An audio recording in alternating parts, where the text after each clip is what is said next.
what is most likely the best thing for it? Go, Destiny. What do you think about antinatalism?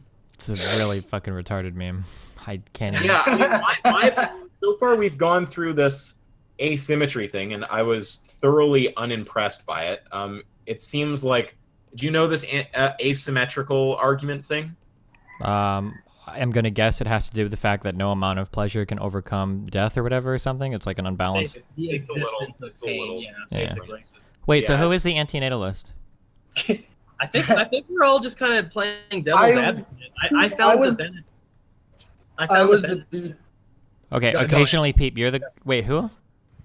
I was the dude arguing for it, but I wouldn't consider myself an antinatalist. Yeah, no. and I found the Benatar argument, and I was just trying to help, devil's Yeah, advocate. I guess bit, like but- my question to the antinatalist, because in today's age there are ways to painlessly kill yourself. Why would any antinatalist not commit suicide immediately? I would have just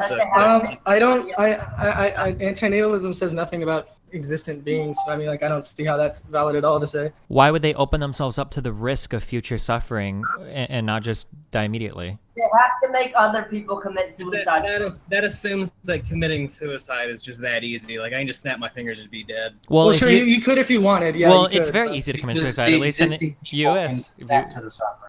But the thing is, antinatalism isn't about killing yourself or messing with existent beings, right? It's about not. Once Yeah, you like, exist, you have it interests seems- and it an seems existence like bias and the everything. core argument. I mean, they tried the asymmetry argument. I think we all agreed that's kind of shit. And then Sure. there was this other argument of any level of suffering is kind of an unjustified imposition on another being. So even if it's a ton of well-being, whatever, you can't do it if it's going to create any level of suffering. So I pointed to a few reductios on that made it look kind of crazy, but I'm not persuaded of that at all.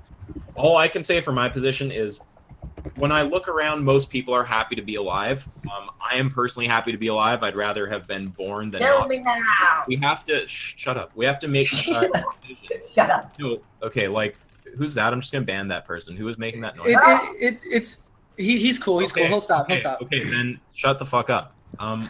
So yeah, when I look around, it's like most people are happy to be alive. I'm happy to be alive. And when we have to look at some little being who can't consent, it's like we make decisions for other beings, and we look at things like, how do we feel? How do others feel? What seems like the best course of action here? We give kids needles or something, a vaccine, because we understand, it's for the better. It'll generate more well-being. Most people would be happy to have received it. And the fact that some percentage of people grow up to be anti-vaxxers and feel violated, we just say, well, fuck those people. Who gives a shit? We all agree it's good. Most of us like it. Let's keep doing it. So that's how I feel about the birth thing too. Yeah. So my position still stands, or I haven't been swayed from it. So the only way I see it, the only argument I see to justify forcibly, subjecting a being to massive amounts of suffering, which I would argue for, that's a guarantee. Everyone will experience, an intense amount of suffering. I will argue for that. But the only way I see to justify that is to talk about some sort of well-being to suffering ratio, which is obviously retarded. That's the only way I see to even argue that. Wait, how is that obviously retarded? Well, if you think that just because, if you think that the well-being outweighs the suffering, justifies an act, then that justifies a lot of different actions. Well, yeah, but the thing is that we already tacitly accept that. We explicitly and implicitly accept that in today's society in a million different ways. Exercising is painful. Eating healthier is sometimes not as enjoyable as eating junk food. Going to school for 8 years for med school or law school is not enjoyable, as offering endures a great amount of suffering. But all of these things, working a job like relentlessly for a promotion can be suffering, but we all do these for a greater well-being payoff. Sure, no? I would say consent though, right? A child can't consent to be forcibly subjected to suffering. I don't like the consent thing here, because we look at things that we do to kids that cause them suffering. Like, we would choose to perform a certain surgery on them or to give them a vaccine. There's a variety of things that a kid can't consent to, but that we understand are in their best interest. And the fact that some minority of those kids will grow up to be like, I don't like that thing, I'm an anti-vaxxer, we don't actually care. Well, I guess we could, I don't know, maybe switch the word consent with want. I don't know, maybe a child wants to have the surgery to get better, right? No, let's say they don't fucking know. They can't consent. They don't know. They're just a baby.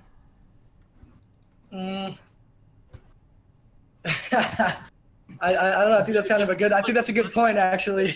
It seems like unless you're going to lay out some underlying principle that makes consistent this whole kind of like differential consideration for consent, unless you're going to spell out something that tells us when consent matters and when consent doesn't matter. Well, it was funny because at the beginning of this, I said, you know, it gets real arbitrary real quick, and when you can't quantify it, it's like you can't really talk about it. You know, it's like. So if we're gonna. Like this, and I also want to say this to me, it parallels the like anarchy kind of argument where it's not a perfect parallel, but it's also this whole like consent thing. It's like, well, you know, people don't agree to come into this world and be governed, so let's just abolish the state. It's like, well, no, because when you say abolish the state, now you're talking about fucking over everyone else, and I don't want to be fucked over. I don't want to fuck over all the future generations. I don't want to fuck over everyone who's currently in the state. So I'm not down with that. I feel like this is just kind of like an ends justify the means type argument. Like you're saying it's okay to cause suffering as long as, you know, there's a net positive. Well, so the nicer way to say ends justify the means is a consequentialist, not a, right? Sure. I don't even know if you need to go to consequentialism really to deal with this. Like, you can probably go there and then start talking about what's like. Real quick, the reason why I say consequentialism is because from a deistic point of view, is that a real word? I know, dude. Deistic. Or deistic. We're talking about deontology versus consequential. Right? Deontological. Oh, yeah, there you go. Okay, yeah. Sorry, not deistic. Yeah. So from a deontological point of view, I'm just gonna say it's D, not day. Deontological. Deontological. Okay, gotcha. From a deontological point of view, forcing something like this onto somebody, what might be considered an immoral act in and of itself, but the end payoff is like so absurdly great that from a consequentialist point of view, we would consider the act to be morally acceptable, right? So for instance, forcing somebody to live under some sort of government is maybe immoral in the beginning to force somebody who can't consent to that, but consequentially, it so obviously benefits the person that we do it, right? Sure. So, but I feel like we could scale that up to like, what's stopping me from, you know, scaling that up and saying, hey, killing one tribe, like, is it morally justified for me to kill one tribe, save 3, and donate $5 billion? Let me say something there, because my general thing is if you scale up the well-being and scale down the suffering high enough to a point that it starts looking absurd, you're talking about things like genocides or like creating infinite well-being or things like this. There's always going to be some point where I switch over to the pragmatic argument, the consequentialist argument, and say fine. But I think that you also have to have some level of concern for things like rights, because if you're willing to even hold consequential beliefs down at the lowest level, you'd be able to justify a ton of really weird shit. This is why I take a kind of like rule consequentialist position. Like most people would say it's wrong to enslave 20% of the population if we can generate more well-being out of that. And if it generates more well-being, you can't oppose it consequentially. You have to appeal to some kind of principle of fairness or something and say there's just something wrong with enslaving people. Sure, but a rural utilitarian would acknowledge that that negative things like that could be avoided by writing certain rules, right? So for instance, like, is it rule versus rote or strict utilitarian? There's like one guy might say that like you can always kill one person to save 3 people if you can donate their organs. So at any point in society you could kill them. And like I think it's a strict utilitarian would say that's permissible, but like a rule utilitarian might say even though one person could save 3, this would create a society that's overall worse off because people would be less willing to participate or something. So they would make a rule that takes into account the overall greater well-being, even if in that particular act it doesn't seem as obvious. Is that right? Okay. What you're saying is really close to right, but there's a bit of a problem there, because what you're saying when you bootstrap up that rule, you're actually still doing it from a consequentialist frame. You're pointing to externalities. Just one second. Oh, sorry. Pointing to externalities and saying, ultimately, when we look at the broader picture, this is actually still consequentially better. So you're still like bootstrapping the rule out of consequentialism. So you could call it rule consequentialism, sure, but there's also situations where you can't find a consequential basis for bootstrapping the rule. So just real quick, if you take that as a situation, let's go with the organ saving one, and you move it into a vacuum where it doesn't have any externalities, then a pure consequentialist does have to at that point bite the bullet on it. But yeah, if there are no consequences. But I'm pretty sure that's like an actual rule versus rote. The point is you can't go to the rule consequentialism. You have to go to some principle. Gotcha. So I just kind of want to know, how are you considering the rights of this child who can't consent to this surgery, and how, what specifically is the justification as to why that's okay? I'm not quite sure on that. I mean, I don't know. I'd have to think it out. I think that all of our meta-ethical systems have their own problems. I think that deontology, at least I distinguish between narrow and broad deontology. I don't think people use that term in philosophy, but it's the narrow deontology rules don't punch, don't rape, don't kill. Those all reduce to absurdity because you can just scale up the well-being of doing the action and the suffering of not doing it, and then it looks crazy to not do it. Okay, kill someone, wrong. Kill someone to prevent a Holocaust, most people say that's fine. Well, but couldn't you do that in the opposite, though? One sec. And then there's also problems if you go with consequentialism, because if you go to raw consequentialism, then you end up in a situation where you do have to, at least in principle or in a philosophical vacuum, justify these things like the organ transfer or enslaving some percentage of the population if it maximizes well-being. So I think that all of our meta-ethical systems right now have some level of problem with them. I'm not actually satisfied with any of them. I think that some type of rule consequentialism is the best kind of compromise. And I'll also make one tiny other point.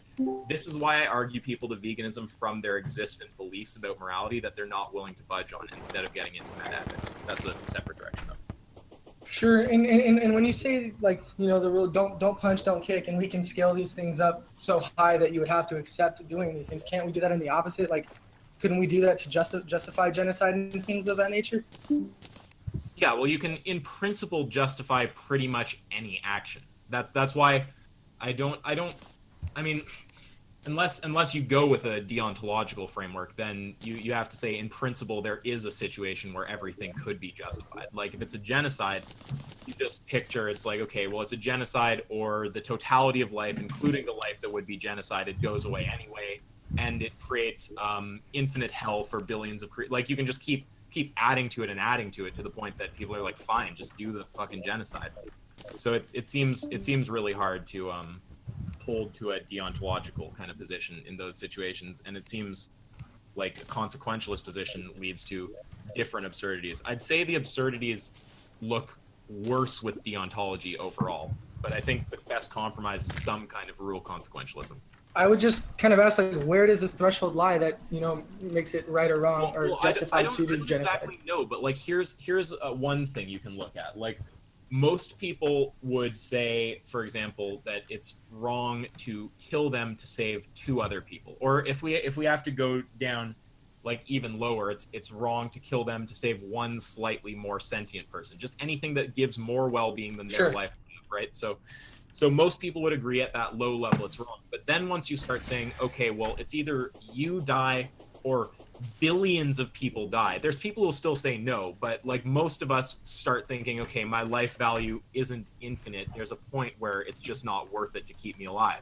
So most people will, so people will usually go, okay, there looks like there appears to be some kind of a spectrum here in terms of my preferences. I seem to say no at the lower end and then yes at the higher end. So there's some kind of trade-off point in there, or some kind of I don't think you can justify that, though, right? That one being who's slightly more valuable than you is already more valuable than you. So scaling that up would just be completely arbitrary, right? That doesn't make any sense.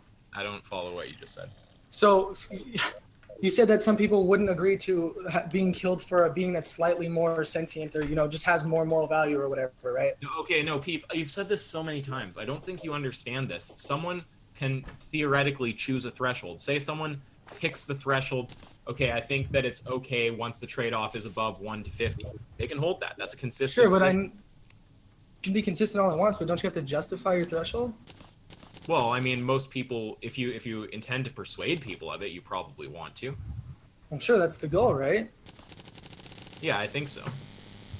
Well, so then how is this threshold even valuable? How is this even relevant to say if you're not even going to attempt to justify it?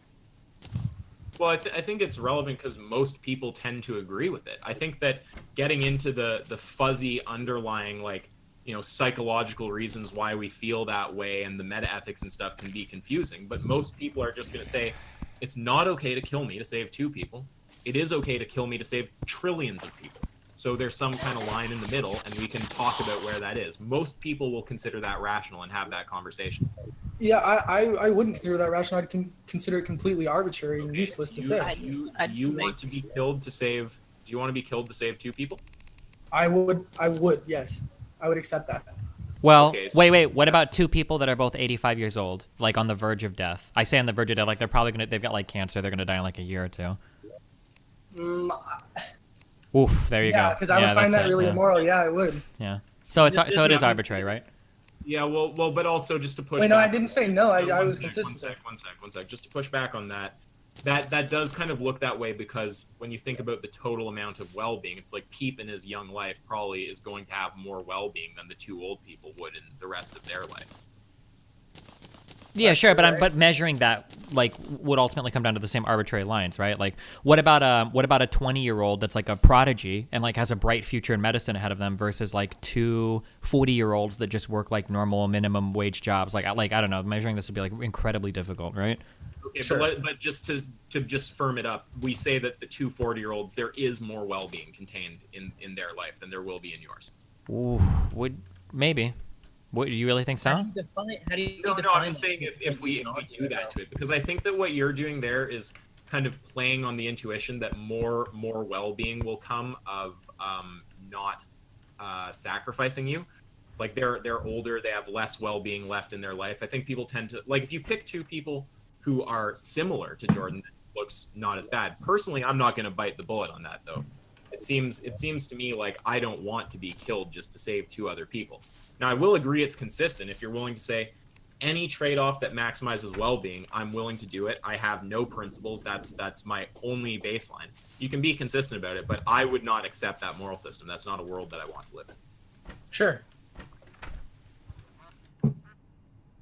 And I also would suggest that you probably wouldn't if you thought about it a bit more. Like, I don't think you actually want to be taken and organ harvested.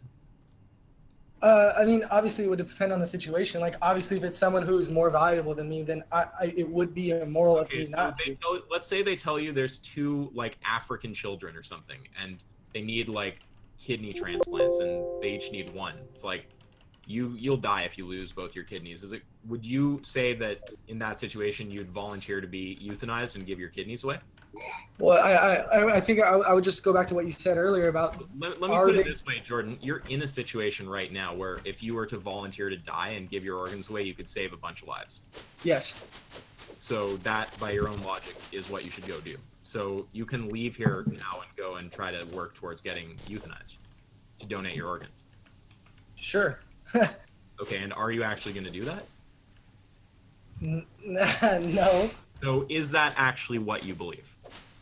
I mean, I believe it. My actions may be different, but I believe that. I believe that would be the right thing to do. I think that you can say this is more moral without saying that is Sure, I'll some say kind that. of moral obligation. I'll say that. I wouldn't say it's a moral obligation, but, well, I mean, if they are going to die as a result of me not donating my organs, I would then say it is a moral obligation. Okay, well, And then you die. Well, but then why aren't you killing yourself right? Yeah.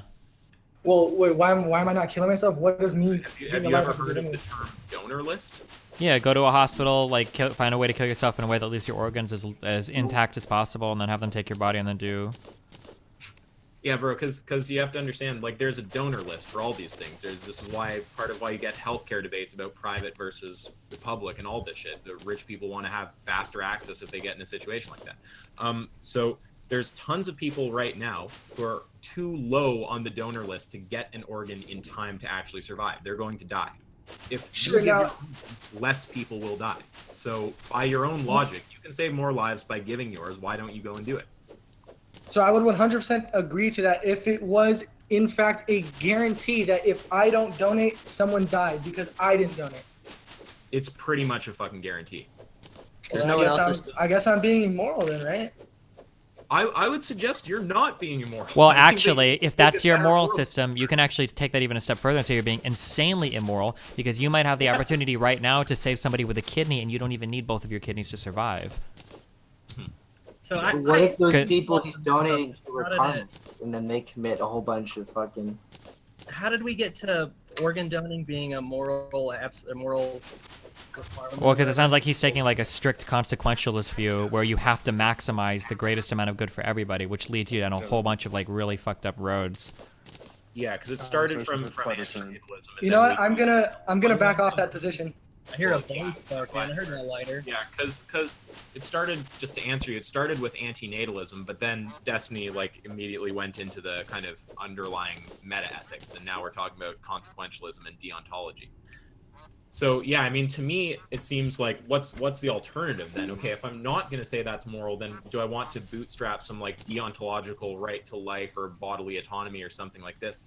Well, if it's deontological, then aren't you saying that you wouldn't collapse that right even at the higher end? Like even if we're talking about saving trillions of people or preventing holocausts or something like this? For most of us, and I'm curious, just Destiny, what you think on this.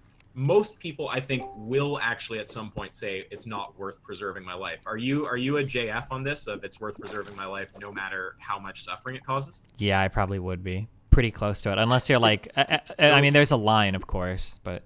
So your position is actually deontological. Well, no, that's not for other people. That's just for myself personally. I don't think I would morally compel other people to that position. Yeah, so but with respect to yourself, you have a deontological belief in your right to life. Sure, yeah. Okay. Up to a reasonable limit. Like if say like all 4 of my limbs were cut off, like both my legs, both my arms, and I was blind and deaf, like maybe at some point I'm like, okay, well obviously, you know.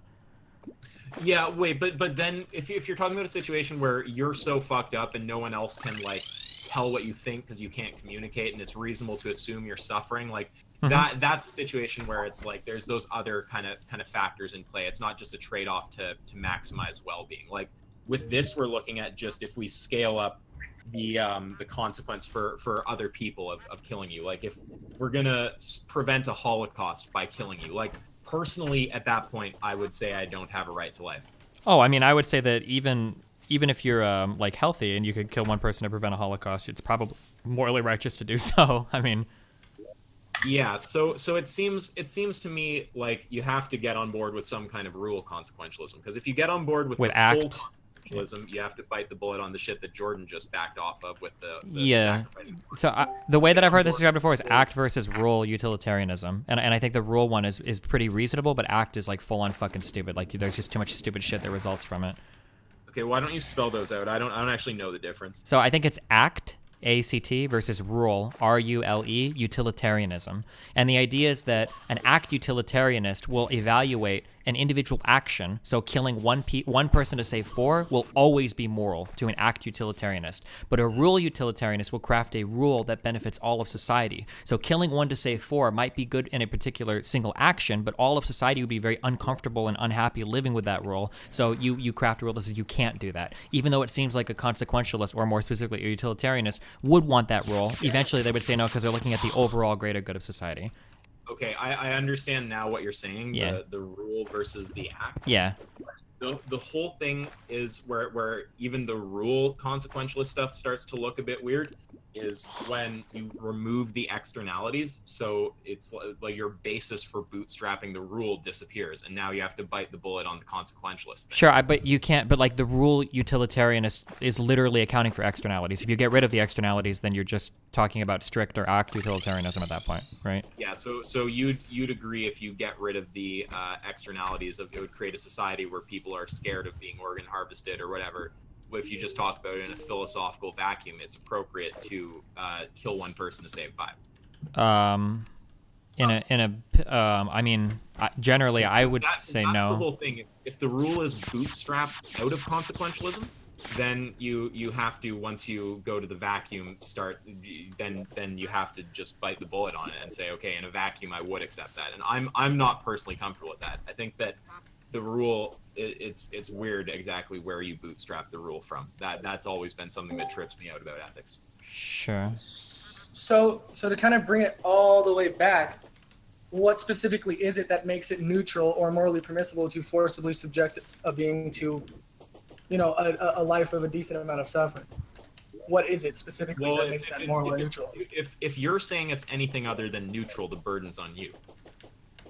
So it's not my job to prove. Well, he can go easily and say, well, the person is going to die at some point and will be subject to some amount of suffering. So now the burden is on you to overcome the death and suffering, right? Correct. I guess I would appeal to empirical data here. I think that most people, like 90% plus of people in general, are happy and enjoy their lives. So I would argue that the act of bringing somebody into this world, it seems to be overwhelmingly positive. Well, but that gets back into the ratio thing, and then we would start having to talk about where this threshold lies, where the ratio actually doesn't. Yeah, I don't know where that threshold that threshold Yeah. might exist, but I would argue that we are so far away from that it's not even worth consideration. So, for instance, have you seen like the movie Terminator?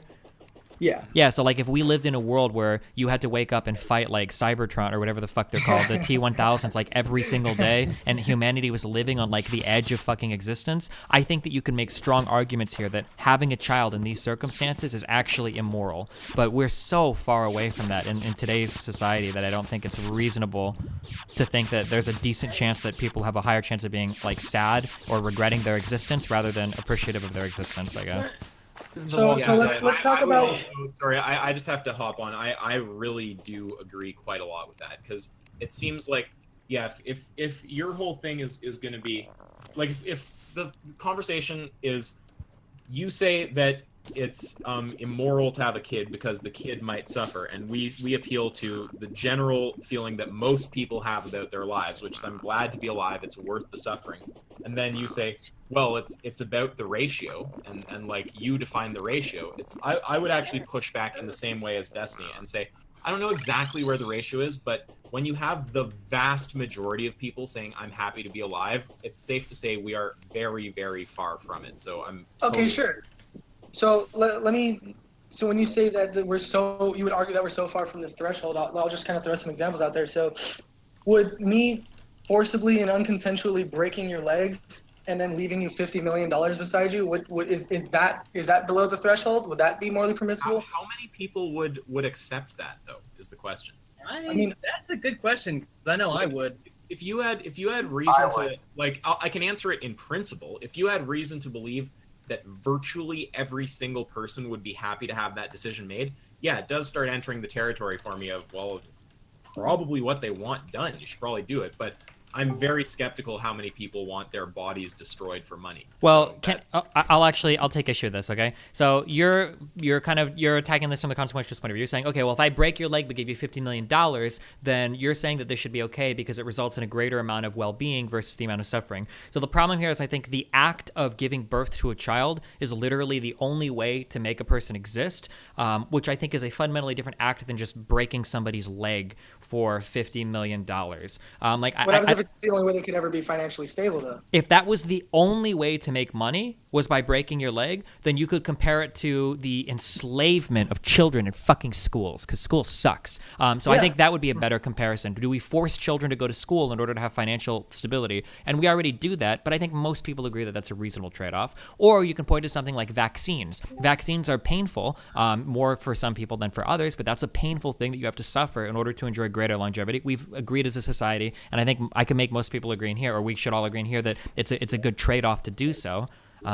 So the breaking leg thing, I don't like that act of comparison, because there's plenty of ways to get money, and breaking a leg seems like something you would only do to hurt somebody, but giving birth to somebody is literally the only way to make them exist, and people don't do that for like mean reasons usually. Sure, but I feel like that context I have to throw something else in there too, Pete. It seems like you're trying to, like, obviously if we agree there's a trade-off point, then we've acknowledged that there's some kind of gray zone. So you're trying to find your way into the gray zone instead of talking about things that are pretty morally unambiguous. Like if you go to something like violating someone's right to bodily autonomy to prevent a Holocaust, I think most people would say that's appropriate. But you're going to something where the trade-off is, it's not clear exactly how people would feel about that. Well, I'm just really kind of appealing to what you said, in which, like, most people would want $50 million, right? Most people would find that, that outcome. I mean, for what you're talking about there, I really do think most people would take that deal. I think that like 95% of. So I wouldn't argue that that's like a morally bad deal. I'm not sure how many people would take it, but I can answer it in principle, which is like, if you really knew that the vast majority of people would want that decision made, then you would probably err in that direction. I mean, that seems reasonable to me. Question. Well, sure, but I feel like just saying that the outcome is preferable to the person, I don't think that justifies any action, though. Isaac. Well, sorry, what? Is what you're saying that you would accept ends justify the means so long as the majority of people agree with it? Not necessarily. I'm Well- saying that I would That's what it sounds like. I'm saying that I would accept if you push to like really extreme philosophical situations, I'll eventually break the principle and accept the ends justifying the means. But you have to go pretty far. I would just add a single caveat and then I would accept it. I would say ends justifying the means as long as it's like relative to every individual person. So for instance, if you cause some harm to an individual to overall give them greater benefit for that individual, that's always okay. But because I would do that to escape the caveat, okay, well, what if we enslave 20% of the population to help 80% of the population? The 20% that you enslave are not benefiting from that act, right? So yeah. Yeah. So the only goal of that example. At the same time, we do trade-offs in the other direction, though. When you've got something like driving, and some people don't benefit from driving and just take the risk of getting hit by a car. I guess you can go to things like, what about the food that's delivered via transport? But First of all, they chose to get in a car or walk on the street, but I mean that's Kids don't. yeah, but that would actually speak more to what I'm saying, like I told you earlier. But the main goal of that hypothetical is to find out where this threshold is, because based off what Isaac said, if most people would prefer this outcome, then it makes the act morally or morally permissible, and I don't agree with that. yeah, something strikes me as a bit different about breaking someone's legs versus bringing them into existence. I'm not sure what exactly it is, but something seems not totally the same there for me. Well, like I said, the difference that I would say is that like breaking somebody's legs, you just can't draw like breaking legs to making somebody wealthy. Like those two actions are totally disconnected. Whereas making somebody exist it's only done one way. There's not like another way to give existence to somebody and then by doing that to expose them to suffering and happiness. Well, it's just talking about it having a overall net positive, though, right? It doesn't really matter the context, right? Well, I mean, I would argue the context does matter. It's not about the overall net positive. Well, but that's the only argument I've heard, though. It's like if if I look around and everyone just accepts, they want to live, they think they're happy, they think they've experienced more well-being than suffering, then I don't see how context matter. I'm just applying that to a different situation. Well, you're just looking at that kid and you're going, what is likely the best decision for them? The best decision would be for them to not exist. I don't know why you would say that. Would you? Oh yeah, you've said you would rather not exist. Yeah. And are you, just out of question, like, are you mentally stable? Uh-oh. No. Yeah, No, I'm not. because I've noticed that a lot of the antinatalists are actually mentally ill. Like, I don't even mean that in a bad way, but a lot of them are like depressed and shit, and it's like, No, I'll admit that flat out. That's what got me into antinatalism. Having a really because I also would really encourage you guys not to impose your shitty mental scape onto everyone else and make us suffer for it. Well, I mean, you're the fringe minority here, not us. Well, but then that just goes back to just because a majority of the population thinks something, then that makes it right, and that's not. You're saying something more retarded. You're Well, saying when that because the minority wants something, that it's right. Wait, Isaac, how are they? But I'm arguing that the thing that I'm not saying it's right because of the fringe. I'm saying it's actually true. What I'm saying, I'm not. You're saying it's true because of the population. I'm saying it's wrong. You're saying it's wrong because of the fringe. Well, no, I'm saying it's wrong. I'm saying it's wrong because it's wrong to forcibly subject a being to, any amount of suffering, right? Is it wrong? Is it wrong to forcibly make your child get a vaccine? No, I don't see any negative, I mean, I'm sure there's some percentage of people that have like an allergic reaction that causes something. I'm sure there's got to be some percent. And then the needle itself hurts them, or I mean, do we have to pick something else? Like, there's an operation. Your kid's gonna have, it's got some chance of damaging them, but it's definitely going to have a very good outcome if you can do it. I mean, it seems obvious to me that there's situations where we're gonna look at it and we're gonna say, well, this is in the best interest of this being. I wouldn't compare the pricking of a needle on an arm, or I wouldn't, call that suffering. I just wouldn't.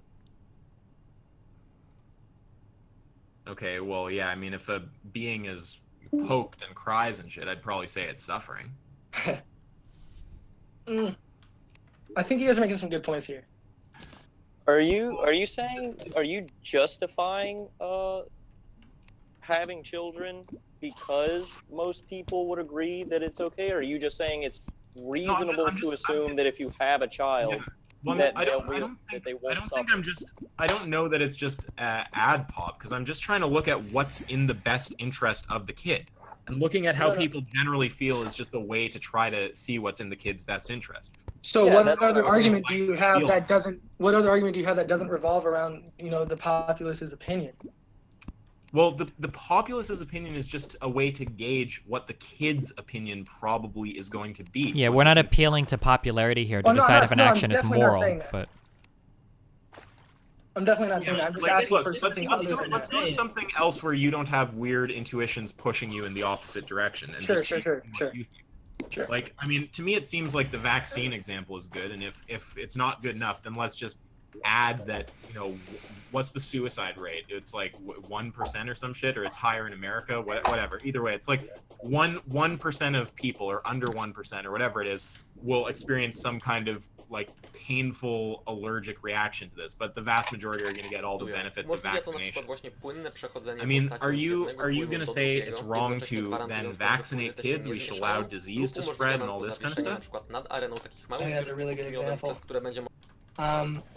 It's not even the best example, but it's just like the general idea that I'm trying to get at is just that there's situations where there's a being who can't consent, and you're going to try to determine what's in their best interest and do that.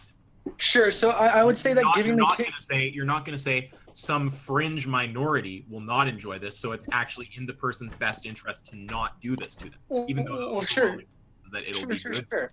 I would say giving the kid the vaccine is in their interest, though, but non-existent beings don't have any interest. Yeah, I hear what you're saying, but that seems like a bit of a kind of like workaround or something. It's like you're forcing a being to have interest that you have to act upon, which you can't apply consent to a non-existent being. Yeah, no, I understand. I don't like look at a non-existent being and consider their interests. I'm not arguing that it has a moral status. I'm saying personally I think it's just neutral.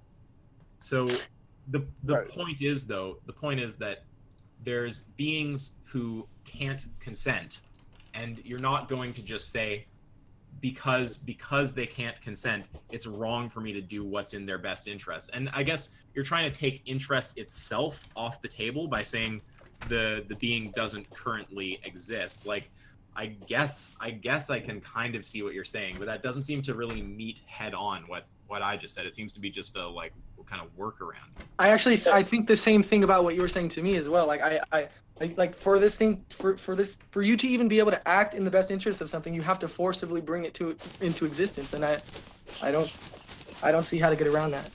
It's just I find the whole language funny. Just a little side point here, like force it to be in existence. Well, I mean that's what you're doing though, right? Well, if you want like a real mindfucker, how can you even give like any moral consideration to something that doesn't exist yet? Technically, it doesn't get moral. We're not giving moral consideration to it. Well, but you're saying it's unethical to bring something into existence, but it seems like you're almost applying like a value to something that doesn't even exist yet, right? No, the value only applies when it after it exists, right? Yeah. Yeah. But by that point, the act is already done, right? Yeah. So like, let's say, for instance, I'm going to conceive a child, and I'm going to call that child Jonathan, right? Right now, before I go to conceive the child, you can't really tell me that I'm going to commit a bad act because Jonathan doesn't exist. It's a non-existent being, right? You can, because he's measuring it by the metric of suffering, right? So. Well, but Jonathan doesn't exist and is not suffering, right? No, you have the suffering in the universe at the moment, right? And you introduce the child into the universe, you've increased the suffering in the universe. No, we've already taken that off the table. Oh, all right. I thought that's what was. Yeah, I've gotten everyone in here to not care about suffering anymore, as I turn them all into carnists. Good luck. Yeah, if you're saying that Isaac can't say that it'd be in the best interest for the kid because they don't have interest yet, then you can't say it's not in their best interest because they could suffer. That seems like the exact same argument, but in the opposite. Is it in the non-existent being's best? Well, that kind of doesn't make any sense. But is it in that being's self-interest to come into an existence in which it's going to immensely suffer? No, but your I argument is I that they don't- will I amend have to to say, suffer, I but it really don't seems like unanimous this that they one-sided won't. language that you're using. It reminds me of when that guy kept trying to frame the alien as like Galactus the Conqueror, the Borg. Like, stop using this language like create massive suffering or all this. It's like, please point out both sides when you make those points. Like, Well, but the create antinatalist some level of position, suffering the to- antinatalist position is that suffering can't be offset by pleasure, right? That's why they only point out the one. Yeah, but we already pointed out where that collapses. Like Lil Peep doesn't. Maybe you weren't here when we did, but Oh. you're not going to accept something like, okay, if the goal is to minimize suffering to nothing, no matter what the consequence is, you're saying that you would sooner not endure a flick than have a Holocaust committed somewhere in the universe. Most people would say, or than to create massive quantities of well-being. Most people would say that that starts looking kind of crazy. Well, I'm not advocating for all forms of suffering. I'm advocating for unnecessary forms of suffering to be eradicated, right? Unnecessary forms. Do you think it's necessary for life? Do you think it's necessary to bring a child into this world? No, I don't think it's necessary. I think it's completely morally neutral. Okay then. Well then yeah, right? If your base value is just suffering reduction without any consideration for well-being or the ratio or any of that kind of stuff, that seems to get into crazy zone, because then no matter how much good comes of something, if it creates even just one little iota of suffering, you have to say it's wrong. And most people, once you start spelling out situations there, will say that looks kind of crazy. Yeah, because then you can get back into that vaccine thing, and I don't have to accept that that's wrong. Well, it gets to a point that it's like, okay, this little pinch here, this little microscopic level of suffering we create, that is suffering. And here's all the well-being that comes from doing it. Are you going to bite? Yeah, but I feel like that's necessary suffering, though, right? In an existent being. That's just you trying to get around it, though. It's not. It's really not, like you don't. It what's is necessary to vaccinate Is somebody. necessary for life? Well, it's necessary what to do keep you want being. What do you want to back it up to? You want to say that you want to eliminate all unnecessary suffering? Yeah, I'll go with that. Yeah. And necessary being essential for life. Sure. Okay, so someone by poking you can vastly reduce your chance of disease that will not kill you, but that will cause your quality of life to be worse. You gonna now bend your definition of necessity? Wait, say that one more time. I really didn't. It's not there's a little trade-off, a little bit of suffering is you get poked, and then it generates a shit ton of well-being, and it stops it doesn't stop you from dying, so it's not essential for life, but it stops you from having a disease that would cause you to have chronic pain or something. Well, sure. I would say that's necessary to stop further amounts of suffering. To stop further amounts of suffering. So it's not just necessary for life anymore. Sure. Okay, so now you want to stop. You want to stop all suffering except suffering that will prevent more suffering. So are you trying to say you'd never trade off any level of suffering for well-being? So I'm you not, wouldn't. I'm getting kind of confused here because I don't see. I don't see how this. Let's say that by someone flicking you, the trade-off is you create more well-being than is contained in the totality of the universe. You would say that it's wrong to flick you? No, I mean, it's not preventing further suffering. It's just preventing this ginormous quantity of well-being from existing. I mean, that starts to enter weird territory. It starts to enter this territory of there's something so easy you can do to make everyone's life so much better, and you're just going to sit there going, well, no, like I don't want to do it. I'm getting kind of confused here. Can we take it back to the vaccine thing? Well, I'm just trying to point out, when you go to that, my base principle is remove all suffering, and then you alter it to my base principle is remove all suffering unless it's suffering that's essential for more suffering. I just don't think those are your base principle. I think I can point to situations where you're going to say, okay, wait, that's not my base principle. And I think at some level, you're just going to eventually admit that you're interested in a trade-off of well-being and suffering. Well, what if it's causing suffering to reduce even more suffering? So Yeah, it's like That's net kind of suffering what the vaccine sounds like. Yeah, that sounds like a more accurate way to describe the vaccine. Well, with the vaccine thing, I just feel like if the action wasn't in the interest of the child, then it's no longer justified. Like I'm confused. Because by vaccinating the child and let's say infringing there's on some amount of children who it's not in the interest of. There's That some child- small. And it would be wrong. I would call that wrong. Okay, so some people grow up to be anti-vaxxers. So are you now against vaccination? I'm against vaccination when it isn't in the best interest of the person who's That's receiving just the you going vaccination. back to your words and not actually answering the question, though. No, If that is an answer. Okay, well, there's some people who are going to say, I grew up to be an anti-vaxxer. I feel violated by the fact that I was ever vaccinated. It is not in my interest. I oppose it. I wish it was never done to me. Are you now going to say that it's wrong for us to vaccinate kids because the kid might turn out to be an anti-vaxxer? Just like it's wrong to bring a life into existence because the person might end up wanting to commit suicide? I concede. Yeah, okay. Well, I mean, again, and even here for me, it's like I don't have a super clear meta ethic. Like my meta ethic is, and most people won't admit that. Most people will try to hold an extremely clear meta ethic, and they'll say, you know, I'm a deontologist, I bite the bullet on all the deontologist reductios, or I'm a consequentialist and I bite the bullet on all the consequentialist reductios. I just am honest, and I say I'm into some form of rule consequentialism. I don't feel comfortable with the reductios of either consequentialism or deontology. Yeah, I pretty much concede on this entire thing now. The only other thing I would ever want to know is like where this threshold lies, and I don't think that's even quantifiable. Well, so, I think that's when we go to Destiny's point, which is we can agree the threshold exists in principle by talking about something like the Terminator world, but we can also agree based on just looking again at most people. This isn't an ad pop. It's just a way of telling how people feel about it. We can agree we're not in that situation right now. So the point would be we're so far away from that threshold that I don't think that it's relevant to be bringing it up.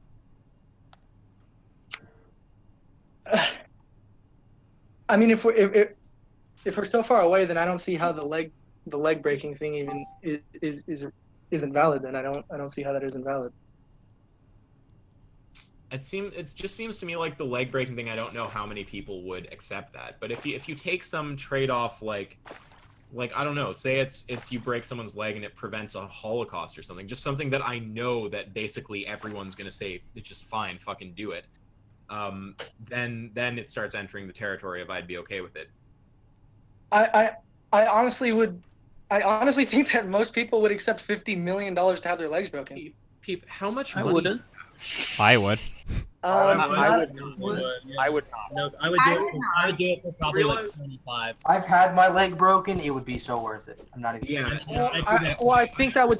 I understand, but I'm just pointing out there's a shit ton of people who actually have money who would look at that and be like, "Bro, I don't need your fucking money." I mean, like I make a decent amount of money, and I would have my legs broken for $30 million.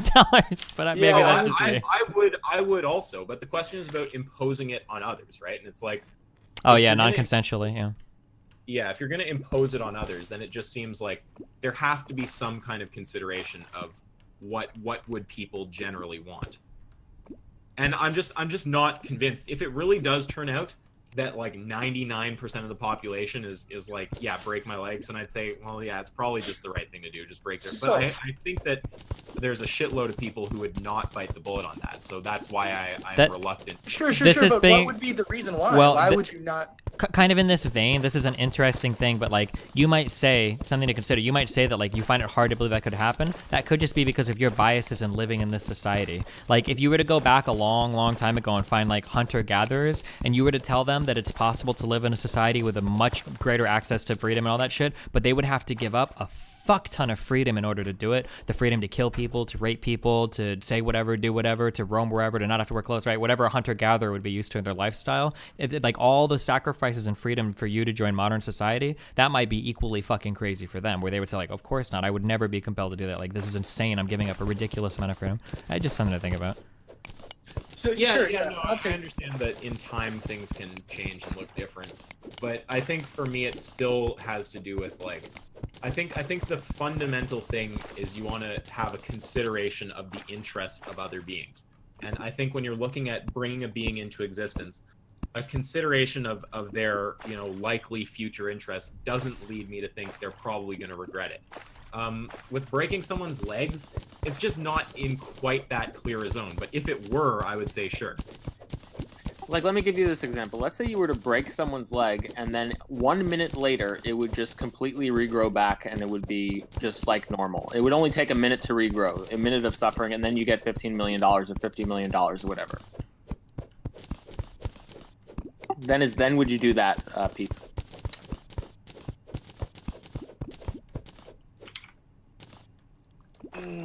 I personally would do it, but I don't think that's moral. Yeah. Well, What if it was a second? No, I don't think that's moral to break someone's legs. It would regrow in 1 second. What about a millisecond? I don't think it's And- moral to break someone's legs. I think let's also just zoom out to the big picture, which is what you're doing with the leg breaking example is you're going like, look, there's this thing on the table of is it okay to violate a person's autonomy ever? And we're saying, consider people's interest, and here's some situations where it's obviously not okay. Here's some situations where it is. Well, I'm going to mention leg breaking, which is a bit more gray. It's a bit more like we're not sure, and then tell me if it's right or wrong. It's like, well, it's a bit gray. I'm not exactly sure how I feel about that. But it's not if it were something that were as clear as the vast majority of people I know are going to say, I'm very glad this was done to me, then I would probably lean in the direction of do it. Sure. So what happens if the outcome of any given immoral action is in the best interest of the individual you subjected that action to? It would depend just how much it benefits them, because I don't think you should just override people's interests with what you think is better for them, even at the lowest levels. I mean, that seems weird, but Well, let's just say they want to be financially stable. well, I'm just saying if it's some like massive trade-off with huge benefit, it starts reaching the point of like, I think you should just do it to them. But like, I'm not going to say the second you can find something that is in someone's best interest, it's okay to impose on them no matter what it is. Sure. Just when you start going to extremes, you start overriding the principle of like that person's autonomy.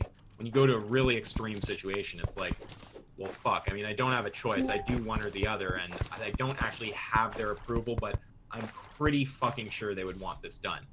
You're just trying to detect what territory you're in there. Is it something that they really would want done? Probably. It's like I think in philosophy they'd use the term like idealized interest. Like, what is it that you would, if with the best consideration of things, assume that they want? Well, what happens if I know exactly what I know all their dreams and all their hopes, and let's say I break every bone in their body, they'll heal one day, but I make their dreams come true. You know their dreams and their hopes? Like, let's just say I did, right? Do you know that they would actually want this trade-off to occur? Well, but isn't the trait like interest, doesn't it? Well, yeah. I mean, they're whether it's in their interest is a huge thing. It's like you want to do things that are in people's interests. Then you can create situations where their interests aren't expressed or aren't expressible. Maybe they're just young. They can't tell you or something. They're in a coma. It's like, what do you do? Well, I mean, you just have to approximate what their best interests are and act on it. And if you're not sure if it's gray, then probably don't act on it. And if you can tell what's in their interest, but it's not some really significant benefit, then I might not even do that either. But if it was a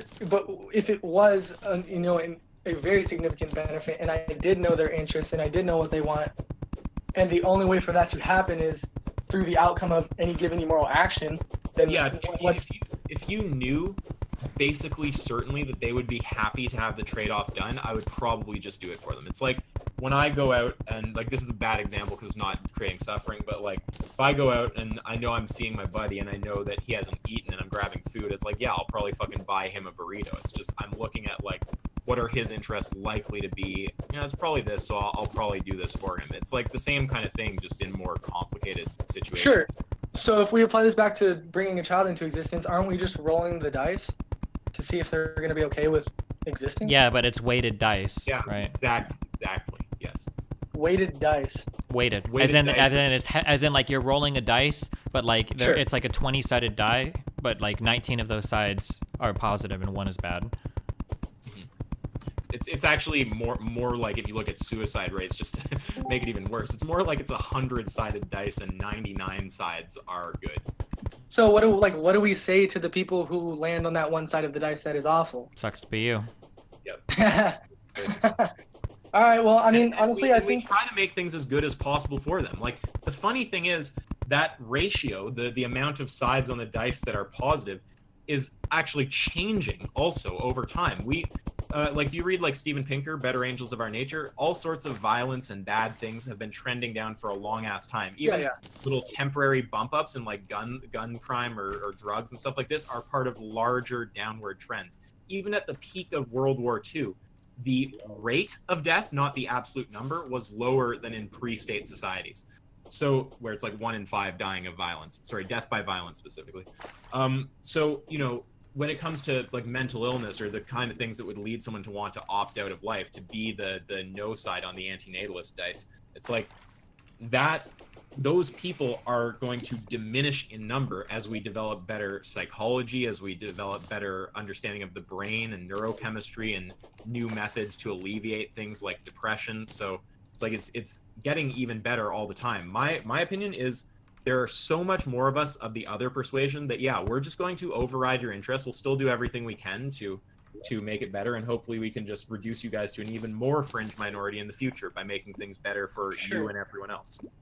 And just for complete clarity here, like if I knew the guy's dreams, hopes and dreams, whatever, yada yada, I knew all the variables, and I broke his legs, and the outcome of that was, you know, his dreams coming to fruition, would you say that's better? Like I should do that, or like it's better for me to do that than not do anything at all?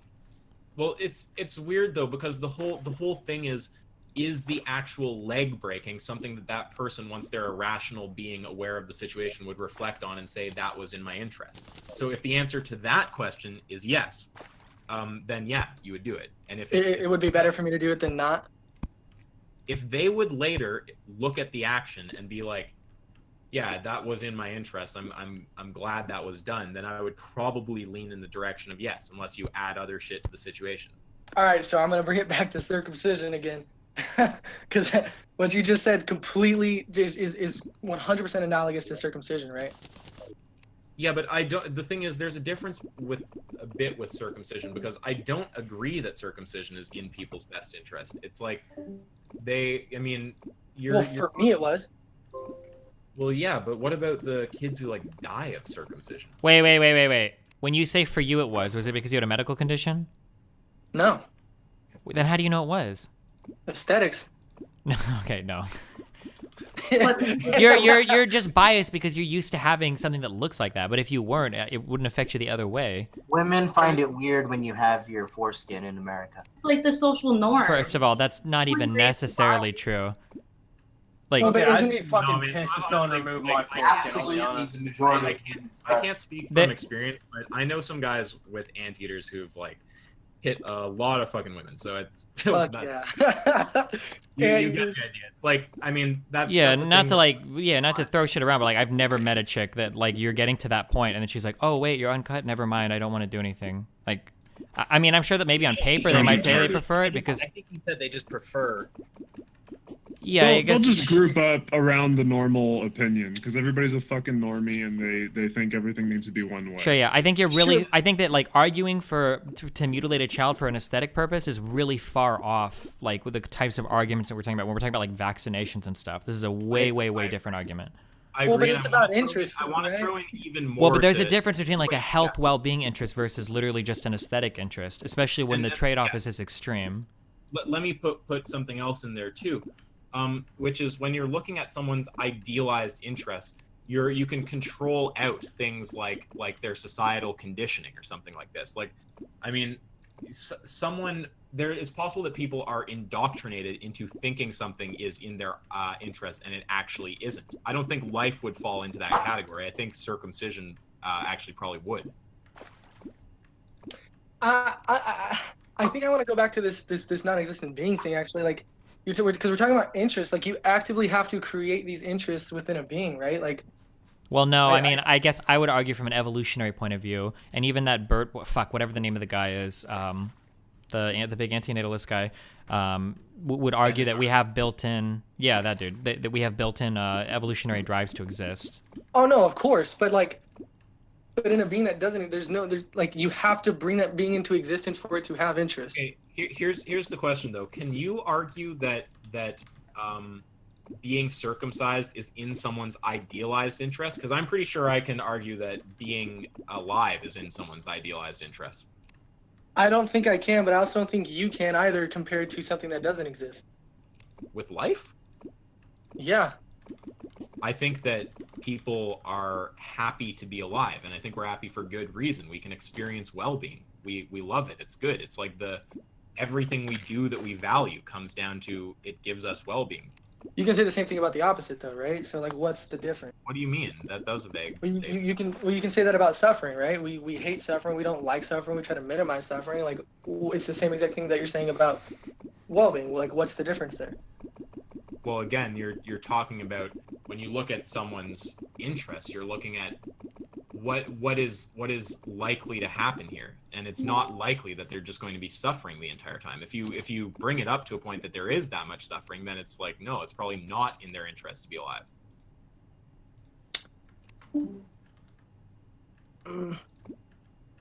What is hanging you up so much? Listen, just talk to us. What's wrong, dude? Why are you so unhappy? So let's get to the meat of this. Why do you hate living so much? Because it's just not fun. I mean, you're here having a discussion with people, right? How old are you? You sound like you're young. I'm 20. You got the whole world ahead of you, dude. I'm almost dead. I'm 29 years old. And look at you, the ripe young age of 20. The whole world before you. You know, happiness has to be, like, worked towards, right? It's not just a thing that you have. In society today, to some extent, yeah, you have to work for it, sure. Yeah. Don't die, Bible thump. I just find it harder to be happy than depressed, right? Like, I just think that's a much easier thing to do. What do you do for fun? Do you have like any hobbies or anything that you enjoy doing? I mean, I like football, basketball, you know, the typical things. Do you like building trains or doing music or anything you can do on your own, or? I mean, no, I really don't. I don't have any hobbies like that, actually. You obviously like philosophy. Sure. Well, maybe, unless it's just a means to the end, like to justify killing yourself ultimately, and then feeling like you were ethically justified in doing so or something. Like, by the way, here's my suicide note, and I'm actually right when I argue it. Like, if that's your goal, I mean. Well, and I mean, I've just also heard you laughing your ass off and having a good time so fucking often, Pete. It's like you might be moody or depressive or whatever, but like, are you actually going to tell me that you would rather, like, when you really think about it, all of the good shit you've had happen in your life, you would rather not exist? You'd rather just have it be nothing? Yeah, I'd rather not exist. Yeah. Yeah, I think that's a really easy position to take. If you're experiencing like an extreme depressive episode, then whatever other happiness you've experienced means absolutely fucking nothing to you at the time of experiencing that episode. So I don't just because you find somebody that's like happy or having fun or enjoying life or whatever, if they're experiencing a depressive episode, none of that is relevant. I don't think. It kind of outweighs it. That hits close to home for me. Especially when like a lot, like, you know, you say all the good things that have happened in your life. Like, I can't even name you something that's been really beneficial to me, like, other than veganism.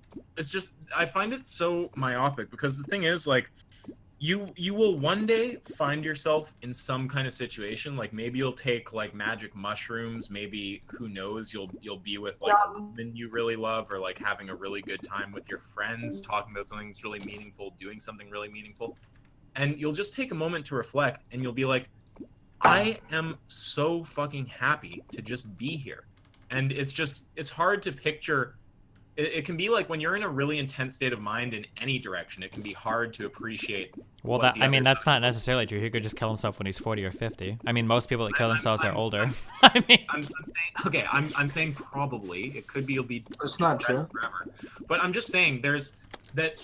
It's like when have I had this happen in my life? Like, I don't know. You've never just gotten to some intense depressive state and then later on been in a really happy state and be like, wow, I really just don't even resonate with what I was feeling a little while ago. That's literally just not how I even feel right now. Yeah, but I don't think people don't process emotions like that. If that was true, then literally every single person on the planet would have a very healthy diet, right? Because like, why would you eat a bunch of food that makes you feel good right now when you know later you're gonna feel like shit? People very much live in the now, right? Where they have to have something like now, and thinking ahead, doing that like delayed gratification, especially when it's related to emotion states, is like impossible, I think, for most people to do. The indoctrination. And it's harder for black people. No, I'm just kidding. I just hear the alt-right talk about that stuff. Oh boy.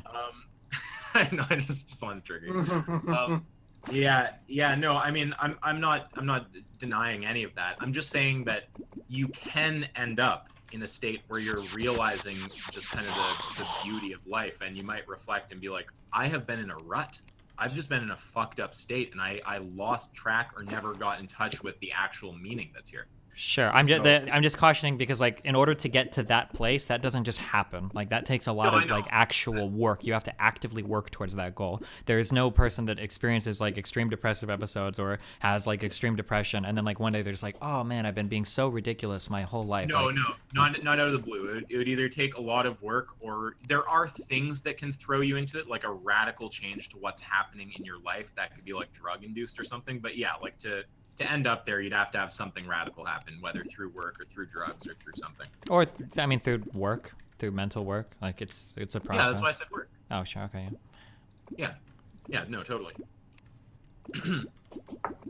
Yeah, well, either way, just like, I mean, so yeah, there's obviously this personal psychological level of, I personally am persuaded that most people who are antinatalists are just like mentally ill, but there's also like the logical level to it. And I just would say on the psychological level, I think that when you truly experience happiness for life, which people can be resentful of and not even believe exists, but it does exist. And if you ever actually experience it, you'll be like, what the fuck was I thinking? And then on the logical level, I just don't agree with this notion that even though we know basically everyone's going to be happy to be alive, we idealize the interests of a child, and we can see, you know, they're probably going to be fucking grateful for the gift of life, that we should not give it to them because some fringe minority of people will feel suicidal. So well, sure, that's what I'm feeling right now. I just think it's like really fucked up to leave someone's life up to chance, though. Like, I just think that's fucked up. Who's talking about leaving someone's life up to chance? Well, when you're bringing a child into the world, like what? They can kill themselves. They can be extremely depressive their entire life, or they can be extremely happy and successful. Like, you're literally leaving. Up to chance implies you're not going to like parent them and love them and try your best to make it positive. Yeah, let's work on not. Let's work on limiting that outcome. How about that? Well, I don't think having a good set of parents and stuff like means that you're always going to be some happy, successful person. Yeah, No, so if it's some physiological chances. The point is on the logical point. I mean, I don't know. I don't think it's really going anywhere. It just seems to me that the antinatalist position is that you have to be more concerned with the minority who suffers than the majority who doesn't, and I just don't agree with that. I think that the trade-off is worthwhile. I'd rather have us existing. And I mean, vegans seem to understand this too in other contexts. We talk about like crop harvesting or something. You understand some animals get fucked over by that. You understand the greater good justifies it. So, I mean, yeah, that's the same way that I feel about this. Well, maybe I'd advocate for poor or stupid people to not have kids. Well, that's something that, like, yeah, personally, I think that people shouldn't have kids if they're not well equipped to deal with them. I think there are very legitimate arguments there. Yeah. I just don't see how it's fair to like subject me or others to be, you know, poor their entire lives or homeless or this and that. Like, it's just not. Well, no. Like, I think we'd all agree that people who shouldn't have kids, let's set aside defining that. We can all kind of agree what that looks like when you see some woman screaming at her kid on the bus or something, and like, we know what that looks like. Whoa, hey, yeah, sometimes parents have rough days. It doesn't mean they shouldn't have a kid. Damn, sometimes kids are fucking assholes. You know what I'm saying. I know. I'm giving you a rough time, so good. Yeah. Carnists shouldn't have saying, kids. Like we can agree that there's people who shouldn't have kids, but the antinatalist position has to be that no one should have kids. And when you're saying no one, it just goes to this saying that this minority, this ever diminishing minority, I want to add, their interests outweigh the interests of the whole, and I don't accept that. I mean, I'll just have to admit it. Like, I'm just spiteful that I was forcibly subjected to a shitty life. Like, that's it right there. That's the reason. Why haven't you killed yourself yet? Well, because thinking that like suffering outweighs the positive doesn't mean that I want to. Asking the other guy, unless you also are considering killing yourself, I guess you can answer too. Yeah. I think I'm the only other person. Well, I'm not the only. I am also severely depressed though, and I mean, I said right off the bat, you know, I think antinatalism falls apart when you map it out. I've just been playing devil's advocate, but yeah. I mean, the other thing is like you just. Well, like, damn. What was the guy's answer? I'm curious. Okay, I don't know. I got like a sliver of hope. Like, there's some people in my life, there's some things in my life that look like they would have good outcomes, and just seeing to see if that pans out.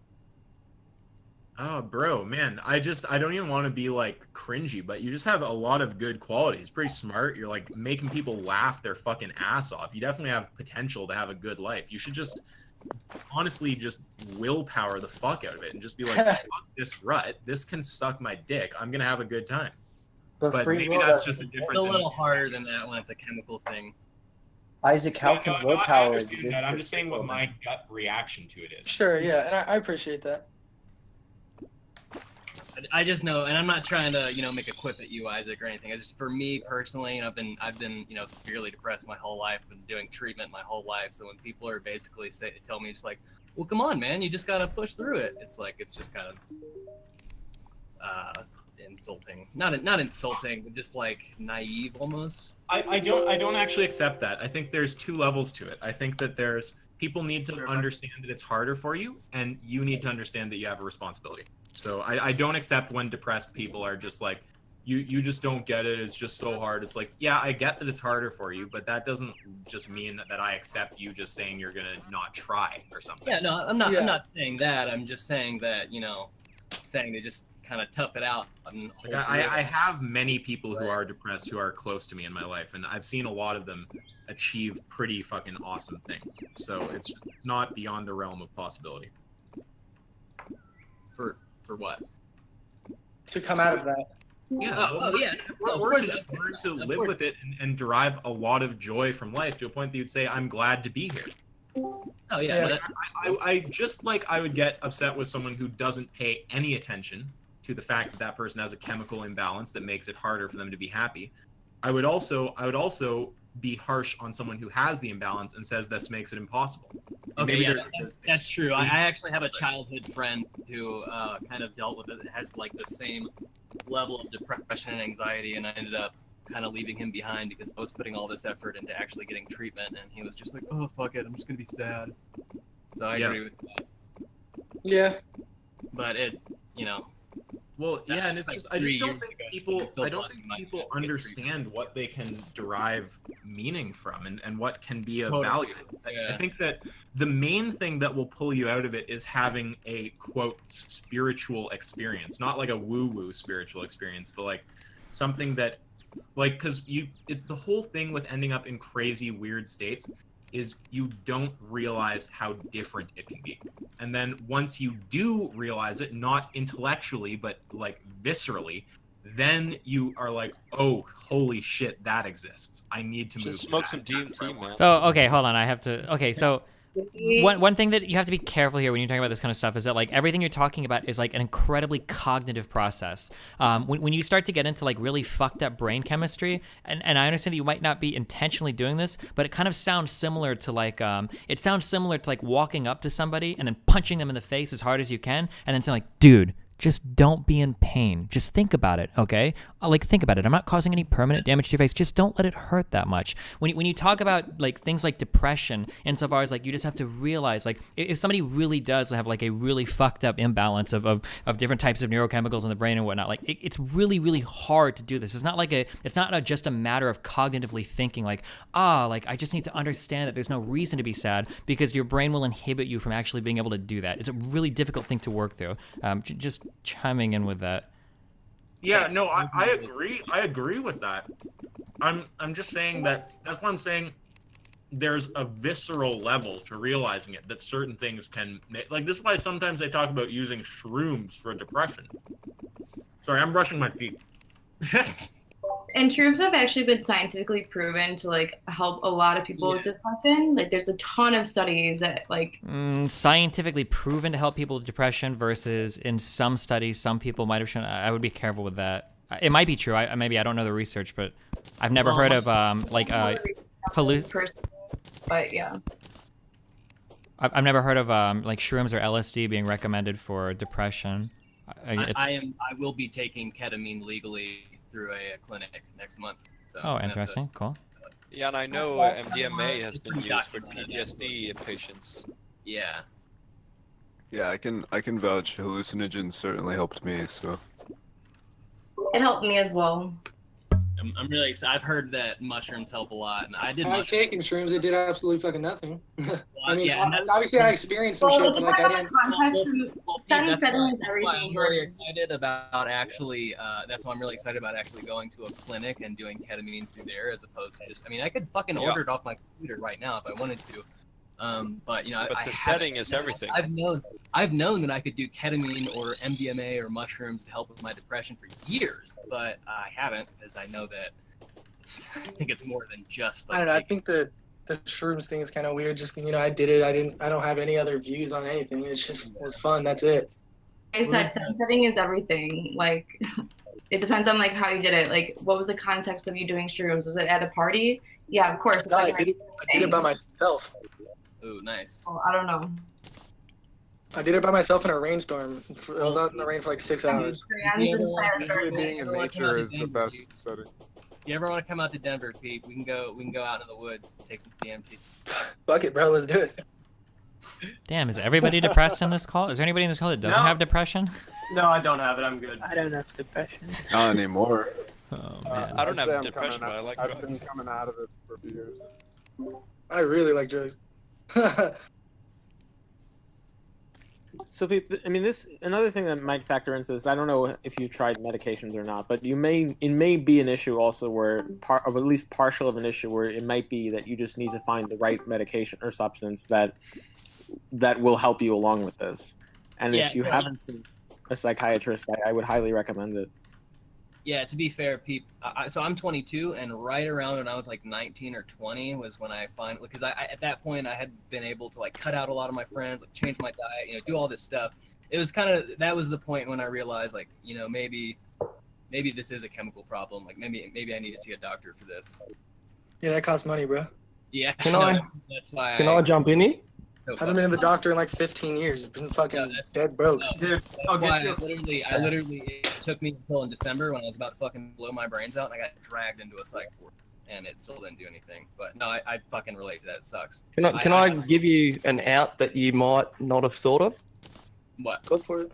Okay. So I happen to be walking my dogs for a bit, so that's why I started to get it in.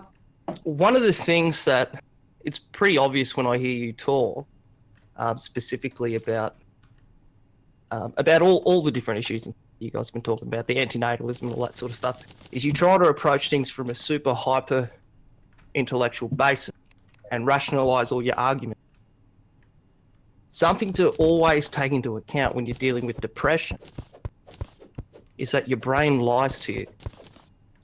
So when you're viewing any stimulus, what you're automatically doing when you're in a super depressive episode, and I know because I've been in that situation for like 12 years at this point, is you'll take any stimulus that's given to you and you'll apply it through a negative filter, which of course then reinforces your depression and stuff. But the important thing there, as a person that really values the intellectual process and stuff like that, as you clearly do, is to realize that you've got a flaw in that system. And so to actively work in the opposite direction, to go, okay, well, I might be feeling this from this exact situation now, but I have to take into account that I'm a flawed being, right? And that my perception is broken. So I need to try and look for alternatives and stack them up and see which one's more likely. Mm-hmm. So you can take away a way to rationalize your way around the depressive episodes that you have. Because essentially what's happening, and the thing is that part of that building process or whatever that you do is a way to essentially build a ladder out of that dark hole. Because what your brain does is it's a smart tool, and it will always take the shortest possible way to an answer. So for instance, okay, so I asked you what's 2 + 2. You've probably thought about 2 + 2 a fair bit over your life, and so you no longer do the calculations for that. You will just tell me the answer, and the answer is 4. However, when you're younger, you will actually do the calculations and go, you know, you'll count it on your fingers and stuff, and that's how you get your answer. The problem with your depression is that you skip that calculation part and you go straight to the conclusion. The conclusion is always negative. You need to take a step back in how you approach these things and rationalize it from from a different perspective and a different point of view, and it will help you start to build that ladder to pull yourself out of the hole. That's really interesting, man. Actually, I never. Yeah, even it's thought about that. you're smart enough. You're smart enough to see that you have flaws and to see where those flaws are. You might just need a bit of help in building the tools in order to help make that ladder. Yeah, that's really interesting. So, for example, right, I used to be a cabinet maker. So I'd turn up and my work environment was fucking woeful, like absolutely atrocious, the place I worked. And so I turned up and I used to be like, fucking cunts, and I'm working for these bastards and they're not fucking paying me and I fucking hate it here and blah, blah, blah. I spent my whole fucking life working for these cunts, making other cunts money, blah, blah, et cetera, et cetera. But at the same time, I also knew deep down that I really liked building things. And so what I did in that environment to survive was I said, okay, the circumstances around my employment and the people I work with are fucking horrendous. However, I do have something that I really enjoy, and that is building. And so what I'll do is I'll actively put the focus in while I'm at work into the things that I'm doing. So I will time myself how long it takes to build this cupboard. And I'll go, oh, cool, I built it 15 seconds faster than I used to. That's cool. Oh, what do you know? I've done this cupboard 100% perfect. It's absolutely brilliant. Oh, what do you know? I've made a little mistake here. Maybe I can do this and I can get this thing perfect, et cetera, et cetera. And so I actively changed my focus from the fucking horrible working environment that I was in into positives that I actually like doing. And you can do that in just about anything. Yeah, that makes a lot of sense. You've just got to stop yourself, because your brain will automatically jump to that conclusion and it will put things through a negative perception. And people that don't have depression or haven't been in like prolonged depression don't really understand what it's like to see everything is fucking dark and horrible, because they haven't really experienced. They've had like moments where they maybe didn't want to get out of bed and stuff like that, but they've never been in a position where they find it hard moving. Mm-hmm. They've never been in those sorts of positions. And so even in things that you enjoy, such as maybe you enjoy sport, you can sit there and look at it and go, oh, you know, I'm wasting all this time doing this. You know, there's a bunch of people in my team that are all a bunch of fuckwits and I don't really like them. And you know, I could be going out and I could be learning. I could be doing something else more positive with my life. I could be doing this and that and that. But at the end of the day, you really like the sport. And then you've got to go, no, I'm doing this sport because I actually really enjoy it. And so if you can break that cycle and go back to looking at it from a different thing and go, well, this is the reason I do this, and the reason I do this is because I really enjoy it, then you can change the perspective. Because you even things like, and this is alien to some people, like things like sports and stuff, you can feel guilty turning up and playing a sport when you're really depressed.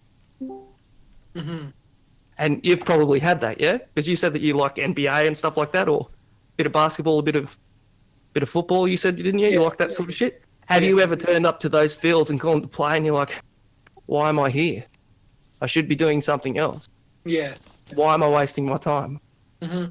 And that's your brain jumping that calculative spot and going straight to the conclusion.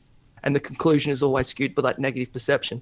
So you need to slow down in the way that you approach these things and really analyze those situations. And then you can find those positives and you can find those silver linings and you can rationalize your way out. And the thing is it's really fucking hard. And it's really fucking hard. And there are going to be times where you're like, this is some fucking hippie bullshit. But over time, you'll start to realize that you've built the ladder out of the dark hole and you didn't even realize you were doing it. Yeah, man, that's a lot of interesting stuff. I actually appreciate everything you just said, man. I've definitely got some things to think about. So I appreciate it. It's just always remember that, your brain will automatically start skipping the pathways or whatever in how it forms its conclusion, and we'll just go straight to the conclusion. It's one of the reasons why trying to convince old people of anything is really fucking irritating and nearly impossible, because they're already set in their pathways and their brain goes, oh, you know, blah, blah, blah, blah, blah, liberal bad. You know what I mean? And so they've skipped that part. And so trying to take them back and to go through all of those things to work through those positions is really fucking difficult in old people. But you do it too. You just don't realise. Yeah, man. Shit. Stuff's pretty. Yeah. That stuff makes a lot of sense. Yeah. I just want to say So yeah, that. maybe be like, instead of like, here I am, I'm in this Discord and I'm talking about philosophy as a way to try and justify not feeling bad about killing myself or whatever. Maybe be like, you know, I really like enjoying, and I really enjoy interactions with people where I analyze my own beliefs, and I analyze different systems and stuff. I find that incredibly informative. I find that as a thing that really enhances the way that I think about the world, and I can find really, really good positive things in that, as opposed to rationalizing a suicide. So you can take that in different directions. Oh, got a bit heavy there for a minute. This is also why I Feels mentioned, amazing, like, man. magic mushrooms and stuff, because the thing is, a lot of that stuff is very intellectual, and I understand that there's like an intellectual component to processing your thoughts and stuff, and like therapy will help you with that for sure. But there's also like that way that you take it in and like kind of automatically go into a negative frame with everything, and like you don't even realize and all this.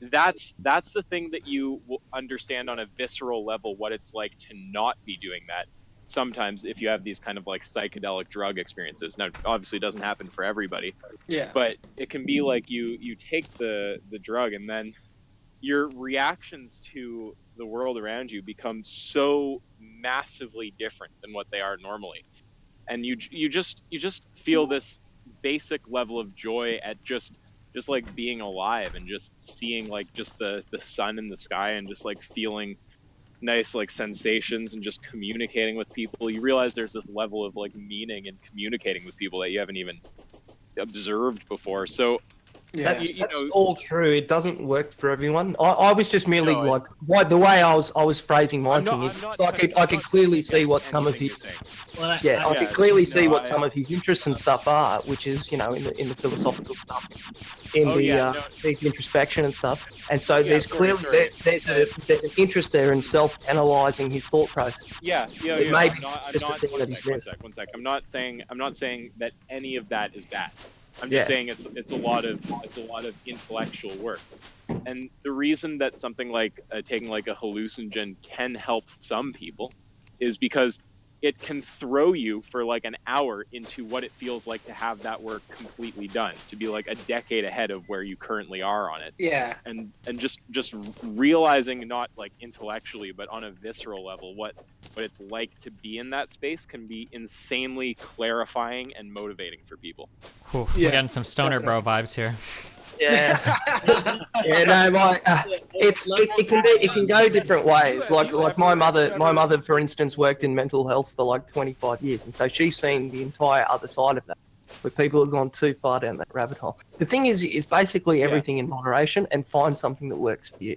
So, back on. So if there's anyone that did feel like me, where they need help but can't fucking afford it, I'd recommend that you look into university mental health.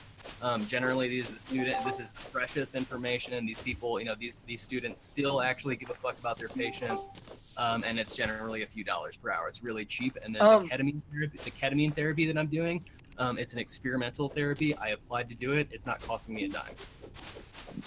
Yeah, Isaac, but you were gonna say something to Destiny, right? What were you gonna say? Yeah, well, I was just gonna ask, like, Destiny, have you ever tried magic mushrooms or any of these substances? Or are you very like straight edge kind of dude? I mean, I'm not straight edge like philosophically. I just don't usually like mind altering shit. I actually was making a plan to go out to LA at some point and try, I think LSD, or I think it was probably gonna be shrooms first, but yeah, I don't know. I don't put too much stock in that kind of stuff, but yeah. Can you do like the ayahuasca like entire ritual? Put it on YouTube. If you do the ayahuasca ritual and put it on YouTube, that'd be sensational. Oh, maybe. My friend was like really big into that shit, so he's done like all the whole like peyote shit or whatever, and it'd be fun to work up to that shit. At the Indian reservoir. Go to the Amazon jungle, you do the whole fucking ceremony, you smoke the cigars, my dude. Yeah, that'd be 10 out of 10 content. All of that. You throw up for 4 hours. Yeah, I've never tried any. One second. Yo. I've never tried any crazy shit like that, and I personally am not really much of a psychonaut. Like I haven't taken any hallucinogenic drug in years, but yeah, I think that there's a kind of knowledge you can get from doing those that is just, it's hard to understate how valuable it is. And maybe it sounds like woo-woo when you're talking to people, especially who haven't experienced it. But honestly, just picture what it would be like to just suddenly just have the mind frame of Buddha for like an hour, and just picture what you would learn in that span of time. And that's like the kind of thing that people can get from those experiences. Sure. Like you might have it where you take shrooms and you ascend to such a higher state that, you know, you're there and someone gets mad at you. They're not even on shrooms. They're some other person, some unrelated part of your life to the shroom trip. And normally you'd be reacting in any number of kind of shitty, petty ways, like whether it's getting mad back at them, trying to justify why they shouldn't be mad, worrying anxiously about whether you can calm their emotional state down. And on the shrooms, you might just be completely calm, like just silent river level calm. And you might just be like, I feel bad for you for being mad. And it's like, that is such a higher plane to be in. It's hard to even really get it. Even getting it intellectually is not the same as experiencing it viscerally. So it's just, I don't know, there's just a lot of value that can come from it.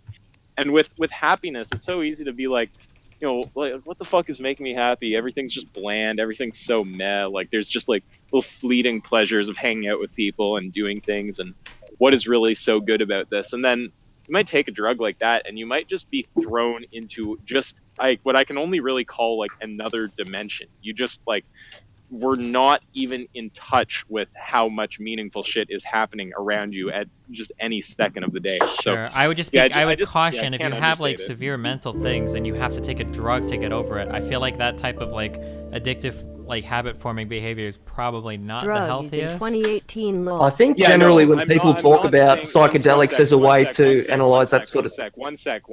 I really have to say something back to that.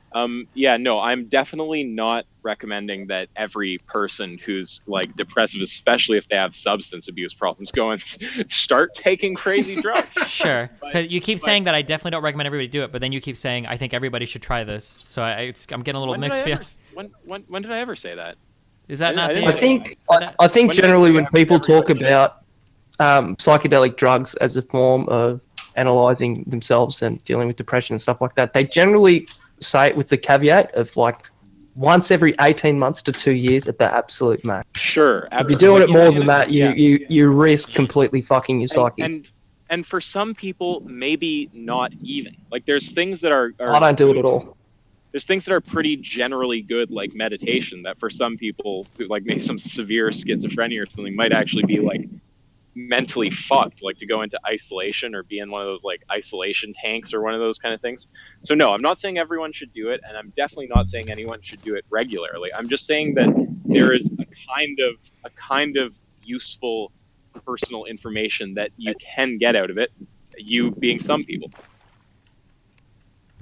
Well, yeah, you're tapping into mindset. Well, yeah, I mean, it's really just the being in another mental zone. There's people who don't get anything out of it. I'm not trying to overstate it, but I also can't understate it, because it's just like, I mean, for me personally, they had a massive impact on just so much about how I see reality. I mean, I feel like my general like ambient level of anxiety was pretty much reduced from like medium high to like 0, and it never changed back. And I would attribute that almost entirely to like realizations had in that state. So I have a personal level of it's done a lot for me, and I've seen others who it's done a lot for. So it's just, you know, I'm just speaking to that. I'm not saying it's for everybody. That's really all. I think coke's a pretty cool drug. No, don't fuck with that. Like that's just another fucking. For the depressed dude to pay. I don't know who is the other guy. Australian, the guy that was talking about his life or whatever. Who, me? Yeah, you. Probably. Yeah. Oh yeah. Yeah, my dude. You're Australian, right? Yep. Okay, cool. Just making sure. To piggyback. I don't want to be confused with those rotten New Zealanders. Yeah. Whew. God damn. Yeah, I definitely wasn't gonna call you English or anything, because that would, man, that would be so dumb. I would never mix up those accents. To piggyback on what he was saying about your brain playing tricks on you, one of the really important things about therapy related to depressive stuff. Hold on, go upstairs for a second. Has to do with like recognizing cancer's thought patterns and then resetting those. It's like a really, really important thing that the Aussie guy kind of mentioned a little bit. Like basically, when you have like when you're stuck in these depressive episodes, you have like really bad thought patterns. Chill. And you have to learn to recognize those and then stop those as soon as they start, right? So things like just taking a drug won't necessarily help you with these types of things. It's always good to talk to like a professional if you have like huge issues with these, especially if you feel like you're coming onto like suicidal episodes or something. Yeah, no, first recourse should always be to go to a professional before doing anything crazy like taking a bunch of drugs or something. Yeah, but the thing is, I think there's too many professionals that really. Clear on this. Like Destiny, you don't think that there's literally no benefit to anyone from taking these. Destiny? I think he's distracted with Nathan. His internet probably went out or something, or maybe he deafened. I heard his kid. He's dealing with Nathan or something. Oh, okay. Yeah. Okay. God damn it, Nathan, cucked again. Cucked like 70 people just to deal with his son because life matters so much. He should have just been an antinatalist. Dude, you should have got his vasectomy, dude. You should have got his vasectomy. Well, isn't his car like, as valuable as his son? His car and his son. Oh my God, what? They're both replaceable, dog. Come on. well, yeah. It's also like if you could just clone your child, is it now just okay to kill the first one? Right. But it's hard to buff out a dent in Nathan. No, you reclone your child once he gets to his teenage years, because then once it's a teenager, it becomes a detriment or a proper detriment. Yeah. Well, anyway, I don't want to be seen as encouraging people to do crazy things. Don't go do a bunch of fucking crazy drugs. I'm just saying that there is a time when there is useful insight that can be gained from certain drugs. Yeah. In the wise words of Chef from South Park, there's a time and a place for everything, and it's called college. It's just make sure that they're not an escape. The second they become an escape, you got a whole other set of problems. Wait, what? Oh, well, yeah, of course. Of course. You don't want to be escaping into some fucking drug realm. That sounds extremely unhealthy. Yeah. Philosophy. Yeah, well, it's so weird because I've seen some of these intellectuals who just so vastly downplay the role of these. I'm not saying this is what Destiny is doing. I wanted to get a bit more clarity of what he thinks exactly. Can I? But I can jump in here. Like my mother's worked in mental health for like just 1 sec. years. Just one, man. Okay, just sorry. One sec.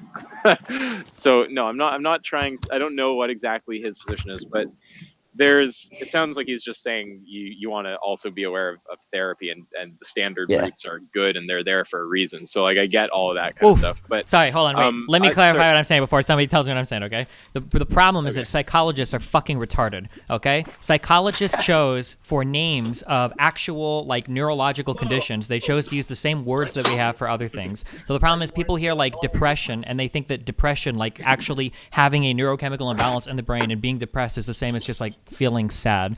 So I'm just cautioning people that like if you've had moments in your life where you felt sad or you've had problems and you did like a drug and you got better for it, that's a lot different than actually having depression. That's like a totally different thing. That's all I was clarifying. Sorry. I texted. Yeah, no, I totally hear that. This is also gonna have to be my last comment for now, and I'm still gonna listen. Yeah, so my only thing is I see some of these intellectuals, people like, for example, Stefan Molyneux, who just like vastly downplay the role of these drugs. Like if anyone ever talks about drugs, he will just talk about it like some crazy like degenerate stupor or something. And it's like, well no, like I literally like that's just actually objectively not true. There are like that's really stupid. But if somebody tells me like taking a drug will solve your like mental problems, no, do you give you think insight. I said that though? Well, like you keep saying I'm not saying that. You're like, so I'm not saying it'll solve your problems, but I'm just saying that if you tried it could solve all of your problems. It feels like that's what you're saying like every time you. Or it could do a lot. Well, yeah, like you just did it right there. That's like. No, that's my actual view. It could do a lot. Okay. It could, but it can go the opposite way. Yeah. Like my mother works. I'm not saying it will. I'm not saying it's perfect. I'm not saying it's appropriate for everyone. So it it's a could coin do a flip. lot. Can I? People. I know this is super Wait, anecdotal or just whatever. one sec, because I'm about to have to not talk anymore because we're going over to the gym. But I'm gonna listen though. But do you actually push back on that though, Destiny? 'Cause Yes, I push back really hard. Yeah. What is it? What do you take issue with there? 'Cause Just to state it really clearly once. I'm just saying. So like if I knew somebody that had like severe like mental issues, I would never recommend a drug to this person ever. That they have problems that they need to sort out via therapy or some sort of like actual like empirical based treatment, that they would have to sort it out this way before ever exploring some type of drug. That I think it would be really irresponsible to recommend that person try a drug to sort out their problems, because I don't think that actually addresses any of the root causes of what's going on. It might give them some sort of temporary elevation, the same way that doing coke might, but it's not like a responsible or healthy way to tackle with your mental health things. Okay, that's what I'm wait, saying. but have you ever tried a psychedelic drug, Destiny? Yeah, this sounds like a lack of experience, actually. Because I am gonna appeal to that. I'm gonna say it's a lack of experience, and Okay. I'm also just gonna say, wait a sec, Yeah. just wait a sec. I don't push back on what you just said there.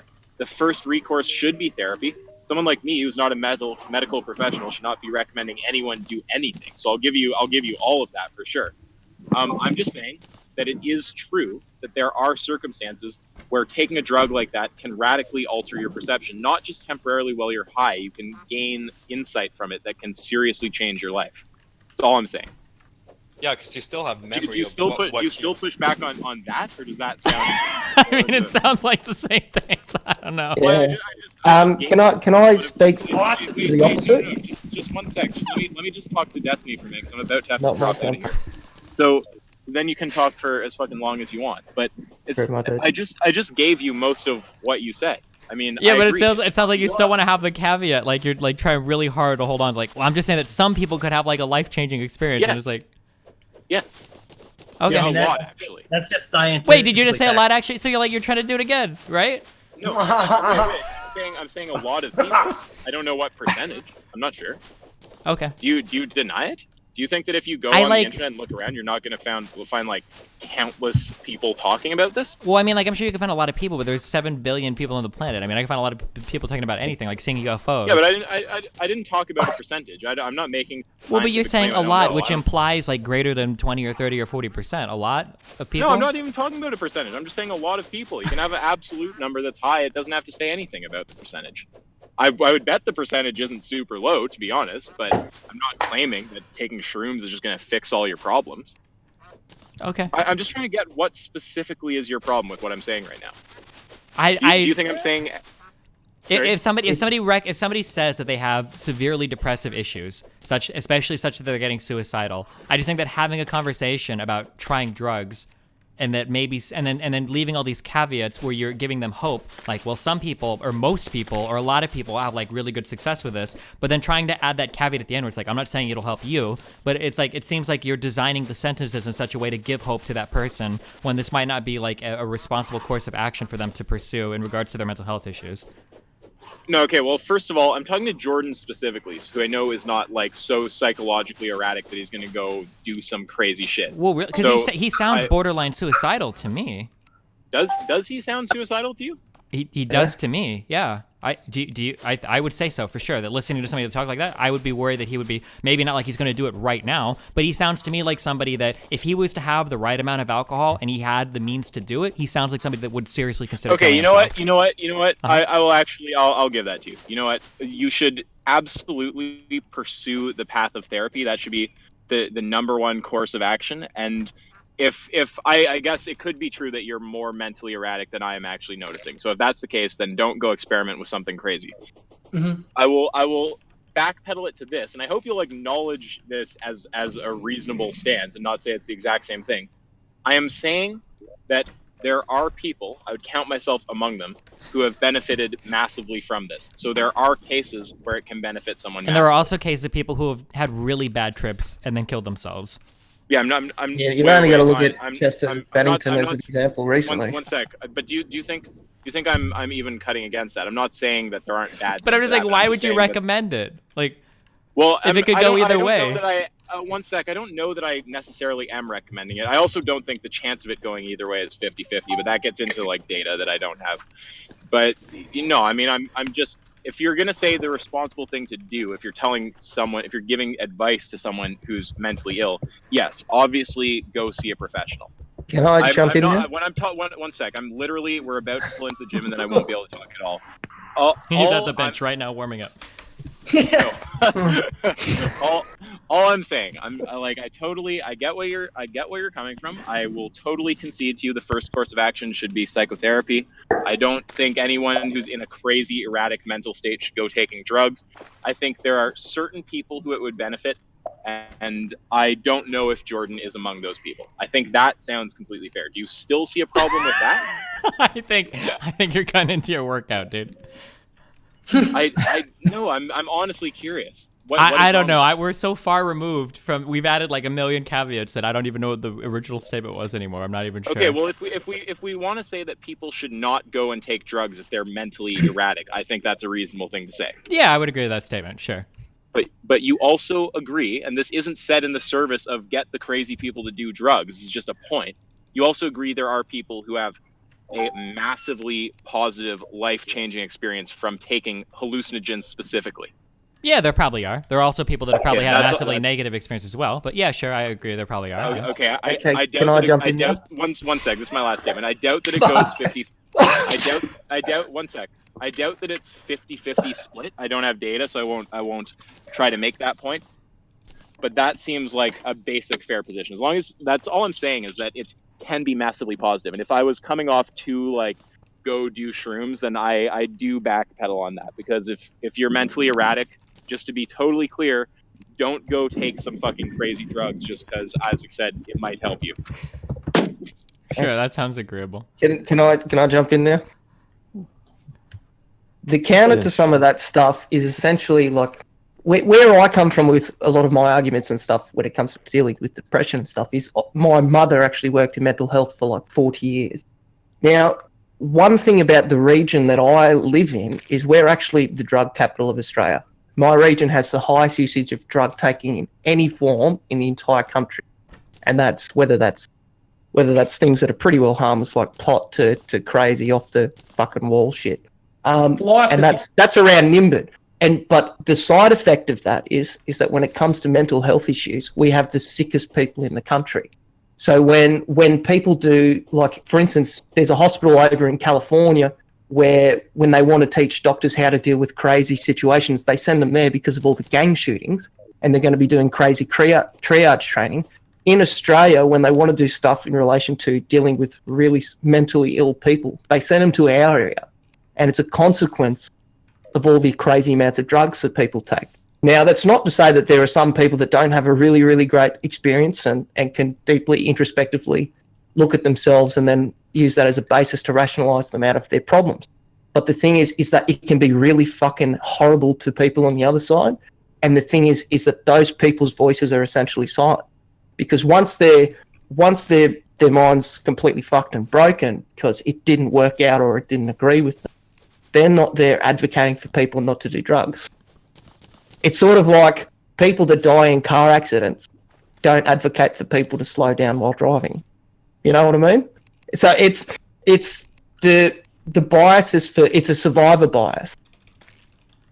So maybe there are a bunch of people that take the drug and it leads to horrible conclusions where they do kill themselves or essentially take themselves out in one form or another, but they're not going to be arguing in favor of it. Yeah, or arguing against it because they're essentially their voices are silent. So the drugs thing is hyper individual for who's going to benefit from such a system. So you got to be like really careful with the advocacy for it because it can go fucking horrific. Well, I know that people with that are prone to schizophrenia, that psychedelic drugs can trigger their schizophrenia. Yeah, exactly.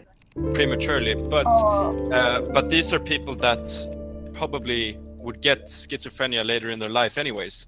So it triggers it faster. Well, that's not a good thing. But that's not a positive. No. But it's an explanation. Yeah, but I'm saying that's why some of the things, such as the therapeutic way to touch on maybe stepping back and analyzing your thought processes and fixing some of those fundamental problems in how you perceive the world around you is a really good place to start. And if all else fails and that doesn't work, fuck it, take some DMT and go talk to the machine elves. Maybe that'll work. Yeah, But like a try bit of some a of those Hail other Mary. options first, because especially in relation to the dudes that was in here talking before, he has the cognitive ability and the desire to try and find flaws in thinking. So for him, the psychological, introspective way through maybe therapy or maybe through just really deep introspection or whatever, and the breaking up of his thought patterns would probably be really beneficial. You know what I'm saying? I got you, dude. Yeah. Thanks. It seems like the healthiest people in the world have pretty structured lives and they're pretty like content with everything they do. I don't see them taking big hallucinogens. But when Joe I try to Rogan think, said like, it was the most really good. productive. Oh god. Yeah, there's also this. Well, Joe there's also Rogan's an this entertainer. He's probably one of Bias that's like been pushed on people like, through like culture, and it's just kind of like I don't know, a little bit more open-minded things, guys. Yeah, there's also this really good product. It's called methamphetamine, and if you take it, it can show you like basically other dimensions of happiness, and it's just you might have trouble getting there on your own, but with just a little meth, you can probably. Okay, achieve well, it. hey, you're making fun of meth, but you pretty much sold like psychedelics the same way. Let's be fair. Because psychedelics. Yeah, but have it's actually completely different. I would not but compare the it's two. actually way more true of psychedelics, though. Well, Yeah, I posted 2 studies in the chat. Like, it's completely not the same. You cannot even compare the two. But yeah, you do acknowledge the survivor bias in that sort of anecdotal experience, yeah? Yeah, I mean, more so for drugs like probably cocaine and meth, but I mean, with something like mushrooms, there is a scientifically documented benefit to people with depression. Yeah, but it's all, Well, also careful. done. There's like preliminary studies that like show that we should probably continue to look into it. It's not like like the APA has released a statement saying that psychedelics are like a good treatment for depression. Come again?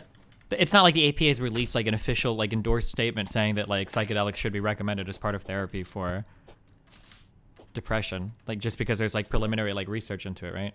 I'm not saying that it's, Well, it's I mean, possible. a lot of to get them over. are relatively cutting edge. I know that as soon as next month, ketamine may be considered. It's going up to the FDA next month. Sure. So, but yeah, not quite yet. But that doesn't ignore the fact that there are tons of documented benefits.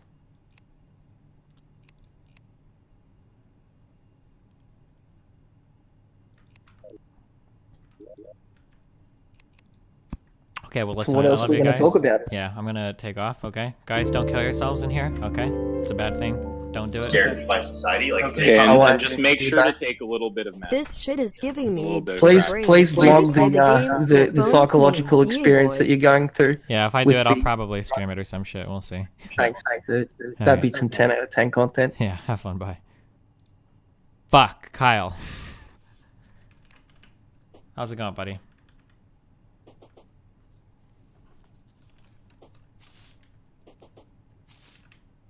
What the hell have you been talking about?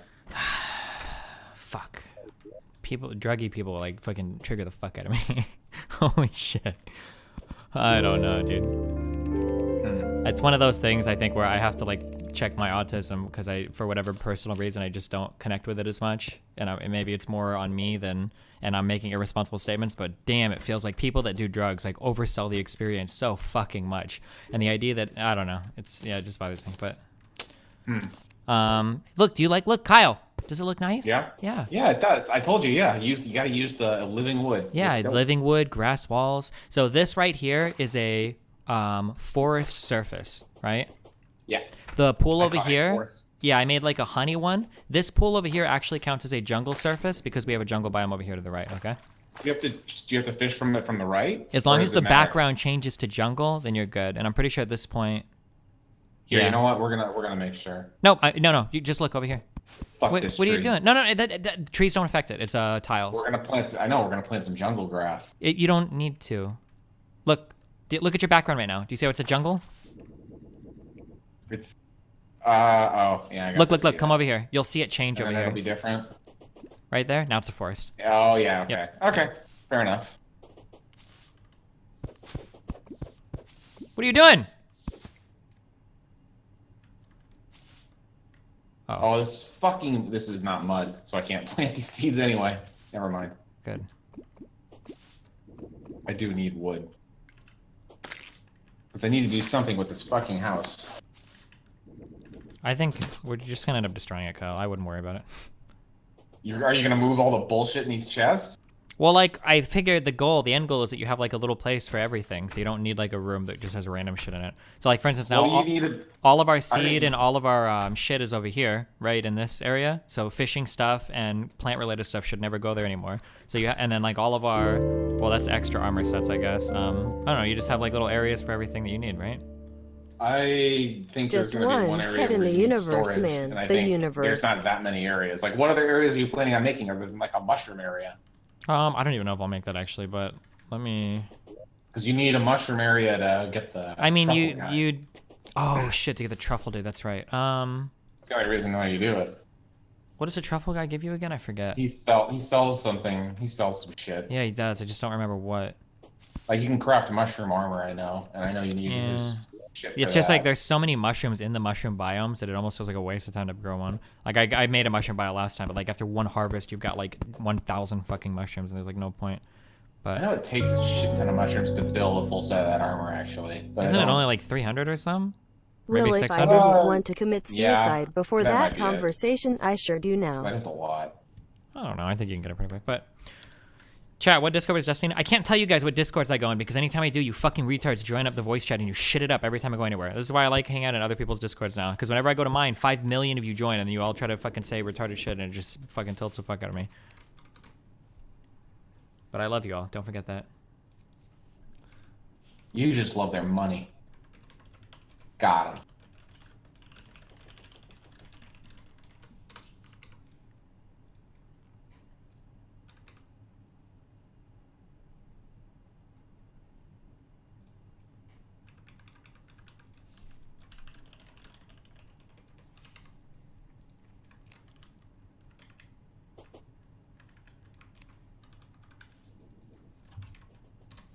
Just lock a channel. You can't even lock channels in Discord. You gotta like set the fucking invite limit to 0 people or something retarded. I don't remember. Come on, honestly, I don't. Maybe it's just the person I am, but I don't really see the appeal of just hanging out in public Discords talking to random people. Well, I mean, I'm a social person. I like talking to Please people, Kyle. stop saying retarded. Listen, this is my stream, Jalen. I can say whatever the fuck I want to say, okay? Alright. But when I'm on your stream, I'll try not to say it, okay? But when I'm on my stream, I'll say it. All day, I'll say it over and over again. Oh, shit. I'm a social enough person too, but you know, I just have the same group of people I like to talk to. Well, that's boring. I like talking to new people, Kyle. New experiences. What about having like good friends that you can rely on? I don't believe in that, Kyle. That's why I don't have any close friends, except for you, buddy. Oh, thanks. What about how would Mr. Moot? I don't know. Where am I going with this? I don't know where I'm going with this. You tried, Kyle. Thank you. I appreciate that.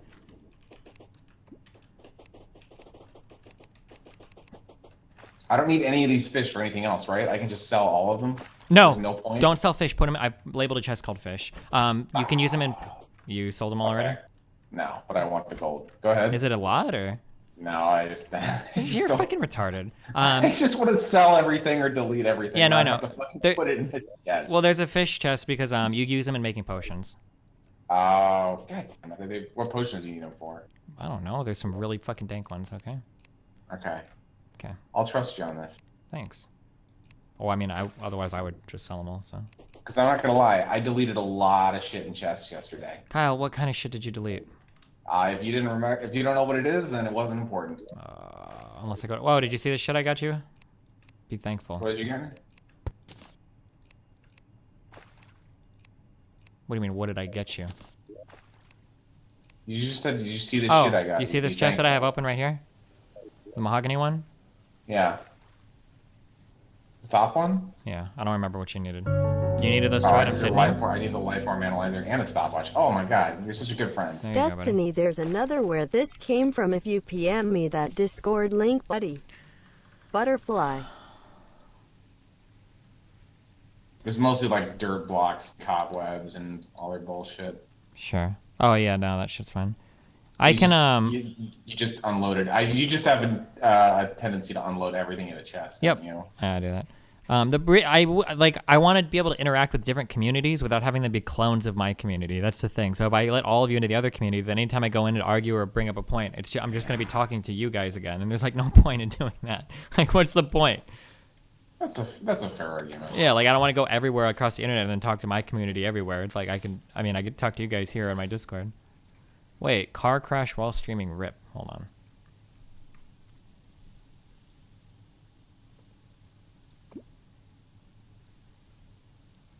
What the fuck? Here we go, boys. See some cool little mom and pop shop or something? I'll stop there and get Kyle some. is the hero we need. You don't need this Let's see flare what's around gun. here, guys. You don't need this acorn. Now I got the Do you need date. mining helmets? We need 2, but I think I've already got them both equipped on mannequins, so. Alright, then that's getting deleted. Yeah, we've already got. So there's no really any rush to go home, but I'm driving in that area. Thank God I'm off the dirt. Oh God! Can I play this? I don't know if this is gonna be like violent. Hold on 1 second, guys.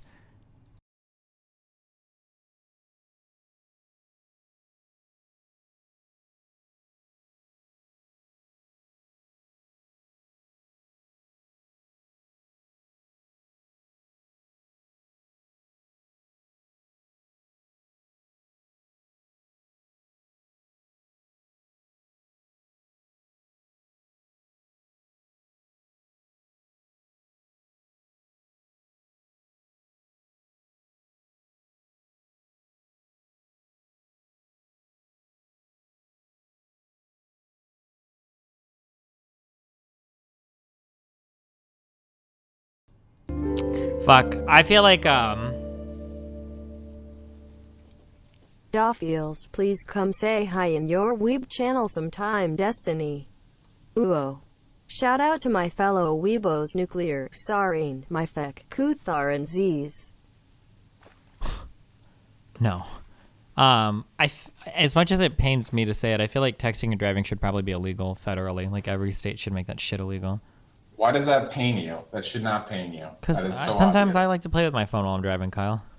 It's your fucking driving. Kyle, I'm a responsible texter, okay? There's no such thing. Holy shit. Yo, put your phone in your goddamn pocket. It'll be fine, I promise. Where the fuck is the mushroom biome? It's over there. God damn, it's so far away. In the United States? No, it's not. It's a state-by-state thing. I doubt federally. Is there a state where it's not illegal? I'm pretty sure in most states it's not illegal. Texting and driving being illegal, I think, is really rare, isn't it? I don't know. Gingerly. How many states texting, driving illegal?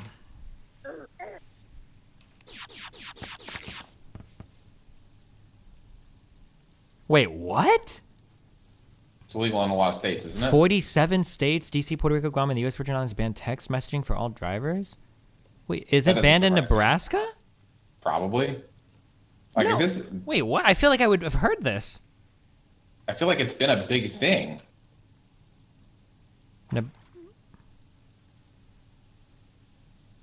First off, you're not the type of person who would ever like watch the local news.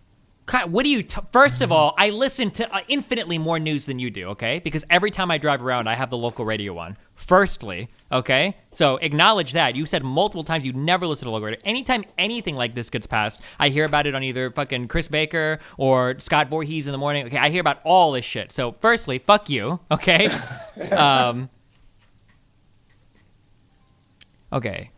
Handhold cell phone use. 15 states...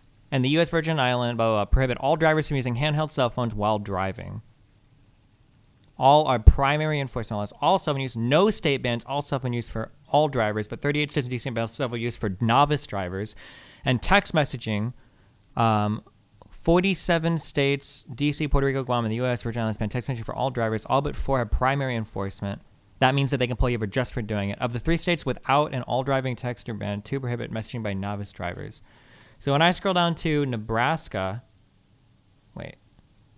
I actually don't know if it's illegal here or not. I assume it is, but oh wait. Oh, so in Nebraska, it's a secondary thing. So that means that's what I was gonna say. Is a lot. It's like seatbelts. It's not enforced very well. consistently.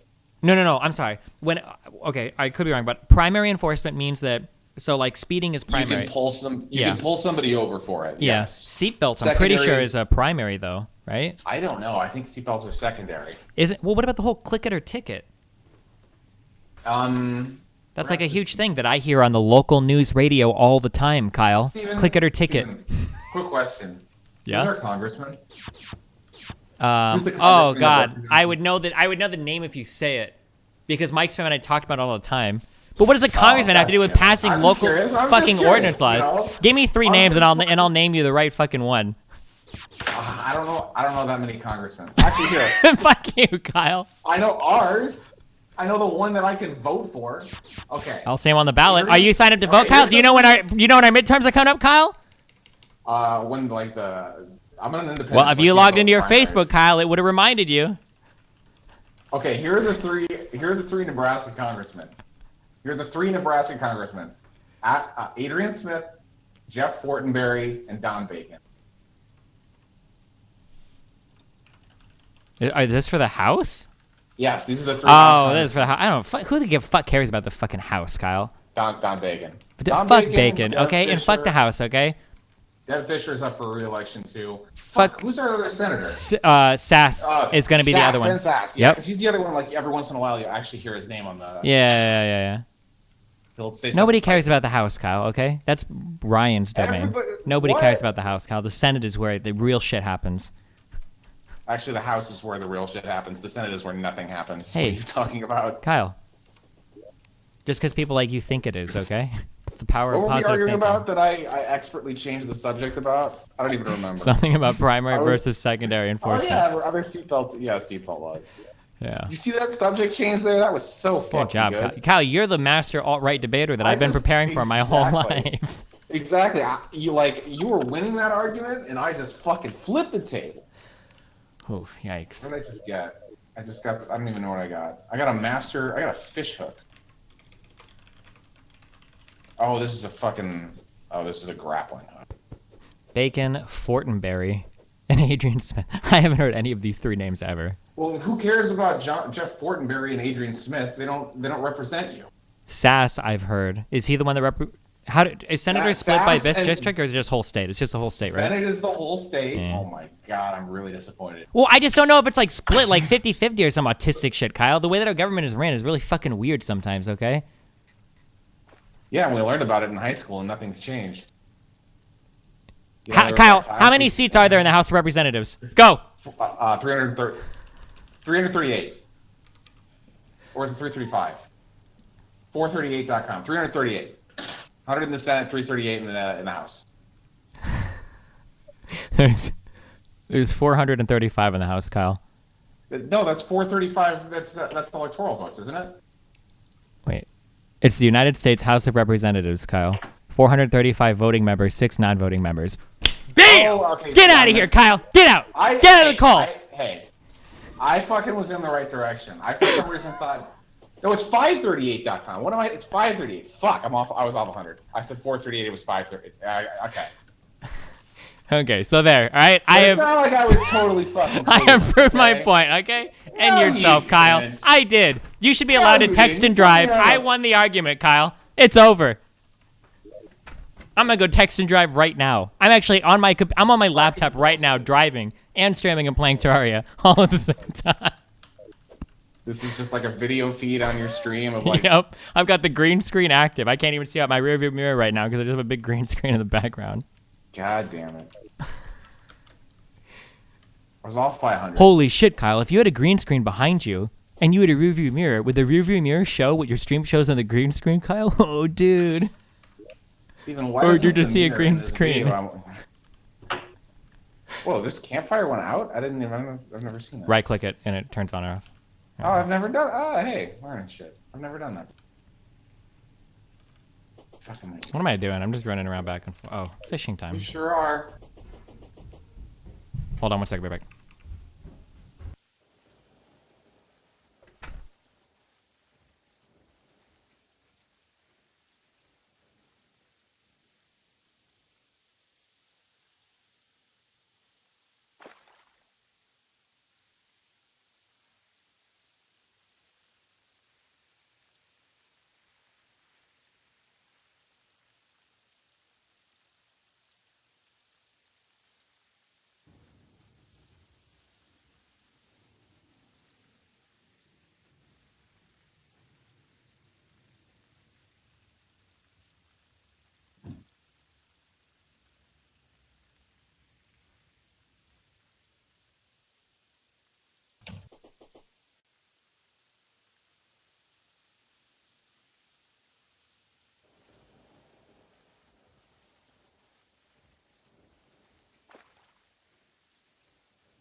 fuck is that shit? Oh, you have the slime shit? I don't know which hook I want to use. I guess I'll use the fish one. Looks pretty stupid. Did you really leave the fucking door open, Kyle? Maybe. Did you already get the mushroom fish? Yeah. This mount sucks. It doesn't do anything special. I can't even jump higher. I think it runs a little bit faster. Probably. But I mean, it doesn't run faster than the boots. No, I think it does a little bit. Oh, okay. So it picks up speed. Yeah, you need a long time to accelerate. And if you run into anything, then you lose all your speed. I don't think it's good. Yeah.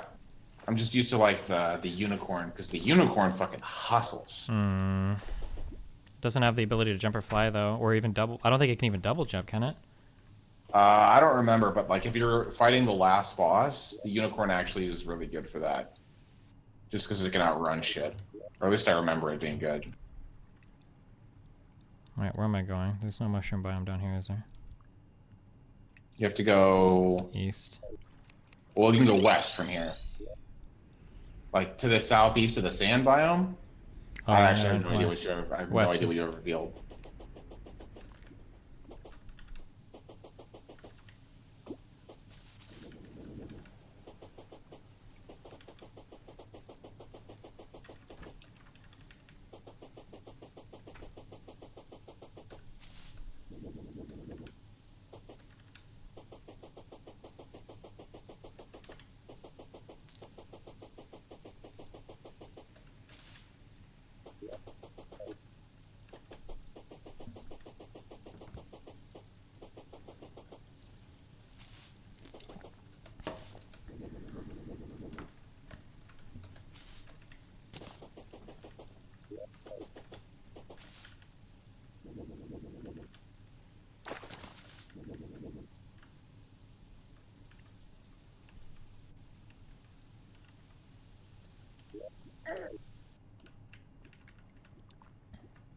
There's a new Slay the Spire character available in beta branch. Wow, cool. How could there be a beta branch to a beta game? Isn't the whole game the beta branch? I mean, some games have test realms when they're in... Some early access games have test realms.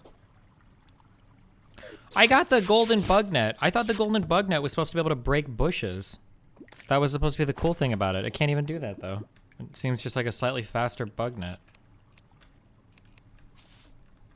Well, Rip, I'm sorry to disappoint you. Shut the fuck up, Kyle.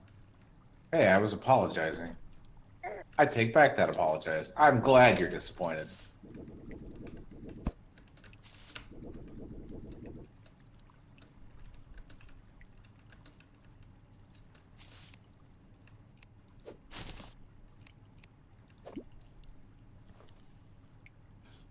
It breaks the grass? Well, that's shit.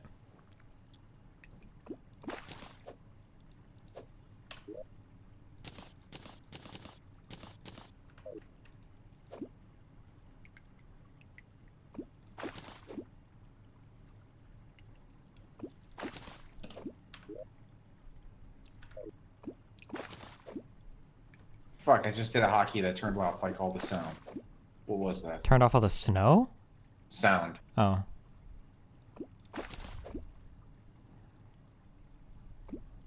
Maybe I didn't. I don't know. I thought I did.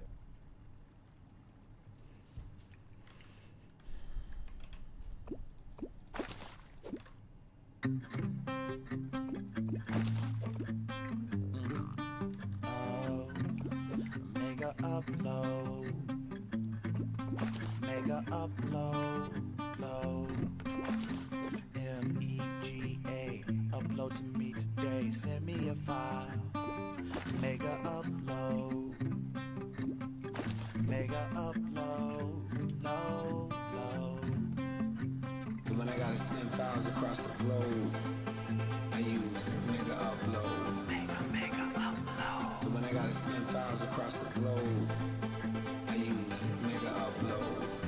Mega upload. I use mega uploads, man. I like to use mega upload. Yeah, I like mega upload. I like mega upload. I love mega upload. I love mega upload. I love mega upload because it moves fast, just like I like it. MEGA. Upload to me today. Send me a file. Mega upload.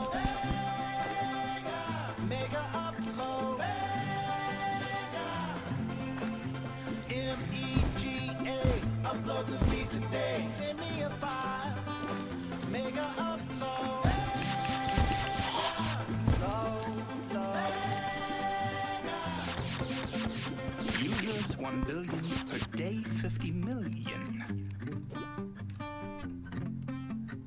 4% of the internet.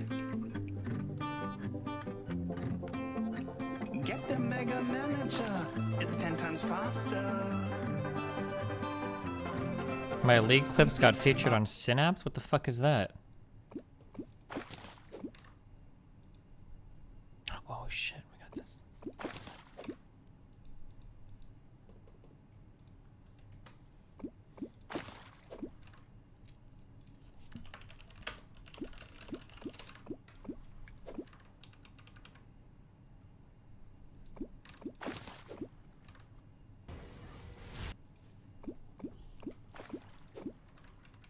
Is it one where I look good?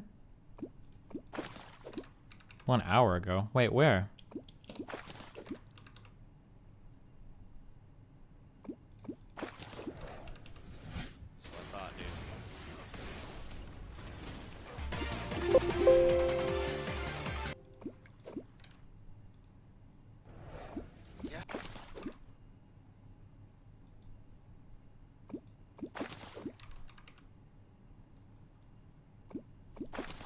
Wait, what all do you need to make pumpkin pies? Is it just pumpkins? Yep.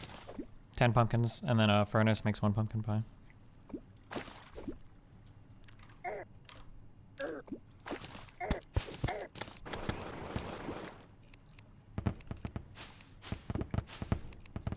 Wait, you just had to go to the blue mushroom place and do it, right?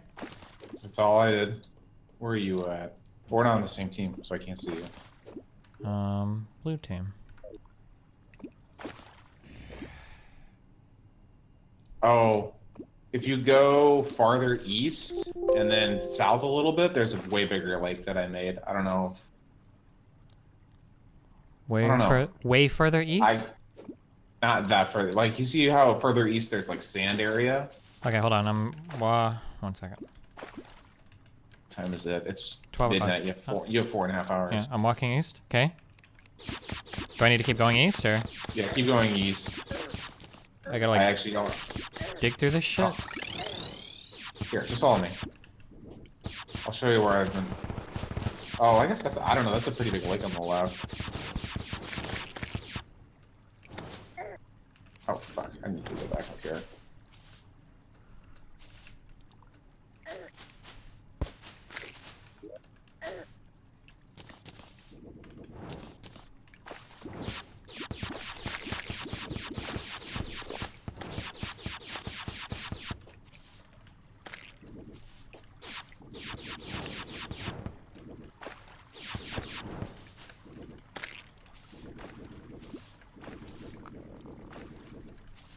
Like, this is where I've been getting mushroom shit. It's right here. Okay. Have you looked up the rules for how these things work? No, like volume. the mechanics behind it? Yeah, the way volume is calculated. It's worth looking at. I can explain it in a little bit if I catch this fish. Otherwise, I'm gonna kill myself. Then you can't explain it a little bit if you... You get my point. Yeah, I got your point.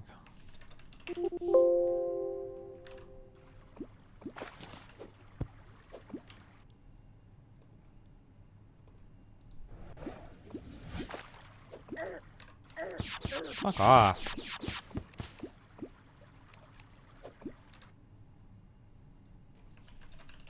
Destiny. You're fine, right? Yeah, I should be fine.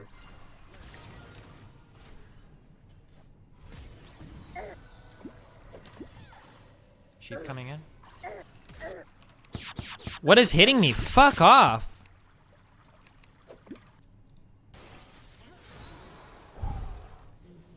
Sorry, man. Wait, that's it? That wasn't even that exciting.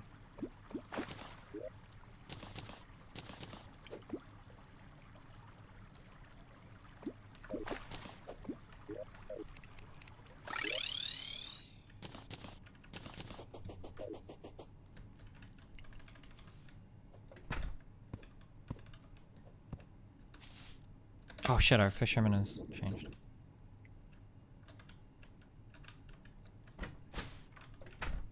Was it for... It's 2:35. You said it was 4:30 is when it changes? Yeah. This might be one of the reasons our house is so popular. Oh no, I know. The housing market here right now is like really competitive for people selling. It's really good. If you're buying, you're getting fucked. So. Mm-hmm. It's good for me. Oh, because you're gonna sell that other house? Yeah, I'm selling it right now. Nice. Went on the market this morning, Kyle. Wow. If you want to buy a house, let me know. I'll give you a friendship discount, okay? No thanks. I'll give you a 3% friendship discount, Kyle. First off, I know where that house is, and it's far away from everything else I do. It's close to the Mexicans. You got a problem with that, Kyle? Is I that don't one of the need to be reasons why close you don't want to be there? Why don't you my need to job, be? Because my job and my family are over here. Mm-hmm. I know, likely excuse, right? You would want to live next to your job and your family. I mean, you, of Think course, about- are going to pick family See, and jobs think- that are nowhere near my friendly Mexicans. So, yeah, I understand, Kyle. Think of how close you are to your job, Steven. And think of how close I am to my job. I'm like literally hundreds of times farther away from my job than you are. My bed compared to my job. Maybe even thousands of times farther away, Kyle. Have you considered renting it out? I ain't got time to fuck with that shit, alright? If you're not, yeah. Well, I've talked this about you to you. It's like if you're not going hard in the paint on like rental houses, like the people who own like one rental house almost never do well. Sure. And if I owned a rental, I wouldn't own $15,000 rental house. It would have to be like a $500,000 rental house to make sense. You'd want to leverage more. Because if you're going to make money renting, you have all the same responsibilities with a $500,000 house as with a $100,000 house, except you're making no fucking money on the...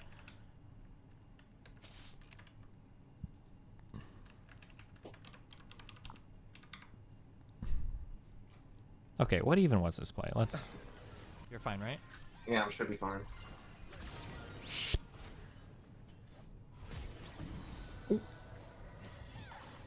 She's coming in.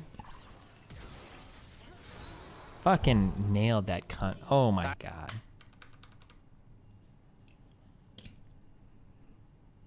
You come to make...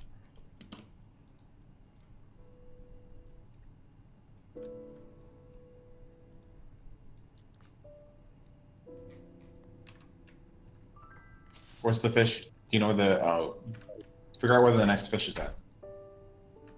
Please. Ugh. Underground tundra.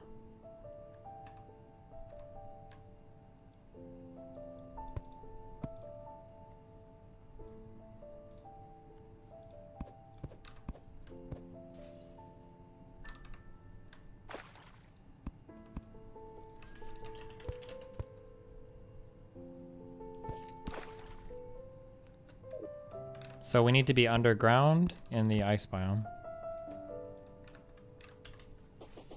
Okay. Okay, I see a big enough lake. Yeah, okay. Underground isn't that bad, right? Oh wait, underground is the close to the surface, right? I so hope. It's gonna be too. Let me just go right here.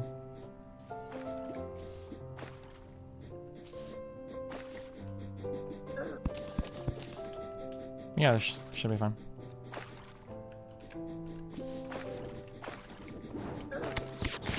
Fuck off. You're letting all the water down. Oh, fuck me. It's okay. I didn't see that. Hopefully this is still underground.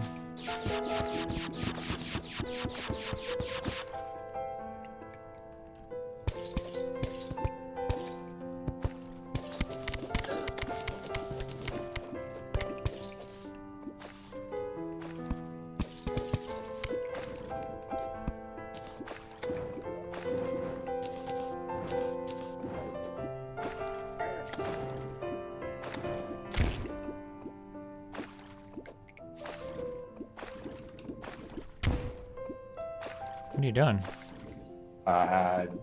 Agitating the fish. Okay.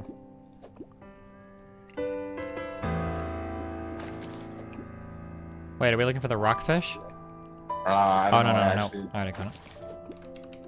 Right. The one with gold letters. Well, these guys have orange letters. God damn it, dude. You have so much better fishing gear than I do. Yeah, you better fucking believe it, Kyle. I can't even. I wish I could like delete shit out of my inventory when I'm fishing. That would You just push make me escape feel and hold better. shift, can you not? Don't you hold shift? Hold I don't shift think and so. I left think click every time you do that, I think you reel in your line. Oh, because when you hold shift, it automatically brings up like a torch or whatever. Yeah, it does. Yeah. Yeah. And We if need you to have check it- that traveling merchant. Don't let us forget. Guys, this is the worst song on the OST. I can't believe they opened the piano album with it. Fuck this shit ass song. What are you still looking for? The fish? No, I mean like from the Fisher guy. Or you just doing Well, quests? oh, I got it.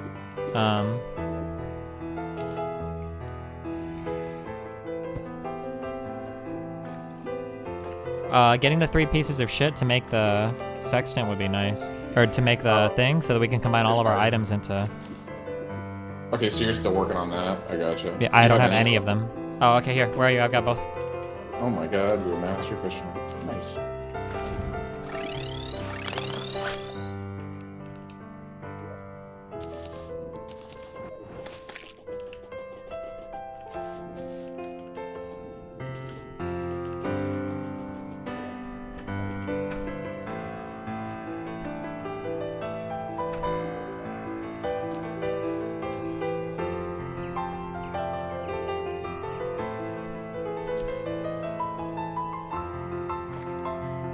Oh shit, we just got a fucking sick. Hold on.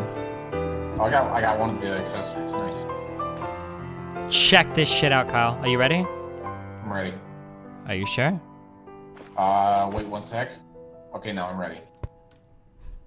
You got a painting of this. Okay, but it doesn't look good there. I don't know where to put it. There's no room. Fuck. That's a pretty fucking big painting. It's a huge painting. Holy shit. Alright, I'll stick it in miscellaneous for now. Oh, and then also, if we can like save up like a bunch of these crates from doing our fishing, that's gonna be a fuck ton of ore when if we open them right when we hit hard mode. Oh, that's why you do it when you hit hard mode? Yeah. It gives you like random ore based on the difficulty.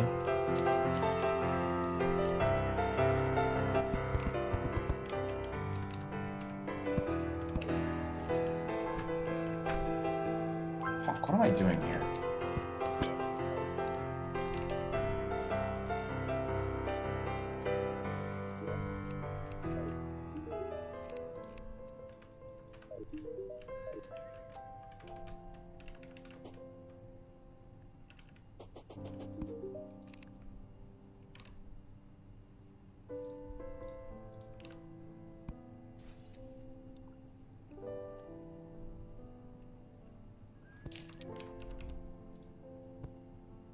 Oh, traveling merchant, you're right.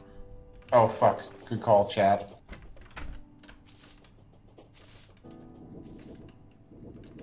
It doesn't look like he's to the east. He must be to the west. Oh, you can bring up your map and just locate him there. Oh, I suppose you can, can't you? You don't need the DPS meter anymore, right? I have one, yeah. Do we have 2 paint sprayers? Do you know? I don't have any. I know there's 1 in a chest. Or do you want like the building shit, or do you not care? Why not? Where's he at? He's right here.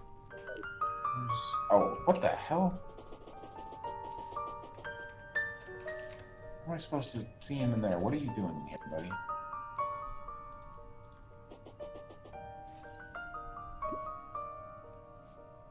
Oh, and there's the life form analyzer that you already got. I bought you one already, so you should have one. Yeah. Remember? Yeah. The only thing, I'm in the same place you are where I just need the fishing accessories, and I just got the first one, so we're doing it.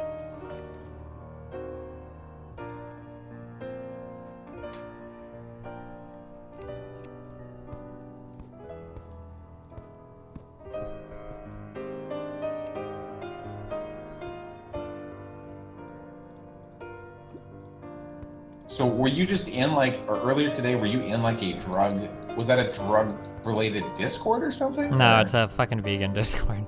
A vegan Discord, okay. There are way more girls in the vegan community than there are in the gaming community, okay? So the vegan community has a huge A+ there. That's not a high bar. It is for Miko, okay. I mean, All right, we needed, that was Frozen Tundra.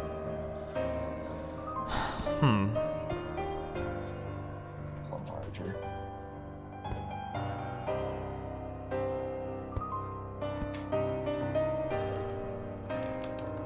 Oh, I need yours. He just gives you all the fishing accessories, right? As you complete quests. Yeah.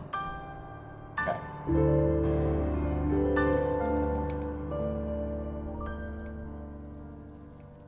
Metal Gear Solid when Metal Gear Solid when. Someday, Shadowfold. Nice new meta, dude.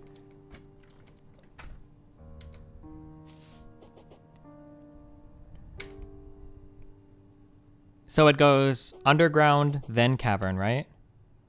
Yes. And we just went in the cavern, right? We just did underground. Or no, we did underground, that's right. Okay, so so this can be in the, we did underground, right? We did, yes. No, we did cavern. Wait, what's deeper? We did the shallower one, which is underground. You're sure? Yes. Okay, cavern, okay, so shallower one, which is underground. Underground, surface. Surface. Okay.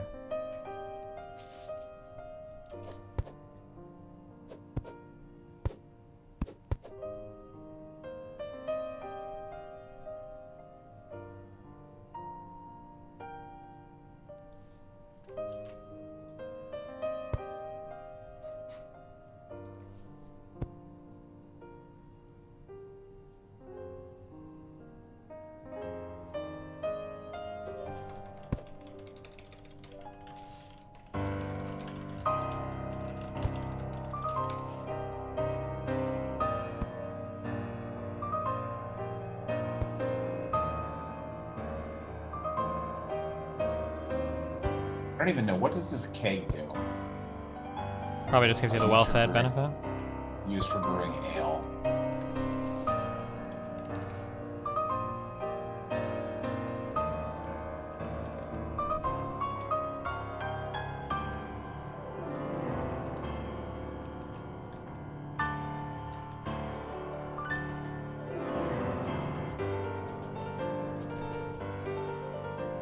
I don't even use this weapon. Why do I have it?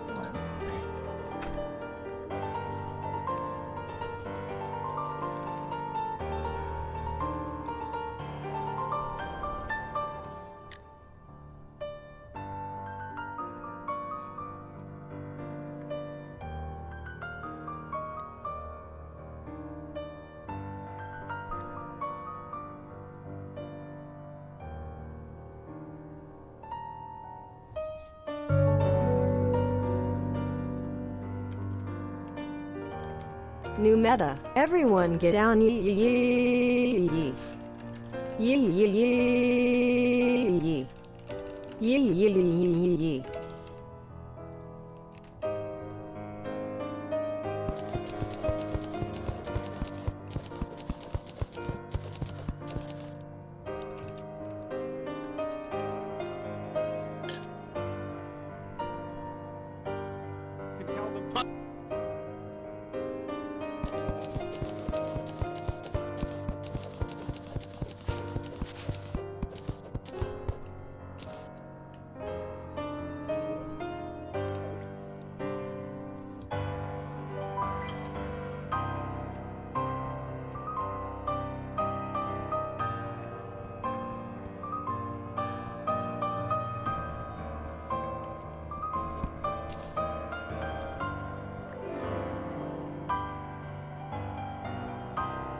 What do you think about these Catholic memes?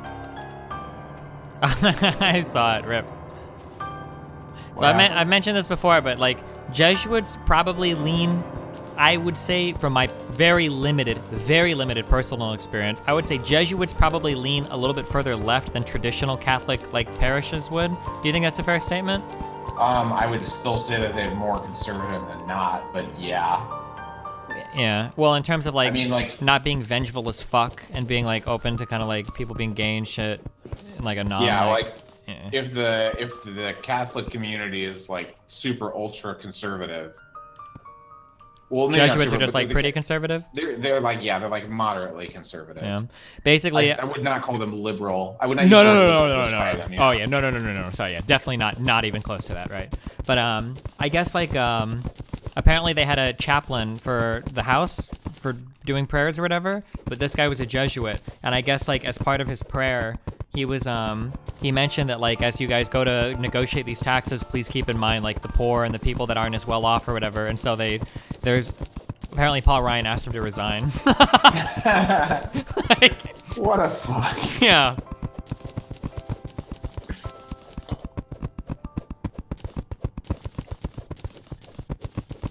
I wonder if Paul Ryan was speaking honestly, what he would actually have to say about his time as speaker. I mean, based on everything that I have seen from people that come out and do like Reddit AMAs or people that talk about their experience, it seems like most of them buy into the bullshit like pretty well. Like it's not like they're all just playing an act, you know? Some people ham it up a little, like O'Reilly like hams it up a little, but I don't know. I just feel like, you know, it's talk about a guy who described himself as like a budget hawk, someone who wanted. All Republicans do that shit though.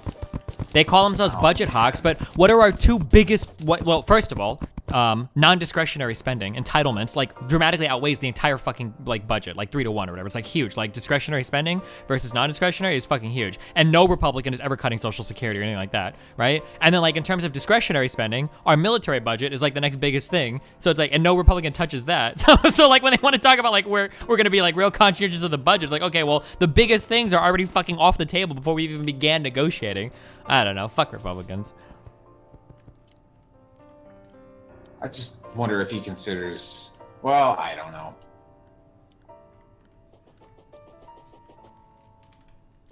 But goddamn, he just seems particularly spineless. Well, I mean, look at fucking McCain. Could stood up to the Viet Cong, but not to Trump, not to the voting party. Like, he did more so than Paul Ryan. Nah, fuck McCain. McCain was worse. Because McCain got out there and he gave all the speeches and he wanted all the credit for being a rebel and shit, but then he just votes to confirm and do everything right along with the rest of the Republicans. I mean, like he bucked. What? He killed the healthcare bill. That was pretty big. Well, was it just him though? Didn't they already? Wouldn't they've had enough? Was he the decider? No, he was the vote. He was the vote. Was he the decider on it? Are you sure? Yes. It wasn't like 60 or. No, it was Murkowski, Collins, and then McCain. And McCain was the vote that they couldn't like. If he wouldn't have voted, it would have been a tie, and then or he would have voted for it. It would have been a tie. Oh, and then Pence would have broken it. Okay, yeah, okay. Then I guess like yeah. I guess that's the one thing. That's the I'll one give him thing. that then, yeah. But I know that when it came time for like confirmation hearings and shit, he was lock and key or lock and step with like the entire fucking party on that shit. Oh, I saw a good. Let's kill this thing. I need something from it. I don't remember what, but.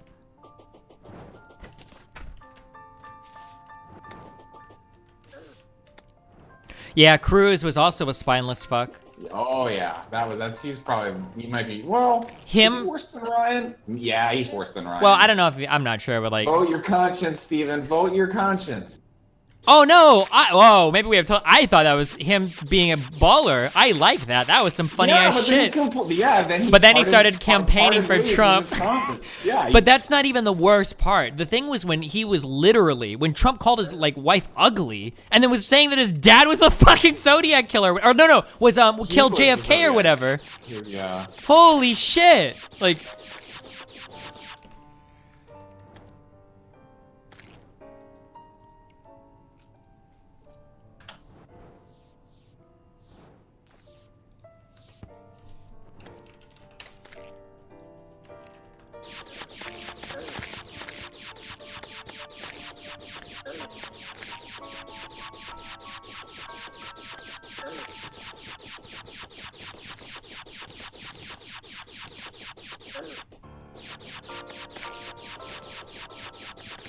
But yeah, I agree. The vote your conscience thing was cool at the time. He just completely step back, yeah.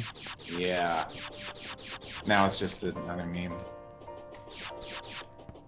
I hear things about the DNC and how they force different types of candidates out, and I'm really conflicted on on how I should feel about it. Have you heard about the new audio that got leaked where the DNC was trying to get a progressive to not run or whatever? No, I didn't. Like, on one hand, I mean, like, obviously your first reaction is like, oh wow, that's so bad, but like, with the way the two-party system works in the US, I feel like you kind of have to play that way. I feel like the two-party system should take a lot of blame for that kind of stuff. Because like you don't want to run candidates against each other like viciously like that. Like it's just really, really bad. I feel like we need to change that voting shit. That first past the post shit like fucks us. I'm sorry, I shouldn't have even said two-party. It's the first past the post shit that fucks us so hard on like ever being able to do anything different with our politics.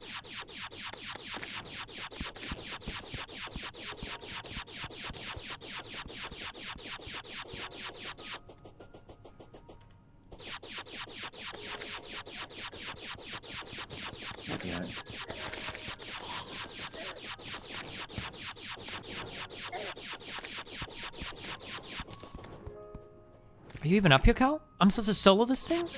Oh, what? Or did he spawn near you? He spawned near me. He just spawned. I didn't even really, I didn't know what you were talking about. I was still like working on the house and shit. Or redoing this.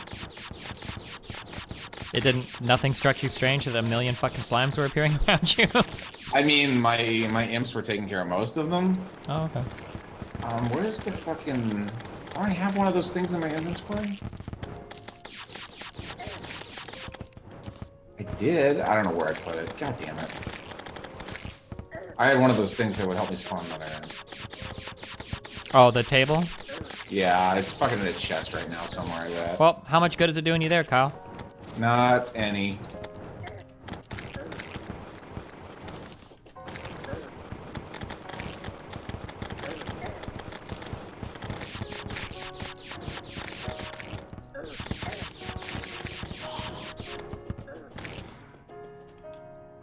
Yeah, Trudeau fucked up on that really hard as well.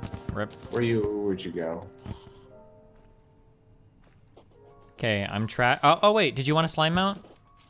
I don't really care. I got one. I just got one anyway. Uh-huh. I'm trashing... I'm trashing everything I get except for your dumb... Well, because don't we already have 2 ninja sets? Oh wait, we need 1 ninja helmet. There it is, on the ground. Look at that. I already have here. it. So yeah, I'm trashing all the ninja stuff then. We also don't need the royal gel or a slime hook, right? Or a solidifier? No, none of them. I'm putting like all the block stuff. Like solidifiers make slime blocks. I'm putting all that in the other place, in the bunker. Like there's a honey thing and a solidifier and a living loom. Oh yeah, I moved that living loom to the tree place. God damn it. I think we have a second one somewhere though. I don't think we do. Unless we got it from another world. Because there's only 2 trees and they spawn in the trees. Well, I brought one of those from another world that I was in, so we should have a second maybe. one then if you found one here. Yeah, because I got...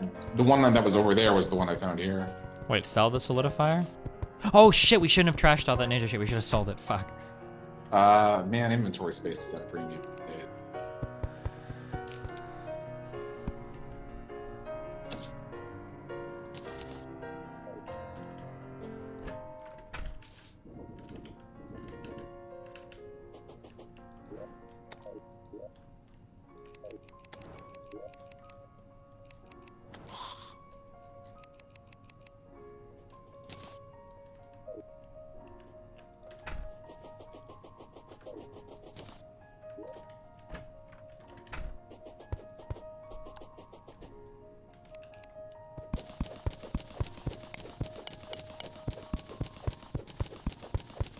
Fancy Sloth, can you calm the fuck down? Holy shit. Someone in your chat going crazy or what? He just fucking drops the N-bomb so often, and I start to wonder, Jesus fuck. I'm surprised you don't just ban him after the first time. Whoa, he's a tier 4 sub, Kyle. Whoa, calm down there, buddy. Oh my God, Whoa, Kyle, we don't just ban. We don't just ban tier 4 subs here, okay? Damn, Kyle. We aren't all fucking loaded, okay? Like our CPA buddies are, right? Chill. Hey, I didn't know. Damn. I didn't know.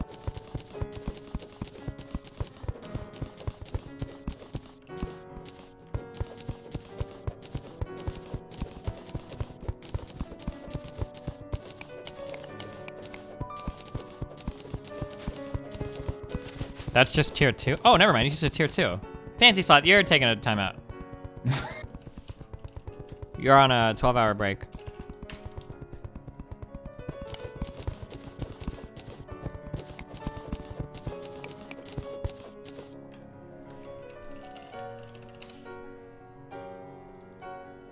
Alright, where the fuck is that table? Jesus, Fancy Sloth. Looking at some logs. Okay, he said it 2 times this month. What about last month? What a potty mouth. There it is. Alchemy table? Or no, it wasn't the alchemy table. I don't remember what it was. What are you talking about? Bewitching table, I think is what it's called.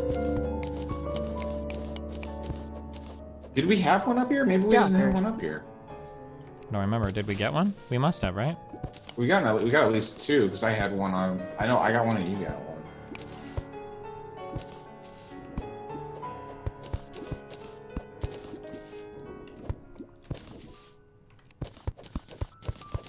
Oh, by the way, you need to reuse the bed.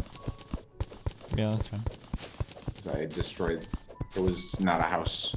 Whatever. I'm just gonna take the one from over here. I don't need this one over here. I'm an Eagle Scout. Oh, dude, a lot of people on my Facebook got mad when I posted that. I feel like it's really pathetic. If you're an adult, I feel like it's really sad if you have a Twitter bio, okay? You've got like 300 characters to sell yourself. If Eagle Scout is like the most impressive thing you can stick in there, I feel like it's kind of sad. That's kind of a big commitment, isn't it? You get like Eagle Scout by the time you turn like 17 or 18. Like if you're enrolled in the Boy Scout, what? But it's something you have to work for a long time, though, right? Sure, but like, would you ever put like graduated high school in your Twitter bio?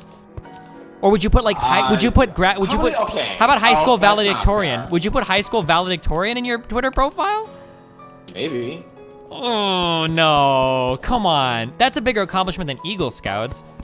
It is, but I mean. But high school valedictorian in your Twitter profile? Maybe, I don't know. No way, Kyle. Like the Boy Scouts is a community, like the community that people care about. I can kind of understand that. Yeah.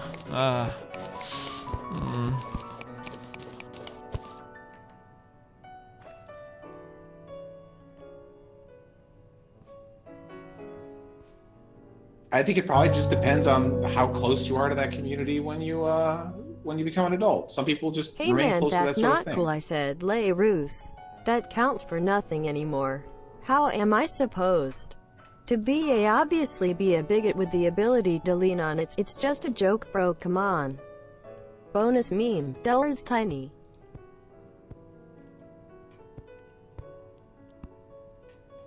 Wait, so is Mitch broken up with Mira or what? Did you see the car crash from the streamer on livestream build? Yeah, you guys are fucking retarded. How can you be comfortable taking your eyes off the road for that long? Like, I feel like there should be like a kinesthetic awareness that should like make you incredibly uncomfortable, like moving that through that much space. I'm pretty sure if you look, like if you're traveling at 60 miles an hour and you look down for like 2 or 3 seconds, don't you travel the length of like a football field? Like, you're covering huge distances very quickly. Do you still care about the diamond and silk curing shit? Some clips have been released of it plus.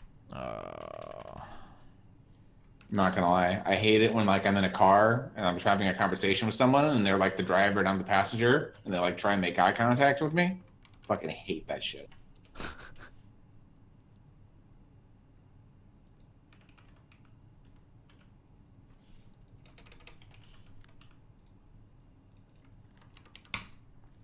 Wasn't he stopped and he entered the intersection? Maybe, guys. This is why. Whoa! Whoa! I'm about to trigger so many of you in chat. I love triggering you guys about driving because it's something that I feel very passionately about. Just because the light is green has no fucking bearing on whether or not how you drive in a car, the fucking rules of the road, the laws of the road, none of that shit fucking matters. It should be one of the last concerns to you is whether you have the right of way or whether blah, blah, blah. The number one most important fucking thing when you are operating your vehicle that you should have on your mind at all points in time is it safe for me to do this action? That is the only fucking thing that matters. Are you driving and the speed limit is 55 miles an hour, but it's raining quite a bit outside and you think your tires might be a little bit bald? Don't worry about the speed limit. Are you sitting at an intersection and your light turned green and their light is red, but that truck that's driving to the intersection doesn't really look like he's slowing down that much? Maybe you should just sit there for a second and see if he actually stops, you know? Just, there are things that you do to maximize your own survival and drive as safely as possible, and sometimes it's not always like the rules of the road are 100% applicable, okay? Drive in ways that maximize your chances for survival, okay? Fuck the fucking, like, don't worry about blaming. Really, what? Is that really gonna trigger your chat? Yes, because people in my chat get real fucking mad because people in my chat are always like, oh, well, this guy had the right of way, blah, blah, blah, blah, blah. And it's like, dude, who the fuck cares? Who is the fucking right of way? Like, if you're fucking dead, it doesn't matter. It's a moot point. Haven't they seen like there's this, what's the statistic? I don't know. It's like that. I don't know. There was a percentage, but it's like most accidents can be stopped by either party. Yeah, of course. Oh, yeah. That wouldn't surprise me at all. The thing that triggered my chat the most. Did you ever see the video of the? Oh, we need to check for the new fish, by the way. It's tundra. It's ice biome surface. Oh, ice biome surface. Did you ever see the video of the truck that stopped to do work in the winter time or whatever? And yeah. All the people get really fucking triggered by it. Yep. It's like, that was the one that triggered my chat the hardest because I said that every single fucking driver that got in an accident on that truck should have like lost their license for like a couple months or some shit, or should have been forced to take a driver retraining class. I mean, don't go crazy. That's they were in the wrong. Well, but the thing is, like you say, like don't go crazy, but those guys like. We saw them hit a truck that should have had cones out, but what if it was a couple kids crossing the road? What if it was a giant fucking animal? What if it was a car that had broken down and it was like stuck in the middle of the road? Like there's a million things where that car could have been fatal, that accident could have been fatal for multiple people. And every single person coming up the hill had the power to not have that accident happen. 100% of those people going up the hill could have had the power to not make that happen, but... Sure, and if they're going to be an asshole about it, sure, then you can be an asshole back to them. But I mean, like, I'm sure some of them were just like, "Fuck, god damn it, I should have been slower." Yeah, but watching some of those people hit the top of that hill and slam their brakes and go fucking flying, dude, it's like, dude, what the fuck are you thinking? Like, did we ever? Oh, didn't we figure? No, we didn't figure it out where that was. Did we figure out where that was at? I don't remember. Like, I'm sure it's listed in the video. YouTube, people crashing into snow truck cones. Comcast Xfinity's let's see. At the base of the hill. There's got to be like a city state listed here somewhere. I'm too lazy to look for it. Because it just seems like a whole bunch of people that don't know how to drive in the wintertime. Well, it's not so much that people don't know how to drive in the wintertime. This goes into like a lot of bullshit that's like fucking retarded. I feel like a lot of street signs, not street signs, but I feel like there are a lot of quote unquote rules of the road that are really cancerous towards developing responsible driving habits. Like I feel like things like speed limits are really cancerous. Actually, I drive with the hope that it will someday end my worthless fucking life. Oh, did you forget one? Checkmate, libtard. Donation. Okay. Like, I feel like, I'm like hugely against the whole concept of a speed limit. I think that they're okay for guidelines, but I feel like if you need a sign to tell you like how quickly you can drive in certain conditions to be safe, I feel like you shouldn't be driving at all. Like that's something that I feel very strongly about. And I feel like there are a lot of conditions like that where it's like, if you need this sign to tell you, you know, like guideline speed limits are great, especially on interstates where there are sharp curves coming up, like the yellow ones, recommended speed limit is 40 miles an hour, can give you an indication of how tight a turn is. But like if you need a sign on the interstate that says like 60 miles an hour, or especially the adaptive ones that say like 40 miles per hour in bad weather, like dude, like you should know that. You're operating a 3,000 pound vehicle, like you should know like how far you can push your vehicle before you lose control. Like if you need a sign to tell you that, I don't understand how you could feel comfortable driving a car. Like that just blows my fucking mind. I suppose there's people in the South that never have to deal with winter, but sure, and they wouldn't need to learn about it, which is fine, but I'm betting most of those cars didn't have winter tires. Yeah, but that's fine. You can drive on. I mean, I drove this winter through summer tires. I mean, I should have gotten winter tires. I'm kind of lazy, but that just means you have to drive accordingly, right? Like through my fucking neighborhood, I'm going like fucking 15 miles an hour because I know that if I go any faster and I slam my brakes, I know that I'm gonna lose control, right? And you do that on every single snowy day, on every single winter day when you're driving out of your neighborhood. You fucking slam the brakes a few times just to see like how much stopping power you have. You should be in the habit of doing this stuff so that you know like how much you can get away with on the road. Like it's important to know this. I've never gotten winter tires in my life. They're really well, but you always drive you typically drive full-size cars, right? Yeah, I don't. Well, no, my cars are pretty fucking small. I have a Honda Civic. Oh, you have a Civic now. Did you get around okay when it was snowing and stuff? I mean, I don't go that far is the thing. Well, Like, I remember like on my GTI, like I couldn't get out of my neighborhood on summer tires when it was snowing. I literally couldn't get up hills. Like, and when I say a hill, I mean like 15-degree incline was impassable terrain for me. Oops, I need to. Fucking lazy imps. I mean, you have to remember, like, I got my car in November, I think. Sure. And I have less than 1,000 miles on it. Like, sure. I just don't drive that much. So I suppose it's just not worth it for me to. Yeah. That's more than anything else. Maybe. If I had like a long ass commute.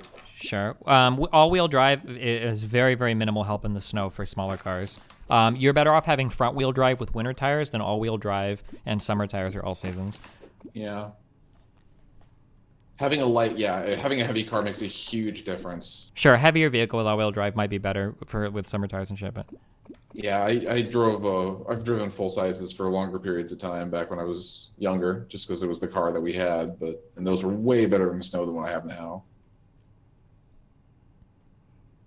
Are you sure this is? I'll double check.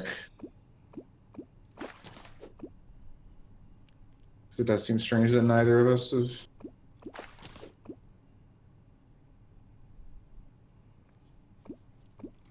Oh, it says cotton. Did I look at this correctly? I might have looked at this wrong. Wait, what's the sentence he uses? It says caught in tundra. Let me see. Whale, dolphin. Well, like, what's the statement that he uses for the fish? Like, what's the sentence? What does he say? No, it's a whale. It's a dolphin. No, it's a penguin. Yeah, it's a sky surface snow biome. Yep. Okay. Yep. That's right. We're in the right spot. I'm fucking lazy. Jesus. Get them, my imps. What is your fishing power? Where do you see that? It should show for you because it's showing for me. Push escape so that you have your. Oh, 31. What's yours? 40. Oh my That's God, not Kyle. too bad. I thought it'd be way lower than you because you have like the fishing gear, don't you? It doesn't help that much. Did you talk to the angler to take the quest? Wait, do you have to do that? Right? I don't think you have to. Nope, you don't, because I just got it. I'll fish.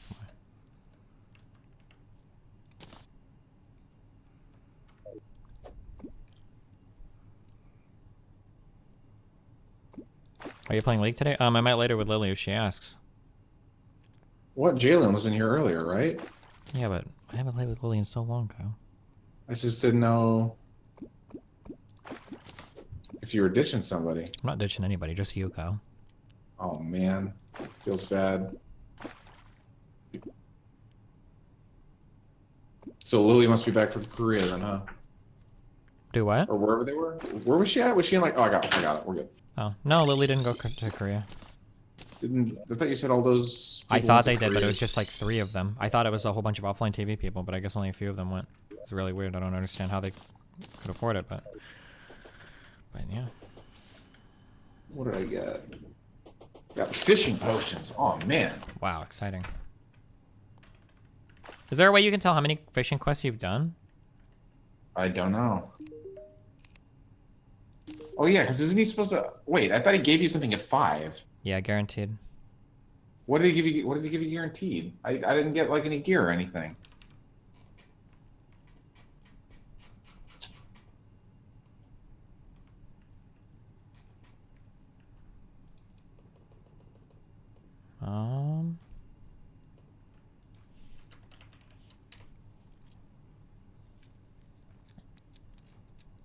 Oh, 10th, 15th, and 20th angler quest is where he gives you angler armor. I think everything else is random. Or maybe I don't know. Yep.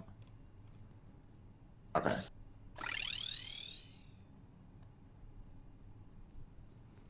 You can get the Golding fishing rod. It's guaranteed on the 30th and 50th quest, and there's a 0.4% chance on every quest after the 75th quest. Why would you want to get multiple? I don't know, in case you lose one. Okay. Or you want to give one to your friend? I don't know. Oh, here. Well, let's listen to this. I linked it to you on Discord. Let me know when you gotta load it up. Oh, great. It is great, Kyle, and it's gonna be great. What is this? Good memes. That's what it is, Kyle. It's all I bring you. All right, I'm ready. 3, 2, 1, go. Regular speed, right? Yeah. Here today. Okay. Question for Mrs. Hardaway. Have you ever publicly expressed an opinion about the presidency of Barack Obama? No, because I wasn't into politics or anything like that. So when you say, wait a minute, hold on. When you say public, well, not when he was in office. Let me back up. What? If I had something to say, it was during the election when they were running. And what was that opinion? That I didn't think he was a good president. He didn't do anything for the black community. Look at the people from Chicago, and he was from Chicago. So I had a very vocal opinion. But while he was in office, like before the election, I didn't publicly say anything because I just wasn't into it until Donald Trump came along. Now, are you familiar with a governmental entity called the Federal Election Commission? The FEC, I am. Hello? And are you aware that presidential campaigns are required to submit what's called campaign finance disclosure reports with the FEC? Yes. And those FEC disclosure reports detail contributions made to the Trump campaign. Are you aware of that fact? It could be. I mean, okay. And the FEC reports also publicly disclose what's called expenditures or disbursements made by the Trump campaign. Are you aware of that fact? Well, I keep hearing it. I heard somebody put out a news article that was out there, but. Okay. Let me enter into the record, Mr. Chairman. I ask unanimous consent for what's called the post-general election FEC report filed by the Trump campaign on May 12th, 2017. Yes. Can he tell me how Sir, much? Mr. Gomer? Without objection. Thank you very much. Now, Ms. Hardaway, I think you stated on the record today at least 3 times, quote, "We were not paid by the Trump campaign." Is that correct? That is That is correct. correct. Okay. Now, Oh, no. are you aware that your testimony today is under oath, subject to the penalty of perjury? Yes, we are aware of that. Okay. Now, the FEC report dated May 12th, 2017 states that on November 22nd, 2016, the campaign of Donald J. Trump for President Incorporated paid Diamond and Silk $1,274.94 for field consulting. Are you familiar with that? We're familiar with that particular lie. We can see that you do look at fake news.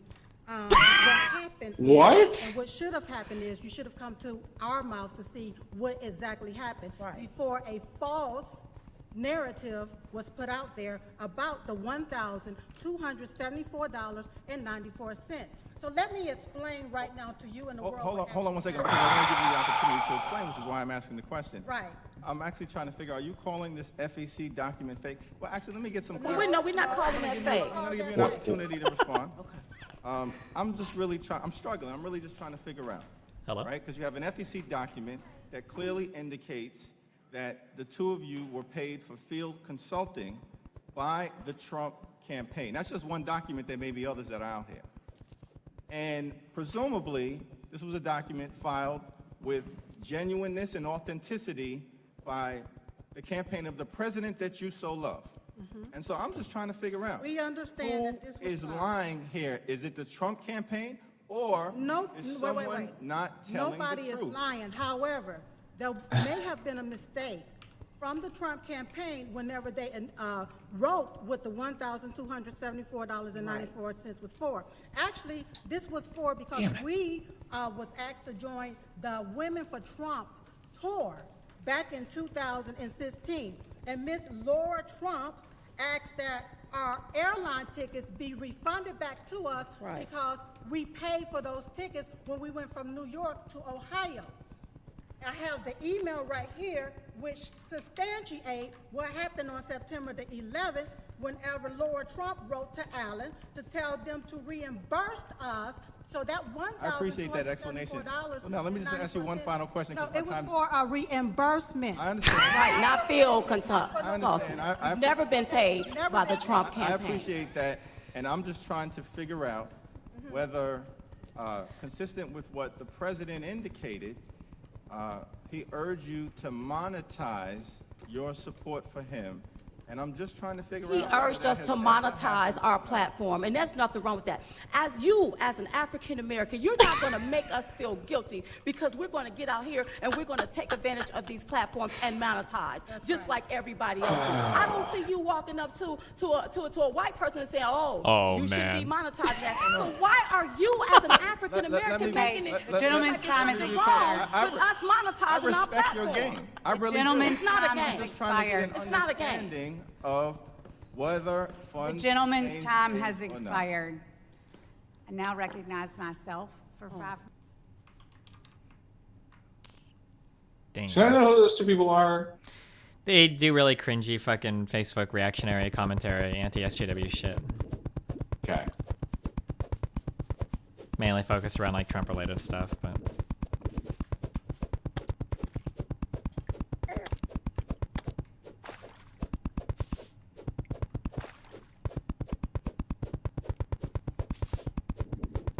Did you ever hear about like Eminem's rap that he put out against like Trump or whatever? No. Yeah, he did like a freestyle or whatever where he kind of shut on President Trump. They did a response rap. Okay. Oh, maybe I did hear about that. Okay, yeah. They did a response rap, and based on what you just saw there, Kyle, that response rap is about everything you could imagine it to be. All right. What if I don't want to imagine it? Well, then you don't have to, but. Good, because I'm not going to.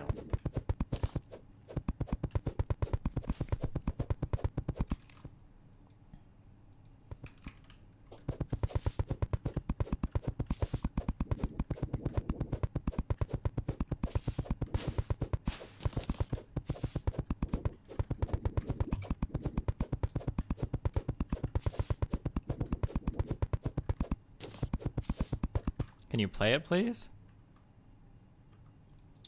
I mean, I can if you guys really want me to.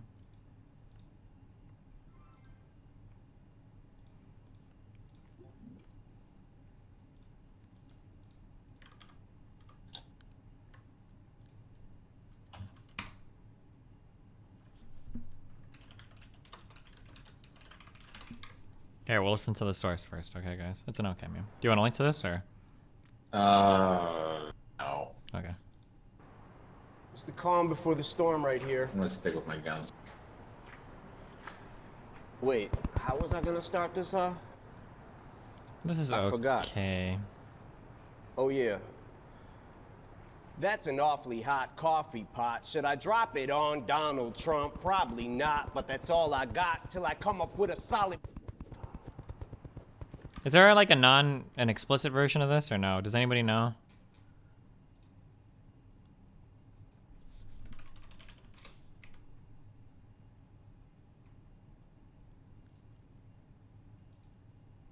Wait, is this it?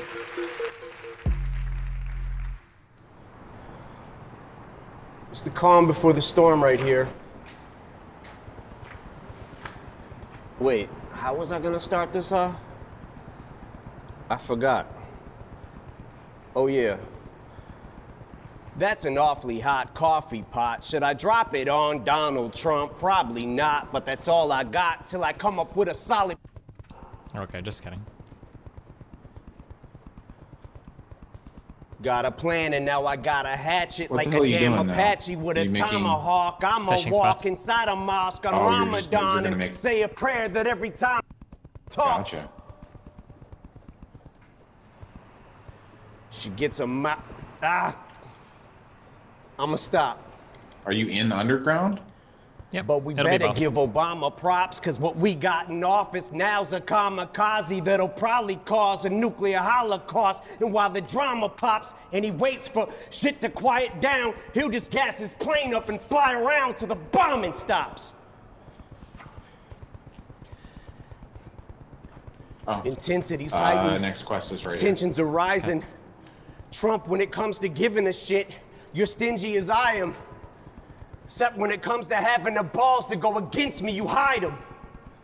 Cause you don't got the nuts. What are you like an using? empty asylum. Rockfish. Oh. Racism's the only thing he's That's better than, fantastic for. Cause that's how he gets his rocks off and he's orange. Yeah, sick tan. It's 70% That's why hammer he wants power. us to disband, cause he cannot withstand the fact we're Where do not you see afraid hammer of Trump. power? Walking on Hover over your eggshells, I hammer? came to stomp. That's why he keeps 70%. screaming, Oh, drain so the it's the same. swamp, Okay, because it's the he's same in as the molten quicksand. hammer. Okay. It's like we take a step forwards, then backwards. But this is his form of distraction. Plus, he gets an enormous reaction when he attacks the NFL, so we focus on that and instead of talking Puerto Rico with gun reform for Nevada, all these horrible tragedies, and he's bored and would rather cause a Twitter storm with the Packers. Then says he wants to lower our taxes. Then who's gonna pay for his extravagant trips back and forth with his fam to his golf resorts and his mansions? Same shit that he tormented Hillary for and he slandered, then does it more. From his endorsement of banning support for the Klansmen, tiki torches in hand for the soldier that's black and comes home from Iraq and is still told to go back to Africa, fork and a dagger in this racist 94-year-old grandpa who keeps ignoring our past historical deplorable factors. I got one too. Now if you're a black athlete, you're a spoiled little brat for trying to use your platform or your stature to try to give those a voice who don't have one. He says you're spitting in the face of vets who fought for us, you bastards. Unless you're a POW who's tortured and battered, because to him you're zeros because he don't like his war heroes captured. That's not disrespecting the military. Whoa. How do I turn that off? You can't know. There Oh, we never go. mind. Okay, good job. That. This is for Colin. Have to wait a Ball while. up a You can't turn fist. it off and on. You can't spam it. And keep that shit bald, like Donald the bitch. He's gonna get rid of all immigrants. He's gonna build that thing up taller than this. Well, if he does build it, I hope it's rock solid with bricks. Cause like him in politics, I'm using all of his tricks. Cause I'm throwing that piece of shit against the wall till it sticks. And any fan of mine who's a supporter of his, I'm drawing in the sand a line. You're either for or against. And if you can't decide who you like more in your split on who you should stand beside, I'll do it for you with this. You. The rest of America, stand up. We love our military, and we love our country. Wait, how are you gonna get water in here? I'll get it. Hey, Trump! Oh, can you use your buckets or something? Don't you? Okay. Yeah. How much farther down do you need to go? This is about it. All right, that was the Eminem rap, guys. Now we're gonna listen to the Diamond and Silk version. For the record, man, I love Eminem, but damn, dude, he needs to go back on them drugs. Yeah, he's not quite what he used to be, but I mean, it wasn't horrible. It was okay. Now let's get the response, okay?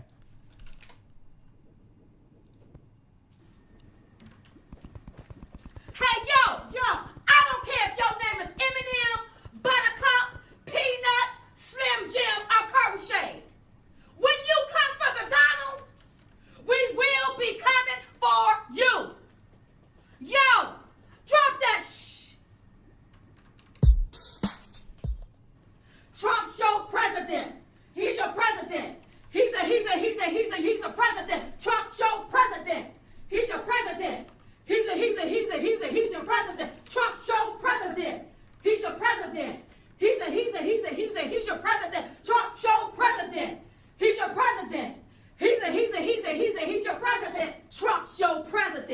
So get over it. Stop crying like a baby and a little bitch. You mad that Hillary lost. Diamond Hill trying to tell you that Trump the ball. Did you delete all our snow blocks, Kyle? I shot caller. I don't know. I deleted a lot of stuff. Need more snow? A lot. Protect us all. Alright, Before this I can country overdo falls. it. Now you can go around talking about you hate Trump. Take a look Where in the is mirror. You Mr. just got Demolitionist? skulled. So you tell your fans to draw a line in the sand to make a choice between you and him like you the man? So let me tell you something that you really need to know. A lot of your fans voted for Trump, so maybe you need to go. So tell the NFL they should stand the up and still a kneeling on the flag trying to pull a stunt. And they can take a knee and kneel during halftime, but don't do it I've on been our wanting to watch. destroy this mountain anyway. Instead you had to use the word racism to make a connect. But I'm telling you right now, your whole rap was whack. Boom! I don't have any slime. He's Oh your well. president. He's your president. Wait, do you have any slime on you? He's your president. He's your president. Okay. He's a baller, baby. A shot caller. Get used to it. He's your president. He's your president. Oh, you forgot what happened back in 2000 when you was. Man, maybe I should go get some. This is gonna be He's your annoying. president. He's your president.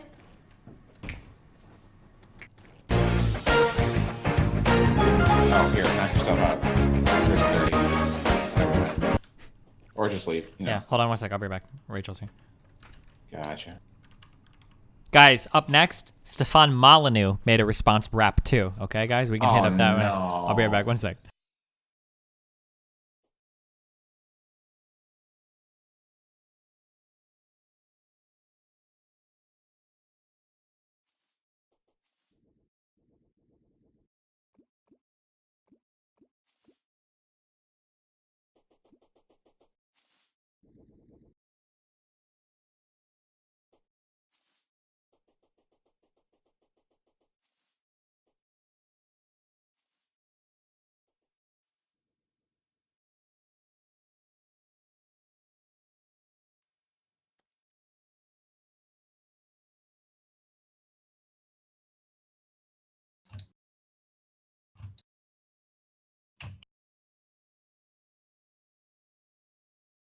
Ow, dynamite fucking hurts.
Are you trying to get me killed, Kyle?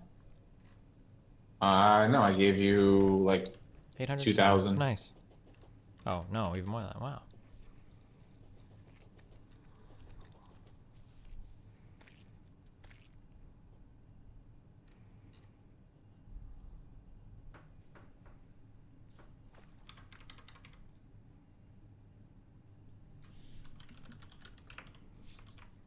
Wait, holy shit.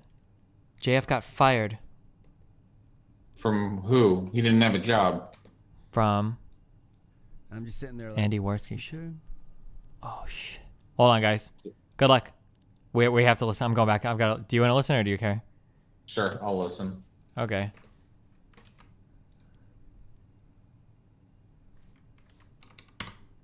This is the link. And I'm going all the way back to the beginning. I'm going to be times doing this. Oh, okay. Wait, what the fuck? This is a lot. Alright, I'm ready. 3. Oh, okay, hold on. Going all the way back to the beginning. Times 2. Ready? Oh, shit, times 2. Yeah. Normal. These guys both talk real fucking slow. 3, 2, 1, go. What's going on, everyone? Welcome. Well, as later on the Kumite that you were reviewing. Wait, what? It just skipped ahead. Fuck, hold on. I'm going back to the beginning, I guess. All right, ready? Yep. 3, 2, 1, go. What's going on, everyone? Welcome to yet another Warski Live. Hope you're all doing well. I'm here with JF. JF, last night I saw something interesting. You made a stream. You made a stream, and you were talking about me. What the fuck? Does it skip ahead for you or? Hello? Not really, no. It's shit for me. So on our show, as well as later on Kumite that you were reviewing about the slander I did on Cantwell. So on my first explanation of it, I was talking about how he was talking about like murder or whatever, and then later I talked about how it was in the hypothetical situation, and you believe that it was slander, like the original statement, right? Even though I did rectify it, and we talked about it on our show, yet you feel like you could do an hour and a bit acting as if I have not talked about the entire situation. Like I didn't, like you didn't even start out with, oh, Andy already talked about this, and you know, he already said that he sees what he did wrong, and he actually corrected it on Warski Live. You made it seem like I did that, and I didn't acknowledge what happened. Well, it was not my goal to make it seem that way. However, I know that what you said on the last Warski Live when we talked about it was not sufficient. I found evidence for more defamation, for more misrepresentations, and so to my taste, what we discussed on Warski Live was not an apology, which is why I did the video entitled it Warski Slandered Cantwell. Well, with your you know, a position on the slander, which is my position as well. You shouldn't slander people or misrepresent what they said. I'll say you later in that stream talk about Tonka and failure, and you in your definition of slandered them by saying for 2 weeks they've been trying to get me you fired from Warski Live, which is untrue, and which caused a ton of your viewers, your fans, or whatever, to go over there with the information that you gave, which was not true, and for them to bash Tonka and failure for something that they didn't do.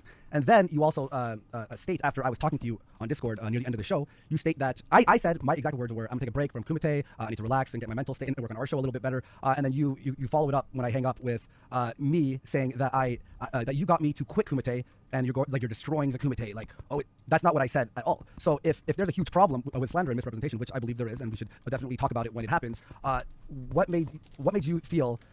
I mean, why did you feel it was okay for you to slander and misrepresent what they said and what I said in the exact same stream talking about slander? I deny that I have slandered here. We will go back to the cases you've listed. So first you say, I said that Tonka and Failure were trying to get me fired of Warski Live. Do you acknowledge that Failure was trying to do that? He admitted it. Well, what he said was, what Tonka said, just to clear his name up, he said, you know, I like the dynamic between Andy and JF. I think Andy has to take the reins of his show a little bit more, but I like what they're doing. And Failure was just talking about how he thinks that you don't take the bans, and you're, but I mean, whatever the case. Failure, I would just remind you, Failure has admitted on the public space, I want Jeff fired, and this is what I'm trying to do. Well, he said that with you in the room when you were talking about, he was talking about how you weren't funny, you were talking about how he wasn't funny. And from what I gathered from that interaction, there were some laughs, there were some bants, and it was in a joking manner. But in no way did those two go in my ear for 2 weeks and try to get you fired. In fact, they want us to have the best show possible. I repeat, Failure, even in my absence, has admitted trying to get me fired from Warski Live. Well, okay, so from what clip did you gather? It was a committee. I didn't keep the timestamp, and you misrepresent my sentence. I didn't say Failure and Tonka are both trying to get me fired. I said they're trying to get me fired or undermine the emotional relationship between me and Andy. And so the or is important here. That means that Tonka may not have tried to fire me, but he did try to comment on the emotional relationship between us two in a way that was undermining of the progression of our show. I really disagree. What he was doing was saying, you know, I think, you know, Andy, you should take the reins on your show a little bit more, just an opinion, but I like your dynamic with JF, and I think you got a good show going, which is not implying firing and is not implying to break our emotional relationship. This is a thought you had, and you made it seem like on your show that this is the statements that they made. This is a feeling you had from a comment that wasn't that at all. And now the way you said it on your show makes everyone think they said that and go to Tonka and Failure and go, yo, what the fuck, you're trying to get fucking JF fired? First, I do not care about what people say. I care about what I say. Second, Tonka did comment on the emotionality between us two. So I don't know what you're trying to do there. I deny that I have slandered Tonka's and failure there, and I do not care if people misinterpret this. There are retards everywhere on the internet, and I'm not bound to what people say on the chat. You're trying to put something on my back that is not mine. Well, then I could say the same thing from the clip you watched on Kumite, and then I clarified after. I was talking about if people snuck into the white ethno state, he would want to murder them. Which there is no white ethno state. He doesn't own a white ethno state. It doesn't exist. So with what you said right now, there are retards on the internet who are misrepresenting what I'm saying because it's an obvious statement of hypothetical. Then I said hypothetical right after, and I said it twice, and then I said it on Worski Live, and I apologize for it. And if it's not sufficient for you, fine. But to do an hour stream with insults, undermining me, bashing, fucking taking the piss. There was even a point where someone called you and went like, "Yo, shouldn't you talk to Andy about this?" And your follow-up and your answer to that was, well, like over his emotions, I'd rather take the super chat money. So this shows to me, even though I had already talked about the situation twice, and from my initial saying the thing that happened, I wasn't trying to misrepresent or try to defame anyone. Like that wasn't like. But even though I acknowledged that, I clarified, I apologized if anyone took it out of context or interpreted it in a certain way. You felt like, you know what? I'm gonna take the original statement and dissect it and just proceed to bash Andy without maybe even like throwing him a DM. Maybe you want to defend yourself. Maybe you want to do this. Maybe you want to talk about it. Maybe bring it to Worski Live and make it a segment where I could talk about it, where I have a chance to at least defend myself on the whole situation. And it felt like last night from a lot of the certain sections of the stream, there was like what I felt a lot of attacks and lack of loyalty and undermining me as a person, and that really irked me. It was really an uncomfortable thing to watch. It was like, what the fuck? Not even for example, let's give an example here of the respect I have for you. I've defended you on a lot of cases, which I stand by. And then let's say, like the other last week or whatever, you went, full emotional, powerhouse, kicked Ralph. You took jokes poorly. You sort of like, I could have, maybe made like an hour stream, the twisted mind of JF, but I didn't do that. And the reason is because you as my co-host, it's my job to make you look the best as possible in these situations. I have your back. And I felt like you were like, fuck Andy, I want these super chats, and I don't have his back right now. Especially, I have people on the left who hate me, people on the right who hate me, people attacking me, a crazy bitch wants to sue me, we got my family being doxxed, all this shit. And then the one person who should have my back in these situations of stress and frustration, and I'm trying to calm down and relax, makes a stream about me and says a lot of, in my opinion, really nasty shit, as well as a claim that I quit the Kumite because you control the universe and Papa JF. Remember, Andy, it's Papa JF. I control what happens here, and it was really, in my opinion, very uncomfortable when I have your back on a lot of things, and I would expect that you would have my back, but now it's like, okay, I'm under all this stress, all this bullshit. I've explained myself, and you don't have my back. Your main priority on that stream was to bash me, undermine me, make me look bad, and make shekels off of it. That is not true. My priority was to reconciliate us with a fan base that has identified your slandering of Cantwell and has shown us through dislikes that they were unhappy about it. So if we didn't go through last night, there would have been a lie staying on the public space from you that I wouldn't have called out. I will always call out lies. I will always make that type of stream. I do not back on any words that I said yesterday. Many of them were jokes, by the way. When I say I control the universe because you won't go to the committee the next day, that's a joke. It's bans. I'm sorry if you can take it. I stand by it. I was proud to see that you were refocusing on Worski Live. I'm very disappointed by what I see tonight. You organize a show where we will be talking to each other just like this instead of our guests who have been scheduled for many days. It's been a lot of times that I've been reserving guests, that I've been scheduling guests, and that you cancel. Yeah, like twice. Here's why, and I think this is important, because you like. Wait, you can't make to do a show with you with a guest and be in the humor to interview, to be positive, to be funny.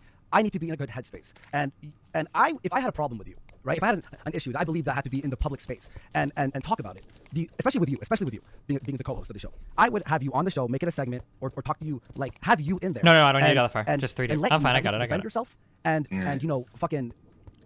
Save face, because I go on your show yesterday. All this shit flinging, even though I've already explained myself, was going my way, and the chat is just fucking obliterating me, and I have to sit there and I can't defend myself, even though I did fucking explain myself. I can't defend myself. Yeah, I've got a ton of my inventory. It makes me look in your inventory. terrible. Okay. It makes me look like a shit person, a person who doesn't care, a person who was on a malicious intent of attacking Cantwell, which I wasn't at all. And also like a big thing too, and I didn't say it, Cantwell made that article about me with. If you want to dig, Andy Worski cucks me, right? And he puts me, three down on me, where I've got this. He's bashing me. Andy did this, and everyone's like, Andy, when we finished the stream, I was uneasy about, and I wasn't like sure. I had a gut feeling about, and it was you who was the first one to be like, yo, Andy, maybe we should like private that, save it, and post it on a different channel just in case. And because I had that gut feeling, the inclination of like maybe we'll have a strike for that, I was like, yeah, you know what? I had the thought too, and we agreed on it, and it was cool. But you brought that up, and when everyone Cantwell was trashing, and everyone's trashing me, I didn't go like, oh, JF was the one who did that. Like, I didn't throw you under the bus immediately. I was like, you know what? I'm just not gonna say anything. I'll just take the hits because I respect JF and I want to throw him under the bus. And I'm bringing that up right now because like you allowed me to get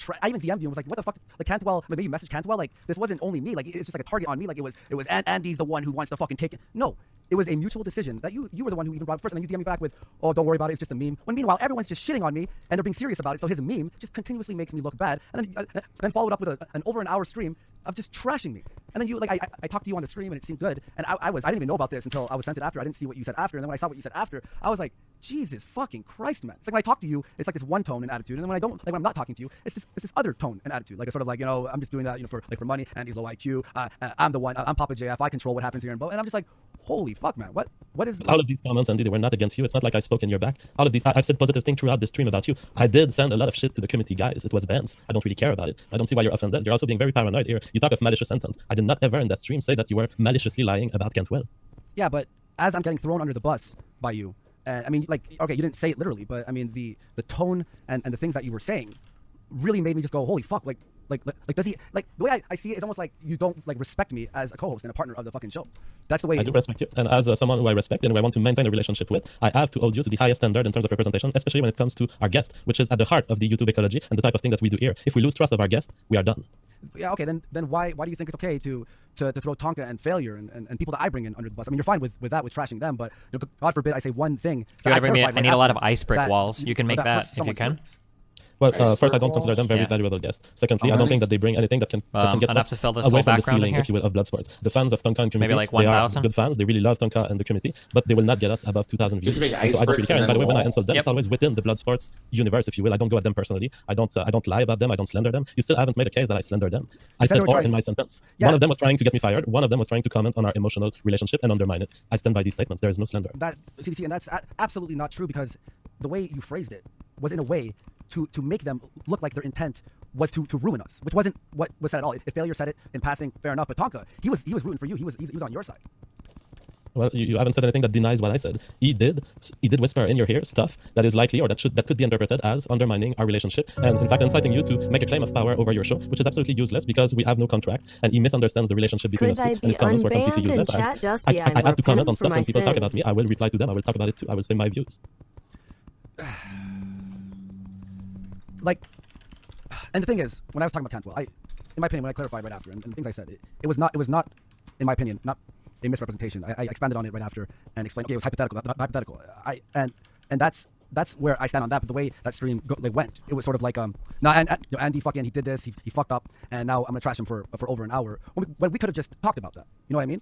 Because everything that, if I were to have, you know, like an issue with the way you dealt with a guest or whatever, I just bring it up on stream. But yo, like the Ralph thing, for example. I'm not gonna wait till the next day and go, let me dissect how I felt JF was being super emotional on this, and then make you have a bad face and make you look bad, because the way I see it is I'm trying to help you and boost you up and have your back. And what you did there, instead of us talking about it on the show or having me on the show so I could defend myself to save face, it was just a spiral of just making me look like fucking trash. And you've done this before.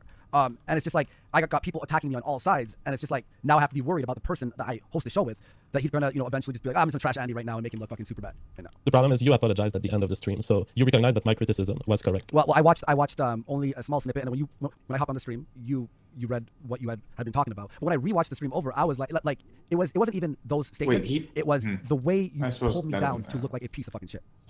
All right. Well, I think that it is the end between us two, and I'm sorry about it. But this is my. This is the way I speak on YouTube, and there's no reason for me to lower the standard for you. And I've never sacrificed my intellectual integrity. So it's gonna be the end, and it was fun while it lasted. Yeah, I was gonna say too, like for being a guy who hired you, who pays you, I would just expect a little bit more respect. You know, like it's just like how I see it is, imagine you being at work, right? You're at work and you trash your boss. You just keep trashing him. You say you control me and the universe and everything that's around. Like I'm some sort of puppet, and it's, in my opinion, it's very disloyal, and it pissed me off. It pisses me off. All right. Well, I wish you good luck. And I'll be streaming tonight on my channel. Bye bye. Peace out. All right. That's what I have to speak my fucking mind. I have to speak my fucking mind. I know a lot of you are upset at me, but for the guy who writes his check, for the guy who helps him, who backs him on everything, you know, I've done everything in my power to defend JF, and it's just constant trash. Look, I'm good with the memes, the jokes, having fun, just fucking around, right? But when it's just constantly making me look bad, and I'm getting DMs like, yo, Andy, like, oh, JF said this about you. It's like, dude, just fucking talk to me, bro. Just fucking talk to me. I wanna feel like the person I'm working with is loyal and trustworthy. And with JF, I don't feel that. I feel like he's look, I know we have a business relationship, but he's in it for boosting himself up. He's in it for the shekels, and he doesn't care who he tears down, and in my opinion, who he lies about. Because I feel like him lying about, and he's trying to manipulate the situation, but he's lying about Tonka and failure. I can't sit there. I know people are gonna be pissed off and unsubscribe. Look, I love everyone who watches the show, but getting shit on constantly by your co-host, being manipulated, being controlled. When I pay him, when I show him respect, when I backed him on everything, on everything, the shit allegations, his emotional outbursts, all this stuff, I'm trying to like save face for him. And I do one thing that I rectified immediately. And Andy, he is slandering. He's slander. Oh. And okay, so it's fine if you slander or undermine certain guests that he feels are too low IQ for the show, like my buddies, Tonka and Failure. And it just shows that it's a selfishness in my opinion, because I have to bend the knee and be super polite, be very like careful, walking on eggshells with the people he brings in. And here's something that happened last night too, where he's trashing me, throwing me under the bus, doing all this stuff, didn't even talk to me, just making me look fucking bad. And he's joking around at some points, and that's fine. You can joke around, that's cool. I appreciate when people make jokes. And then Halsey throws a super chat and he goes, like he was upset. I should apologize for calling him a porch Jew, because the joke was I was claiming that he wasn't Jewish, so I'm not gonna call him the house Jew anymore. So he's gonna be a porch Jew, which is a joke, obviously. And then JF asks me to apologize to Halsey.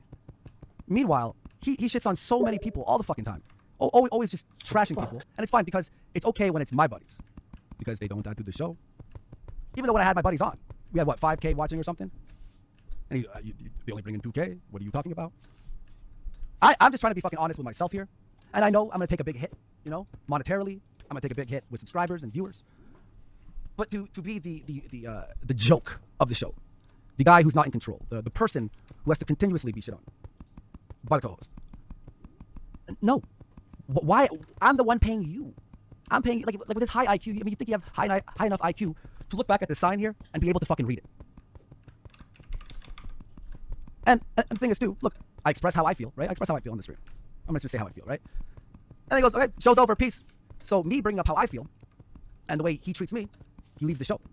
But God forbid, I mean, he makes a stream about me. I'm just giving my feelings, my thoughts. It's not equal there. It's obviously like manipulation. The moment I talk about how I feel, bye bye. No, I'm not gonna take that. No, he's talking about me being emotional and all this shit. This guy got emotional over a joke that Ralph Retort said. He gets Count Dankula. He's just constantly being emotional. The moment hey JF, I had a problem with what you did last night. Goodbye. I'm not gonna sit here and be the fucking bitch. I understand people are gonna be mad, but I'm not gonna sit here, bend over, and keep taking up the ass without saying anything. That's it. I can't be that guy. And I was that guy. I let him do that. Bash me, talk shit, undermine me. Tell me who I should have on and not have on. I'm just sitting there like, okay. Okay. Sure, I'll just sit here and I'll just take it. I could have, when he did that emotional thing, he kicked off Ralph Retort. When he gets emotional about jokes and all this stuff, do you think I was like, maybe I should do a 1 hour stream bashing him? No, because I don't want to make him look bad, because he's my co-host. My job here, whoever I work with, is to make them look good. Is to support the people that I want to help. And you can just see the emotional state he had right now. I bring up something. Okay, we're done here. Wow, holy shit, was that? Oh, wow, there's okay. definitely a new fishing quest. I was coming in, and I was gonna end it. This is like, when you're trying to break up with your girlfriend, but then she breaks up with you first because she realizes that you're gonna do it. Whoops, I just put coffee everywhere. Okay, someone decided you should keep the business shit. No, 100%. But he didn't come and talk to me first before undermining me and then just getting a slew of garbage. No respect there. I at least had the respect to have him on. I could have just done the stream alone and just say how I felt and blah blah blah, and then you okay, peace out to you. I no, because like literally, I think the worst thing that he said was like the thing that really, like, at first when I talked to him on Discord, I was like, all right, cool, whatever, it's all good. And I get the clip of what he said after, that he's a puppet master, that he controls me. I don't care about Andy's feelings. I'm here for the shekels. It's like every time I had his back, was this in the back of his mind? Constantly? I think it was. Underworld. And I'm not going to sit here and fucking take it. Let me just check one thing on my Twitter. Whoops. Hang on. What the fuck did I do there? Be right back. Wait, is this ice in the background, guys? Does this mean I'm in the ice biome? And I have shit planned. I'm going to take a little bit of a break for a few days. I'm going to relax and just release. And I'm going to rearrange the show and do segments for the things that I want to do that I think are entertaining. No. And I understand. Oh, wait, this is Forest. This is something I came into the show knowing. I'm going to take a fucking hit. This is ice now. Oh, shit. I was paying him very well. I had his back. And he didn't have my back. And I'm cool with that, but he just has to be honest about it. Okay? Because someone just, I'll read some super chats. Anderson Paladin says, and he told you he had no morals. He told you, boy. You don't have morals and, be my best friend, right? But some fucking respect to the guy who pays you. Just a smidgen of fucking just a little smidgen of respect. Wait, how do you make the forest biome? Andy, watch out. You know, you're like, you aren't even in the show anymore. You're just the back. I was like the background noise to Warsky Live. And I would say a joke here and there, and everyone's just rolling their eyes like, oh my god, why are you saying a joke right now? Holy fuck, can I slip in and feel comfortable saying a joke? Because if you don't want me there, then just let me know, and good luck on your show. Have a fantastic time. I'm he's gonna stream about me, the twisted mind of Andy Warsky too, and manipulate and rearrange the entire to fit me to look like this evil psycho motherfucker. Usually when I'm angry, I spurg out and I freak out, but when it's something serious like this, I'm calm, I'm collected. I've thought about this for a long time, and I wanted like this. The forest biome is just not having biomes. He wanted to do one type of show. I want to do another type of show. Okay. And it wasn't like I was part of what he wanted to do. Therefore, I always just felt like I was an inconvenience on my show. I respect him. I defended him on many cases. And I took a lot of shit and will take a lot of shit from everyone, from absolutely everyone. And I'm so desensitized now by the shit fling in my way. It's sort of like, all right, Andy, like, just fucking, all right. They're gonna hate you no matter what. You know how shit it is to feel on your own show when everyone's talking for like half an hour and I go, hey, I'm gonna Super chat is just the fucking worst. Chat, fuck off, low IQ piece of shit. Why am I even here? Why don't I just do this? Hang on, I'm gonna do this. Why don't I just do this? Which that's what the call was. And just leave the room for 2 hours. Come back. How was the fucking show? How was the show? Did you enjoy? Yeah, was it good? Anyway, everyone, thanks for watching. I'm gonna read super chats now. I got shit I want to say, and he doesn't like the people that I bring on. It all came out. He obviously didn't give a shit. I said my feelings. Okay, bye, Andy. Wow. Okay, so it wasn't about me. It wasn't about the show. He just gets emotional and beautiful. You're supposed to be in caverns. See if I can bring fucking 118 fucking DMs right now. Maybe I should let me see if I could pull someone in here. Oh wait, it's forest. I thought he would stick around and at least try and talk with me about it. Oh, Andy, you're saying your feelings and you cavern or underworld. He did one stream, bashing me for over an hour. I talked to him for 10 minutes. Okay, peace. Wow. And he calls me. Oh, I got it. I'm emotional. I know. But I'm not like. Hey, Senpai, I'm not gonna be like, here's some money for Kyle's movie tickets since he's awesome. I was trying to be as calm as possible. Hey man, just cheers. Hear me out. Just Thanks. I'm just gonna say one little thing here. Just one thing to you. That's fine. Nah. Even though I talked about you yesterday for an hour and a half. What up? Yo, Andy, you probably shouldn't post that link, man. Oh, I post that link. Oh, it doesn't matter. I'm not even using this call anymore. But thanks, man. Hey, do you have any, I don't know who you are, but do you have any we'll just take calls from the fucking link and post it. Oh, you got it. Well, this fucking point, right? Yeah. Yeah, man. I'm somebody who watched you before. Okay. Before. So like with Chris and shit. Yeah. Okay, I was one of the guys who was always like, bring back Chris. I miss Chris. I was one of those guys. And on my podcast, Nothing with Scrump, we actually talked about JF a few times because of the shit with his ex-wife. It was just kind of some funny stuff to go over. And when we did that, and JF instantly blocked me on Twitter over it, that's when I kind of realized he can't seem to take a joke. He can't take any jokes or any bans directed at him. He has to be the one doing it. And I've been saying to like my friend group, because we all know about your show and what you do. I've been saying like, man, at some point Andy's gonna have to ditch JF, and he'll be better off for it. Yeah, I mean, and were you watching at all? What happened?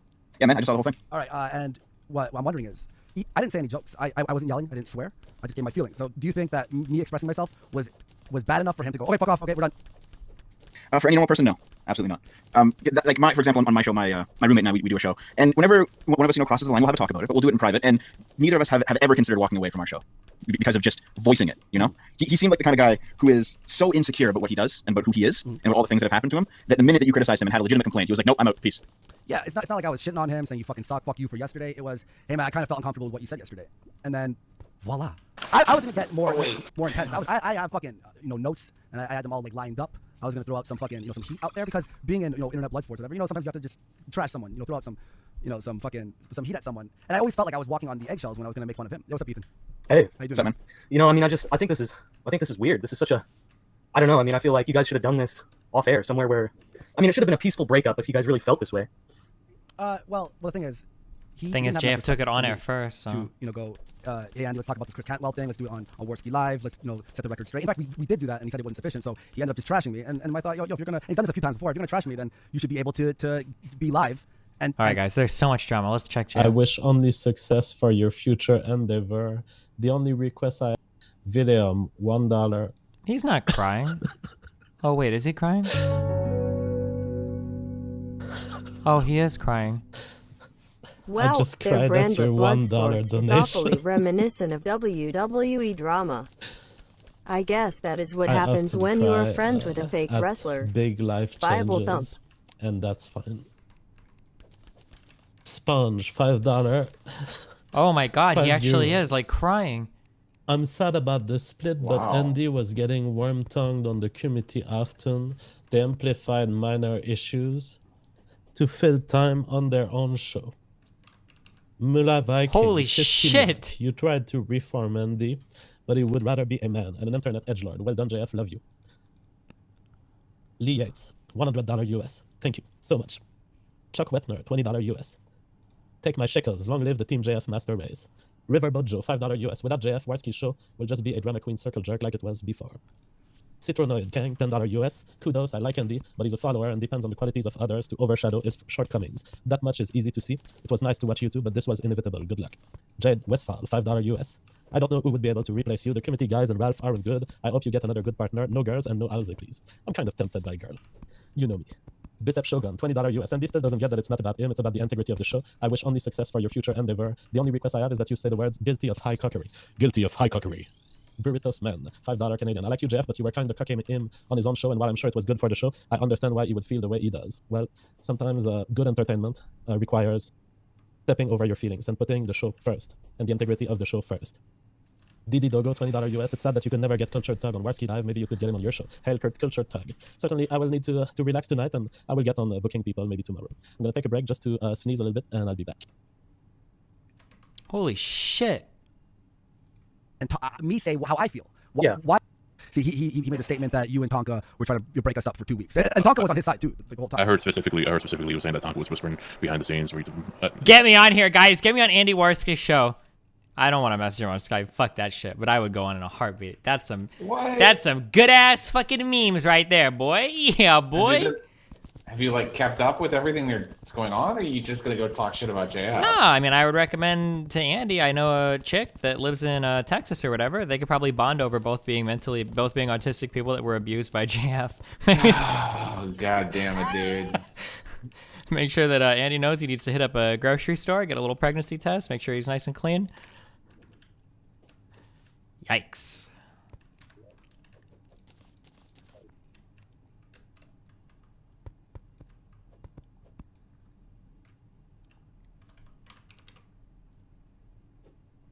Because I mean I was on stream with him, now so I didn't see what happened. Oh yeah, well, Andy decided to go at me, claiming. Well, I don't know if you saw my video of yesterday night. Yesterday night I did a video called Warski defamed Cantwell, or Warski slandered Cantwell, because we had a part of the fan base that was. This is so awkward hearing them say Andy's breakup. Characterization of Eric Cantwell. No, Kyle! Did you check the Oh, we fucked up! Where is he? And He's for gone. those I didn't, God damn it, Kyle. Comment much. I said, well, I need to look at the evidence. And then I looked at the evidence, and what I found yesterday is that Andy had misrepresented what Cantwell was saying on our show. Now, it was not a mean video. It was really a video to correct the record with our fan base and somehow let Andy knows that he needs to apologize. Andy called at the end of the stream and looked at my summary of the evidence, and he said, yes, I have defamed Cantwell, I apologize. Everything was good yesterday, but it seems that Andy took it too personal, and today he was probably chewing his emotions. And normally after an apology, the best thing to do is to move on, because anything that you will walk back on your apology, you will look a little stupid. And essentially, yet today, he canceled the guest on the show, which was Ben from the Drunken Peasants, which was kind of hurtful to me because I'm the one scheduling these shows. And when my name on a DM says you are scheduled, I really don't like when Andy unschedules. And so he said, we have something important to talk about. And then he started attacking me, saying that I was disloyal to him by doing the video of yesterday, which in my view was actually needed to not offend our fan base of the alt-right and our fan base who are following Cantwell, because he was indeed unfair to him. So I said, well, if you're taking it that way, and he did a series of misrepresentation in my view of the video. So I said, if you're taking it that way, I'm quitting. I left the stream, and now I'm streaming here. Yeah. You know what I think? I think that within a week or so, the two of you will be streaming again together. Nope. for various reasons. Oh yeah, you think so? I don't. Yeah. I honestly don't think so. Well, this on my side, this will just get things more attention. But what you've done is open yourselves up for a bunch of hit pieces by people like Holt, who will swoop in.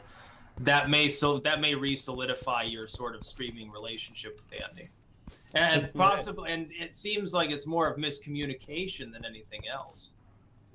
Well, to me, it is the illustration of a failure by Andy to interpret reality, interpret the reality of our relation with the fan base, and my obligations for integrity. I just cannot associate myself with someone who steps back on apologies, here, I don't have who the ice follows his back. emotions. And I was precisely describing the history of emotional waves. Do you understand how this works here? Of surprise cancellation. Yeah, like one of them is this is Cavern. I would Underground and read surface. into your prediction. Might be right on the side of Andy. I don't know, but like right here, extremely my hard background to is like believe sand. I think. Yeah. Well, I think there are. Oh yeah, we got to get rid of that sand. Talk about fans. There are some people who are like, oh, haha, this is great because they're into the blood sports. There will be more people, I think, that would be disappointed if you two weren't streaming together, though. In all honesty. Oh yeah, it would be hard because it'll be hard for you to find an Andy. It'll be hard for him to find a JF essentially because of the dynamic involved. Absolutely. I think I will try to find a co-host, and I will try to do a show that is a little more segmented, a little more organized, something like an hour where you get everything of the day. I didn't quite get that. You faded out there for a second. Why should I said that I will try to find a. Wasn't it like I think 50% of the super chats or something?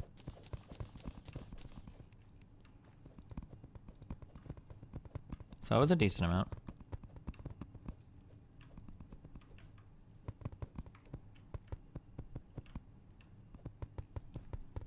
Oh, I'm probably gonna need a lot more wood if you have any of that. Not a lot. Damn, I keep like 41.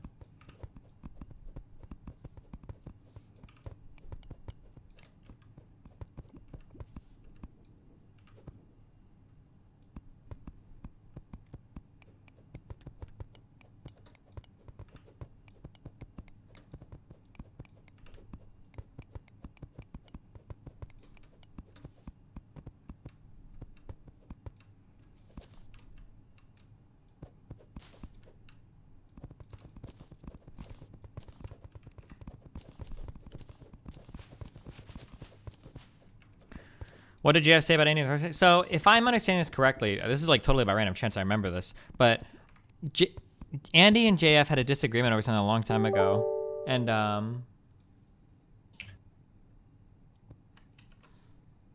shit, hold on.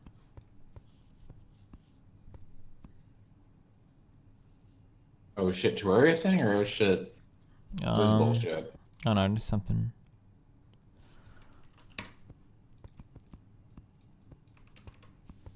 Basically, he made a stream where he thought that Andy Warski said some things that he didn't agree with, and he like made an hour-long stream like calling him out, even though they're like co-hosts and friends. So instead of Jeff like going in there like, hey, like there's some shit that you said that I don't agree with, he like made an hour-long stream called like, it was called like what, like Inside the Mind of Andy Warski, or Inside the Twisted Mind of Andy Warski, while they're co-hosts on the same show. It was like really fucking weird. And then JF is like super ultra condescending and is too autistic to understand that like people's feelings and shit have to be accounted for. So yeah, it's...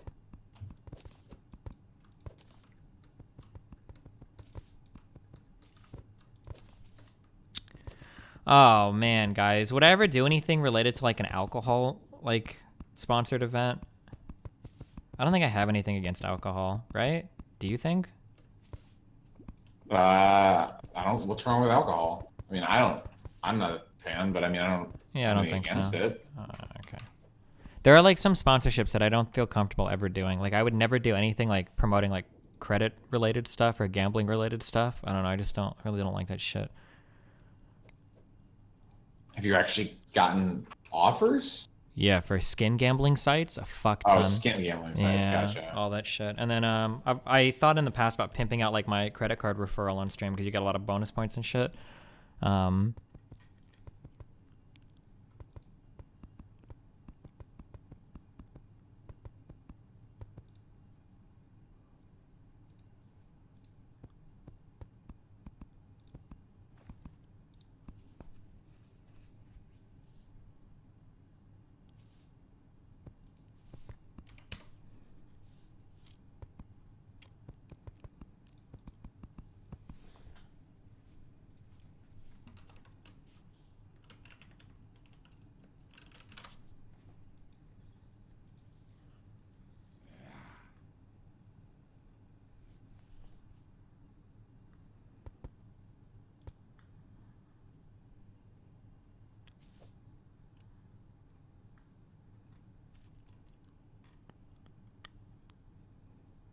Where is HT Horror?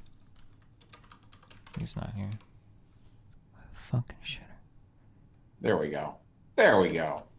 What? Put the painting. Get that shit out of my mind.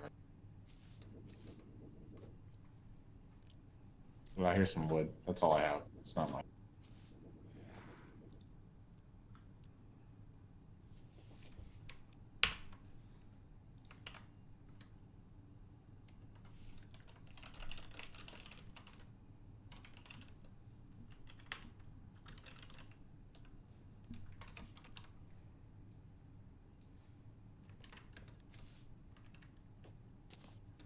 $41 wood, Kyle. Thank you. Wow.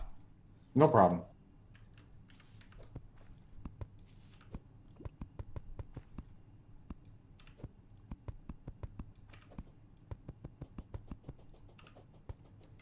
Oh my fucking god, I'm getting a call every single time somebody new wants to look at the house. I don't know why this is happening.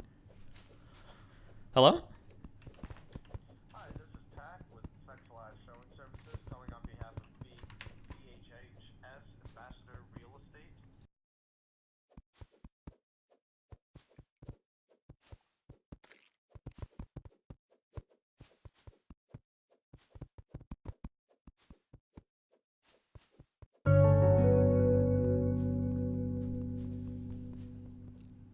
Hey you fucking idiot. Go get the new DGG credit card offered by Visa and get a free month of T4. It's free real estate.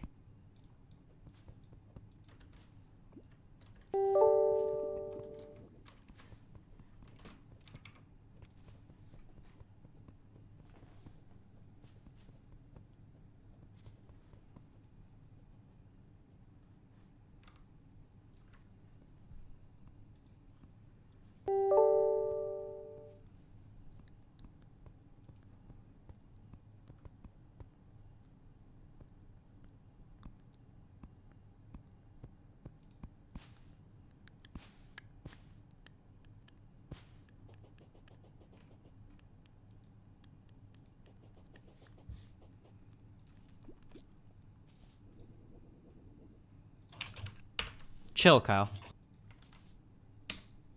Hey, fuck you.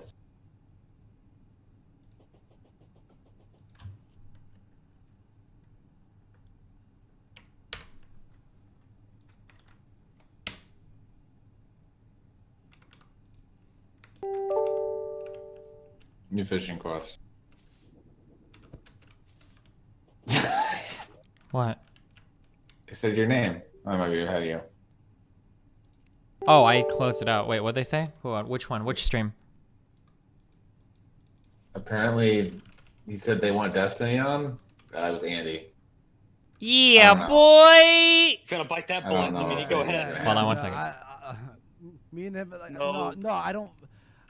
Jeff doesn't leave the show, and I'm like, all right, hey Destiny, hey Destiny, if you're watching Andy, this, and sorry, you man. promise Yeah. you have no respect he's against scared. him anymore. Yeah, no, like after everything that's happened, man. Of course he is. Holy shit! Just real fast, floor panel $2, kick JF, Pog $10, still. Forest Cavern Underworld. I just did this quest. Forest, Underworld. Oh, that's the one to the.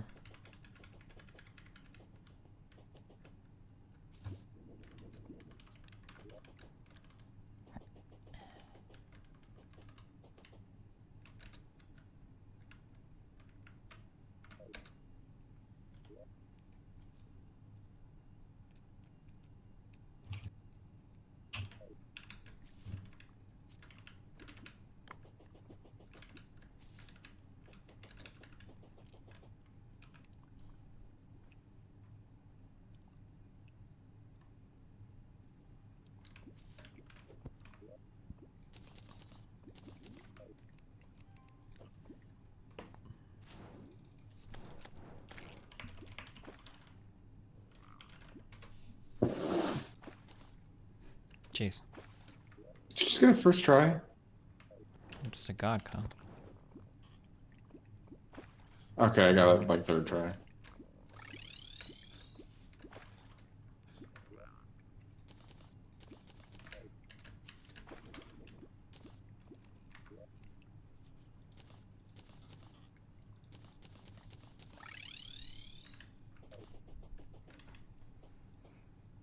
The rodent is on Andy's stream? What does that mean? God damn, his fucking donations are terrible. What are they saying? I thought you were cooler than that. This is gay. Nice. You know?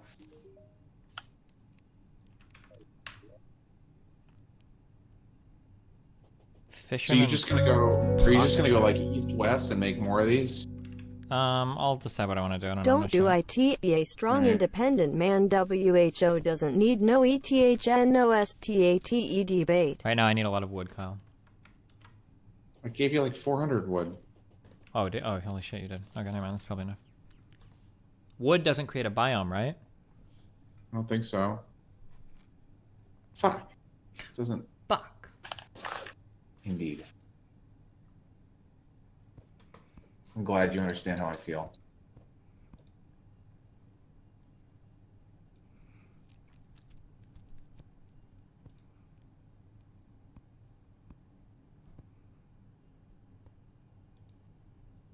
Can you view demographics on Twitch, like age and gender and shit? Does anybody know? Like of any stream? Oh no, like your own stream. I feel like there's gotta be a way.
So internet blood sports is the combination of intellectual MMA and shit talking. And the two hosts are now upset because their fifis got hurt. People think.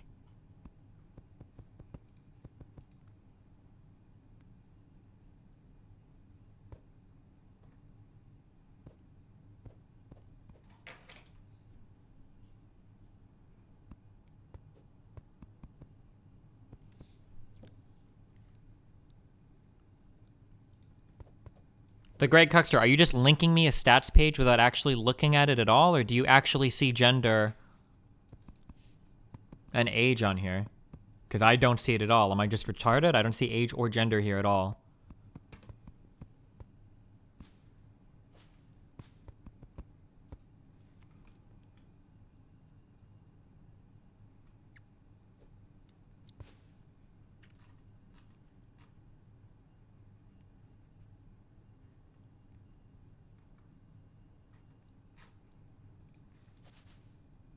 Looks like it has location. Which part of age and gender is location? Does age mean location?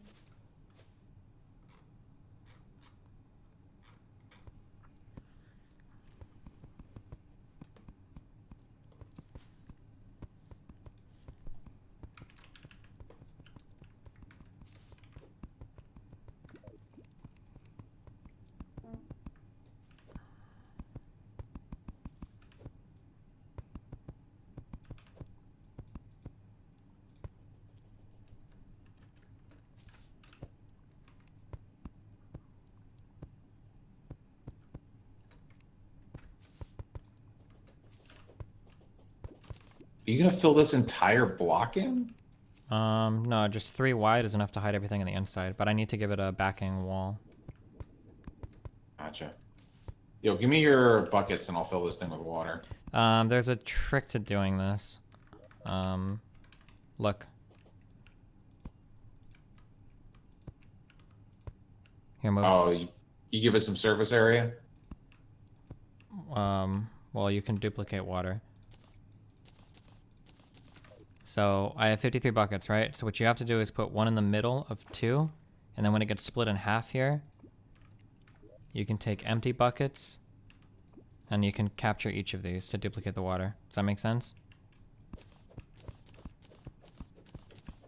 Not really.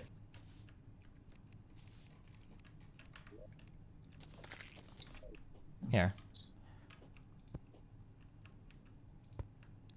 Okay.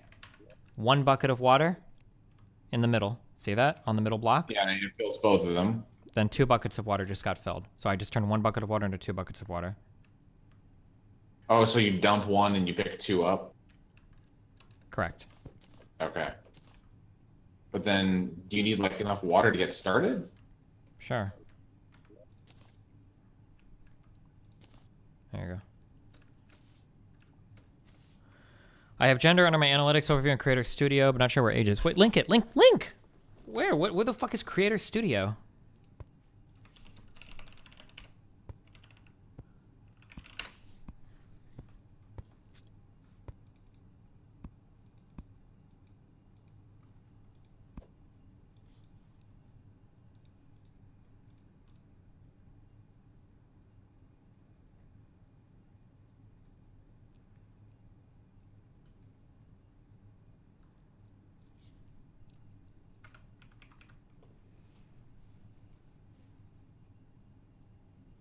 It's under your analytics tab. Then you click demographic. Oh my god. Oh no, I don't care about YouTube. No, I don't need YouTube. I need Twitch. I already got on my YouTube shit. Okay, never mind. I'm assuming it's not possible on Twitch. Never mind. Alright, I don't care. Okay, wait, never mind. Apparently there's a better way to do this. To do the bucket thing?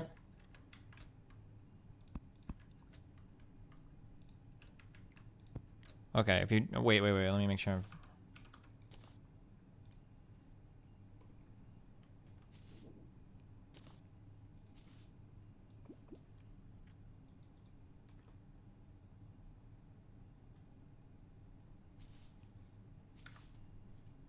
Here, wait. Try dumping all the buckets on this top thing and then jump down, fill it, and then do that again. Oh wait, did you give it all to me? I gave it to you. I gave it to you because I figured you were trying to experiment with shit. So apparently if you just do this.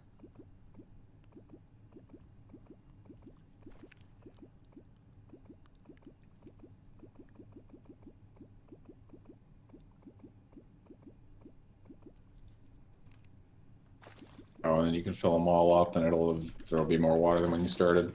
Apparently. Well, that's cool.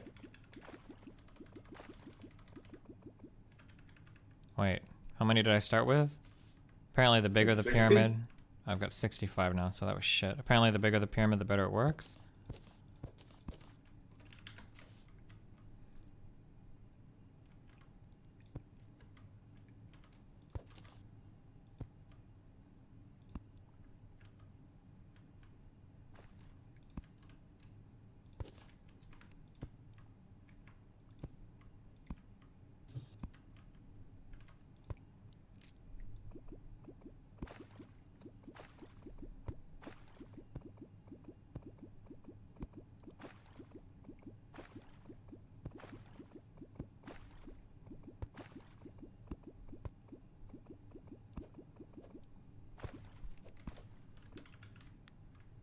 I can't get down there to fill my water now.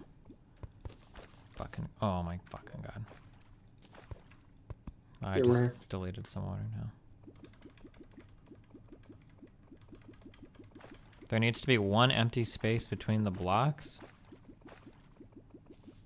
Oh, for them to fall through, so like that? Okay.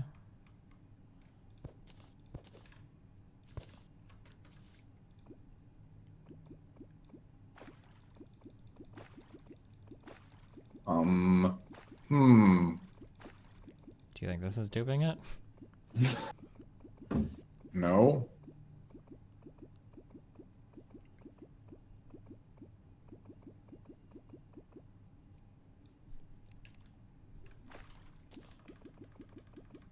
No, 2 down, 1 over. Holy fucking AIDS.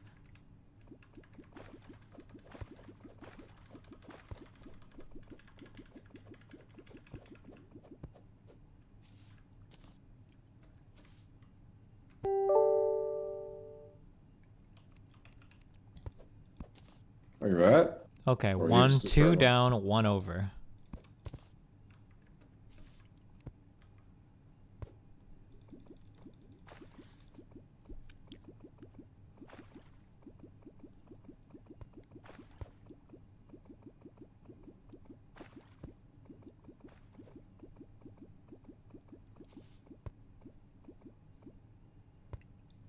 Did that work? I don't fucking know.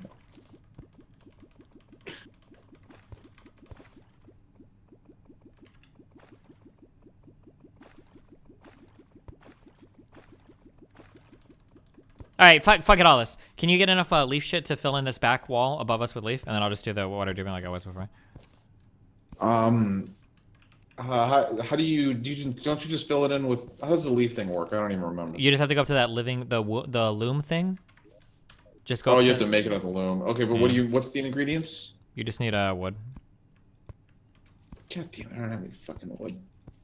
I chopped down all the goddamn trees earlier. Does any type of wood work? Yeah. Or I'm not sure actually.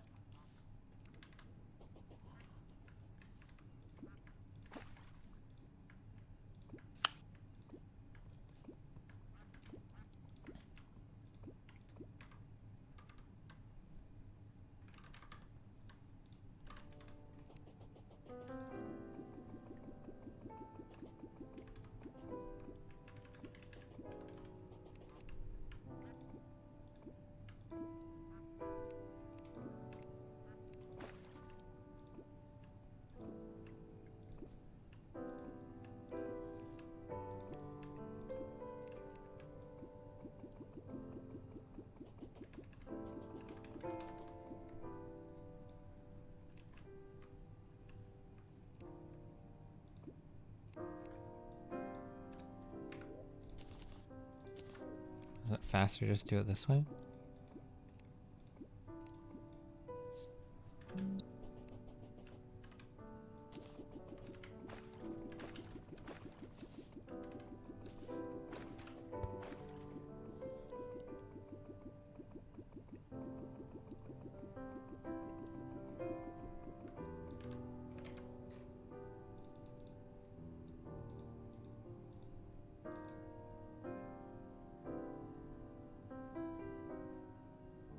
I don't know what's different about this than what we just did. Somebody said you had to make a full pyramid, though. I don't know. Listen, this works, okay? I would have already had this done by now if I wasn't looking at your fucking retarded ass shit.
Yeah.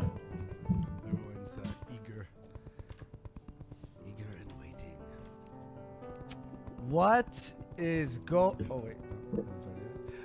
What is going on, everyone? Welcome to yet another Warski Live. Hope you're all doing fantastic. I'm doing great over here. How is Chad JF? as you were calling yourself yesterday. I watched your show yesterday, calling yourself Chad for literally 99% of the show. Andy, how else would you define Chad when I can drop a sentence that lasts about 30 seconds? Whoops.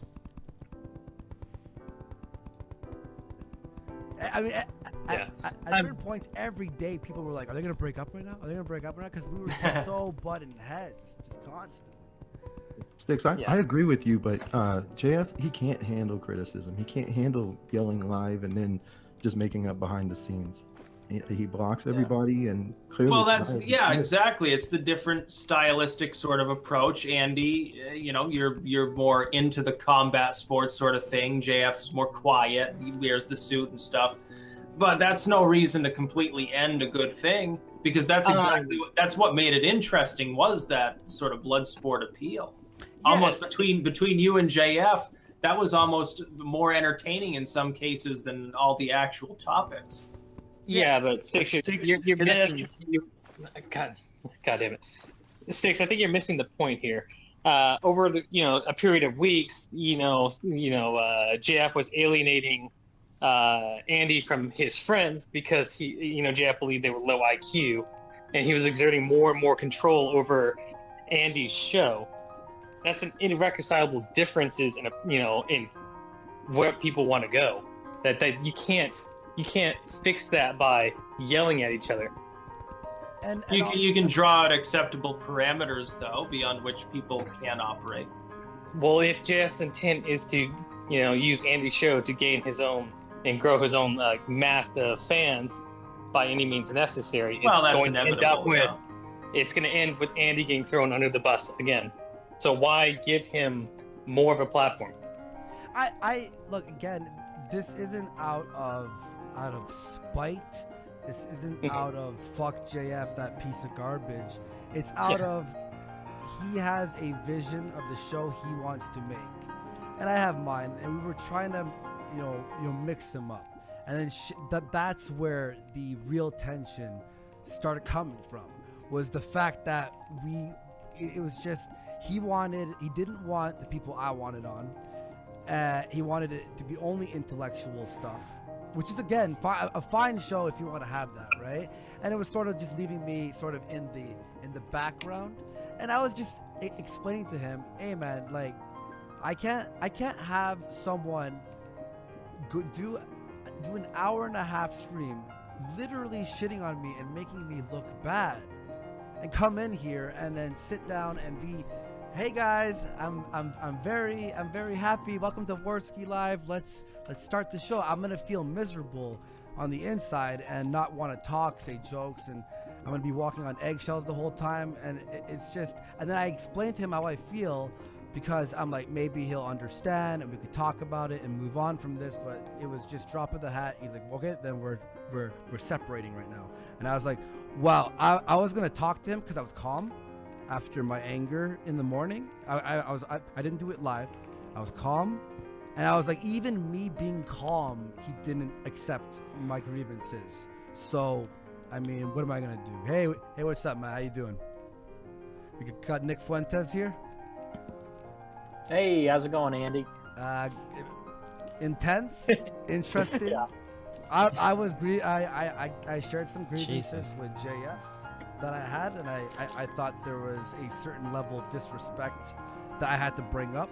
And while I was explaining it, he's like, all right, then we're done here. And I'm like, I mean, fair enough. I mean, I'm not gonna argue that. And like the things that he said last night, there were certain moments where I was like, gee, okay, I kind of feel like a piece of shit right now, so I'm not gonna go on Kumite and go fuck JF or just do a show alone and trash him. I'm gonna have him on and I'm gonna explain calmly. That's what I did, and I guess he felt not in control and didn't want to continue with that. So that's what happened. You were just on his show too, right? Yeah, I was just on with Sticks with JF.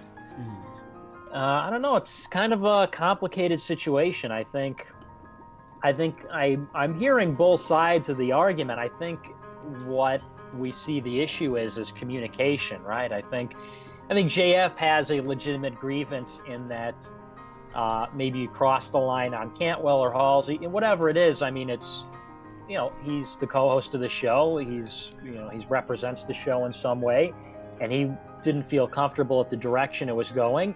And you, I think, had a problem with his approach and how he handled that, right? And that he, instead of going to you personally, he went and did a stream. And I think that is kind of symptomatic of that failure to communicate. I mean, there's kind of this idea of a corporate mentality that when you're acting in corporation with other people, if you have a disagreement, you settle it in private and you present a united front to the public. I mean, this is what corporations do. This is what countries do. This is what any kind of entity does.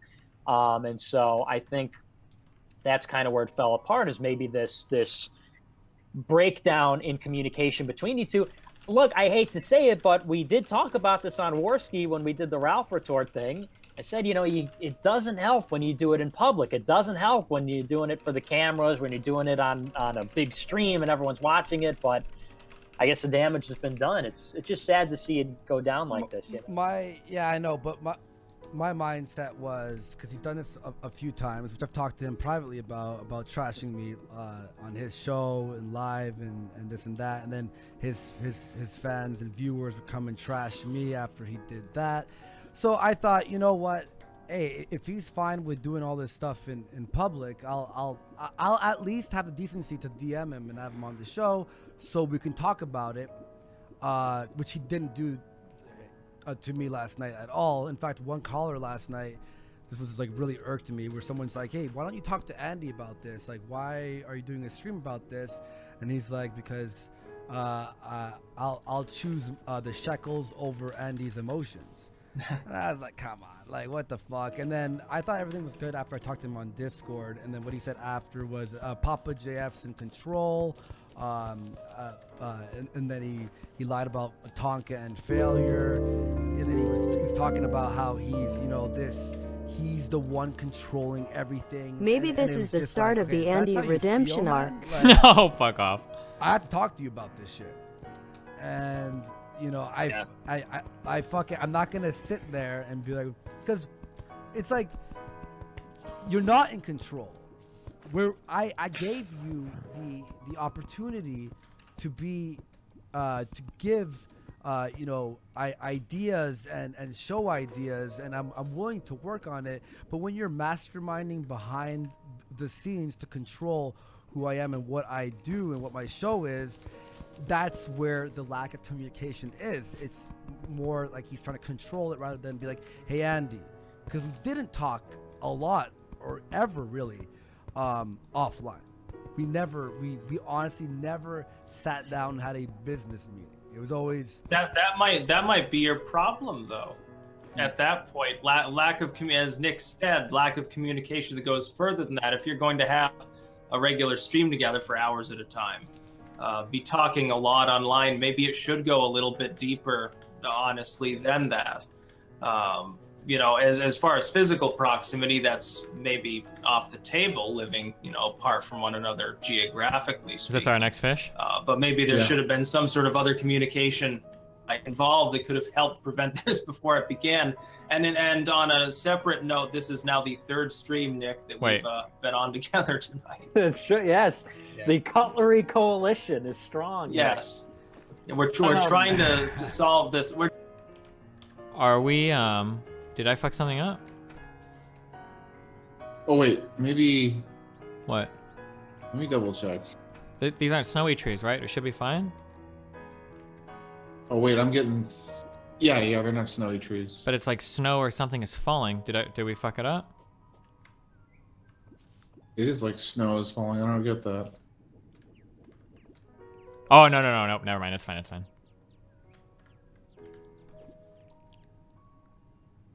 Oh yeah, this is not right. This is not right. It's jungle surface, not forest. Oh wait, what? Jumbo? Jungle. Oh, jungle. What makes a jungle? Oh, mud blocks and shit. Oh, we can do that over here. Yeah.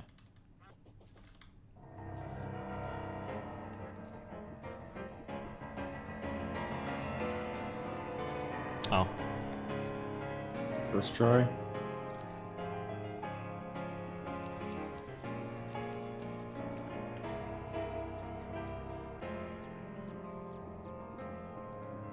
What is your fishing power in here? Does it tell you on the side or no? 48 is what I got. It says 48 fishing power? Yeah. Oh, here I got both. Mini map. Alright, I got that. Or you got both? Okay. Yeah. What bait are you using? What's the? Just use the best bait in your inventory? Yeah. Well, no, it uses the one in the top left apparently. Oh fuck! I'm using grubbies then. I'm using the worst bait I have. That was part of the problem.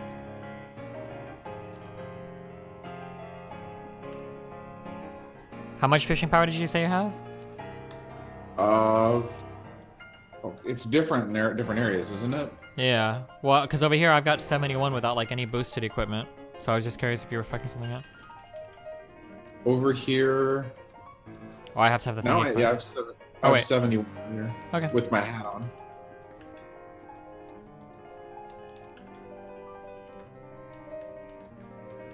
I thought I just used the highest. That makes sense, but I thought I was just using the highest bait you had, like potions, but whatever. UBU game.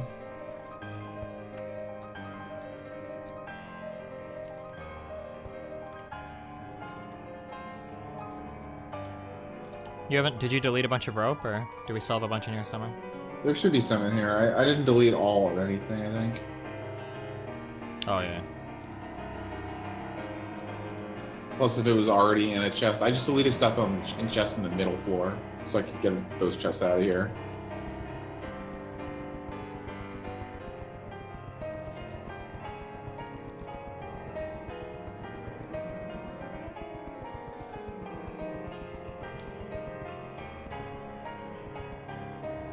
Do you need any more of this ice and snow? Or are we good with that shit? No, I think we're good. Good.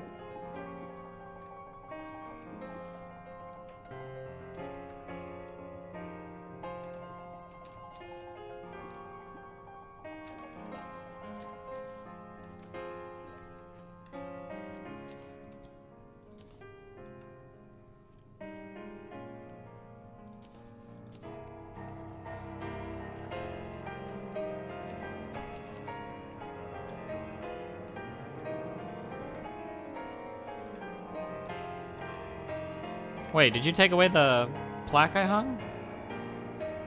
What plaque? I thought I had hung like a trophy. Oh, you did.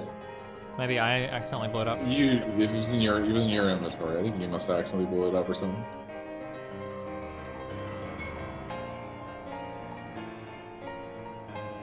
Wait, so we're just not gonna do anything with this place? I guess I might do more depending on what we need. But this satisfies our underground. This is for every ice fish. I think there's 4 of them. And this gives us all of them because it's underground and surface. And it's a large pool, so there should be no penalty to fishing. Let me check. Yep, correct. No penalty because it's at least 300 blocks.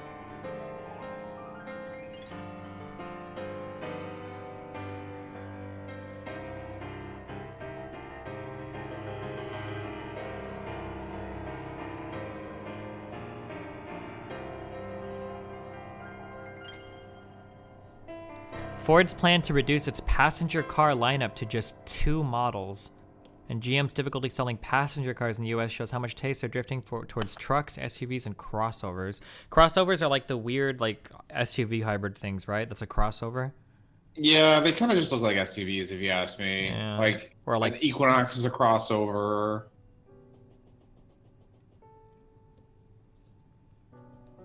They're kind of just like, it kind of just means like smaller SUV. Yeah. Which to me is still kind of just an SUV. Yeah, these cars are all shit cars that I don't like. How many people buy like Ford Fusions or like the normal like Ford Focuses or the Fiestas or Taurus? So what are they keeping? They're keeping the Mustangs and then they're gonna do Focus Active.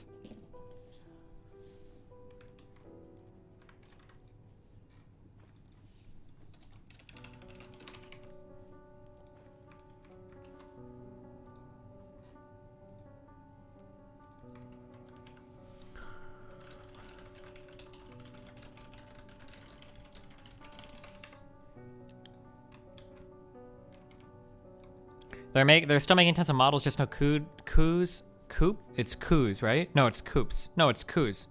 A coupe? A 4-door? Wait, what is it? Co-op. I would think it's coupe.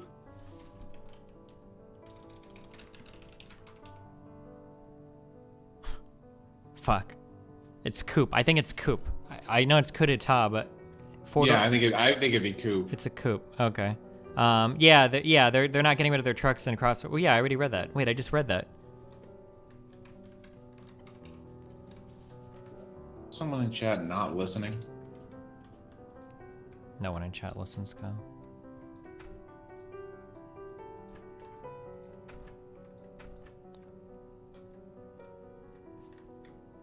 Damn it.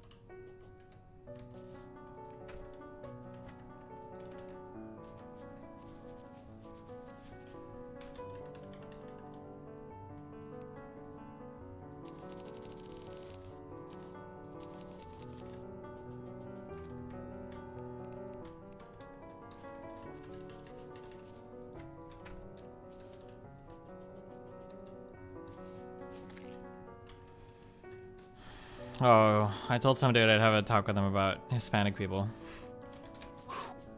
I'm probably gonna drag me. It shouldn't last too long. Is that okay? Do what you gotta do. I'll just mute myself.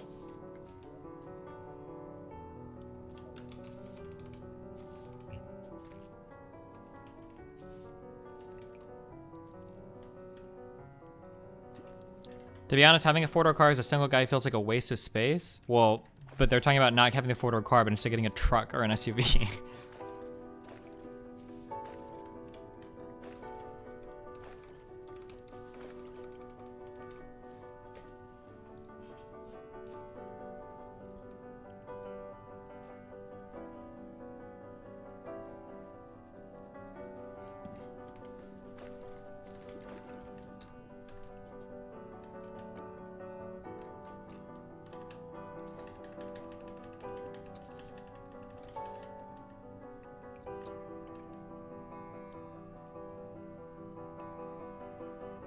I think they can't compete with the Asian manufacturers for cars and sedans. Yeah, maybe. I mean, they're really good. I wonder if that'll ever change that. Oh, god damn it. I'm just trying all this bait. I just don't think Americans like small cars. But I mean, like, I wonder if Asians and I wonder if, like. Oh, if they'll start liking big cars? Or I mean, or if they'll start making good enough big cars that it'll hurt the American market. Maybe. I feel like I could be talking on my ass a lot, but I'm willing to bet that their domestic markets are probably hey buddy, pretty important. Long-time viewer. Ooh, so like if their domestic markets don't like big cars how at all, cool would it be? They're probably not going to be into it. Car companies re-released rather cool car models I'm right from in the that, past, kind of like how Ford and games Chevy make all the good trucks, become right? remastered. Yeah. Do you think Or at people least- would be interested in buying them? Love. Yeah, I guess I don't even know what a Honda truck would be called. No, there is a Honda truck. Honda I know trucks, there is. yeah. But yeah, I I just don't. don't know They're nowhere near as popular as like F-150s and shit. Or Silverados, yeah. Yeah, Chevy's shit, yeah. They don't really re-release old cars because you gotta put that shit on a production line. That shit is expensive as fuck. And if there's not a huge market for it, fuck, people probably don't care.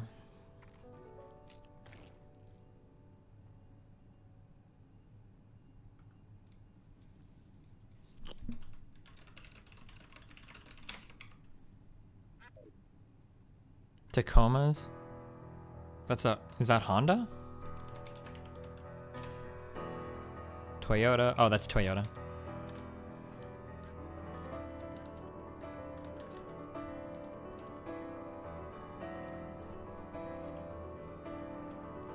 Honda Ridgeline. I've Yeah, I never looked heard that of up, but I've never heard of it either. Never heard of that in my life. But I guess my knowledge of trucks is from commercials, so you know.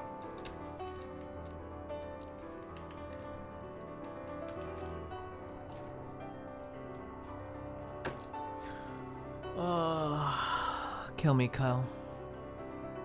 Kill you? Yeah. You don't want to talk about Mexicans? Oh. Hello? If you're trying to talk, your mic is muted, buddy.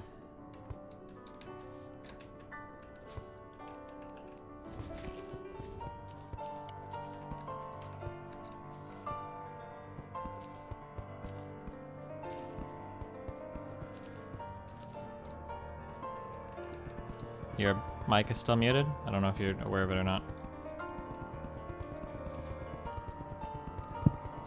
Oh, I heard something. Is it still muted? Nope, I can hear you now, buddy. When you said, is it still muted? Wait, but now you muted it again. It's working now. For some reason, the mute button wasn't responding to my clicks. Oh, gotcha. Yeah, so I guess you want to talk about the impacts of Hispanic immigration? Well, if you want to, but originally what I posted was you said that you felt like I was intentionally dishonest about it. I'm curious why you think that.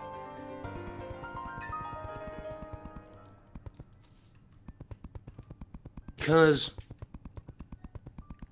for one of the reasons, I suppose, is that I think anyway that you're familiar with that does not support. Wait, hold on. I think your mic is cutting out like every other word. Wait, can you say like ABCs real quick or something, or count to 10? D, E, F, G. Yeah, I missed the first part. Do you have like push to talk on, or are you using voice activation, or?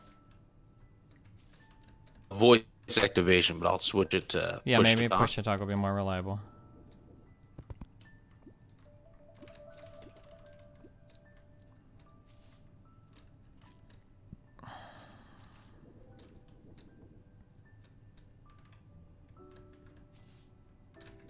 All right, try pushing a button and then talking now. And... Oh, okay. Is it working now? Yeah, can you just count to 10? 1, 2, 3, 4, 5, 6, 7, 8, 9, 10. Yep, okay, works perfectly. All right.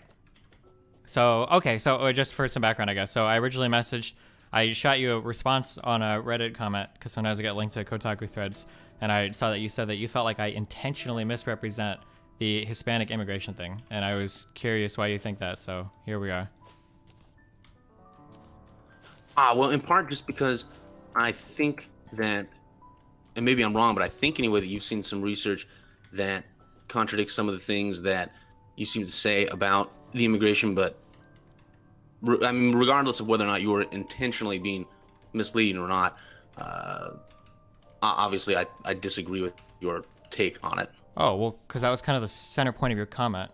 Because you were making a comment about people that I wanted deplatformed, and one of those were people that were grossly negligent or intentionally dishonest, and you said that you felt like I was intentionally dishonest in the arguments I was making. So I was curious if you had a reason why you thought that, or if you were just spouting random shit. For instance, I think that I'm sure you've been to the website, The Alternative Hypothesis, a fair number of times. Yeah. And you know that on that website, or maybe you don't know this, but I assume you would know anyway, that on that website, for instance, there's an analysis that breaks down the fiscal impact of different ethnic groups in the United States. Okay, what about it? I'm sorry, what? Yeah, what about it? That it shows that Hispanics have a fairly strong negative impact fiscally on the United States. And then in spite of this, that you say things like that Hispanics do not have a negative fiscal impact. Do you understand the difference between a fiscal impact and an economic impact? Yeah, where a fiscal impact would be referring, I suppose, specifically to the net effect of government spending, whereas an economic impact would account for sort of everything that takes place in the economy. Sure. So my specific statements in the past have been pretty rigorously consistent here, where I've said that immigration either has a slightly negative or a net wash impact on fiscal budgets and an overall positive impact on the economy. I don't think I've ever said that immigrants have a positive impact fiscally on the country. I don't know if anybody has ever stated that. I get most of this immigration information from Borjas, and he seems to think that it's about a wash or maybe slightly negative, but nobody's ever said the economic impact is negative. I'm not too concerned about only looking at a fiscal impact of something. That's a whole other different thing.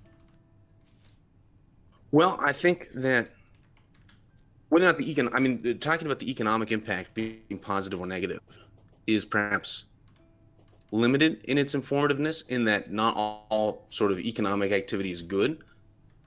Look at the estimates that you derive from Borjas's work in terms of the addition to income that natives would have as the result of Hispanic immigrants, that's far lesser than the amount of than the net negative fiscal impact of Hispanic immigrants, right? So that if they add people's average income by $100, but on average they consume on net more than $100 of government services, then it would seem, I mean, technically true, but in connotation misleading to call that a positive economic impact. I'm not familiar. I've never heard the idea that every dollar earned by a Hispanic in the United States is spent by government. I've never been made aware of that impact before, and it sounds to me like No, that's not what I'm saying. It's just that, right? So they consume a certain number of government services, and then they also pay a certain number of taxes, and so thereby we have a net level of government consumption. We have consumption minus their taxes. So I'm the amount of money. Yeah, I understand what you're saying. Do you have like an actual breakdown of this data, or is this just conjecture from you? No, the data's been broken down like that before. So you have data that shows that a fiscal impact is overwhelmingly affecting the economy such that the economic gains are offset by that fiscal impact? I would very much like to see a source on that if you have that, and not just an all hypothesis article, like something from like a vetted economist. I can do it without the all hype. Because I've never in my life seen this before, and I've got like 50 different like studies that all point to positive impacts economically from immigration. That seems to be like the economic consensus. Like it's not even like a debated topic. Okay, so it's a little tricky to do just because like the push to talk thing. It's a little tricky to move around. Yeah, no problem. You can shit it to me in like a Discord DM or something, but sure. But a little bit like, so there's for one thing, there's an analysis by the Heritage Foundation called, like I can link it to you, but yeah, the fiscal cost of unlawful immigrants and amnesty to the U.S. taxpayer. Okay. And then even when looking at lawful immigrants, right, it finds that the fiscal deficit per household $4,344. Okay, now, but that's just only fiscally. We're talking about economic impact as well, right?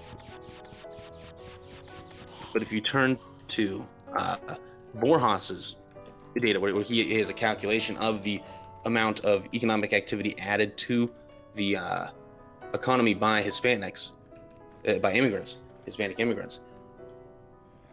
If you look at that and you subtract from that the amount of that is just the consumption of goods directly by Hispanics, so you look at the amount that they add to native income and you divide it by the number of natives, so that the number you get there is significantly less than $4,000, suggesting that the amount of income by Hispanic immigration is much lesser than is the debt caused by Hispanic immigrants. Yeah, so I'm not even sure if these two numbers are directly comparable. Do you have like an economist that breaks down and makes this argument that the fiscal drain of immigration is greater than the economic benefit? You mentioned the Heritage study, but that's only talking about fiscal impacts, which I probably wouldn't disagree with, but that's not what we're here for. Yes, well, like I said, the calculation of their effect on the incomes but of natives. What you're taking like the fiscal impact, which is calculated some way, and then you're trying to do some additive subtractive thing. I'm not sure if these two numbers can even be directly compared. So I'm wondering if you have an actual economist that's done these breakdowns before, rather than just like, these are two numbers I took, and I'm just going to subtract one from the other and then make my claim. These are really complicated economic transactions. Off the top of my head, I'm not sure if an economist has made this specific comparison. Okay. But it seems strange to me that every economist that I've come across seems to say that immigration is like a massive boon to the economy, but somehow you figured out these two numbers don't add up, I guess, unless you're doing like PhD work in this area or something. No, the economists are technically right, because the way economists look at economic activity is by measuring various, basically spending measures, right? GDP, this sort of thing. So that like welfare spending is counted as, in this sense, a positive economic activity because it's spending, right? That's part of GDP. So the economists, like the view on this is definitely correct using that notion. I want to call positive, and it's positive in the sense of like a positive number, right? It's not positive in the sense of a good thing, and it can be good or bad depending on what it's being spent on. There are so like two things. I guess I'm making a comparison here, which I can't cite anyone with a PhD doing. But do you at least see how intuitively, maybe to like us, I don't know, foolish lay people or something, it would make sense though to say that if, and I'm looking at it now, that if the like Borjas numbers suggest that immigrants add per person dollars of income a year, but immigrant households on average are consuming on net $4,000 of government services per year, even though all that is counted as positive in terms of how economists account for economic activity. We normally think about what's good and bad for the economy, that on net that's going to be bad, at least for natives. So I acknowledge the first thing you said, that I'm a layperson. That's why I would never take two numbers from two totally unrelated analyses and go, look, this one's bigger than this one, therefore here is a massive conclusion that has far-reaching implications across the entire economy. Yeah, I would never make that assessment. I wouldn't trust myself to do it. Firstly, I'm not even sure if welfare spending is taken into account when they look at economic impact by immigrants, and then I'm also not sure like how, like if exactly your numbers are taking into account. Like this is something that I would need to see done, like borne out like in an actual comparative study, where I know that people are controlling for all the facts and figures, and there isn't like any weird shit going on. Like I wouldn't just take like, well, here's one study that says that immigrants contribute this much, and then here's another one, and if I divide this by all the number of households and then do the adding and subtracting, I could see that there's a negative number. Like that doesn't sound like a good analysis to me. And then since you can even break it down by households, again, with the Borjas numbers, that immigrants add to like the native households $2,171 per year, but those same households have to pay in taxes over $4,000 a year in the long run, because obviously we can put it in debt temporarily, but in the long run have to pay $4,000. I don't see why that would be a particularly, I guess, suspect comparison to make. I mean, yeah, if you don't, there's nothing I can do to convince you otherwise. Economics is insanely fucking complicated, and economic transactions like immigration and impact on wages and labor and usage of fiscal benefits from the state, like all of this stuff is really, really, really complicated. So if I tell you that you can't take two numbers from two totally different studies and then just compare them and go, look, here's my massive far-reaching conclusion, if you don't see why that might be like a really naive way to compare data, I mean, I think it's a good reason for us to like think about it. It has been thought about. But like, this is the thing. You're trying to present me this data like, hey, by the way, as a layperson, I discovered these two numbers that you can subtract from one another, and no economist whatsoever has ever thought about this in the history of all of comparing whether or not. Let's make a distinction between me not being able to name an economist off the top of my head that made this specific comparison, and like the positive statement, no economist has ever done that, right? Like I have no idea. That's those are two very different things. I mean, like we can hit up like the, I mean, I don't want to use my own research because it might be biased, but like we can go to the economics subreddit on Reddit and we can look at the site. I'm sure they've got a ton of shit about like immigration and impact on the economy. And I'm willing to bet that everything they say there is positive, unless you think that's like a left-leaning subreddit or something. This is just something that I'm not familiar with before, and I've done like a decent amount of reading. So when I do like a decent amount of research and all the economic consensus seems to hone in on like one certain thing, and then you come and you tell me, well, look, I've got two totally unrelated studies, and I think if I do a little bit of alchemy, I can show you that this is actually bad, and all those economists who have dedicated their lives to doing this research is wrong. Like I'm not going to believe you there. Do you understand? Yeah, I'm not saying that their research is wrong. Right? Well, you're saying something like, well, what they don't actually, like from an accounting standpoint, it's a positive impact. Okay, but I don't even know if GDP, because GDP counts as a transport payment, I don't even know if that's considered in like the net impact of immigration to the economy. Like what you're saying, it just seems like it's like when people talk about like complex stats, like, well, what about this one thing? Like maybe the economist didn't realize that all the benefit is actually just from welfare. Like that sounds like something like a grade school student would propose. Like the teacher would be like, what are some possible issues with our data? And then like a kid would, well, what if all the GDP generated was just from welfare? And the teacher would go, oh, well, that's good. However, researchers aren't totally fucking stupid, so they would obviously account for something like this. Like that would be my guess. I could be wrong, but the fact that you have nothing to give me but conjecture doesn't help your case. Do you think that's a fair argument, or from the from the economist's perspective? I guess I don't even see why this isn't the sort of thing they really normally at least would account for, because economists normally aren't interested in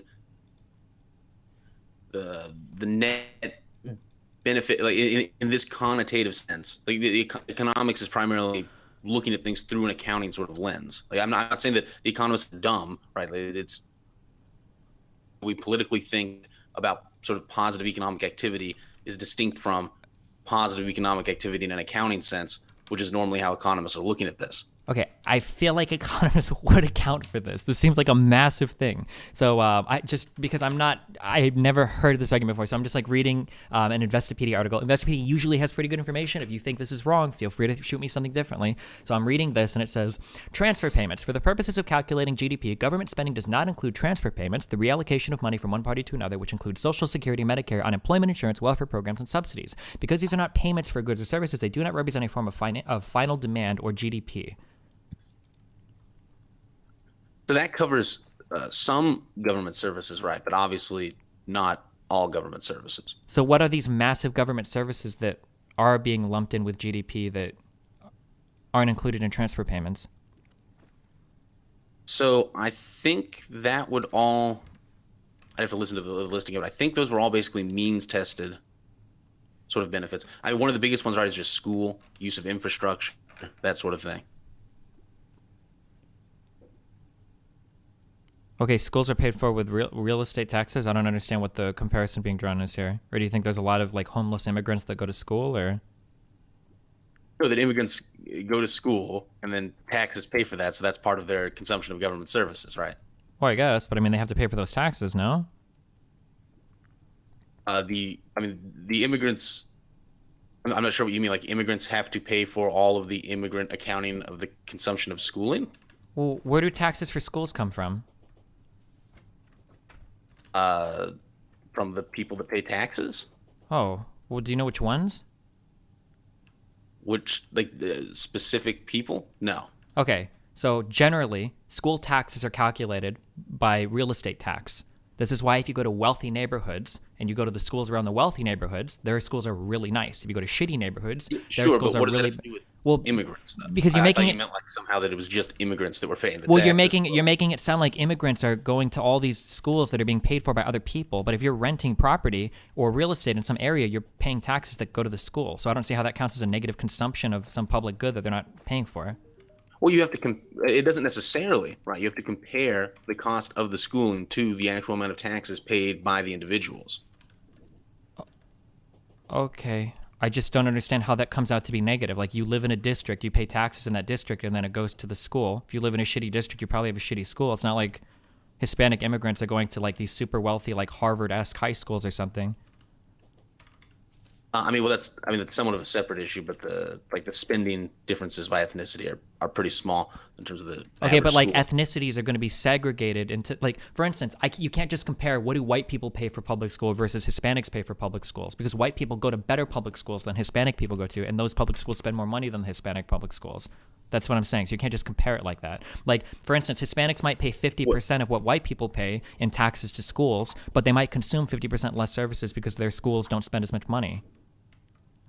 There are two things. So one, I don't think it's true that there's much of a difference in terms of the spending on like white and Hispanic and black schools and that sort of thing.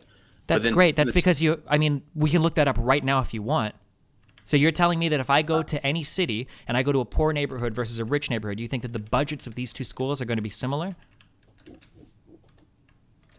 I'm saying that if you look at the total spending on the education of Hispanics, blacks, and whites, you segregate it out categorization scheme, and there's not much of a difference. I'm sorry to do this to you. Poor and rich people, while those like that categorization scheme is correlated to socioeconomic status, those are two separate questions.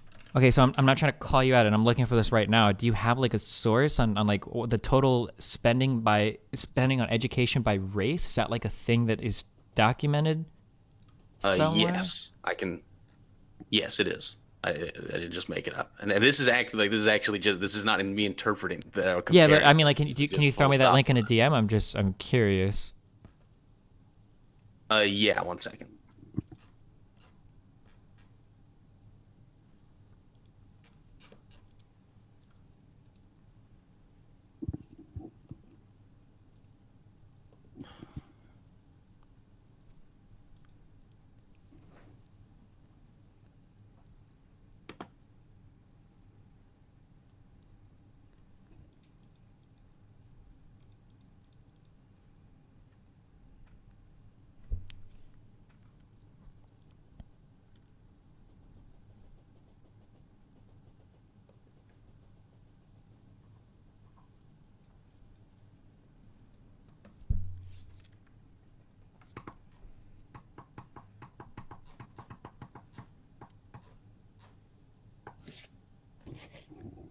That might take me a minute to find, but I can definitely send it.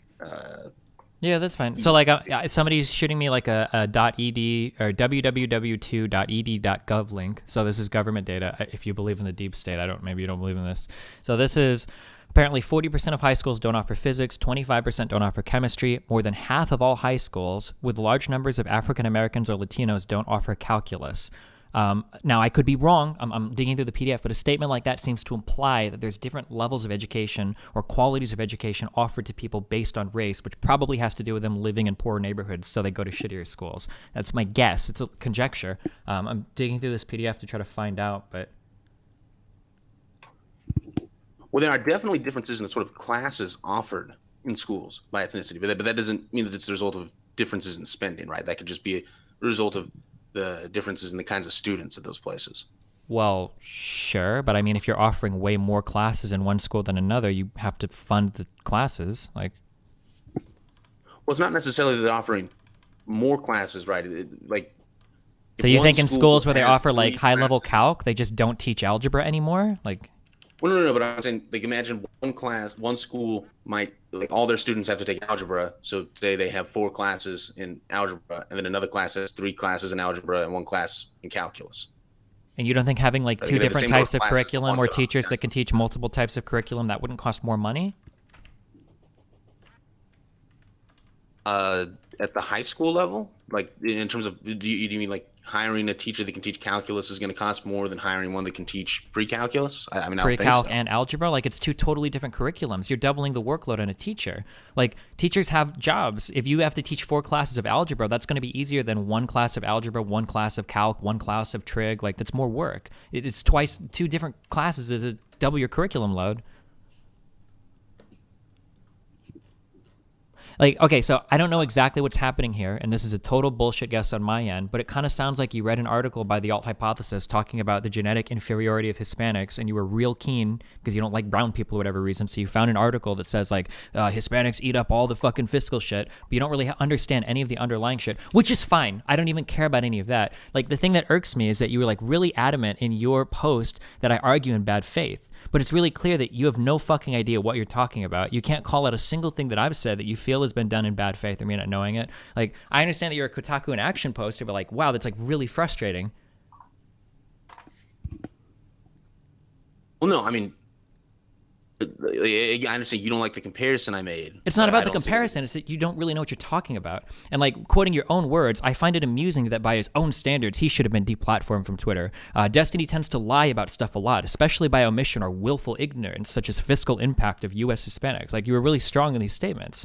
Contrary to what Destiny says, he cares. I think it's a very clear comparison you can actually make, right?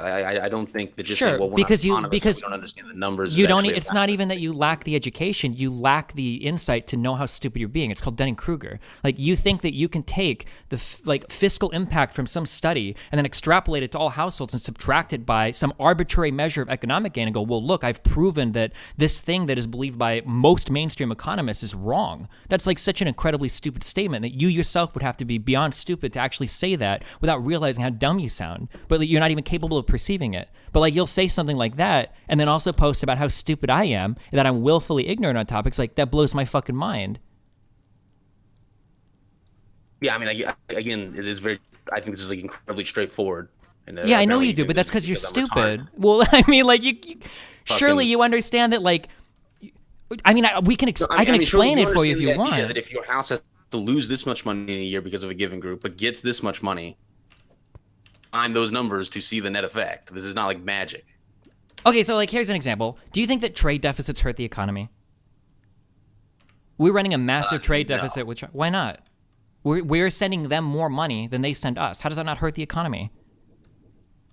Because we get like goods. Like, in that sense, I have a trade deficit with like, right? That's like I buy things. Okay. What about when immigrants come over and then they get paid and then they engage in something called remittance, where they send the money back to their home country? Does that hurt our economy? I mean, that might hurt in the short run, maybe when they first show up. I mean, in the long run, it doesn't, because the economy adjusts to like the difference in the sort of amount of money floating around. Kind of, sure, but we're also getting something for that too, right? We're paying for labor, which should mean cheaper goods, which Yes, should mean obviously business. they're providing some sort of labor. In Okay, order to get yeah. money. So when you have some number in mind for fiscal impact of an immigrant, which I don't even know what exactly that number is measuring and what services that's taking into account and how those numbers are measured. So I'm not even sure where you're getting those numbers from. And then you say, like, well, if we just compare that fiscal impact number to another number that was never meant to be compared to fiscal impact, right? Some other number that might measure the economic impact of an immigrant, which might already take into account some types of fiscal impact. I don't know, right? Because you're taking two completely unrelated studies, and then you say, well, look, now I've proven that not only have I proven that Hispanics are a detriment to the economy, I've proven that you're arguing in bad faith. Like, this is a totally ridiculous position to take. Like, why don't we just collect all the data from the economy and then just compare every number to see what's better or what's worse? Like, these are incredibly complicated comparisons. These numbers are gathered in like an incredibly meticulous way. Sure, like economic data is carefully gathered, but that it doesn't speak to, like, doesn't change what it is, right? Like, again, I don't know what to say. You think it's a very complicated idea that we can compare the amount of money your house has to lose and gains, and I don't. You just combine them, and you have the net effect. Okay. Yeah, I mean, I guess, like, if I were you in your position, I mean, it's a lot of fucking work, but you should publish a paper on this because you literally have like the groundbreaking answer that no economist seems to know, that immigrants are actually bad for the economy. And then make sure that you cite in your paper that you compared two numbers from two different things. It'll probably be a paragraph long, and then like everybody will see that you're totally right, I guess. And then all the research that dumb fucks like me do, I guess, are like totally wasted because you figured out like the key. I don't know what else you would expect to come from that kind of a thing. Like, do you understand why I might think it's ridiculous? Do you think that I'm being unfair? That to think that you, a layman, and I'm a... I mean, I think what you're doing is you're making this out to be more complicated than it actually is, when the logic is fairly clear. Okay, so let me ask you this question. Why is it that no economist comments on this ever? Or why? Or I'm sorry, I shouldn't say no economist. Why is it that all of mainstream economics seems to have missed this comparison of two numbers, but you caught it? Or you read somebody that caught it, no one talks about it? Again, I don't even know that they have missed the comparison. And then even if they had, I've already told you that I think it's because the way that economists tend to account just isn't looking at it in these terms. Do you really think that economists only look at the economy in terms of GDP? That's it? They never think of like any other type of, maybe a purchasing power index or purchasing parity or whatever, or any other type of metrics, unemployment? There's no other ways that people measure like how obviously there are other ways. I mean, you can talk about unemployment as well. It's the same sort of thing, right? That if immigrants in an area, and I don't know that this is true, but this is just like an example for how this could go with other metrics as well, right? If immigration decreases unemployment, and part of that is because the government has to hire more people to work in welfare bureaucracies, well, but that would be counted as positive the way economists normally account for this sort of thing, right? In an accounting sense, it is positive. And you don't think that any economist might note that even though a large number of jobs were created, the majority of them went to the... What all economists do or do not What? think. I'm just telling you that this is an argument that makes sense to me. This is how it goes. Yeah, but you're doing this like you're arguing like what you feel is right. And like I did a fuck ton of That's not what I research on feel, that. Yeah, it dude. is. You're saying that like you just said that. You just said this makes sense to me. Like, okay, well, I'm asking why is it that in all of my research, unless you think I am engaging in a hardcore motivated reasoning, and you're free to tear through my outline with Fuentes if you want, like I couldn't find anybody that's saying any of the stuff you're saying. It seems to have eluded all of the researchers. So I'm just wondering why, and you think it's because... I don't have any hypothesis as to why your particular look at the research didn't lead to the same things as mine did. That's like, I don't know. But like it. And like, even if I'm wrong, what I'm saying is that this seems logical to me, right? Like we wouldn't say if someone in a class on logic made an incorrect deduction or something like that, we wouldn't say that it's like just they feel it's right or something. It seemingly makes sense. Well, no, I mean we would test the premises of your logic, right? That right now you formed a valid argument because you've logically shown you've connected two premises together to make a conclusion. But now we would have to check the soundness of your premises, right? Like, can these two numbers be compared? For example, like people that roid or have like more testosterone or whatever, might have bigger muscles or something. So logically, if you eat a bunch of testosterone, you should grow bigger muscles, right? That's a valid statement, right? I've got two premises, and it seems like they lead to a valid conclusion. But that doesn't mean that's how it's going to play out in reality. Yes, I understand that you can be misled by the deduction. My point is just that when I say that this seems to make sense to me, it's seemingly to me way different than your characterization of just like because this is how I feel. Okay, I guess like when you present to me some things that seem to be agreed upon by most economists, and you give me a differing point of view, but you don't have anything like. Well, yeah, I don't see that it's agreed upon by most economists. Like I have not, because so far I know we've both agreed that we haven't played out the top of our heads. We don't know of any economists who have addressed this specific thing. And so therefore, I mean, tons of economists have addressed this specific thing. Like tons of people. Just this thing whereby we look at the net impact of immigration on the economy after we take out all of the effect of government spending, and we're looking at the effect not on the economy as a whole, because that includes literally just stuff going to the immigrants, but specifically the effect on natives. I mean, if you have an economist who did the analysis, that I mean, it's a miss. Like, why didn't you just say that at the beginning, and then we can compare that to the numbers I have? But my impression was that neither of us knew of an economist that actually did that. Here, well, I mentioned Borjas by name. It is the main one that I looked at because he's the one that's usually cited by anti-immigration people, so I figured he'd be the harshest. But I threw you the Google talk. If you go down to part 6, I mean, you can dig through my sources if you feel like there's been so much research on this. If you feel like I've misrepresented something here, some of my sources are bad here, I mean... I couldn't find anything that says what you're saying. Like when I go online and I do debates, I know that there are going to be people like you that are in subreddits that are like clawing at the chance to like make sure that everything I say is wrong. And it's really frustrating because I spend a lot of fucking time doing this fucking research, which is really boring to me. I hate research. This is why I play fucking video games, and this is why I sucked at school. So like when I do the work to do this, and then somebody like you shows up and says that I'm lying about everything, but then you can't even point out like a single thing I'm wrong about. You just say like, oh, well, he's dishonest. And then when I bring you on to ask you about it, you kind of like spin me a hypothesis with no backing whatsoever besides 2 unrelated numbers. I don't know. It's a little bit frustrating to me. This is a bizarre idea that the amount of money that your household has to pay is unrelated to the amount of money that your household receives. Like, that's what the 2 numbers are. They're not like maybe there's some reason in the accounting of the numbers for which they're not actually. Well, sure, but I'm not doubting just those. They're not unrelated. Like they're obviously related. If you're just talking about fiscal impact, I don't necessarily disagree with you. No, I'm not. It's not just fiscal impact. Again, like I'm comparing the negative fiscal impact to the positive total economic impact on natives. Okay, where can you show me where these 2 numbers are being compared then, or where you got these 2 numbers from? I'm just curious. Yeah, I'm using the I'll link this one to you in the.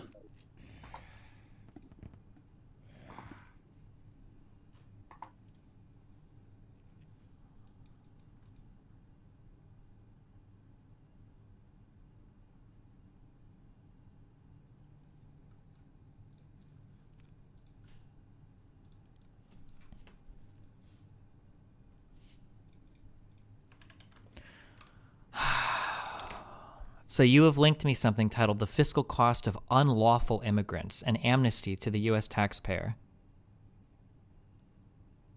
What does this have to do with legal immigrants?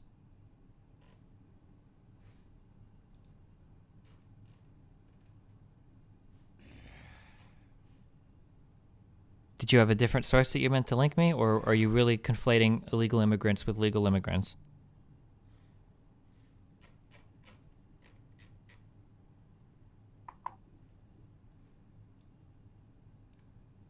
Hello? Hello? Can you hear me? Yeah. No, on table 6 they have the number for lawful immigrants. Okay. Right, so that's what I'm talking about. The number for lawful immigrants. Hold on, I'll scroll down.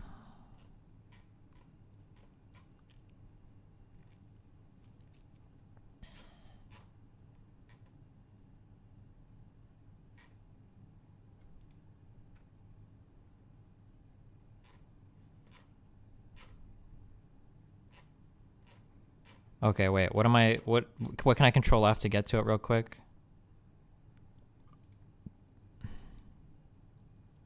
Hello? I think your mic might be cutting out again. Does the table 6 not work as something to get to? Well, I don't think I can control F because it's an image, but that's alright, I found it. Government benefits received and taxes paid per household.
What is a means-tested benefit? Do they explain that in here? Is that like food stamps or something, or if you're talking, I can't hear you. I don't know if you're. It's like welfare where normally your income has to be below a certain mean to get it. Okay. What is a direct benefit then?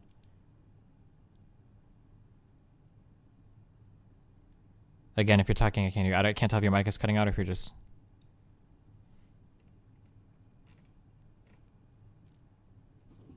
Can you? Sorry, it seems that whenever I click away, it doesn't work anymore. A direct. I'm not. I don't remember. You'd have to look at the. It's okay. Yeah, I'm just kidding. Okay, and then you're comparing this to what? Okay. Let me get the.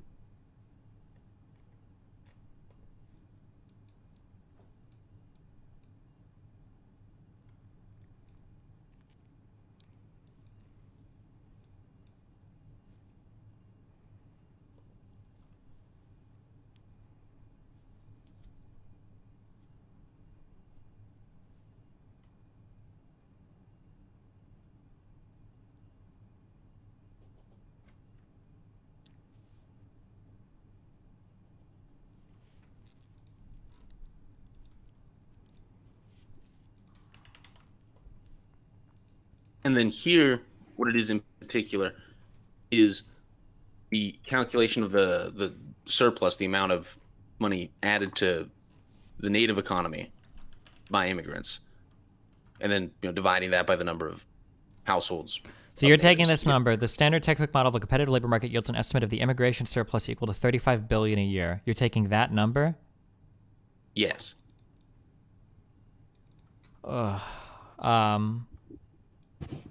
So I guess firstly, I don't know. Maybe I'm just a huge cuck. I wouldn't be comfortable just ripping that one number from here and then pitting that against like average household shit. Man, that just seems like a real bad idea. I could pull a couple economists in chat tomorrow if you want to talk early about it. I don't know. I would have to ask them about it, but I feel like if I were to do that on stream, I feel like they would grill the fuck out of me for doing that. Firstly. Secondly, looking at this table, it doesn't really look like lawful immigrant households consume that much more than non-immigrant households when I look at these comparisons. Like if I look at the table 6 you linked me, for instance, households headed by persons without a high school degree, non-immigrants have a deficit of 36,000, lawful immigrants have a deficit of 36,990. Well, but immigrant and non-immigrant households don't have the same educational attainment, right? The actual difference just in total is that immigrants and households negative 4,000, whereas for home it's I think $300. Sure. Yeah, if you're comparing everything, I'm just comparing across like income brackets. Like it doesn't really seem like lawful immigrants really consume. Well, that's surely true. That if you like start controlling for socioeconomic status, the differences between immigrants and natives in terms of their net consumption of government services are going to be dramatically reduced. Well, then it sounds like your problem isn't with immigrants; it's how we do like welfare and whatnot and collect taxes. No. The point. I'm not sure exactly what you mean, right? Well, the point here isn't that immigrants are the problem. The point is that poor people are the problem. If your whole comparison disappears when you control for socioeconomic status, then your problem isn't with immigrants. Your problem is with poor people. The problem, the reason why, in my view, which obviously you disagree with, but they have net on natives is not because they country. It's because of the characteristics of the people from other countries that happen to be coming to the United States right now. But poverty, specifically. Wait, what do you mean by that? They're like, yeah, it's not inherent to them, like being an immigrant. It's not just because they weren't born in the United States. It's because of specific features about specific immigrants. What do you mean by that? Socioeconomic status. That the immigrants being poor consume way more government services than they pay in taxes. So maybe we should less in taxes you have to pay. So then wouldn't the argument there mean that we need to modify the government services? I would not be against changing the way welfare is done, sure. I guess it's just like when you present me this data initially, like it seemed like your point was that immigrants consume way more welfare or have a negative impact on the economy compared to non-immigrants.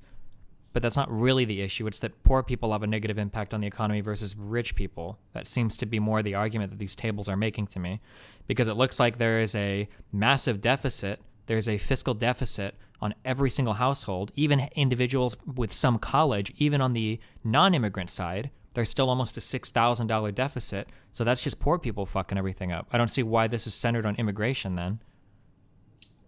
Well, obviously, again, assuming the comparison I do that I think is valid and you think is probably crap, but if that's true, then it is obviously relevant to the question of the net economic impact. But sure, like like I said, the reason why they consume more welfare and pay less in taxes is because they're poor. Like now, of course, immigrants are not sort of independent of the welfare system, right? So in two respects. Firstly, because their children vote disproportionately for political parties that enhance the welfare state, and then in the second place, because the more poor people that are around, the more that, I mean, it depends on the population. There are some populations anyway, which that's going to evoke more, like it's going to seem like more problem poor people, and thereby they'll want to support more immigrant welfare. Sure. That does depend on the characteristics of the population. So I'm not comfortable agreeing or disagreeing with anything here, just because I haven't dug into any of these, because I didn't come across this, or it wasn't reported anywhere in the research that I did. But Cato posted a response to this study. Now, if they're lying in their response, then that's horrible. But when I read some things in here, for instance, heritage counts household use of government benefits, not individual immigrant use. Many unauthorized immigrants are married to U.S. citizens and have U.S. citizen children who live in the same households. Counting the fiscal cost of those native-born U.S. citizens massively overstates the fiscal cost of immigration. It would also count the fiscal cost of their spouses as well, which would be natives. That's not really a fair way to count that fiscal cost. But isn't that, no? Maybe I misheard, but isn't that dealing with the unlawful immigrants? Wasn't that the... The thing here is it says that heritage counts household use of government benefits, not individual immigrant use. That the individual use of welfare, and I'm reading these tables that you linked me, it's always household, it's not individuals. So for instance, if I look at the lawful immigrant household, and it says households headed by persons without a high school degree, even though it's showing the fiscal deficit here of that household, that deficit could include a native-born person that married an immigrant. Sure, that's true. It's looking at the head of household, so sure. There's some... Well, so that, in a way, that's overstating the fiscal deficit caused by immigrants. I mean, it could be, but it also could not. That would just depend. Sure, I guess we can propose. But also, I mean, it's worth noting that when I do when I'm comparing the impact on like the total economy, I'm also like dividing by households, not individuals, so that in both cases we're counting things the same way. Yeah, I guess, but we're starting to lump in a whole lot of shit that like would make me wonder. For instance, so let's say that like 100 immigrants come over and they consume $1 million in welfare, but then they get married to other people who are natives who also consume $1 million in welfare. Well, now you've shown that 100 people immigrating are consuming $2 million in welfare if you look at their households. So now you've doubled the fiscal drain of this group of people. And now if you want to compare that to their economic impact, I mean, I'm still not sure if it's fair to compare them to the economic impact there, because say they've got spouses that either aren't working or would have been in the lower economic impact in the non-immigrant group. You're actually helping the non-immigrant group there and hurting the immigrant group even more, right? Because if you're really poor and you're an immigrant, this is a hypothesis, I could be wrong, but I'm guessing if you're a poor immigrant, you're probably more likely to marry a poor native. Well, now you've taken that poor native away from the non-immigrant household category, and now you've put them in the immigrant household category. So their fiscal impact is up, their earning is down. You've removed that from the non-immigrant group. Now it seems like you're hardcore skewing your data in one direction. Do you agree or disagree with that?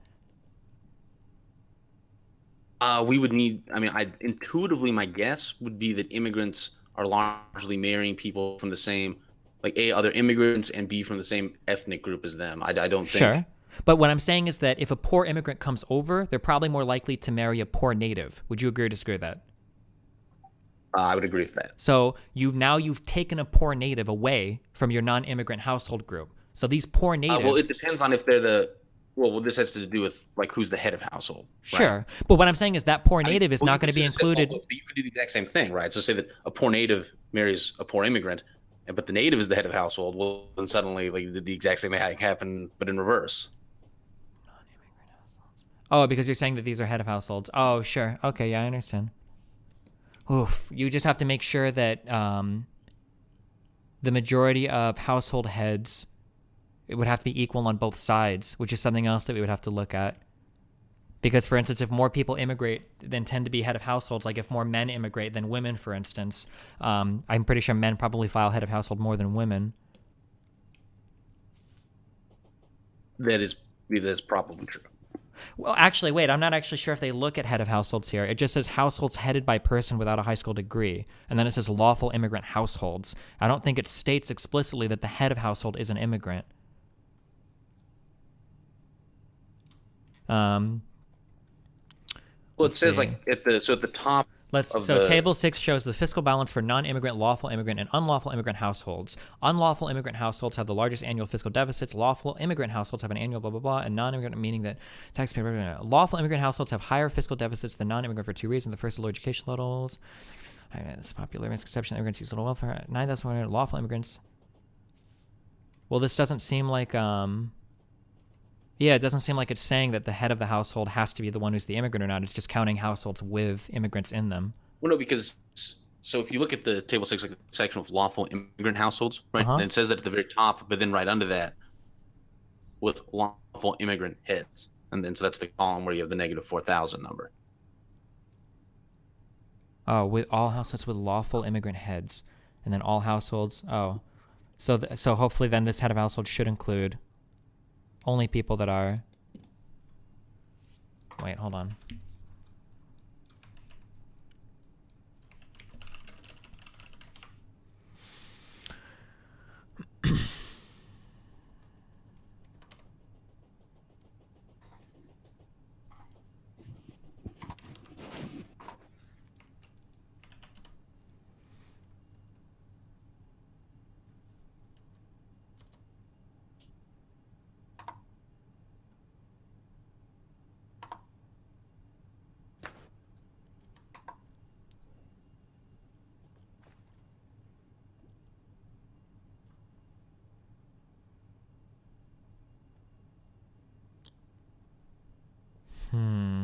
I'm not sure.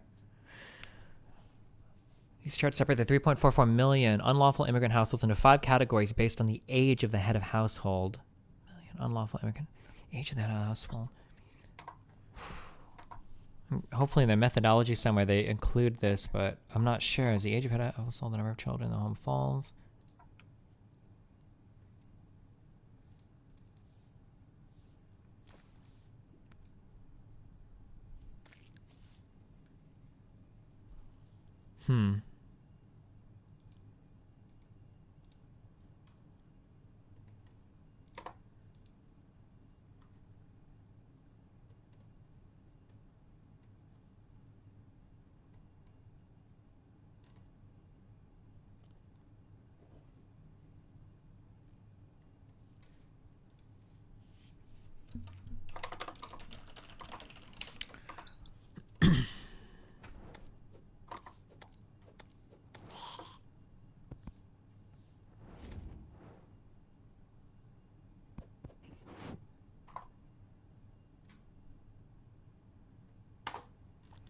Man, I don't know. I would have to dig through this because Cato has a lot of critiques for this particular study. Cato tends to slant in a libertarian direction, though, which is going to be pro-immigration. Heritage tends to slant in a conservative direction, which is going to be anti-immigration. So both of these things have their biases. So I'm not really comfortable just saying that the Cato one totally debunks your study, but I would have to dig into that one more. Even at my conclusion here, though, I'm still not comfortable going to a completely different study and then just subtracting this immigrant surplus, because I don't know how this is calculated. Oh man, dude, this would be so much easier if you just had an economist that was comparing these things and then making this argument in some type of study. Like it would make this so much easier.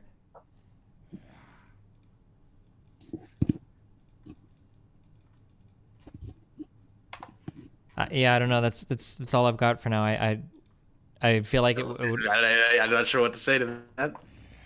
Like the comparison, I mean, we just go in a circle. Like a comparison, I think makes sense, but Sure. Yeah. Well, I mean, like, I guess like maybe find an economist that makes the same argument that calculates all of the numbers and makes sure that everything is being controlled across all categories, that the calculations are fair and that the like things are being compared. Yeah, I don't know, because this Cato study is like incredibly, or this Cato critique is like claims that the other study is fatally flawed because of how much it slants in certain directions and what it accounts for and what it doesn't account for. And if it's arguing about those numbers in just that study, taking all of those numbers, assuming they're gospel, and then comparing it to a totally different thing that's not intended to be used that way. I don't know. It's just, I mean, like if you don't understand my discomfort there, I'm not sure. Well, I mean, I would say so. Two things. One, the degree to which, like, it's a net negative, assuming the comparison is valid, is sufficiently large such that it allows for a fair degree of error in the estimation of the net fiscal impact. Well, but the problem is, like, for instance, because of what the Heritage Foundation is, the way that they calculate the fiscal gains by, for instance, Cato says that they don't measure any indirect fiscal effects or anything at all, right? So the way that the Heritage Foundation calculates these fiscal gains might be downplaying hardcore on the side of the immigrant. I don't know if that's true or not, because I would have to dig into this more. It might be downplaying it hardcore. And then this other study that you linked, the way that they calculate it might be different specific to this study. I'm not sure what that, hold on, I have to click again. I don't even know what the purpose of that study is. I mean, like, you're laughing, but these like real, like, if you've ever taken a college course, like a professor would like laugh at you and then flunk your paper if you were to make a comparison between two numbers like this. So they would tell you that you need to go back and you need to calculate all of these numbers yourself to make sure that these are like comparisons being done. You can't just take like, this isn't how a meta-analysis is done. This isn't how like careful data is studied. Like, nobody does it like this. You'll never in your life see a paper published where somebody's like, we took the number from this and compared it to that, and this is our conclusion, right? They very, very carefully and meticulously go back and make sure that the same numbers are being collected and compared. Like, this is just a totally bad way to compare two things. I mean, obviously they're not calculated the same way, right? Because they're just different numbers. They're measuring different. Yeah, things. but what I'm saying is they might account for different things for different reasons. Like maybe the fiscal impact of one doesn't include a bunch of indirect effects because it's not relevant to their study. But then in the other one, where it's talking about overall economic gain or loss, maybe those things should be accounted for. Like, you're comparing two studies that are measuring totally different things, and then you're ripping two numbers from both of them and comparing them. Like, this is a totally horrible way to do data analysis. Like, nobody does this ever. They're measuring different things, right? I mean, I think it's fine. They should account. They should count things differently because they are measuring different things, and then those two things are related to each other. Like the comparison. Like, of course, they're going to calculate the numbers differently because they're literally just calculating different numbers. Yeah, but I'm it would be like me saying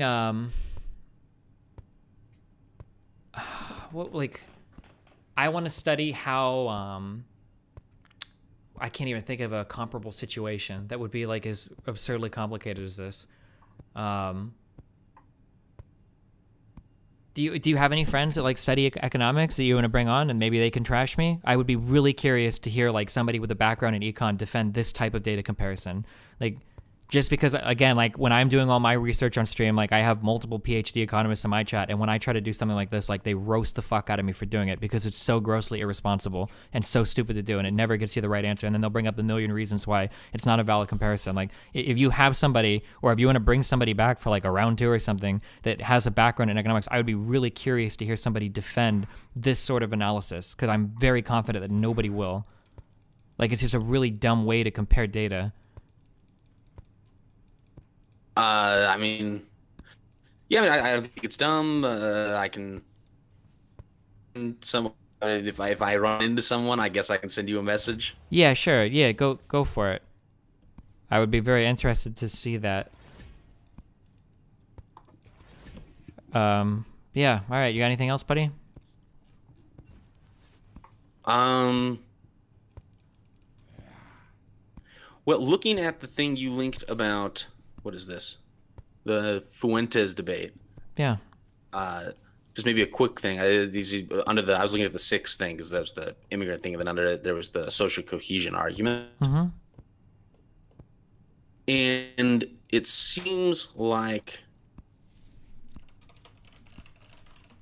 seems like you're making a comparison between. I was just skimming it, obviously, because I was talking to you. But it seems like Putnam makes between early European immigrants and non-European immigrants today, and assuming that because the social cohesion effects were not long-lasting, that will also play out with non-European immigrants.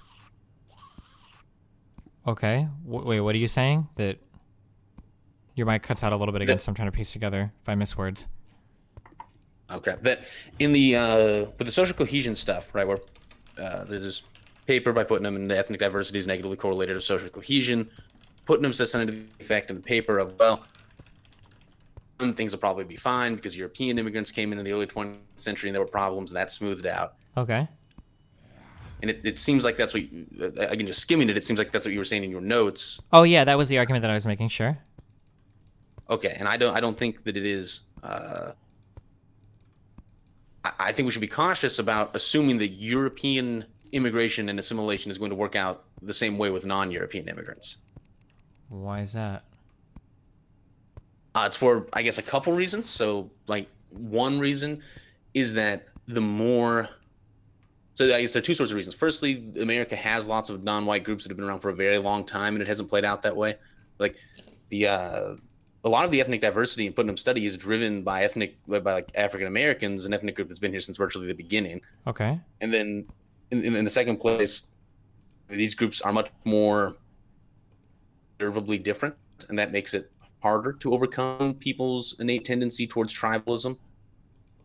Sure, it's Find difficult. themselves in ways that cause social conflict.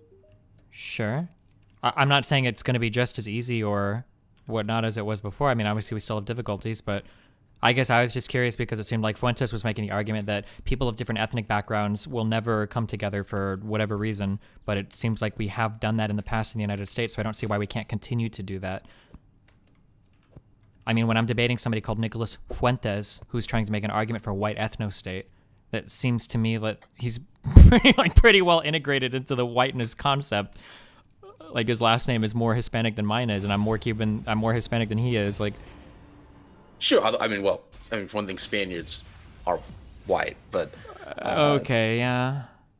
I mean, this is like the Iberian Peninsula is in Europe, so. No, I know, but you're making the SJW argument now, where you're trying to show me how whites have included all these other groups of people that 250 years ago wouldn't have been included as white. But you're making the SJW argument now. Well, I mean, I'm not saying anything about 250 years ago. Okay, sure. Well, I don't disagree with anything you're saying, that like today Hispanic people, because of their origins or whatever, because we've kind of opened up, how many people can be included under the white category. It seems like, yeah. Oh no, I'm not saying that all Hispanic people. So I guess maybe I see what you're saying now. I was just saying that I don't know about Fuentes in particular, but if it's the case that just comes from, like, literally from Spain, then that is like that's just European. Now, as this, many Hispanic people are very significantly Amerindian, in which case, obviously, that's not European. Gotcha. So it's just, so which people do you think can't integrate? I think that the further they are from Europeans, the more difficult I mean, if you want to be really particular in the United States, the further they are from Northwestern Europeans, we could say that as well. But since we're not talking about that, the further they are from white people, basically, the more difficult it's going to be. So, are, like, on your diagram, do Asian people fit closer to white people than Africans, or? They are closer, yeah, although they obviously don't, like, fully assimilate either. You don't think they're... Have you ever been to a place like Seattle or Los Angeles before? You don't think... I mean, maybe this is an anecdote shit, but I feel like there are Asian people that are pretty highly integrated into, like, white America.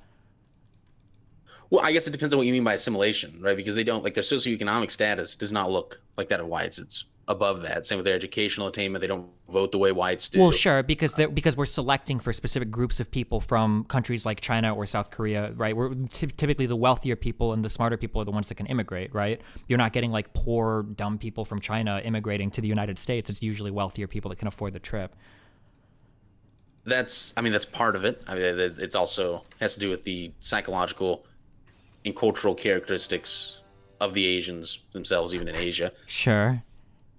But the point is, like, Asian people have not assimilated. Like, no, like, Asian people are clearly, like, they're distinct from white people in America. They have an identity that's distinct from white people. They aren't politically the same. They're just not No, I feel like they're fairly well integrated, I guess, depending. I mean, I'm sure that they have voting patterns just culturally. I'm sure that there's still some separation there. If you're Asian in the U.S., you probably don't have a family in the U.S. going back generations and generations and generations like white people do. So I'm sure there are going to be differences there.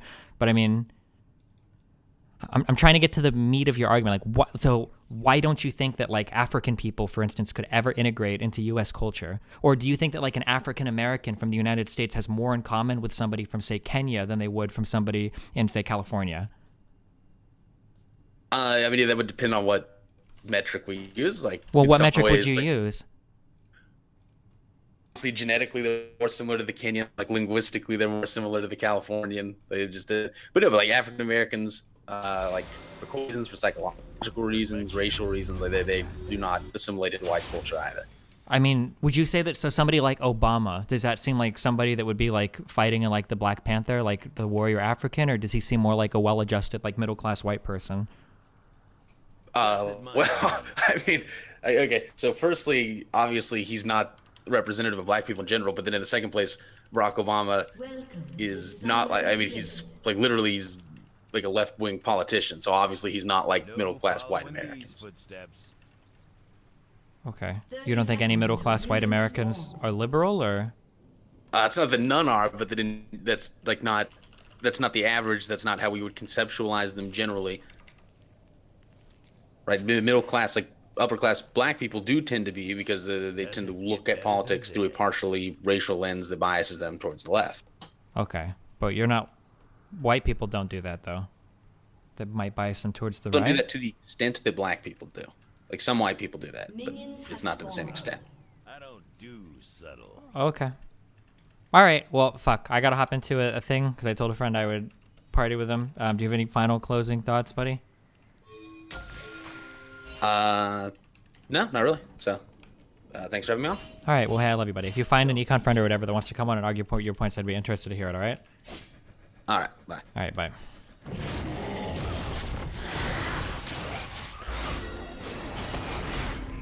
Was it League of Legends time? Yeah, fuck. That lasted longer than I thought it would. Two questions. Yeah, what's up? You told me to kill you at the beginning of that argument. Should I have killed you? Was that worth it? If you kill me, Kyle, that's a hate crime, okay? My Hispanic genes have not fully integrated into white America, all right? So I think you killing me. Do you think that guy was a racist? He started off wanting to cite the alternate hypothesis. I'm surprised he didn't bring up the fucking warrior gene. All right, well, we tried. That was questionable. Okay, well, Lily can only ever play for like 1 or 2 games at the absolute most before she has to run away, so I'll probably be back in a little bit, all right? Wait, is your mic really quiet? It was pretty quiet. Do you have something turned down, or do I have you turned down? Hold on. It was pretty quiet for me, too. Oh. Yeah, I can like barely hear you. Sure thing. Try to integrate better into our Discord culture, please. Shut the fuck up. I've got pain to save.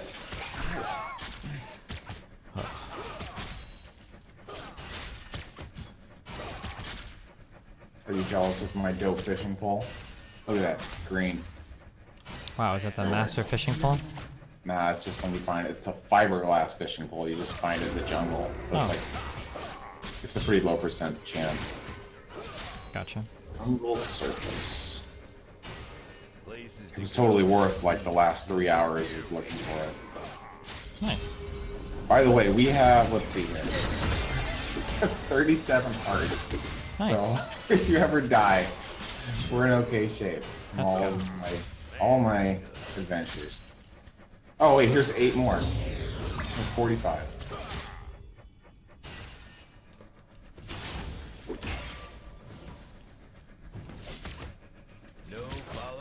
Did you have a fun time at the arcade, Lily? I watched some of your VODs. Well, some of your clips.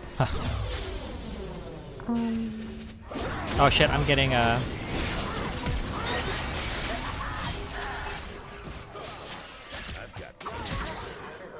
Oof.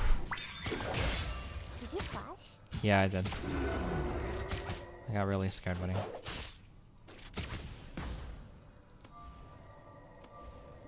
Don't be jealous. I'm gonna go ward, okay?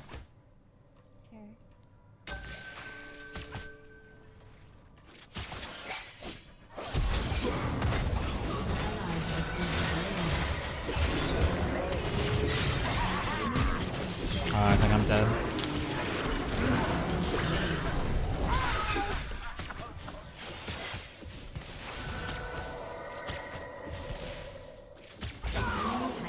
Wow, good job. Can you turn your mic up? You're literally like inaudible.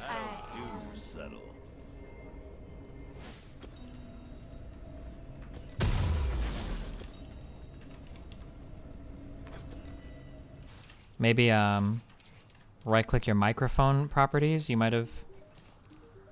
Oh, thanks, Kyle. Hey, no problem. I got 2 of them and 3 fish.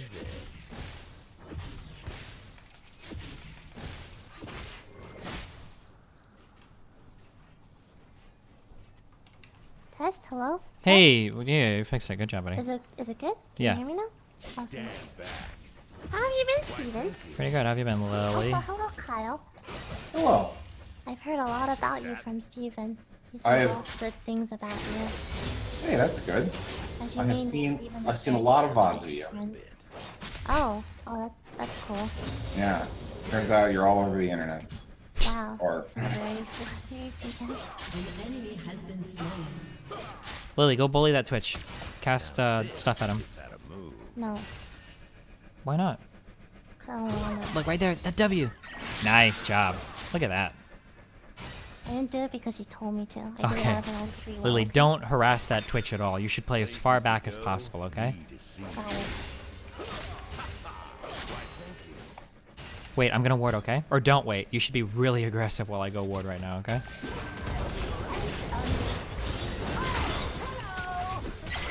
Ah, fuck shit!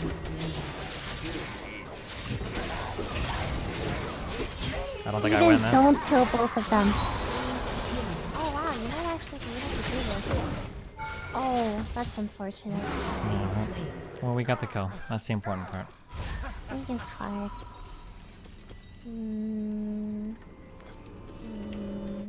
What did you turn up on your mic? Can you like double that again? Again? Yeah. Is it still too slow? I mean, you're really quiet, yeah. Okay, what about now? Oh, you're actually audible now. Okay. Alright. I'm trying out this new interface. So. Yeah? What kind of interface is it? It's called, it says audience on it, ID 14. I don't know. Wow. Do you even know what that is, Steven? Yeah. The Audient ID 14. I prefer the Audient ID 44, but the 14 is pretty good, yeah, for sure. You're really good at bullshitting. I'm not. Oh, maybe I should have worded.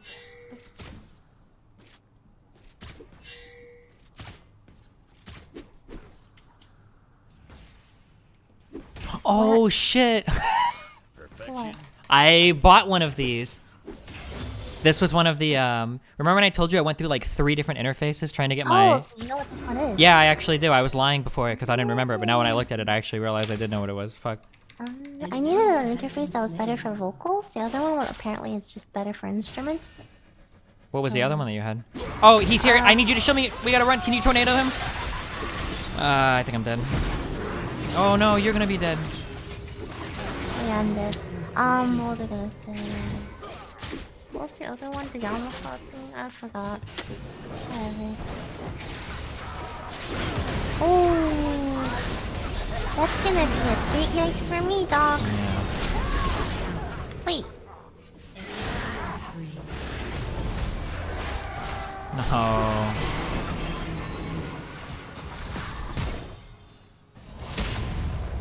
E over. Be brave. No, don't do it. No following these footsteps.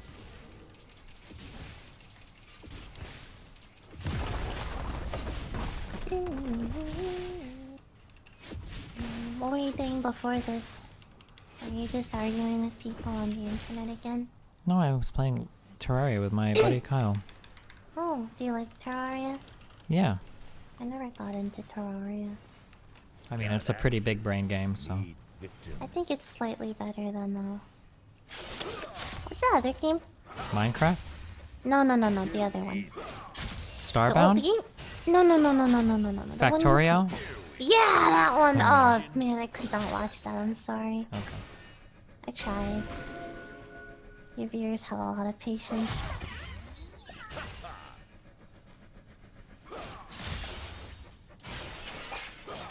Okay, you gotta harass him before they harass us, okay? Wait, but we're levels behind, so chill. Okay. Can we fight over the sword?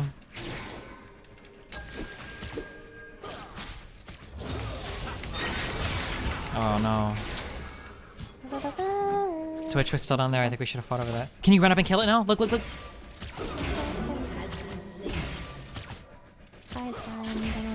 You won't die. If anybody dies, it'll be me. Let's do this. Wow. Nice work, Lily. Oh, thanks. Careful of him smashing into you. Do you have a word for that or no? No, I don't. Okay. You saw that Ari was at our tri-bush? Yeah. Okay. Well, Ari's somewhere. I don't know, man. League is hard, okay? Okay, Ari went back up. Twitch is around here. He's cloaked. Oh, okay. He went down here. Ready? To not do anything? Never mind. Ali is probably waiting in there. I'd wait till I'm 6. Okay, yeah. Good idea, dude. But I can't. Like, you'll die. Yeah, probably. Okay. Doesn't get better than this.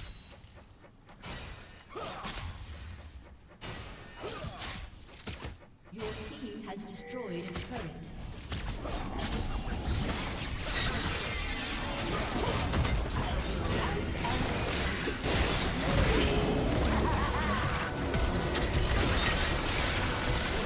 Oh my god, dude.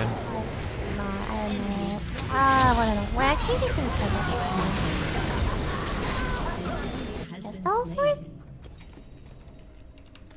Good job, Steven. Bye. Are you okay? Yeah. You're not raging, are you? You're not sad. You're not tilted. Take this benefit money for being a I Cuban was under the minority. impression we're gonna Much play at love. least 3 games today. Empress Queen Oh Bee. yeah, we'll see about that, buddy. 2 more than what I usually play with you, so. Okay. Wow, I feel so special. You've graced me with your time and such a. I know. I know. Jesus. I just felt like I just feel really bad. I haven't played with you lately, you know. So. No, it's okay. I I understand. I'm really glad that you can come down from your cloud, you know, like once a month and like hang out with us, the lower, like, ugh, the Well, at least plebeians. you know the hierarchy. Yeah, you know, I try to. Oh no.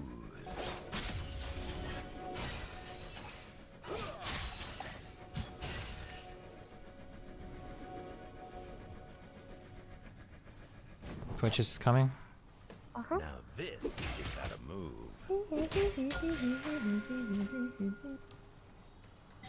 What have you been up to lately? You know, just playing games and. Playing games, drinking hot chocolate. I've got pain to serve. Oh, I need to get a hot chocolate. Lily, you just reminded me. Holy shit. Okay. They close in like 20 minutes though. I can't. We have to win in 5 minutes. You have to win this game. I'm not gonna make it in time. Now I'm grumpy because now all I'm thinking about is the hot chocolate I don't have. You're always grumpy, so what's the difference? You're fine. You can drink water. That's so boring. That's good for you. Hot chocolate has a lot of sugar. So You what? should be careful. Fuck that shit. Careful, careful, careful. I am very careful. No, you're not. Don't. Kazakhs, why don't we ever get a fucking gank? They got a goddamn Twitch. Where's the fucking gank at? He's gonna go die to our lane. Ready? You watching? How much you wanna bet? Do you wanna bet?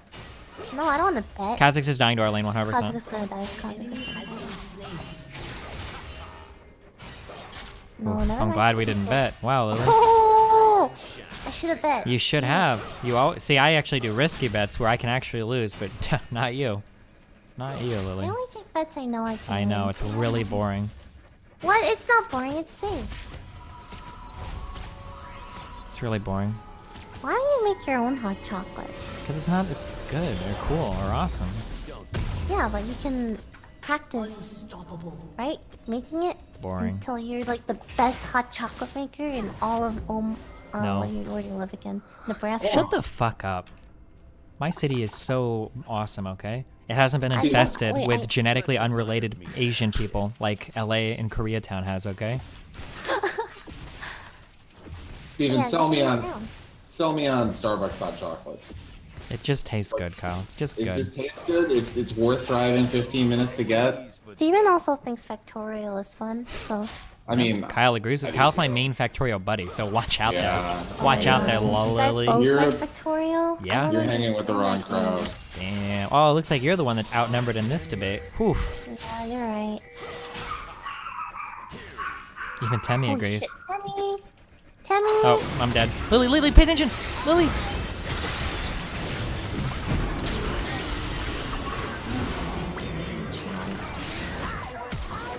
I tried! Sometimes all we can do is try. Lily, if you kill this Twitch, you'd be the best player in the whole universe. Can you not? I hate you. I tried. You can't do that. Oh my gosh. How are we gonna lose this game now? Maybe. I should have just played mid. Bot is shitting Griffin? Is that what I say? Is that the aspect?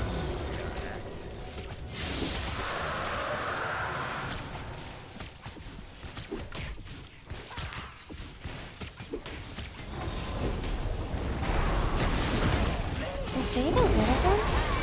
That's what? Never mind. Is Draven good? No. Yeah, he can Stop be. playing him for a bit. Yeah, but then he's okay.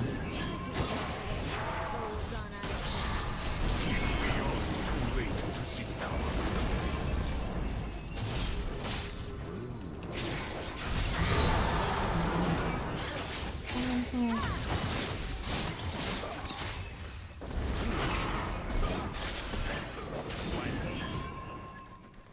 Perfection? I got that.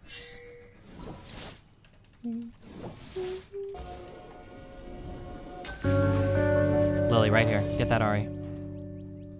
I'm kind of scared. You can do it. Don't be scared. I think you mean Don't be Roblox scared. Simulator. Nope, nope, nope, nope, nope, nope, nope.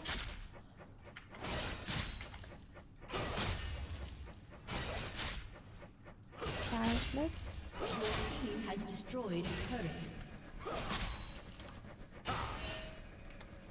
Where are they? Don't Kyle, they are you not stay bringing me flat? fishes anymore? We don't have a quest. Oh, okay. Holy Alright, well, shit. there's the dude is gonna help us, okay? Oh. Oh god. Don't be jealous. What am I supposed to do?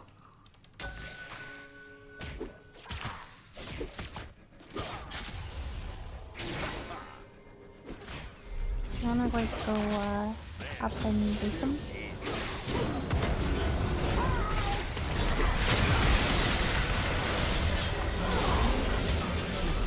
Oh, here.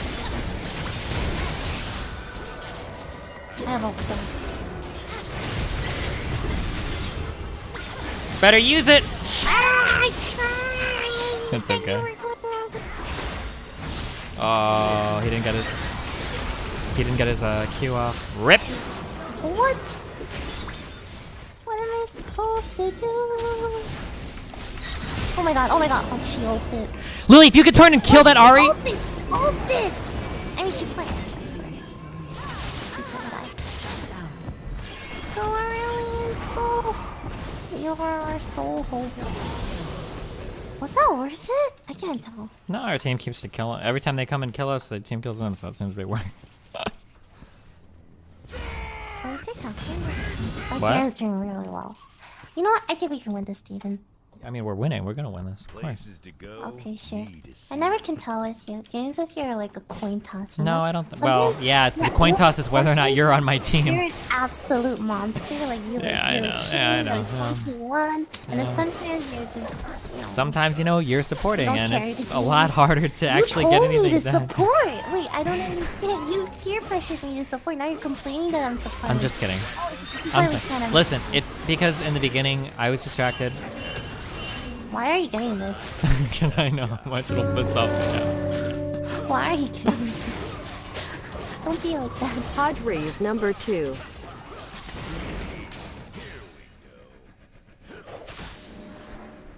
Wait. Well, okay.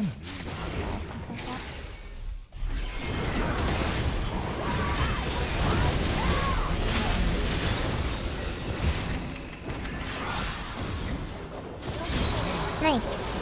Thanks, Lily. Not you. What do you mean? I got the double kill. Who else would you be saying nice to? I know, but like I think our team has a lot more. We should get this back. You feel bad after going to the arcade because you weren't winning any of the games? Is that like you taking that out on me now?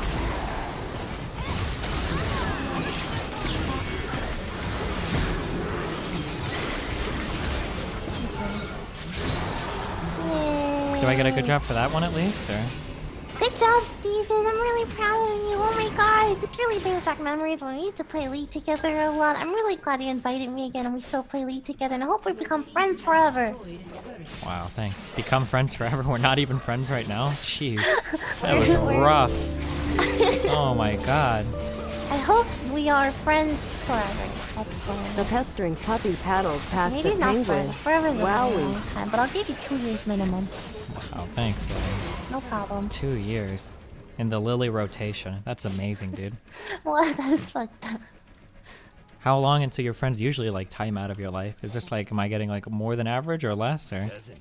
Shut up. You just went down from 2 years to 1 year. Shit, that's probably about the average, so I guess I won't push it at this point. Oh my gosh.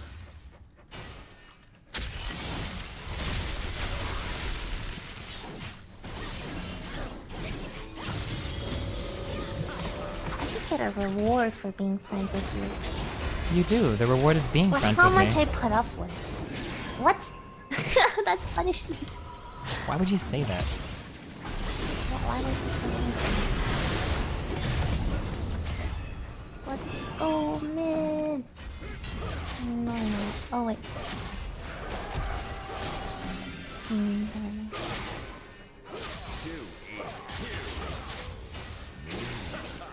Think we can get this turret? Yes. Yes. We're gonna die here.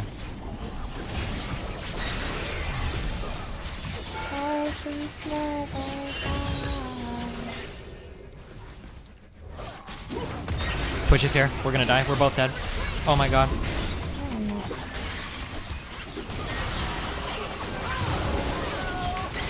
Oh man, that was a lot of people actually. Maybe we shouldn't have been there. Yeah. There was nothing I could have done. Alright. So did you have fun at the arcade? Was it an overall positive experience? Yeah, I had a lot of fun. I like IRL streaming a lot. Wow. You too can IRL stream. Come to LA. Yeah, this summer, right? Yeah. No, I'm serious. Yeah, I am You can too. stay in I'm the ready. I've already basement. got my bags packed. I'm actually just like waiting. Every night I stay up waiting for the message. We're You like, can sleep on the sofa. oh my and play god. with Jimmy. Yeah, that sounds awesome, dude. I'll be streaming late into the night, screaming with the dog. And we can Holy play Mafia together. Oh it's my gonna god. be so fun. So much fun, dude. So much fun. Can't tell if you're being sarcastic, but it actually will be fun. Oh man, the cosmic hurts. I've got pain to serve. Would you ever go to an anime convention, Steven? I only go to places if cool people are at the places. I go to hang out with the people. Conventions are cool. I mean, I would have to know somebody cool going there. I'm cool and I'm going. Are you really going? Yeah, what? If you were going, I'd consider it, just because you hang out with some really cool people, and I bet it'd be awesome to see some of them. Do you think cool people only hang out with cool people? Usually, but not always.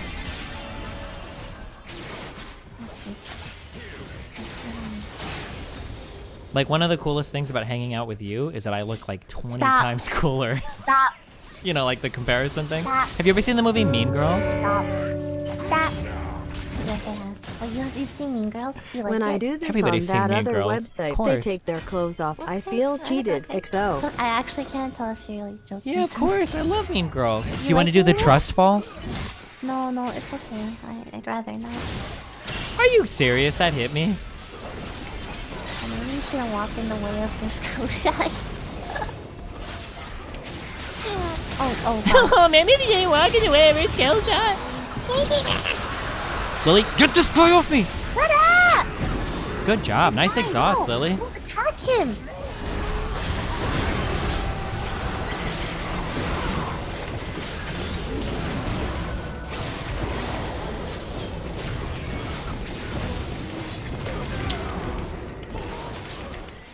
Oh, I couldn't. Double kill.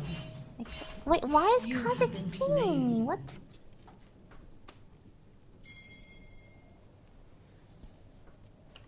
Baron is like attacking their next turret. Baron is? Galen. Oh. Wait, is it over? I mean, Can we end this? it's looking like it's over. Are you fishing in the honeycomb? Yep.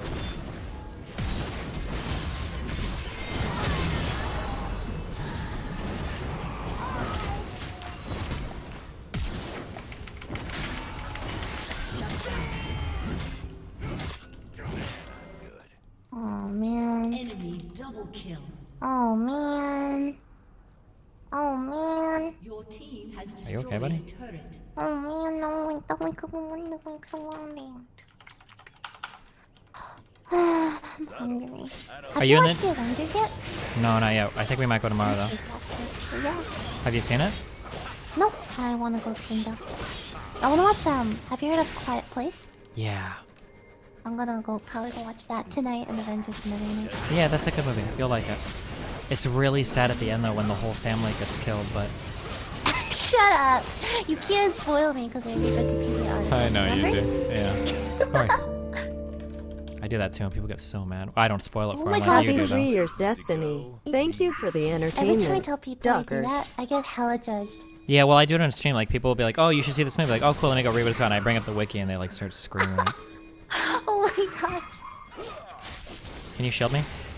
Yeah. Thanks. Oh, you're gonna... Okay.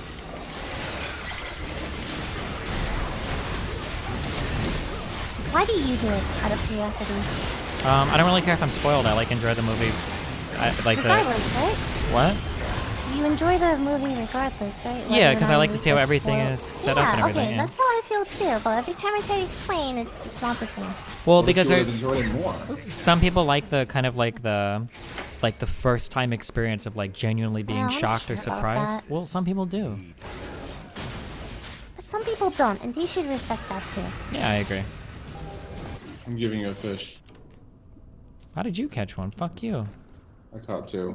Playing Terraria? No, Oh. I'm talking. what is Oh, it? Kyle is, yeah. Kyle, yes. Because I keep hearing, I thought you were fishing and stuff.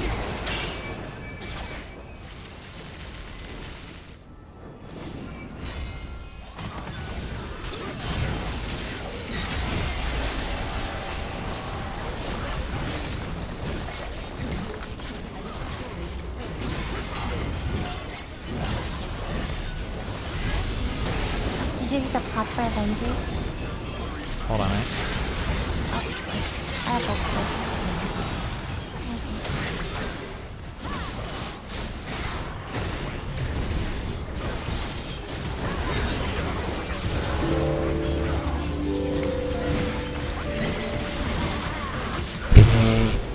What? That guy is way stronger than I thought he was. Did I get the what for the Avengers? Did you read the spoilers for the Avengers, Ernie? No, but I saw like some like 10 minutes of leaked footage from some Korean. Don't spoil it on my stream though, okay? Okay. So she can't go upstairs. Yep. I'm playing League with but Steven's streaming. Oh, hello, Steven. Is that Arya or? No, that's Pekka. That was my next guess. Can you not just spoil it so it looks like I actually know some of the people in Do your you house? hear this? Like, Rampage? Hey Becca, what's up? Blah blah blah blah blah blah blah. Yeah, blah blah blah blah blah. Yep, What? blah, Have blah, you blah. turned everybody in the house against me? That's all I hear. Can you stop? Holy shit. That's good. Damn. I'm gonna get your Twitch account banned. You're getting kicked out of that house. You're gonna have to go to the good friend's house. What's he blah blah blah? What do you think he's blah about? About me blah blah blah him. Have you turned everyone against me? It's like stuff like that. Blah blah blah. Okay, he's dead already. Stop. Oh wait. Jack, did you lock the door? Yep, I need to fix that. You better tell her to lock her door. You don't. Oh, actually, do you mind if I played Lux support? If you really wanted to, that'd be okay. Oh man, you do not enthusiastic about that. No, I mean if you really want to play Lux Oh support. jeez, oh Can I my be god. Nathan's sugar mommy? It's okay. Alright. Are you in the new house now or are you still in the old house? No, I'm in the new house. Wow. That's I amazing. have everything set up. Wow. That's just crazy. That's wonderful. Thank you. Do, do, do, do, do, do, do, do.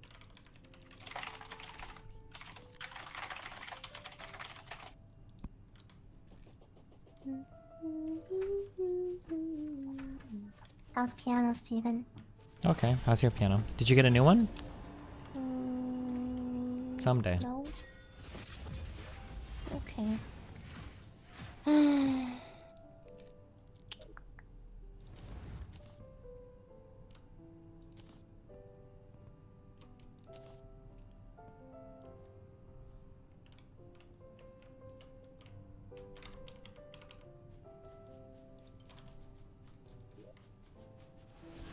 Yikes.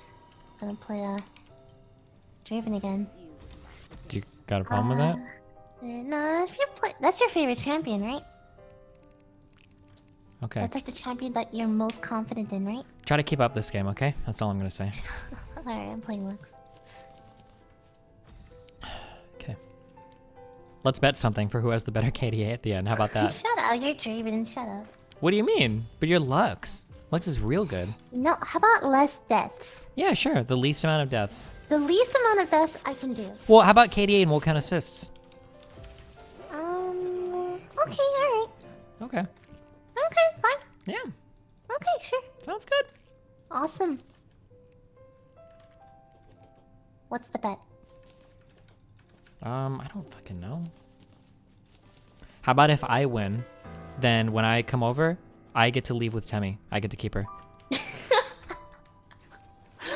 Can you do something realistic, please? Oh, so like when I win instead of if? I don't know. That's kind of... I thought you would work through those self-esteem problems, buddy. I'm not sure what to say. Ooh, I'm gonna play Nami actually. Bloop bloop bloop. It's time for the bloops. I think this is Nami's thing. Alright.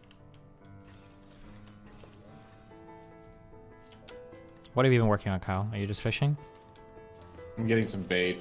Oh, okay. Wait, what happens if Lily wins? Go back to your bet. I don't know. What are we betting? What do you have to bet, Lily? So we're doing the least amount of deaths, right? We're doing Or KDA just with KDA? supports included. Alright, Force- fine with or assist? assist. Okay. Yeah. Force him to play normals with you. That's such a bad... That's not even fun for you, though. Remember the last time we did it, you're like, this isn't even fun. I don't enjoy this. No, because I remember you did something to deprive me of the fun. No, I don't know think you so. did something. No, I don't think so. Let me think. Give me like 5 minutes. I need to really think about this one because it's like a bet I know. Well, you're going to do 5 minutes based on whether or not I die in the beginning. I'm not going to agree if I get like I'm 5 not. Okay, min. fine. 1 minute until the... Okay, yeah, by 1:30. Okay, fine.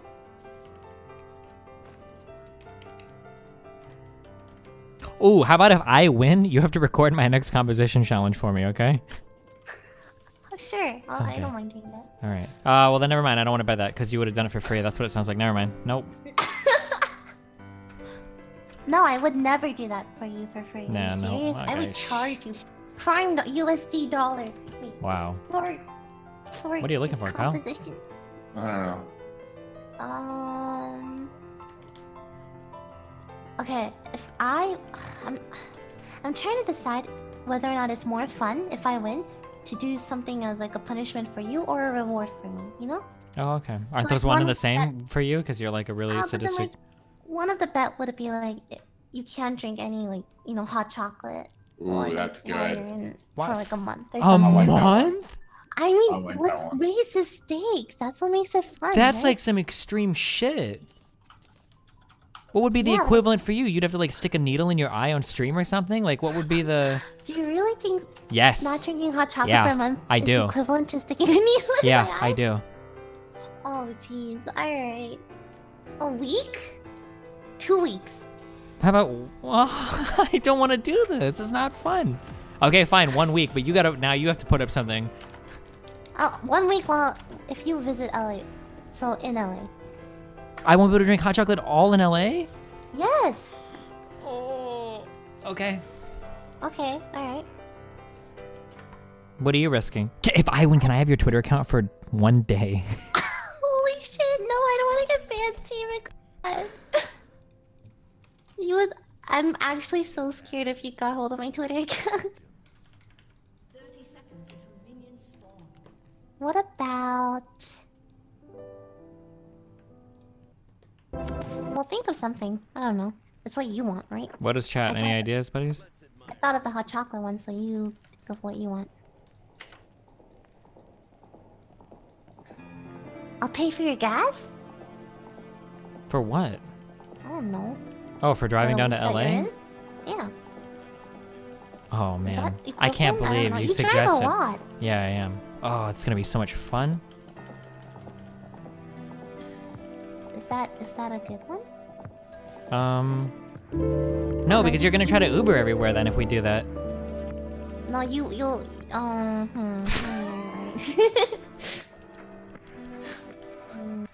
don't know. Well, you think of something then. Lily has to use her real voice for a week. Shut up. You won't use any gas because you can't get hot chocolates.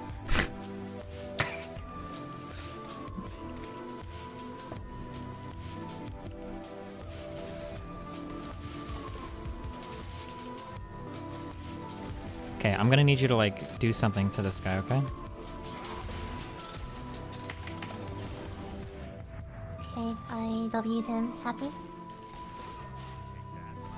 Woo! That was close.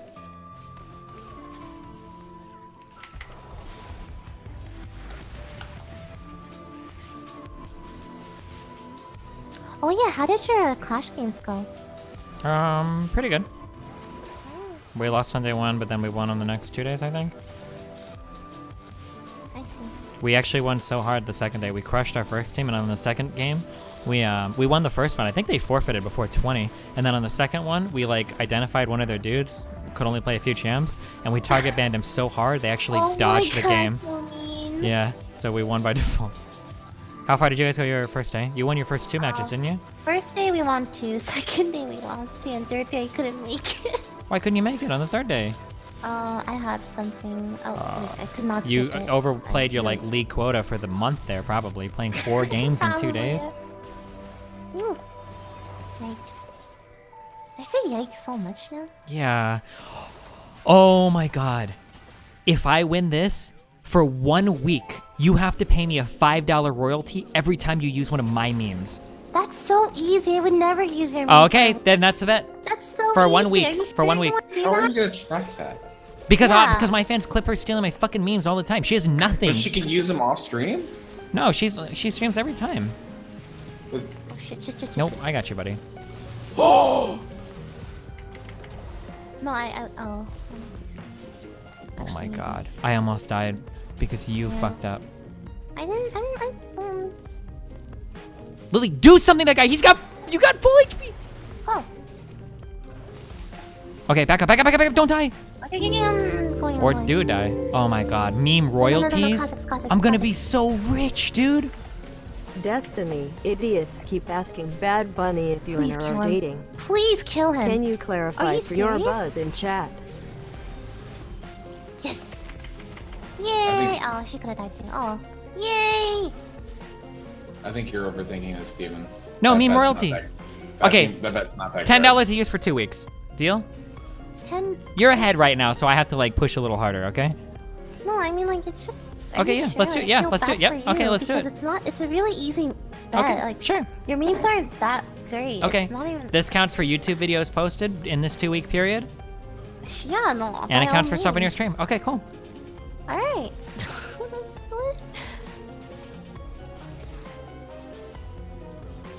But like my housemates can use it, right? 'Cause that's Not on your nothing to do stream. with me. No. What? Not on your stream, no. She's offloaded my memes to that whole house. This house generates like millions of dollars in revenue a year, okay? And they're all doing it on the backs of my fucking memes. But It's she can't ridiculous. control her house. She can't control everyone else. She did. She's the one that leaked the memes to them without even asking me. What? So you're saying that if someone else uses your memes on her stream, that counts? Yep. What? Because she got them from her anyway. Lily, go through our whole log. If you want to post right now where I gave you permission to sell all of my memes to that house, go ahead and post it. Expose me right now, please. That's what I thought. This bet does not seem reasonable. Hey, in my chat, if you feel like the offline GG house has made a living unfairly Oh, wow. on the backs This of is a great way to on the see. backs of my my chat hates me. On the backs of my memes, okay? Put a 1 in chat. Oh my gosh. If you think, actually, yeah, I don't mind the bet. Okay, if that's we got it. the bet All you $10 a really meme, want to 2 do. weeks. Anybody Sure, that $10 uses Yep. every time 'Kay. someone uses quote your meme. Okay. But you need Dude, to someone's just gonna troll her. Oh Do you have my any god, enemies dude. in that house? I'm not gonna lie, if I lived in a house, I would just troll her and just, you know, use your memes on her stream in the background. No, don't worry. And I don't feel like that's fair. Don't worry about it. I live in the basement. No one comes downstairs. Aw, what a perfect place for a little gremlin.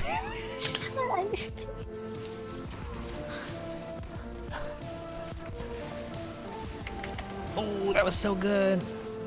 Oh, Lily. Wait, what? I thought Karma was here. Sorry.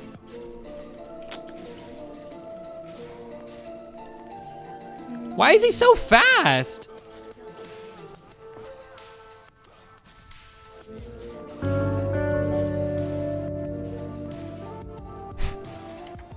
This is for Lily's first inevitable meme usage after she loses this bet. Nice.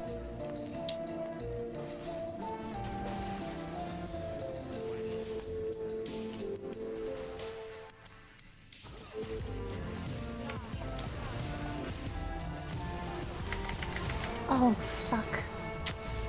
That's okay, Lily. It was worth.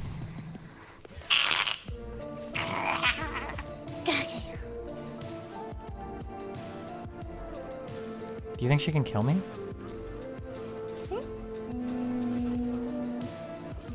Maybe? I don't know. Does she still have Ignite? Did she use it? Don't remember.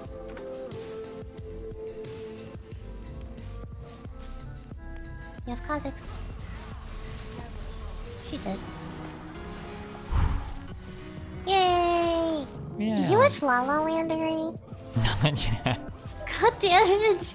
There was a friend I was gonna watch with a long time ago. We never got around to it, but maybe someday. I know. You know what? Maybe someday. It's on my to watch list. Okay. Okay. You can watch it with your stream. Oh yeah. Do you think so? Yeah, why not? Yeah, maybe. You know it's by the same Person that did Whiplasher. Yeah. Whiplash, which happens to be your favorite movie, right? Did I say that? I don't think I've ever said that, but. I Wait. thought Whiplash is your favorite movie. I think I know what your favorite movie is. What is it? You know what my Is it favorite Pan? movie is? Is it Pan's Labyrinth? Yeah. Got it, boys. We Oh, did it. you like Pan's Labyrinth? Yeah. That's a good movie. I've told you that before, Lily. It's okay that you didn't remember though. Oh, I don't remember. Yeah, it's I have okay. a memory of I have a very short-term memory. Sorry. It's okay. But I will remember it for this time. Where does Whiplash fall? Is Whiplash number 2? It's hard to rate it. Like Whiplash is. Hold on. I have a. Good job. Oh my gosh. Like Whiplash is close to a perfect movie, but it's largely because it's so simple. You know, careful. Sure.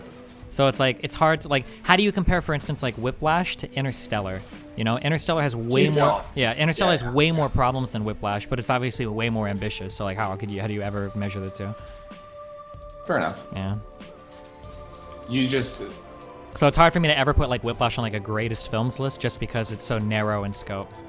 There were very few films that you were so adamant that I see. Yeah. And. Well, just you were because more it's so adamant- narrow, it's so razor focused, and it is, right? Like. Yeah. Whew. I think it was that, and then you were really adamant that I see Collateral. That movie was so good. Yeah, so adamant that you gave me the DVD of it and said, Kyle, you have to watch this movie. Here Collateral it is is. so Go watch good. It's my favorite cruise movie. Fuck. It is a good movie. It's a very good movie. Let's see. Lily's top recommendations are Madoka Magica. That's okay. Listen, I watched these that are anime. I know that's hard to believe. but- Probably something by the Ghibli studio. I do love Ghibli. Yeah, I know, they're yeah. nice. You don't like Ghibli? Everybody loves Ghibli. Okay, I'm glad at least you do too. Is it Ghibli or Miyazaki? Which one deserves the love? I mean, Miyazaki's involved with most Ghibli films, right? New quest, Kyle. Caught in underground and caverns.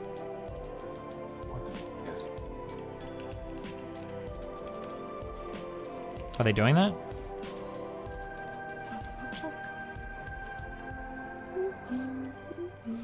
Oh, yep. Yeah, do it. Just run in there. I'll be behind you. Don't worry. Go. Be brave. Nope. What am I supposed to do?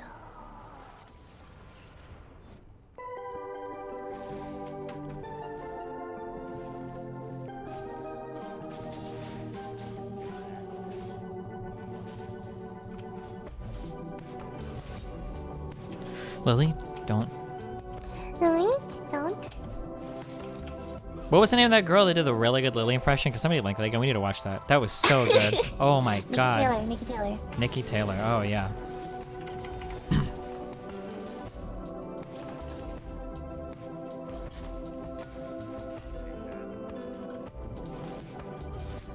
Yep. Whew, $10 right there. Oh man, I'm so excited. Wait, you think Blub is your meme? Yes? Are you serious? See, this is the problem. No, it's not a problem. She is gonna admit. Okay, listen. Yeah. Before the week comes, you need to make me a list. No, you know Blub is that's my not, come meme. on, I've there never might be other. Blub. Cats, you don't hear me say anymore because they killed it. As soon as memes go to offline GG, they become normie memes. These are actually just excuses. But you should make a notepad for me or something so I know. I can't keep track of all of my fucking memes. Oh, hey, look at this. I'm getting killed because my support just walked out of the fucking lane. You're fine. I'm coming. Don't fucking die! Oh my fucking god, she's trying to fucking sabotage me.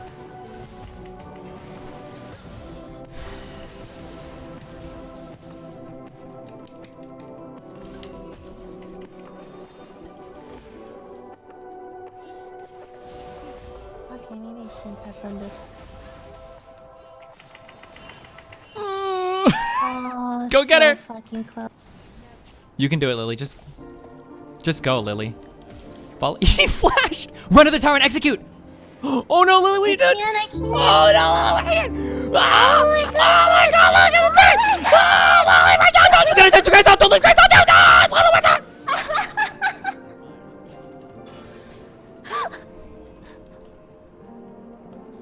I wanted to kill that car. Anytime you go blub blub, anytime you say yikes, anytime you do anything remotely similar to a slurp, this includes eating sloppily on your stream. Okay, ask your stream to help you make the list. Give it to me. Thank you. Yeah, you guys can work on it right now. Slurp. Are you really expect me to not? I mean, you never did until you heard me say it. Drinking orange juice. You can drink orange juice without slurping. What if I'm eating noodles, ramen, right? You slurp noodles. All you gotta do is just do it off stream. Yeah. No IRL ramen houses for you. Yikes. There's another $10 right there. Oh man, this is gonna be I'm gonna be rich, dude. I'm gonna be a majority shareholder in the offline GG house by the time I'm done with this. I don't know if yikes was your thing, though, Steven. Are you serious? Yeah, no, I really don't think yikes originated from. I mean, I'm not the first one that said yikes, but that meme was offloaded. No, from your me yikes to you. was like, that's gonna be a big yikes. Yeah. I got that from you, true, but not the word like yikes, right? That's a thing. These are the problems. Oh shit. Oh. Ooh. Anytime you say buddy. What? Buddy is mine, Kyle. What? I know, right? I know. I think Do you have ult? Lily, that guy's got like no life. We should have fucking ulted. Wait, why did he say anything? Well, I thought you were watching the game. My bad. Why do I always make that assumption? It's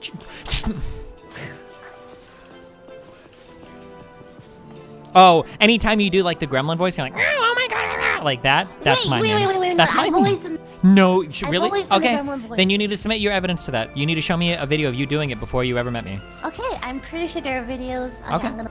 Yeah, sure. After this. Okay, fine. All right.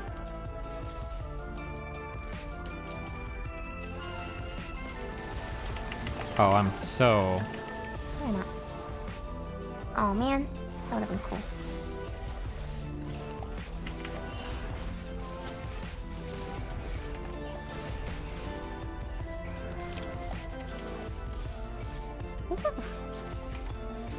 Good job, Lily. You survived.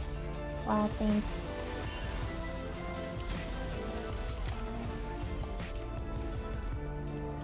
Oh my god.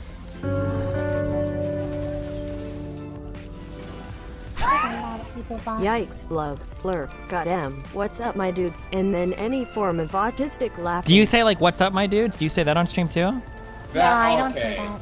Okay, I'm drawing the line. Kyle, what's up, my dudes? My What's dude. up, my dudes? My dude. That's my meme. No, Kyle, this is it's what you don't not. understand, Kyle. I'm the originator of so many memes, you're okay? not. I am. And You're these people not.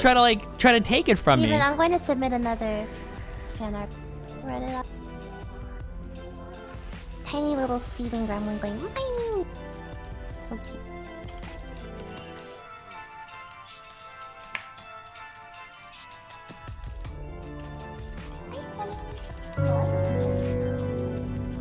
Yeah, did you play piano before you met me? I don't remember Steven, Lily you don't ever even play playing piano Hey. before she met you people think. Chill. Bonus Friends, meme, but kill I weaves. never see you play piano. Listen, Your I just don't like definition to of play the on word my meme. stream, okay? This definition of meme is like, I did this once in my life, therefore I must. It's a little broad. Just a little. Can you ward the river, please? Pretend like you actually care about me not dying? Oh, my Oh. god.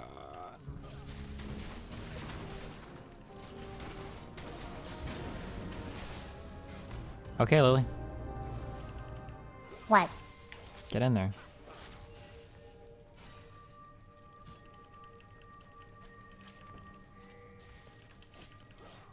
Might be doing this.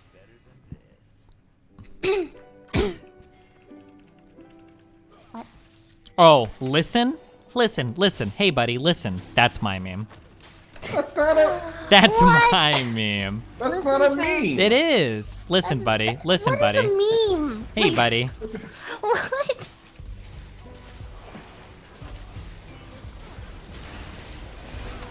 Oh, fuck. God damn it.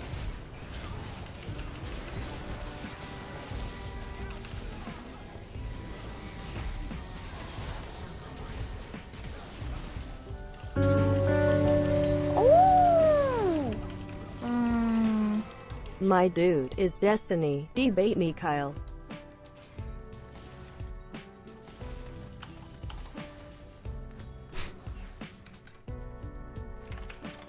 Oh, if you ever end your stream saying like, good luck, be careful. Any form of be careful is definitely mine. Nobody on Twitch tells people be careful You're forgetting before your they close their stream. salutations too, my dude. That is I started 100% saying, my good meme. luck, be careful as a Actually goodbye observed. to people. If you ever use like retarded you're gonna have nicknames, this- if you use retarded names to be like, I call Or Wendy two, Wandy, heart. that's my meme. If you're gonna have this much of an extensive list of what's your meme, you need to give me a list of Oh, things. if you're like saying things and you're like, oh, and by the way, don't ever do that. Like leaning into the mic, that's my meme. Definitely. Oh my gosh. Next, you're gonna tell me you're the first person to say Ripperino. Ripperino, cappuccino, pappuccino, that's my meme for sure, but she doesn't use that You one. are. Oh my god. Nobody else said Oh, Ripperino, cappuccino, pappuccino. I mean, you say those specific words, but that is not an uncommon thing. Okay, but she like, In fact, she I would takes all of say my that memes is and a she meme, meshes but it. I So would she'd be say like, that she'd be like, that's a Ripperino, statement. cappuccino, buddy, and like some dumb I shit like never that. say that. No, I but you never will. say Ripperino. Just, Don Reno, Al Pacino, Cappuccino, Al Pacino's Casino in Reno. These are not your memes.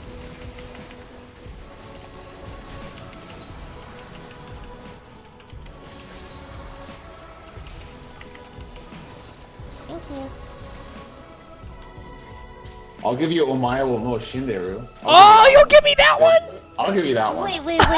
But In that the was context of already PUBG. a meme. No, but I like brought it to Twitch. Nobody was saying that on Twitch before me, sorry. I'll give you that one. Thank you, Kyle. Or should I get? Actually, wait. Does Mr. Moon get that one? Maybe. No, Mr. Moon what? gets I'm that the one. first one that said that. I remember know. the stream. I cannot confirm. I cannot remember the stream. confirm. Omaewamu Shinderu. And I did it, and I killed him, and it was perfect. It was beautiful. That's definitely I a cannot Destiny confirm meme. or deny this. It could have, for all I know, you could be talking shit though. You might as well just be like, anytime you speak English, yeah, that's my room. What the fuck? Whoa. Careful, careful. Oh no. Lily, no.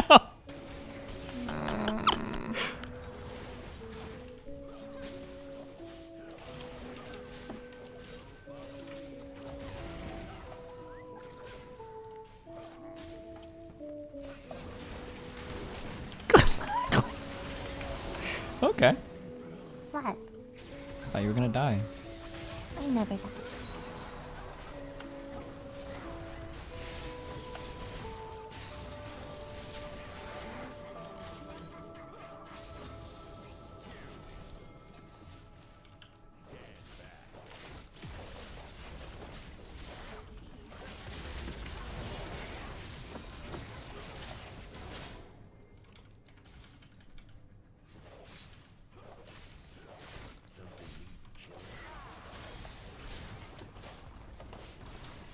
Oh, letting it hang? If you ever do that to a friend, that is 100% my meme.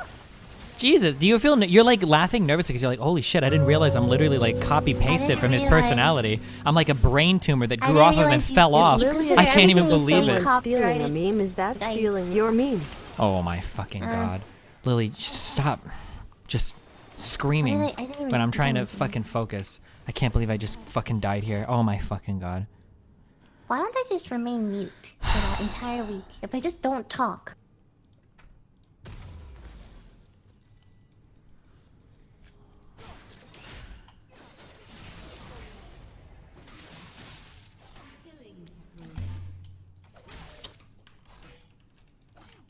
Anything related to Bob Ross. If you're drawing, I don't know if you do this in your art streams, but you're drawing, you're like, oh, we're going to add a happy little shirt or something like that. That's my meme. You don't actually say that, though. But I was the first Bob Ross streamer on Twitch, okay? On Justin So TV. you watched Bob Ross, so you get all of Bob Ross's I memes? watched him and painted along with him, Kyle. What? You don't, this was a beautiful stream. Before anyone on Twitch even, wait, do you not know about these streams, Lily? No. Oh my god. I don't know about it. You can't say that I. Well, but you're still getting it from through the grapevine, okay? I know I did.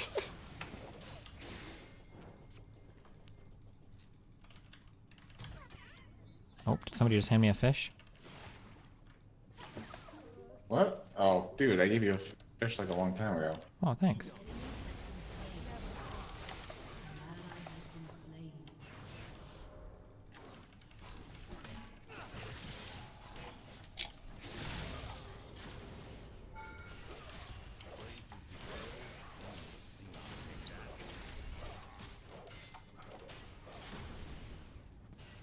Be careful, Lily. You're really far up there. I don't want to see anything bad happen to you. Don't tell me what to do. Okay, Lily, go get him.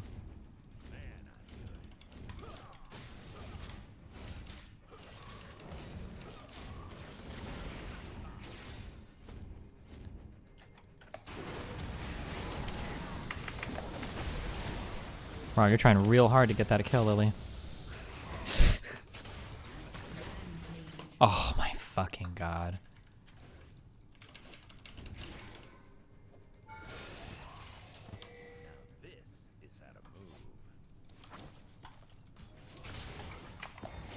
Wait, so you said assist counted, right? Yeah, it's like half of an assist is one. You No, I'm can't- just kidding. It's 1-to-1. It's 1-to-1. Shit. No, run. Oh, just get up there, Lily. Get in the front and bait him. No, you go. You go. It's okay. I'm winning right now. Lily, just get up there. You're playing like such a I little am winning right now. fish. You.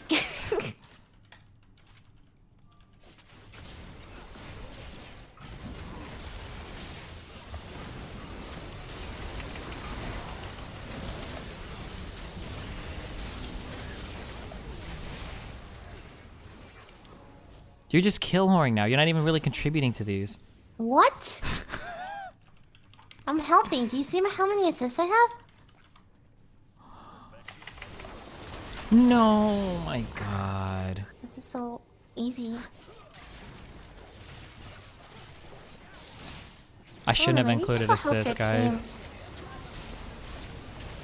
Well, then it wouldn't have been a bet worth taking at all. Oh shit! Oh my god! Wait, what? The big plays! The big place. I still have one more than you. No, they forfeited. No, that doesn't count. That's not fair. No, that's not fair. That doesn't count, Lily. Oh my God, Lily, because they forfeited. We didn't even get to play the game out. Oh my God, Lily, no.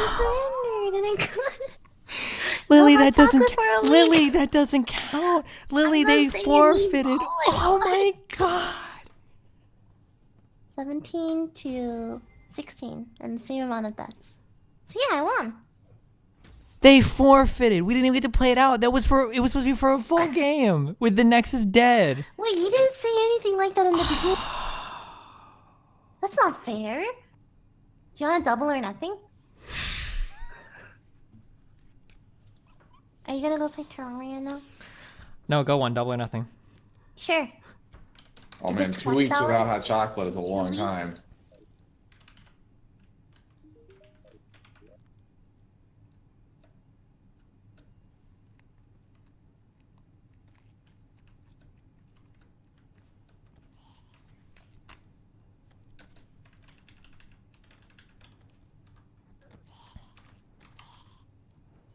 Wait, can I go get a bowl of cereal real quick? Is that okay?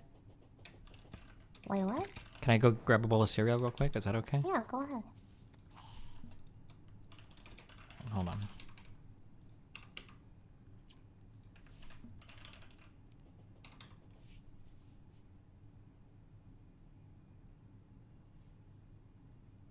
Do you have the sextant, Kyle? No, I just have the pocket guide. Oh, okay, gotcha. Okay, I'll be back 1 second.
Hello, chat.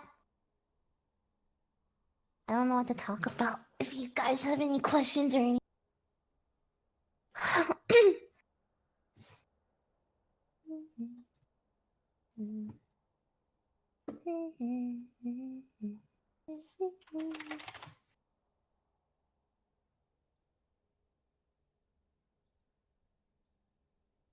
Make the double bet, no chocolate milk, and Steven will die. Oh, that's a good idea. I'll mention it to him when he comes back, okay?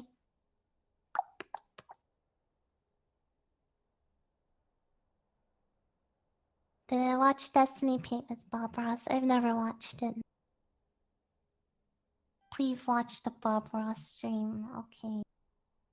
When is your next art exhibit on Our Destiny? I'll post one tonight. What was your favorite game at the arcade? I like Groove Coaster and Pump It Up. Are you going to play music with Destiny and Albert when he comes down? If he's down for it, of course. How's life? Life is okay. How long have I been meme jacking Steven? I don't consider it meme jack. I think I take it and polish it up and make it better. You would have bet if he lost, he'll play Vision. No. I don't. I can't see Steven playing a visual novel. I'd only watch it if he voice acted characters. Wait, Lily, have you not seen the Steven video with painting Bob Ross? I don't think so, no. I'll watch it. I feel like I should watch it. 3 minutes long. Yeah, you should watch it. It's 3 minutes. It's I not got bad. it. Alright. Will it make me like think any less of him or respect him No, more or it's just quite silly. okay, alright.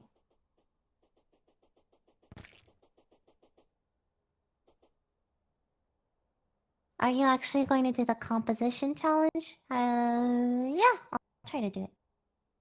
Will you make your own website like D.GG? Why would I ever do that? Steven would just put another one that really copied me to the list. I don't want to increase that list. You should get a saxophone and surprise Steven. Is it pricey to rent the saxophone? Is there any anime you're watching right now? Right now I'm just watching Darling. Megalobox, Hinamatsuri. I think those are the main ones that I'm watching. The other ones are Gun Gale and Persona and Steins Gate Zero.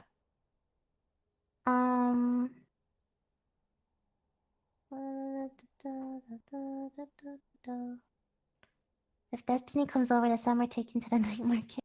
I mean, if he's down. There's a lot of things to do, I think. Is Destiny allowed to drink hot chocolate if you win? I mean, wow, hot chocolate. Chocolate milk if you win. We can put that in. 02 or Ichigo right fucking now. I don't know. I like 02, but it's just like the series is set up to make, right? So it's kind of hard to argue against that, because none of the other characters get as much screen time as her. Does watching Megalobox want you to continue your boxing career? No, not really. Megalobox is really good though. I recommend it. How can you like Darling and the shit over in my school? I didn't catch up with My Hero Academia. Have you ever watched the I Love Dusty Senpai meme video on YouTube? Nope. I have no idea what that is. What is that? There are some memes that I just don't really know. Weebs are an endangered species in this chat. Please help. I'd imagine. I am enraged. I'm sorry to hear that. My Hero is really mediocre. I think it's a solid shonen anime. My mic is cutting out. Yeah, sorry. I have to like talk louder. Have I seen Code Geass? Yeah, but I wasn't into it. What is this? Can I click on this? What the heck? Why did I click on this? Darling is a more modern avant.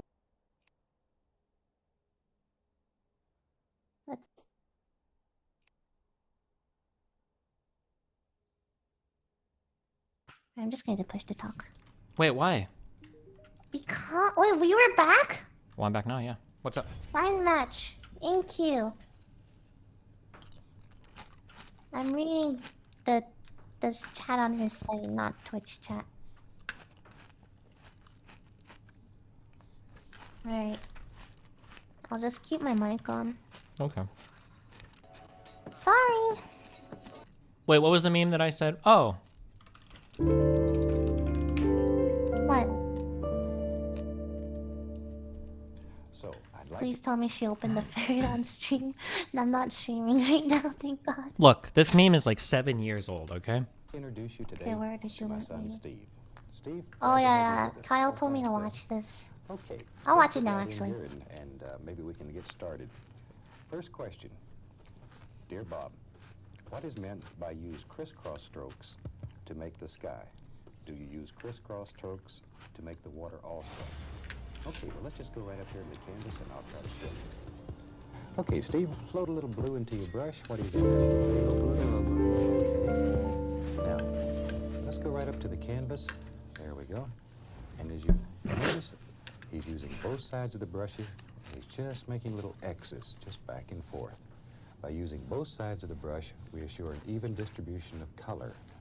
The canvas has already been covered with magic white, so it's picking that up, and automatically as it goes down toward the horizon, it gets lighter in value. Now, Steve, the other part of the question is, do you use crisscross strokes to make the water? No, we do not. There we use strokes that come from the outside in. Steve, why don't we That's make not a bad little for bit of water there? pink. Just come from the outside in.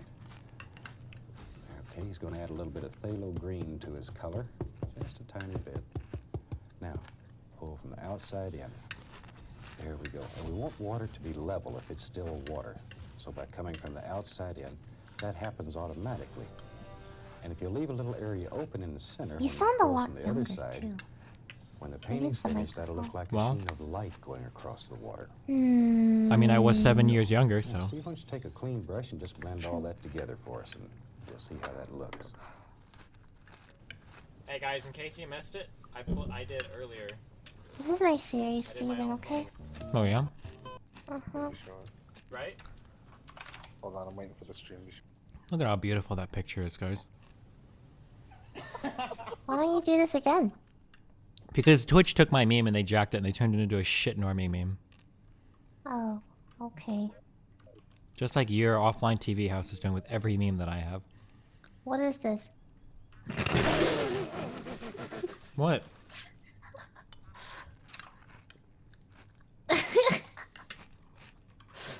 What? Someone linked this. Wow.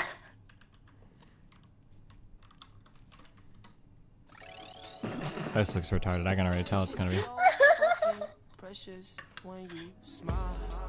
Oh my fucking god.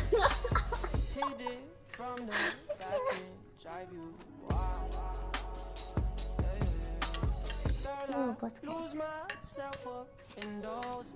Wait, what? Is Karma mid? Sure. Damn it. That was...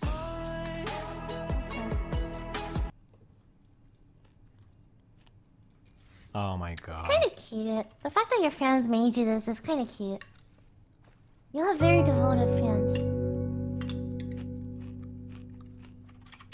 Destiny, can you ask her why she enjoys animes with cuckoldry? Oh. The Wait, fuck what? is this team com? What? Maybe Tarek top? Wait. Tarek, Karma, Blitz. Tarek top, Karma mid. Twitch jungle? Twitch jungle. Yeah. Draven, Blitz, Prime Bob. That's kind of scary. Okay.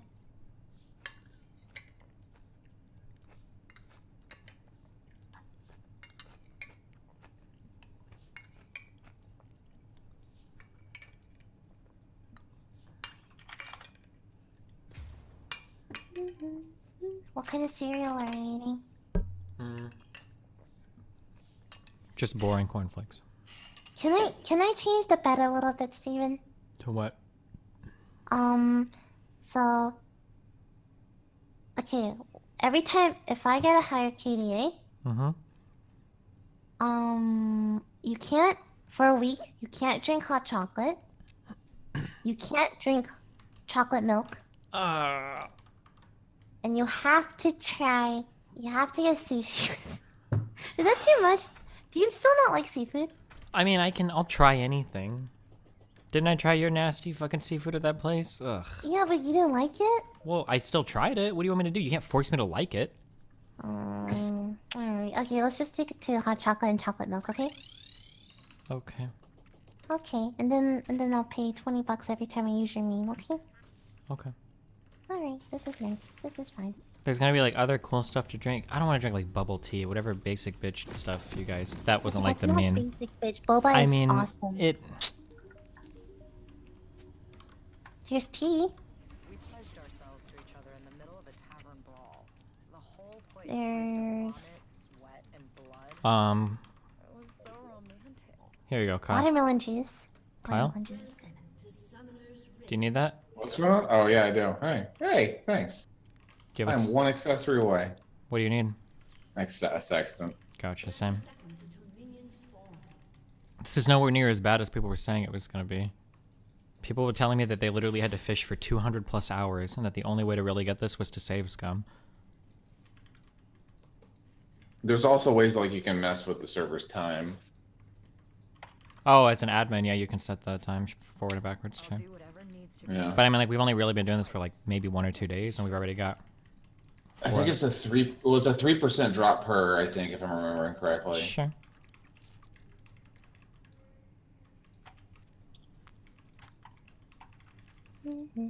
Get Lily to do psychedelics with you? I don't think she's brave enough Oh for wait, I that. thought we were gonna go in. I thought we were going. Yeah, somebody went in. Oh my fucking god! I thought. Oh my gosh.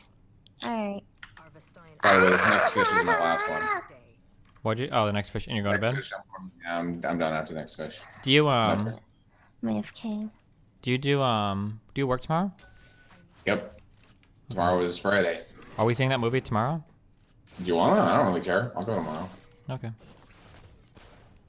What's the earliest, or what's a reasonable showing tomorrow? Do we have to go at like midnight or something, or how do movie theaters work? Is basically what I'm asking. It would basically come down to whenever you get off work. We don't. Oh wait, Okay. because the movie's already out, right? Is it? You're right. Yeah. You're right, because it comes out what, Thursday? It comes out tonight or some shit. I don't know. That was out last night. I don't know these things. I don't know how Sure. movie theaters work these days. Okay, yeah, but basically, Yeah, I'll be home at like 5:30, 6 o'clock, like normal. Okay.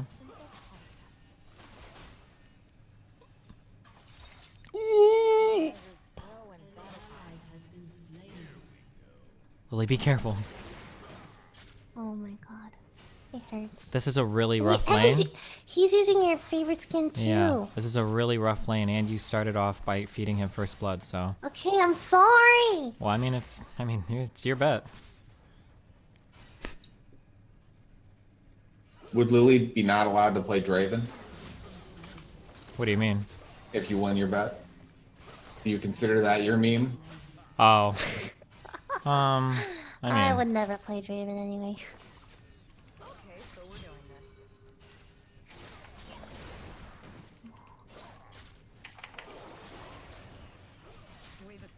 good trade, Lily. It's going to be really hard. We can actually kill that Draven, okay? The Blitz crank though. Just poke him, dude. Don't let him bully you. Oh, you're letting him He's bully following you. us. Okay, alright. Okay, we're trading with the Draven, okay? You ready? Sure. Whoops. Mm.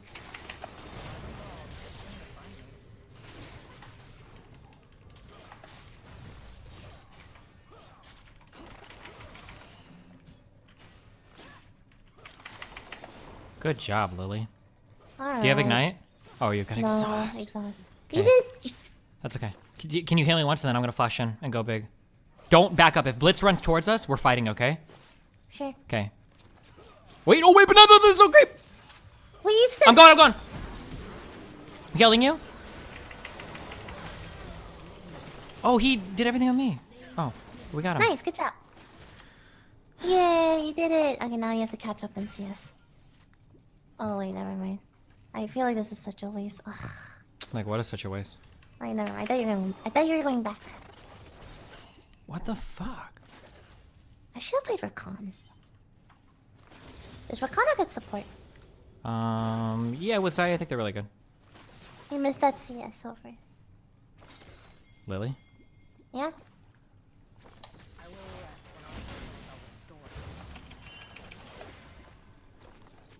I missed that one too. Okay, I'm trying to ping my health to let my jungler know not to be a boosted fucking ape, okay? Okay. Language.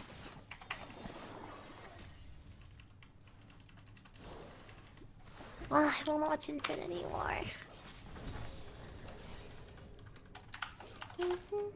Oh yeah, you shouldn't be allowed to make like really rude, savage remarks, because that's kind of my meme. You kind of meme jack that from me. You can't. You can't yeah, you kinda- copyright being savage. That's not even. That's I mean, not fair. I'm kind of the original Twitch savage. You know, so. you really aren't. I really am. Yeah. There were plenty of Originaler? ragers back then. Really? Who before me? Go ahead and name one.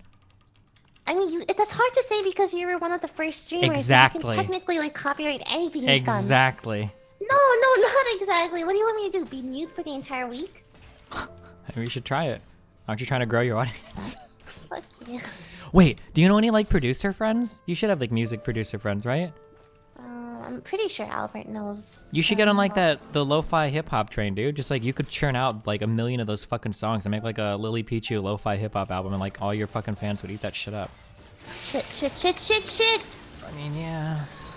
Oh my god. I'm sad.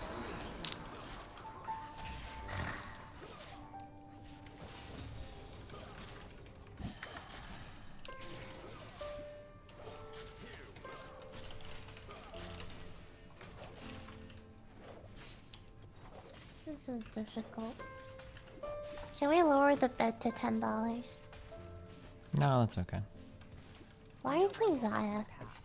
Why not Tristana? It's Tristana's range got hardcore nerf. Fuck that shit. Wait, it did? Yeah. How much? It's 550 to 525 in lane at level 1. What about Caitlyn? It's just boring as fuck. Twitch? It's too vulnerable early game. I haven't played enough games on him. Jinx, Zaya, Draven. Jinx? Jinx I feel is not safe enough against Blitz. Thanks, buddy. Oh, these are... Okay.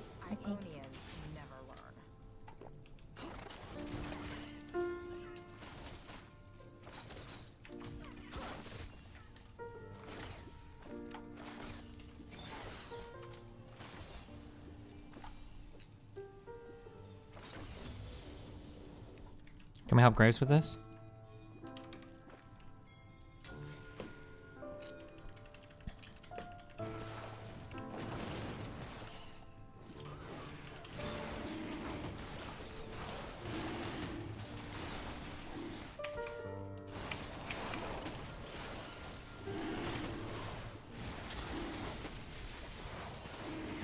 Okay.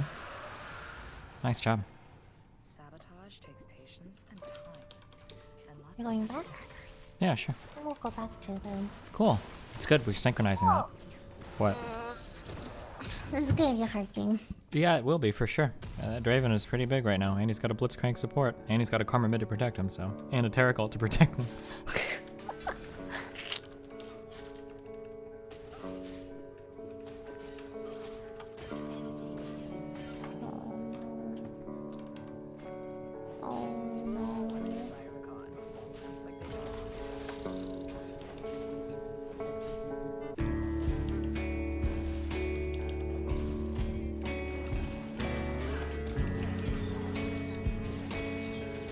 Oh, nice.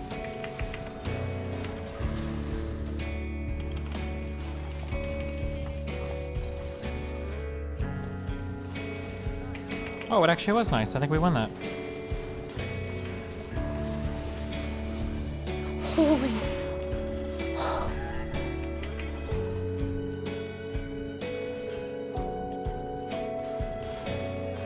Why? Why would you sit here and get my CS? Oh, never mind. You're already behind.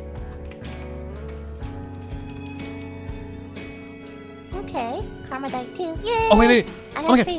big me's. What? What?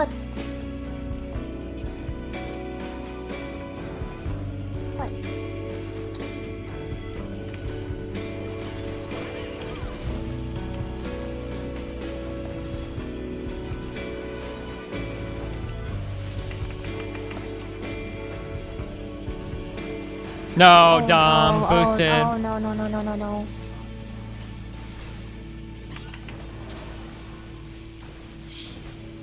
I legit can't help. Lily, you were so brave. I have to flash this. Oh, I might have to flash this. Oh, fire flashing this.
What?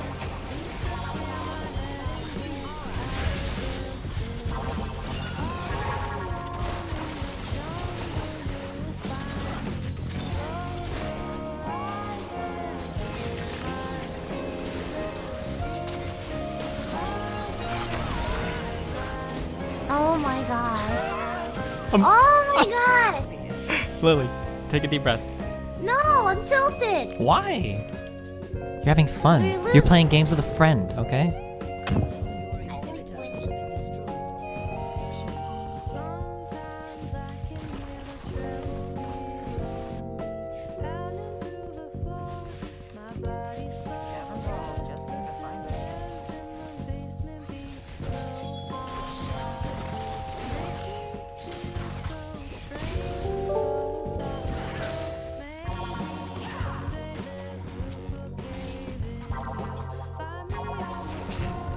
Being tilted, you're mean too. Shut the fuck up. Oh, No, that wasn't really. Okay, anytime you say you're mean too. anytime you say a shit meme and then you're like, "Oh my god, it was so good." That's my meme. That's my meme.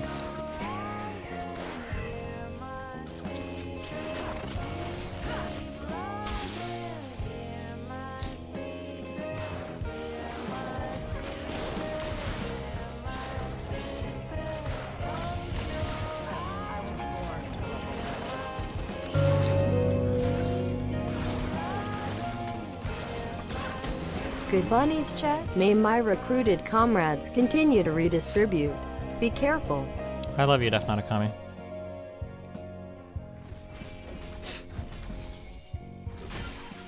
So just for the record, we're losing to a Tarek top, a Twitch jungle, and a Karma mid. Wow. Yep.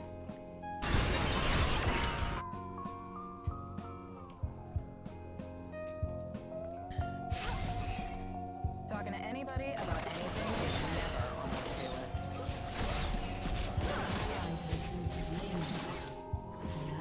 Oh my god. Okay, this game should not count. You really think You wanna so? just like consider it even?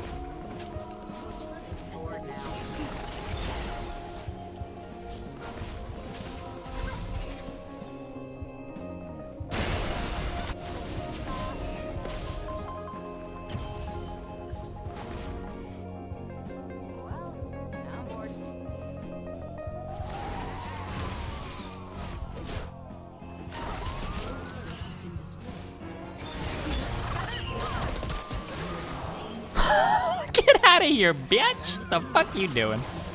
Alright, don't worry, I'm coming home, okay?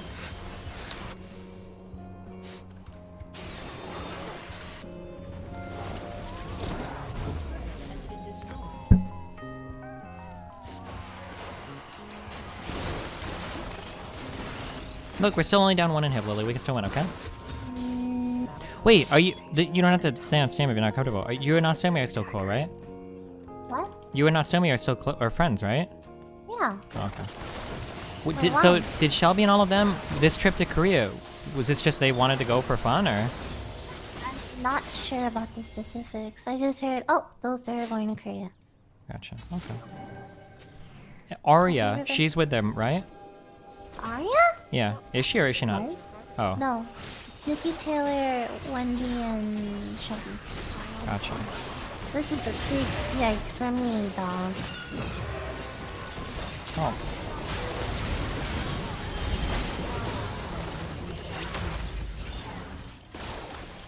Oh fuck, if I turn in the quest, I probably can't catch another fish, can I? Not quest fish, no, why? Because I turned in the quest fish instead of giving it to you on accident. So, RIP, you're gonna have to get your own. Thanks, Kyle.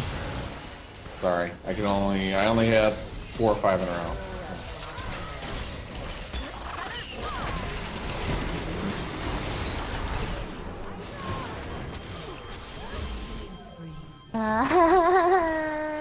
You're really close, Lily. It's okay. No, it's okay, so it's even now, right? Is that how double or nothing works? Yeah, that's what your chat said. Oh, That's the man. nothing part of double or nothing, you know? Oh, wait, it is, isn't it? Wait, is it?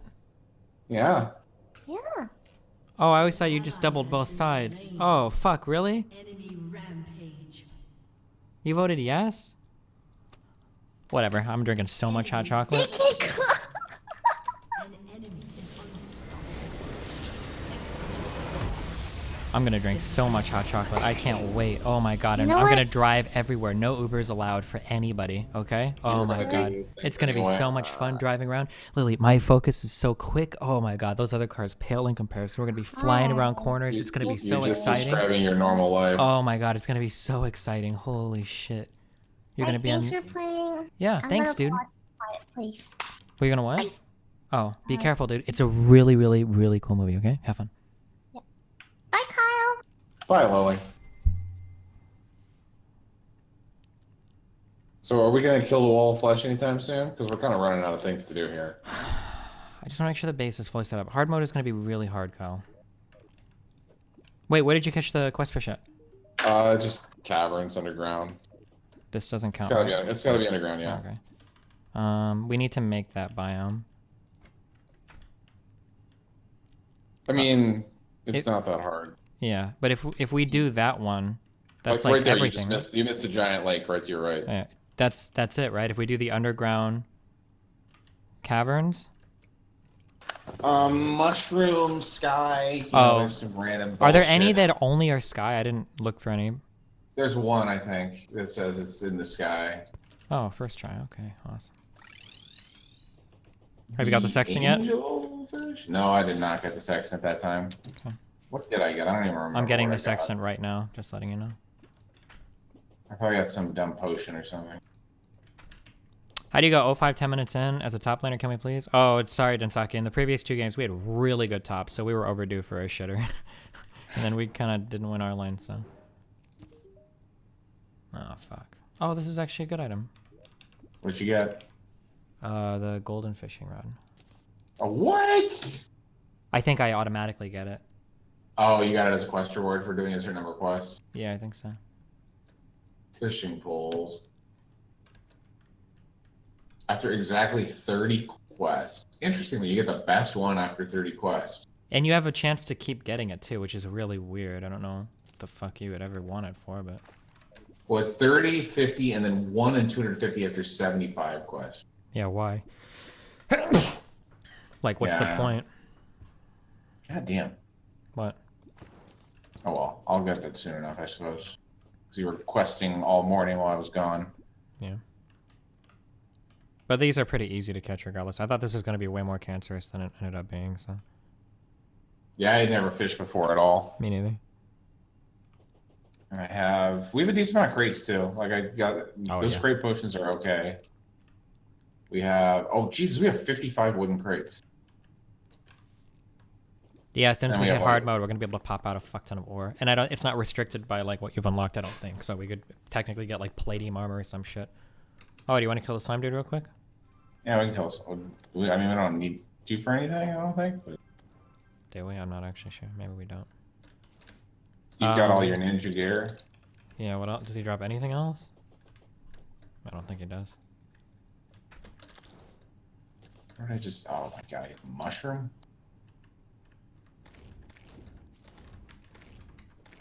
Kill my minions.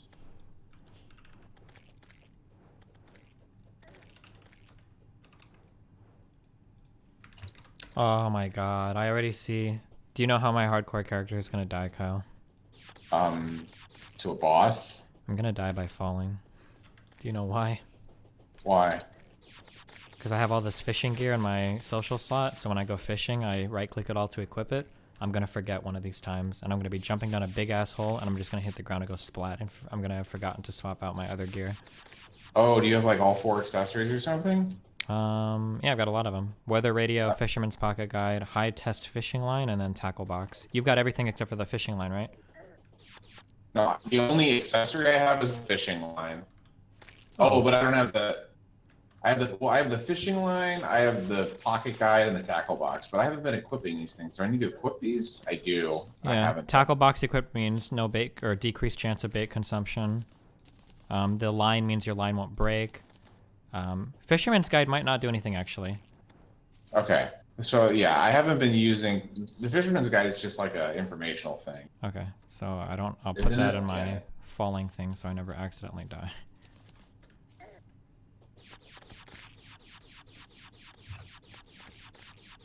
What do we technically need? Fish Sextant. finder, sextant. Oh no, I don't have a weather radio. Fuck, I got mixed up. Oh, So I need a sextant and a weather radio. For some But- reason, I thought. For some reason, I thought the tackle box was one of them. But Oh. yeah, If I get the weather radio, I can give you an extra. Wait, angler tackle box.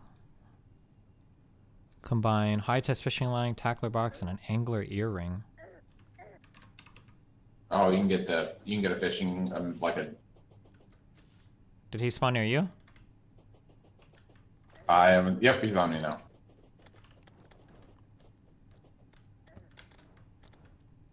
How much damage? Still does a decent amount of damage. Does he? No way. You sure you don't have fishing gear on or some shit? Yeah, he does like. Nah, he only does like 15.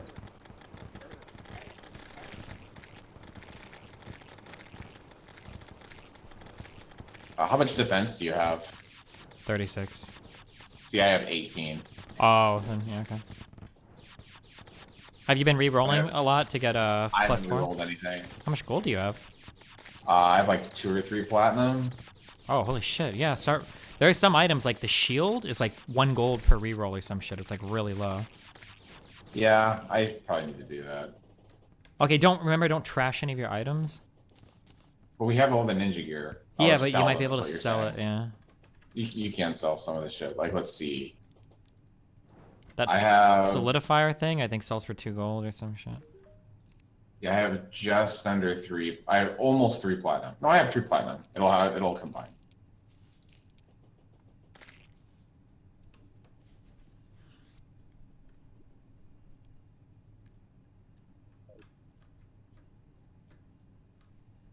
We might want to prepare our base for hard mode too, for the spreading of the corruption and shit. Although I never had any problems with that, and I wasted a lot of time doing fuck all. Does the corruption actually spread other than when you break the altars? Yeah.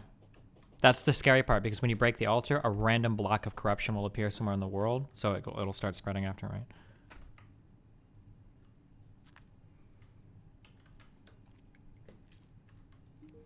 Fuck, I didn't mean to sell that. Just buy back?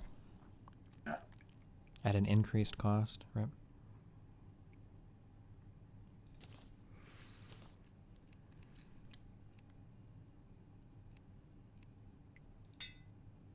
Wait, how do you make a piggy bank?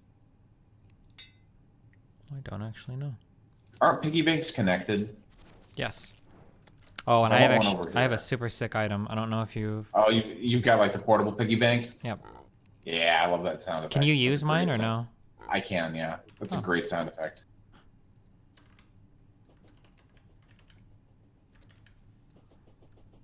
Where did you... I forget where you get those things. I have no idea. Somebody dropped it or some shit.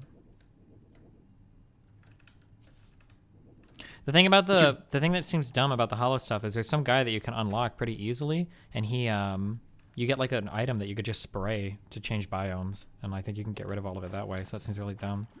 Yeah, you can cleanse shit.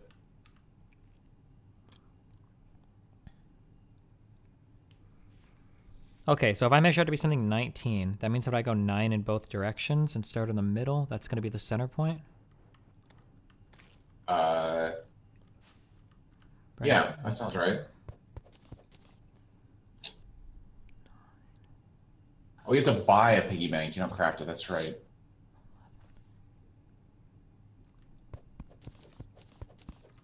Oh yeah, I know you can buy it. I don't know if you could craft one too. I just want to have one over here by the vendors.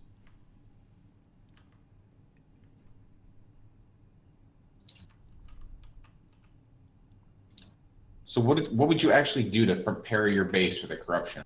What do you mean by that? Like you dig out like just a ring around your base so that the corruption can't spread through it. Oh, that seems, yeah, that seems unnecessary.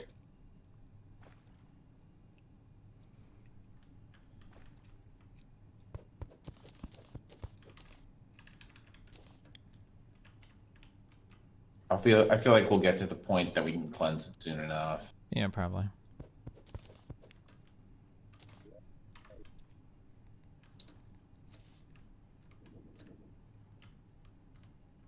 The honey should... How many honeyfish are there? I feel like I've gotten that one a few times. Quite a few times. I feel like how many...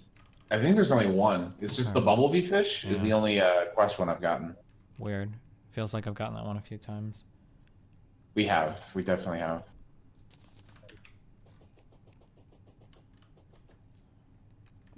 Do you have a lot of, like... What do you build the bumblebee shit out of? What do you mean, what bumblebee shit? Like, what were you using to build the bumblebee house? What materials?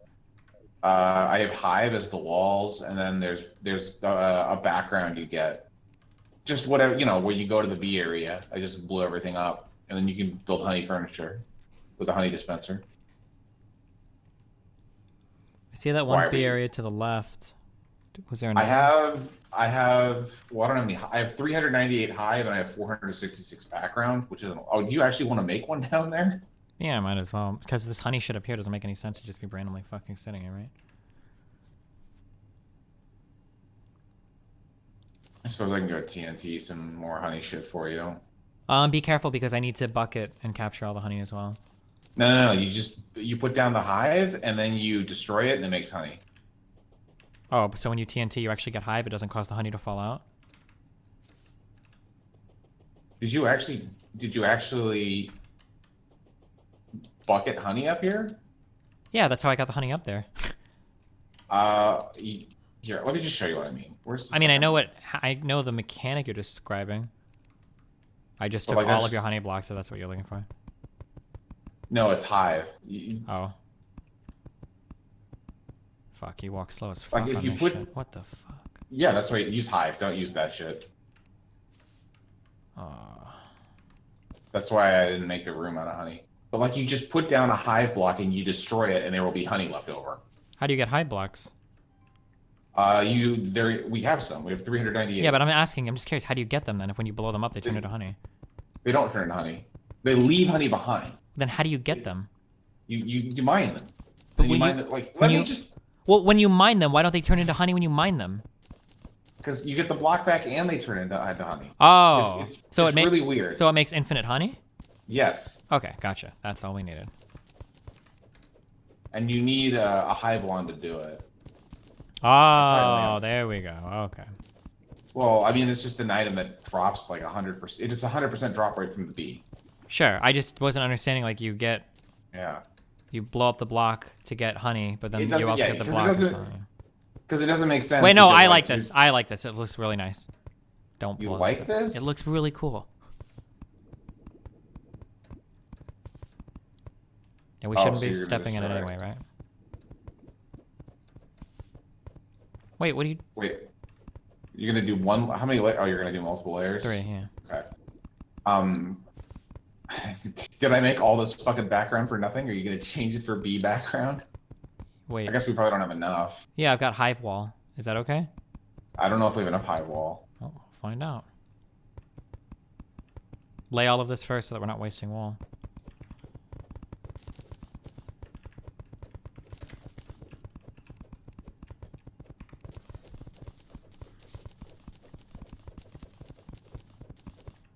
You know what? I'll just... Don't worry about filling it with honey. I'll take care of it. Why do you have a... Oh, you got all your blocks. I've got all the hive and the wand on me.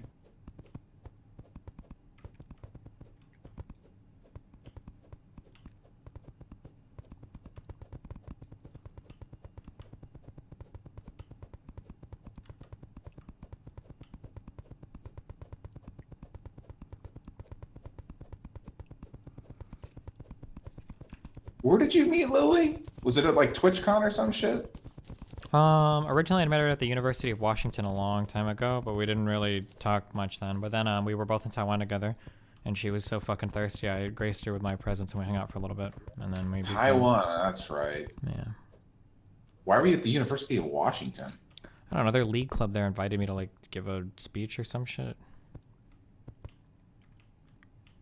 Paid for my flight and everything, so why the fuck not? That's when my passion for League was reignited, when I saw what an alive game looked like. Well, that's nice. Finish the bottom real quick so I can fill this thing with honey.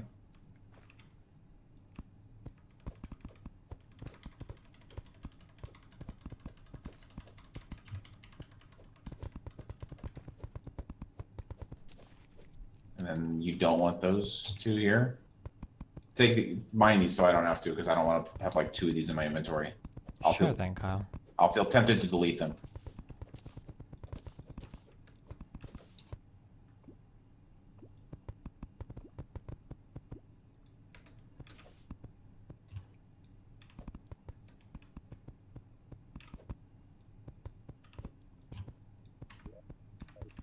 So where do I get more of this background? You just have to go to a honey. I don't know if you can make it or not. You might be able to actually make it with hive now that I think about it. Okay. But you can always just go to a bee place and blow it up. That's how I got what I got. Oh, and you need to make honey lanterns. Gotcha. That's probably the most important part.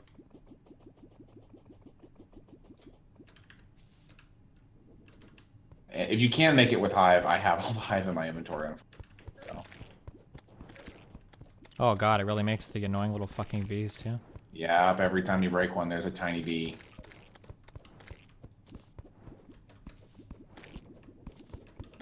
Have some more honeycomb. Delicious, delicious honey. That's what's really cancerous about like trying to farm this stuff is because I dynamited all of it, and then there's a million bees. Yeah.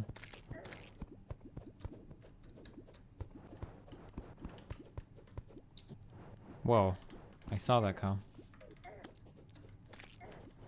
Fucking imps, kill them.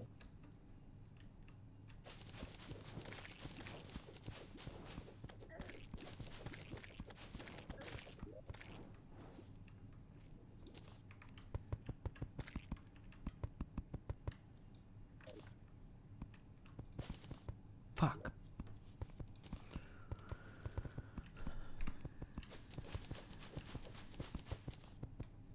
Wait, I'm fucking up right now. Oops. Fuck.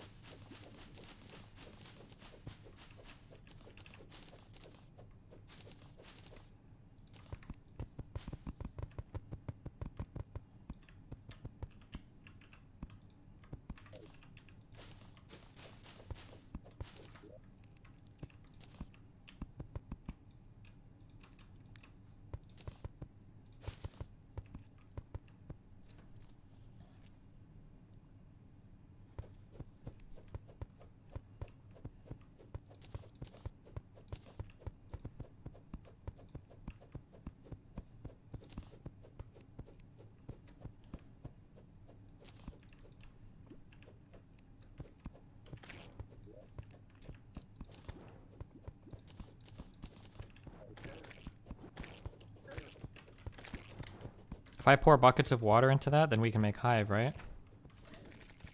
Wait, you need hot? No, buckets of water make honey blocks.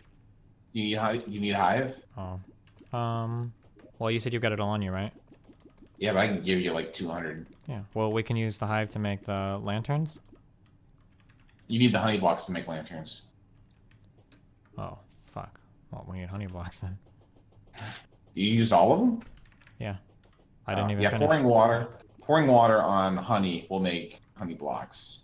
But I think it'll use up my honey. So. God, getting in here sucks.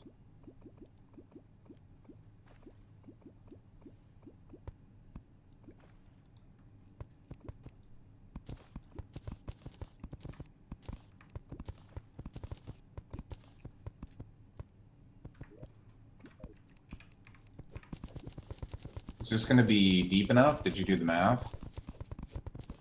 Oh shit, I totally didn't. So, I mean, we could just make it go higher and make the entrance higher. Yeah, hold on.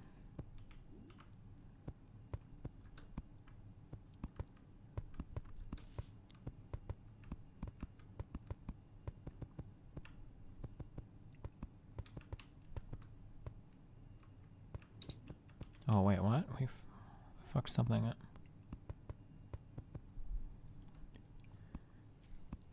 Okay. I even mind. I think I did this. This is too.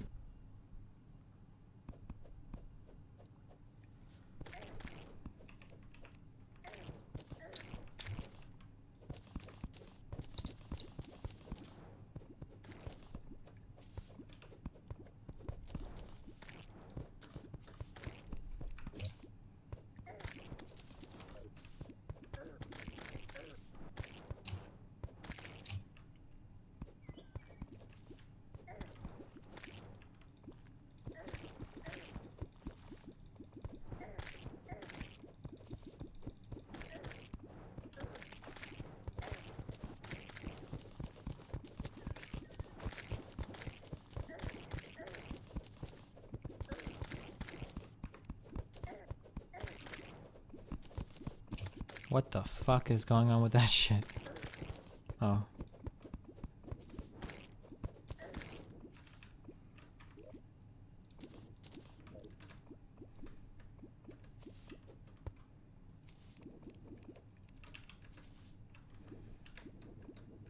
Okay, so it is... We do the ruler. It's 40 wide.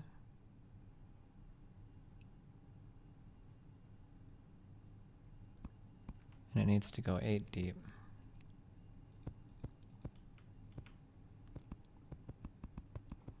Oof.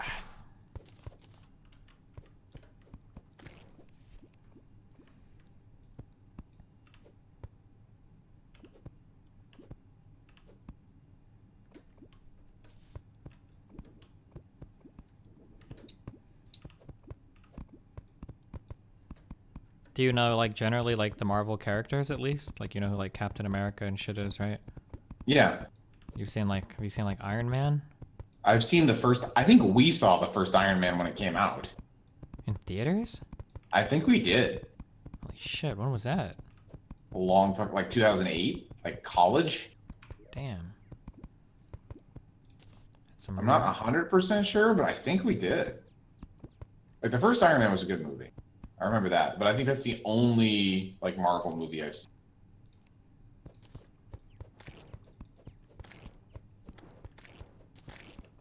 Wait, what is this hive? Why can't I not place this? Hive? Do you need, like, a wand to place it? Yeah. Yeah, Oh. yeah. I don't know if we have an extra one or if I deleted all. It's very possible that I deleted all of them, because I deleted a lot of B shit. Yeah, that's fine.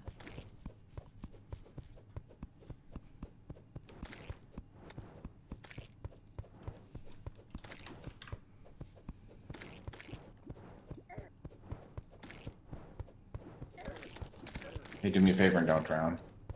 Oh, look, I'm topical.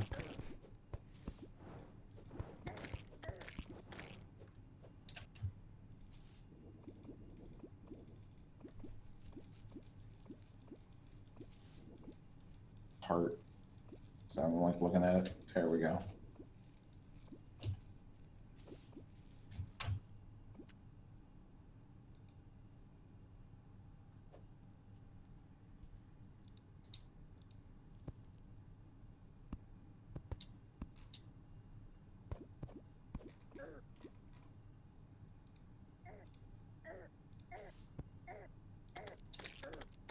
Fucking lazy imps.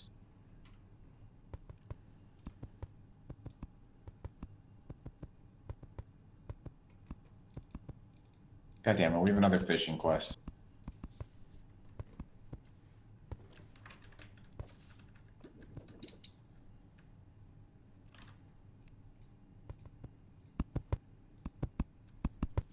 God damn this fucking shit ass song. Alright.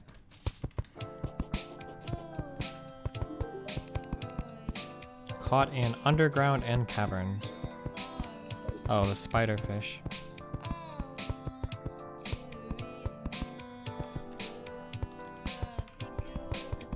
So I think we can just fish that right here.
I disagree. We should have just made these walls out of hive. This is really cancerous. Wait, does it hurt us even going up and down? You get stuck to the sides. No way. Yeah. Like, watch this. Did you not see them? You see them? Oh, yeah, just don't go to the... Don't hug the wall. It's just annoying.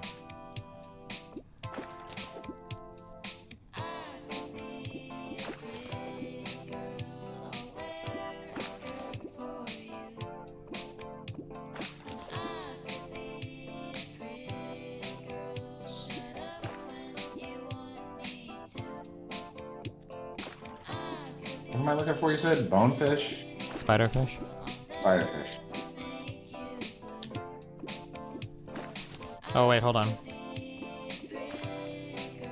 Might be underground. Yeah, it is, sorry.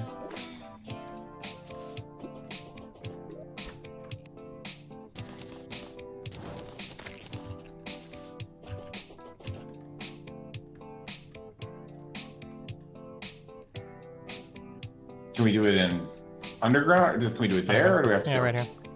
Okay.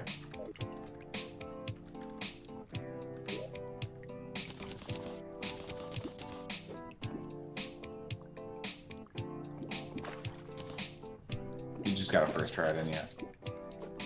Nice. I got a golden carp. Wow. It will probably sell well. I haven't seen that fish before.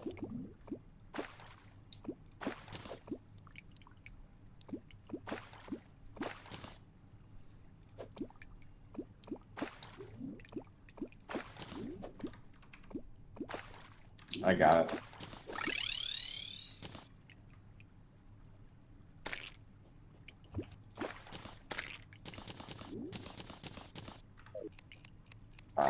Potions.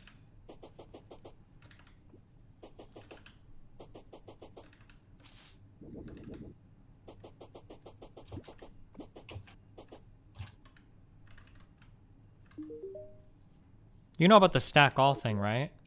Or the quick stack to nearby chest button? Yeah, yeah. Okay.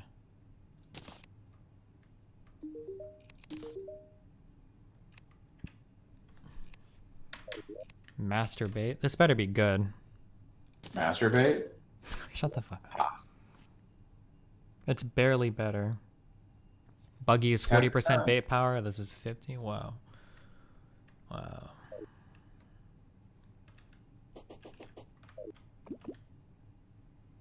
Okay, Kyle, we need hive lanterns and hive walkways too.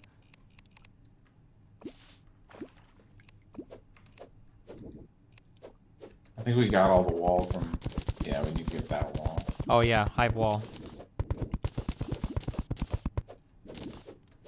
We need more hive wall?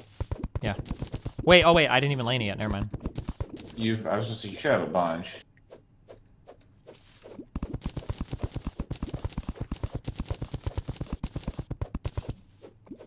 Do you think JF and Andy Warski are gonna get back together, Kyle? It didn't sound like it. You think? I mean, you know better than I. I don't know. I feel like JF will try.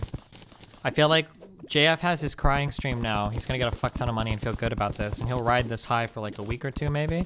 But then I think when he starts doing live streams and he's getting like a couple hundred viewers, I think he'll go crawling back to Andy. And I think Andy will let him back on too, because Andy's stupid.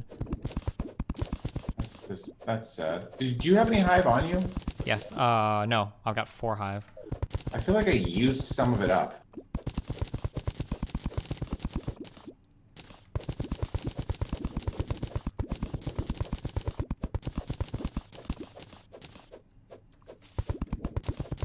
So he was really crying? Yeah.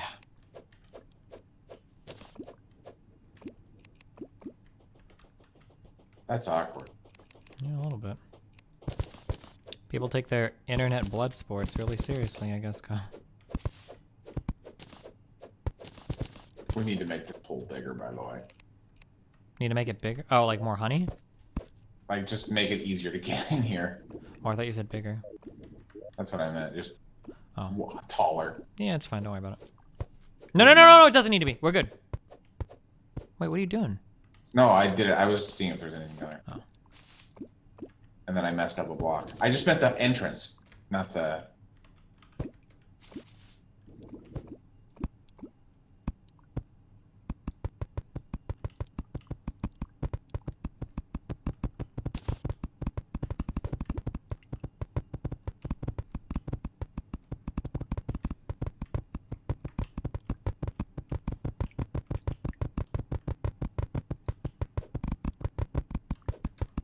Steve, I like to think that Andy is innocent.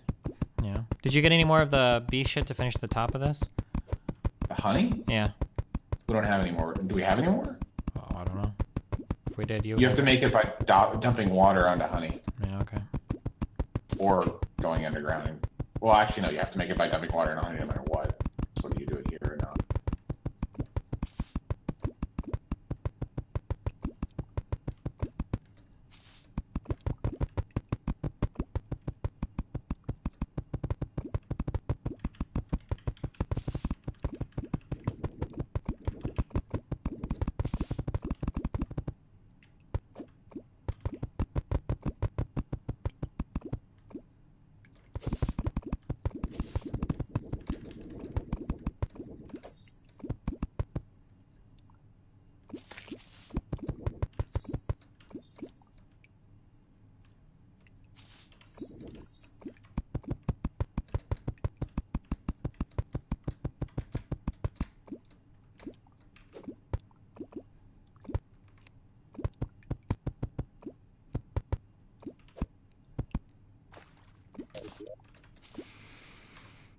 That should be good. I think so. So do you have buckets full of water? Nope, we can go get some. Well, we need more honey too, don't we? Well, I mean, I can make the honey with the hive. Yeah, so make more honey. Because it's got to be all the way filled up to the top. Oh, it's got to be filled to the brim? Okay. Division of labor. We can do this.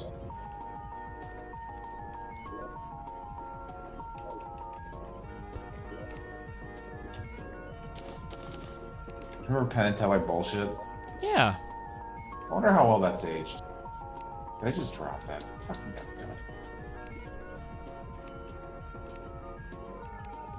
They made like a lot more seasons, no? Didn't they go up to like 9 seasons or some shit? I don't know. Where did this go? I lost the wand. I didn't delete it because it's not in my delete tray. Good luck walking through the honey to get it. That's what I'm saying. I don't know. But it should be...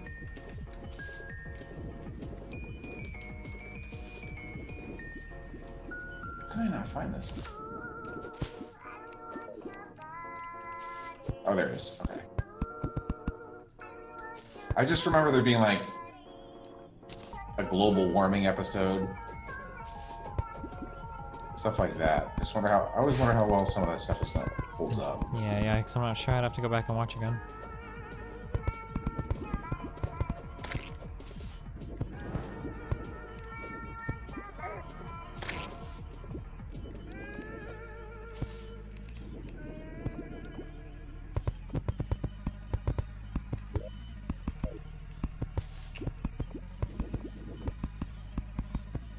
Is there a light leaking through there? Like I missed a wall? I don't think so. You sure? I see. You can always... I think that was it. Hold on. Oh, you meant over there. I wasn't looking over there.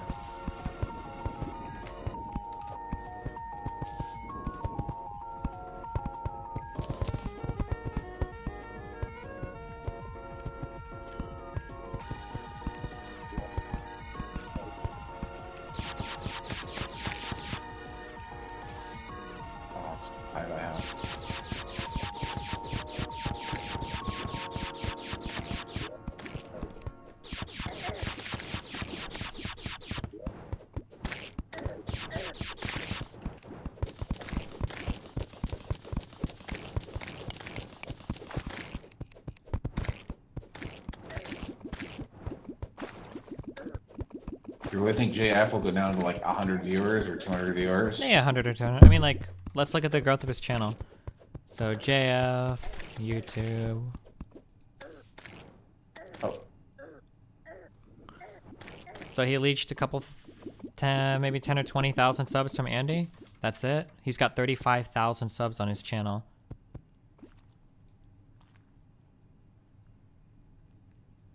That Jeff had the integrity to not allow it. Mark code $50 US. Thank you so much for your donation. Oh, this is so cancer. God damn it. JF, but Aaron's presence has me deeply concerned. Aaron's only purpose. It's breaking this ice platform. Yeah, and considering how much he was leeching off of Andy, he didn't even really do a good job at making any big sub conversions. The biggest sub growth he had was 8.7 thousand subs in 1 month, so he did a really bad job. Because Andy Warski's channel has over 300,000, doesn't it? Oh, almost 300,000 subs, although he's been bleeding a lot too. Neither of them are doing too good on the growth front. Yeah.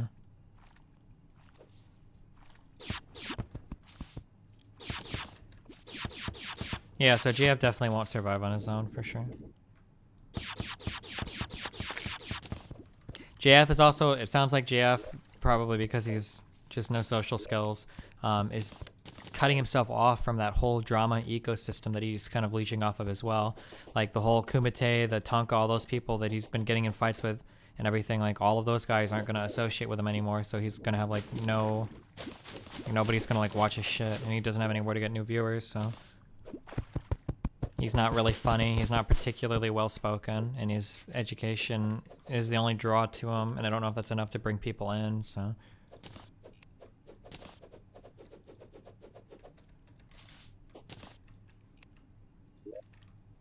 If JF is... I guess this will be a good test of JF's kind of consistency. JF is supposed to value, like, his selfishness and his existence above all else, so if he realizes that doing the little babby fight with Andy is a bad move, then he should make up. He should go groveling back pretty soon, realizing that it's the best way to grow his channel. Did you get water? Oh yeah, that's what I came in here with.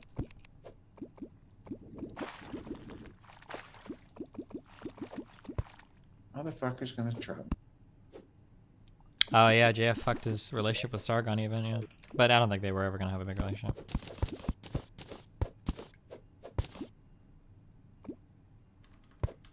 He's questing some girl named Erin who is affiliated with Baked Alaska? Yikes.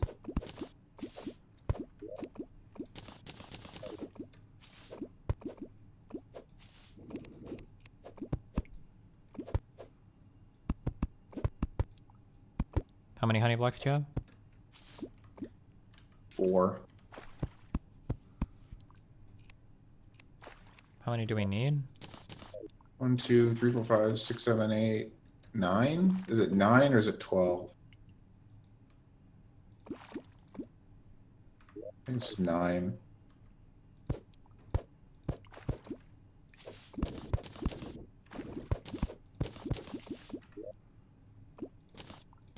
And then do you have the stuff to make the lanterns? No, we need more honey for that. Like the stuff that I'm making now? Yeah, you make it out of honey. Okay. Can you make honey platforms? Probably. Or hive platforms or something? Probably, it's gonna be honey. Yeah, you can make honey platforms. So how many lanterns do we need? 1, 2, 3, 4, 5, 6, 7, 8, 9, 10. So 10 lanterns is... How many lanterns? So we need 60? That's a lot of honey.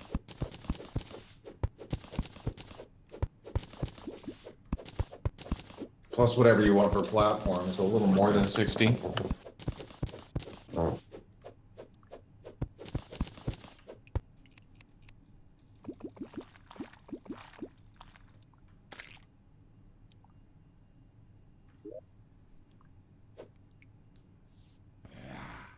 Do I need to make these at like a workbench? A honey dispenser. You're fucking kidding me, Cole. Yeah, we'll just go to the fucking bunker. Do you have all the honey blocks you need? I've got like 39 of them. You need 60. Is it really slow to walk on the honey platforms as well, or? I have no clue. I've never built one. Well, we're gonna find out.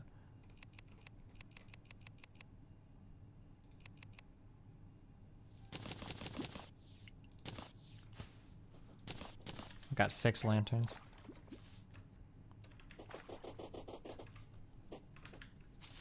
I can make. Oh, I'll make some platform. I already got 4 platform. Oh, okay. All right, I have 8. Now I have 8 lanterns. Now I need 2 more.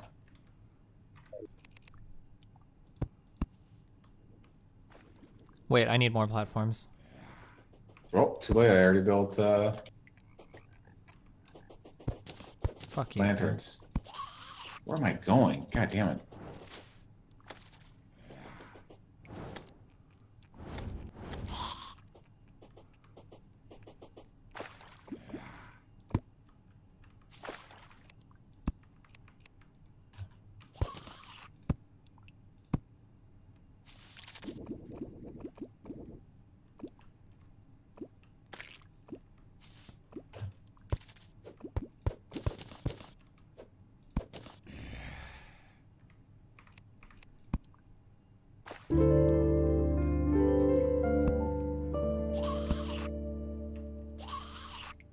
$28 WAOW. 28 years of subscriptions, dude. Thanks, man.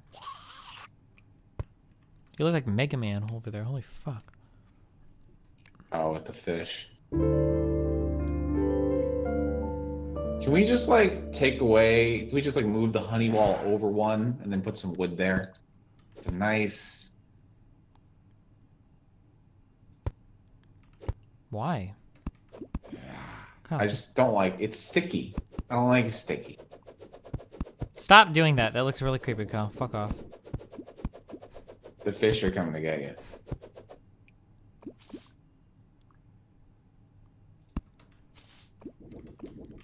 We need like 2 more of these lanterns, I think. Yeah, we should. It was 10 and we got 8.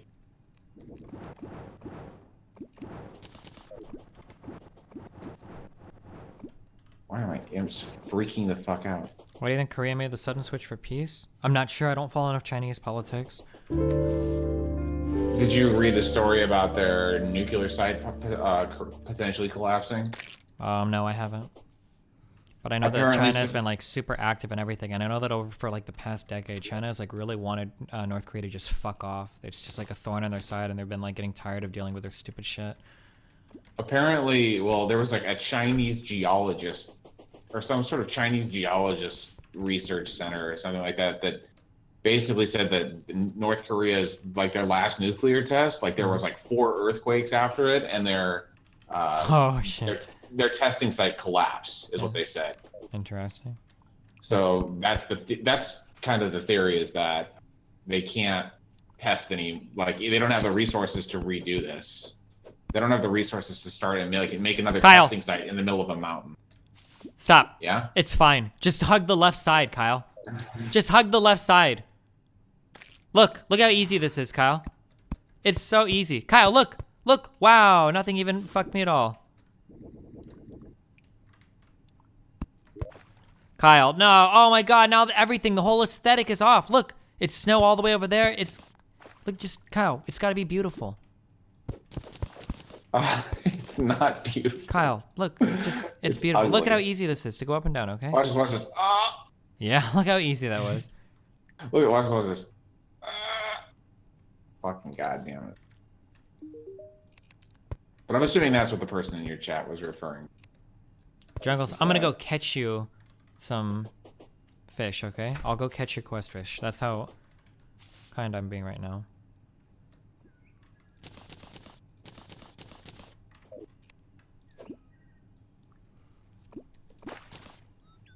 Oh, if I catch it first. I'm gonna catch your quest fish. So I'm a way better friend than you.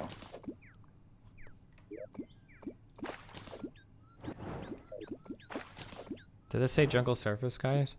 It did. I read it too.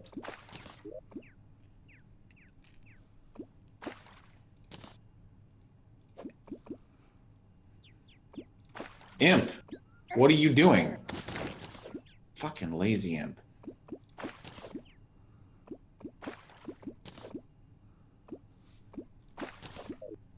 This fucking fishing power, Kyle. I got it. Airship. Let's go.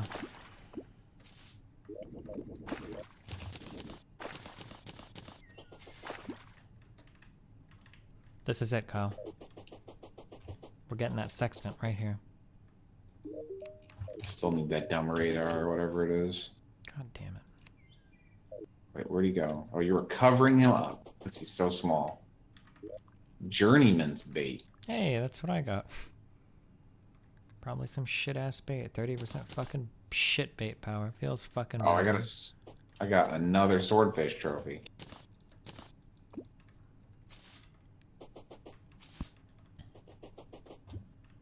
What is the definition of beauty? If you want to see the definition of beauty, check out Lily Peachy's Instagram. And then think about the opposite of that. I'm just kidding. Fucking got him. Shut the fuck up, Kyle.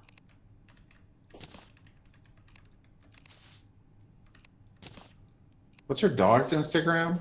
Lily Pupchu. I'm following that one Gotcha. too. She has an adorable dog. I mean, it's like every other Pomeranian, but yeah, it's pretty cute. Yeah. Pomeranians are pretty adorable, you know? Yeah.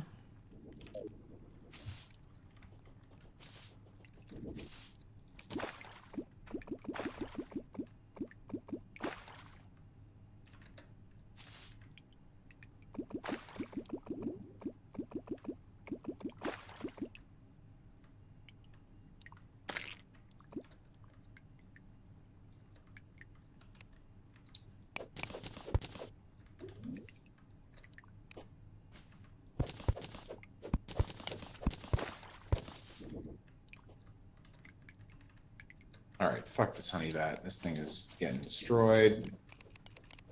Wait, don't we need that to build the shit? The old honey place? Wait, honey. Oh, that thing. Oh, yeah. I already drained all the honey out of there, so yeah, no, Yeah.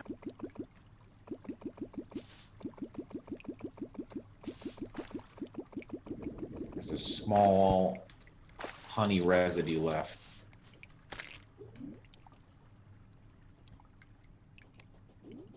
Just seeped into the ground.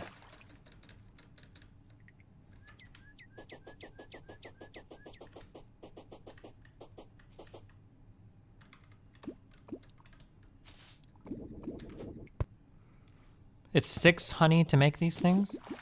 To make a torch, yeah. Wow, what the fuck?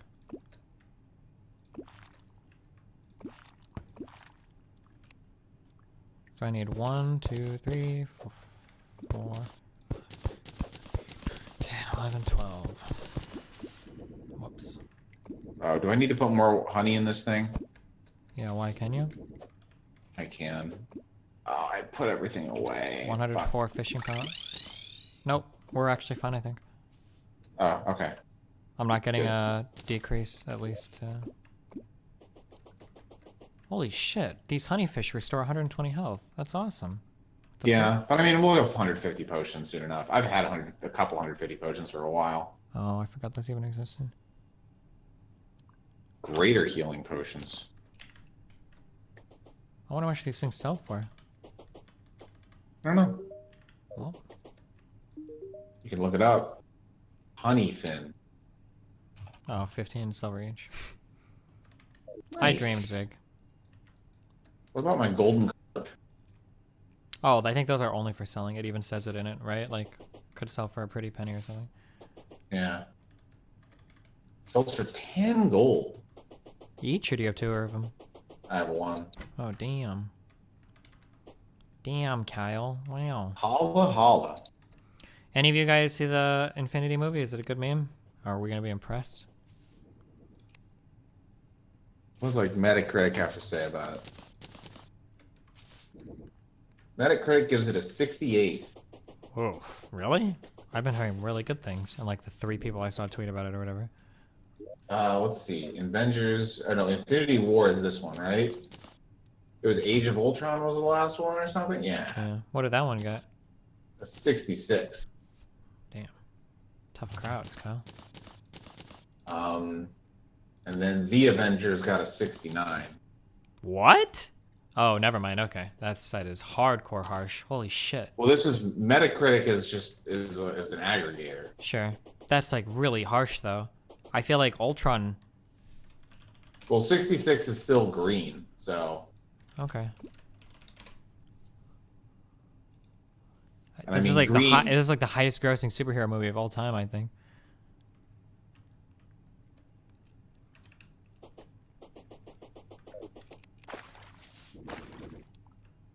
Metacritic, movie, all movies. I always see best movies in there. All time. So, Citizen, these are just. Yeah, Citizen Kane and all shit. Citizen Kane, Godfather, Rear Window, Casablanca, Boyhood, Three Colors, all have 100. Yeah. Hey, Pan's Labyrinth is on here with a 98. Wow. Moonlight is a 99. That was like that movie. Oh, that was 2 years ago or something, right? Yeah. It was like a slave movie or something. I don't remember. I didn't see it.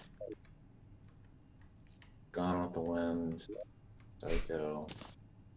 I'm just trying to find a movie I've seen here. Kyle, you put a bait in the fish chest. Not cool, Kyle. Oh, did I? I'm sorry about that.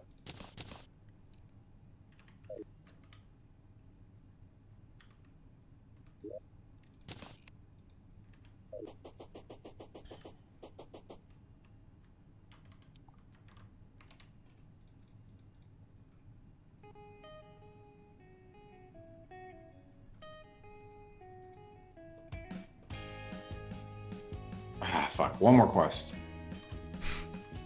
Fucking yay. You got like a long time. We're like 16 hours? Oh, fuck. Yeah, that's right. It's like 16 minutes. Damn, Kyle.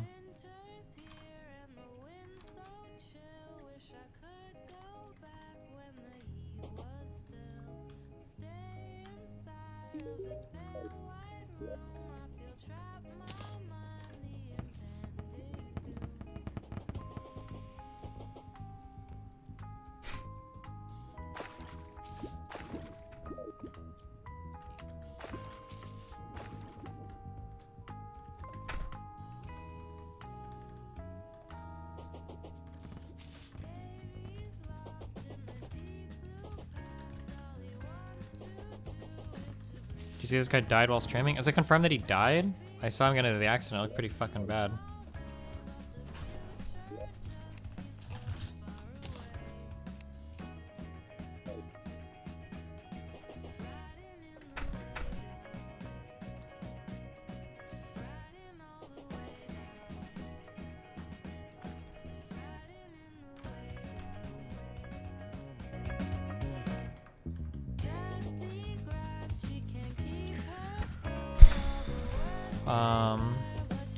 An underground forest is what we need next, right? Yes? Because we have this surface. This is a surface one. We'd have to go like left and right, wouldn't we? Or just straight down, no? Well, don't we want one that's underground or... We only have surface. Yeah, right now we've got surface, so we don't need to do like the underground and surface one because we've already got a surface one, right? Oh, that's what that's for, okay. Yeah. We would need to do underground and surface if we wanted to do jungle. We don't have an underground. I don't know what else we need. Do we need underground surface for jungle? Underground, so there's a jungle any, there's a jungle surface. Maybe not. Jungle surface, jungle surface. I don't remember going to an underground jungle ever, so. Yeah, it looks like we don't need an underground jungle. Do we need, we'll eventually need, we might need a mushroom. Yeah, we might need a mushroom biome.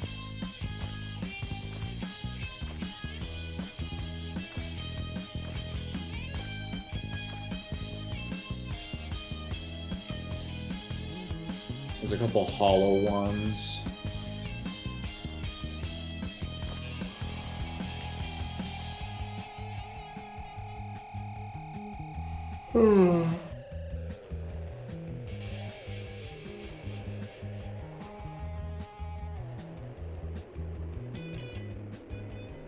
So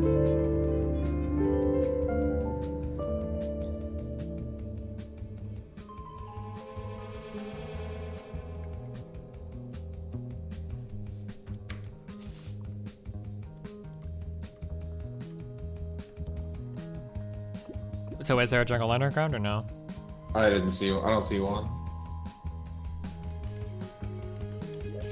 The only thing that scares me is making it so close to any of these. I don't know how to control for the biome shit. Isn't it just the background? Yeah, but like, I don't. If we go like so close, I don't know, like building them so close to each other, how quickly can biomes change? I don't know. That's a good question. It's also hard to tell when you can't actually see. I don't know. Wait, so what? For the jungle, it's only surface? Yeah, for the jungle, it seems like it's only surface, so I think we're fine.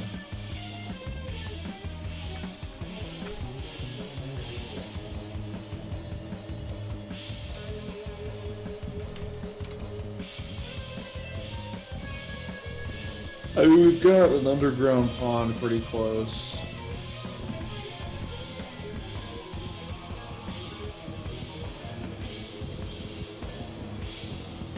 Jungle,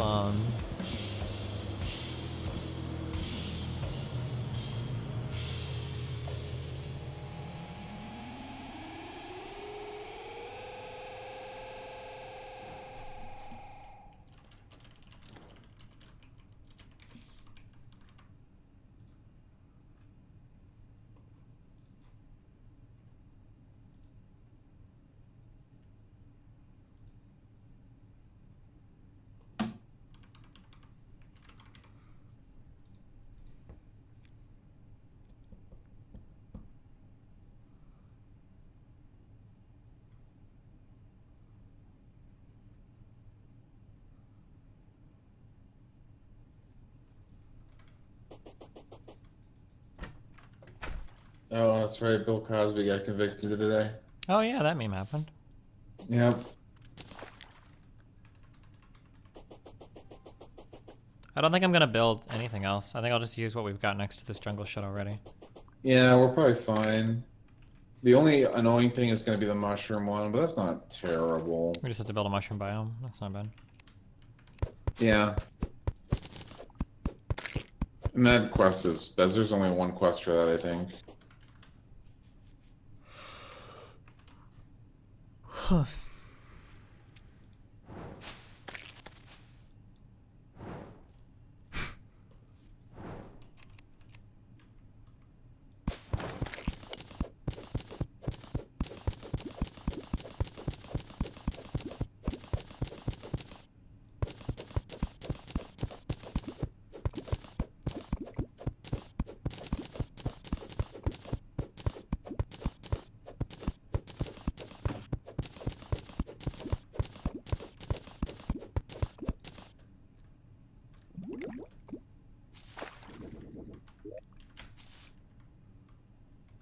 I don't know what the point of that was. Okay.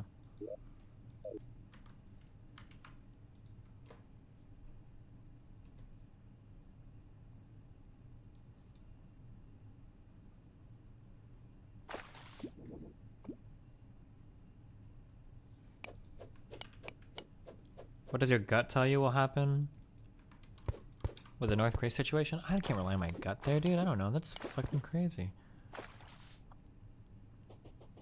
Yeah, I don't know either. I mean, if it's true that their nuclear testing site fucking collapsed, then I think they're going to do everything they can to get sanctions lifted. Maybe they go right back to nuclear testing once sanctions get lifted and they get money. But here's what it comes down to, guys. I'm going to tell you something. I started at this. I'm going to tell you why I started at this. I was on the edge of Suramar. I'll tell you the exact place that I was at. The exact place. In Suramar City. I was right here farming crabs. No, turtles, excuse me. Might have been crabs too. I'd probably kill them both, to be honest. Farming crabs. And some guy said, "You're never gonna get everything in the game. Ha ha, gay." And I remember him. And I said to that idiot, I said, "You know what? I am gonna get everything in the game. And fuck you."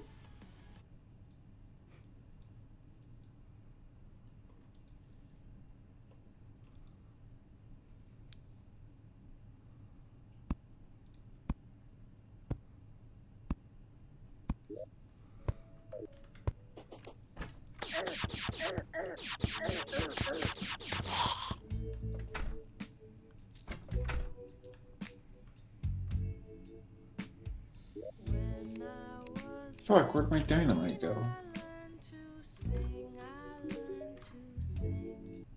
God damn it.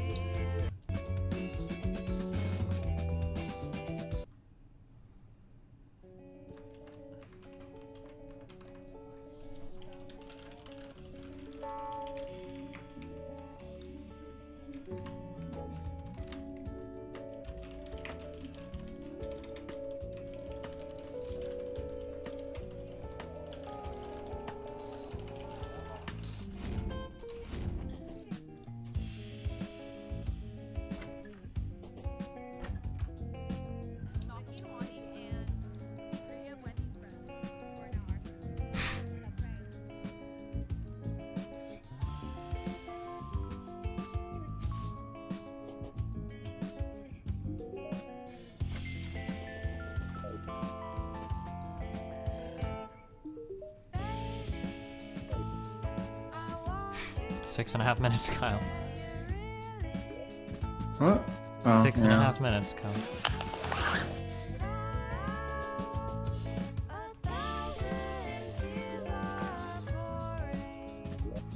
Alright, fuck it. What do we need? Bluegrass? You're gonna. I don't know. There's seeds, aren't there's seeds to that Oh bullshit, shit. right? Yeah, hold on. I'll see if I have.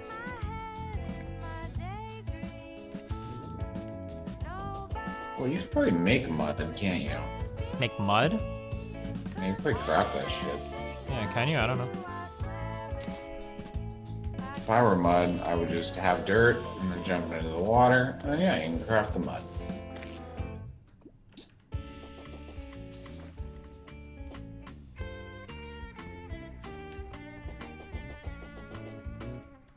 We need this for the truffle guy, and what else?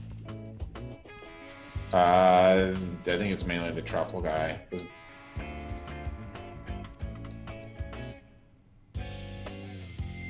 I think it's a set of ranged armor that that you needed to craft. You need mushrooms to craft.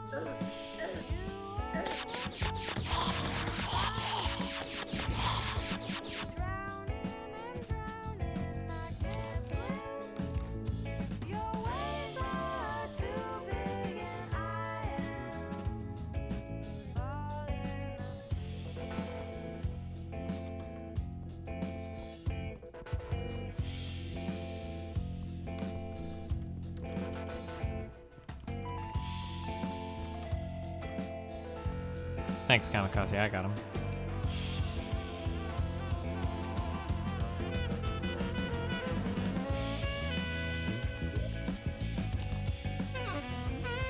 Okay. Sorry, these have to go on mud blocks, you say? I don't know. I think they do. I just changed my mind and I'm making... You're making all this mud? I'm making all this mud so it can be a jungle. Well, it already is a jungle, but... It is technically a jungle, but... You want, like, jungle trees or something, or...? Yeah.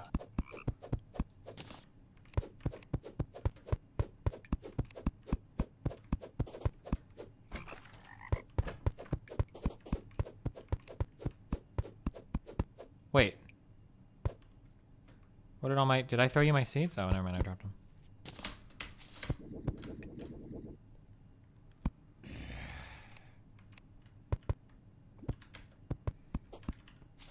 Do you have, like, all of our mud blocks right now? I don't... we don't really have any. We don't? I think you used, like, all of them.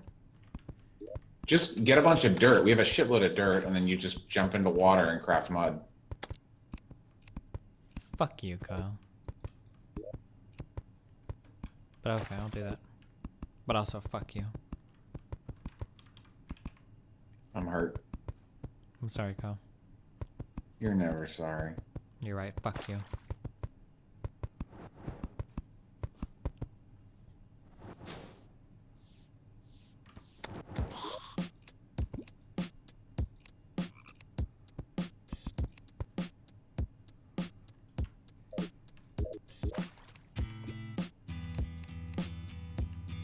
I feel like haven't been keeping an eye out for the traveling salesman, Kyle.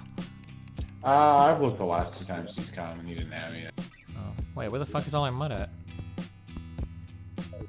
Or I mean dirt. I don't know. There was a fucking chest with like 4 stacks of dirt.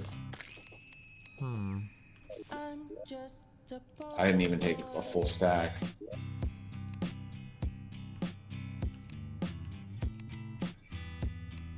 Oh, there's 1 stack. Okay.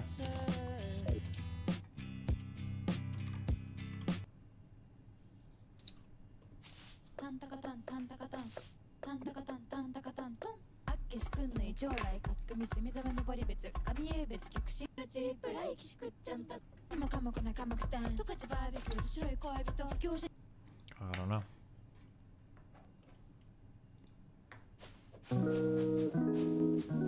I thought she cared for me. What did she do or say that gave you that impression? It's the way she talked to me. Smiled.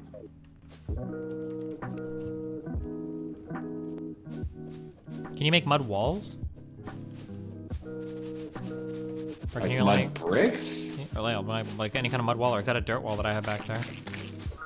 I think it's dirt. Did I kill a good one? I wasn't paying attention.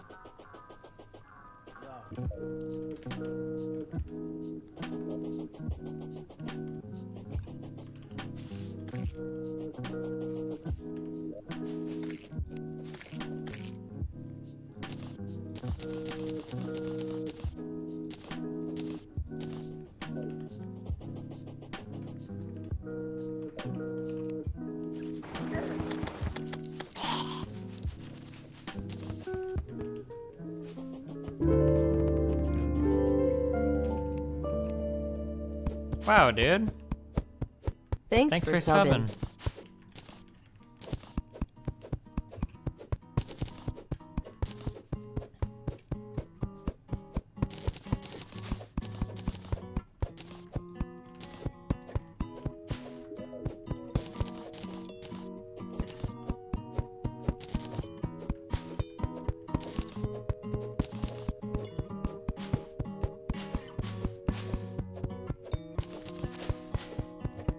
I just haven't gotten that far yet. Warner's swim.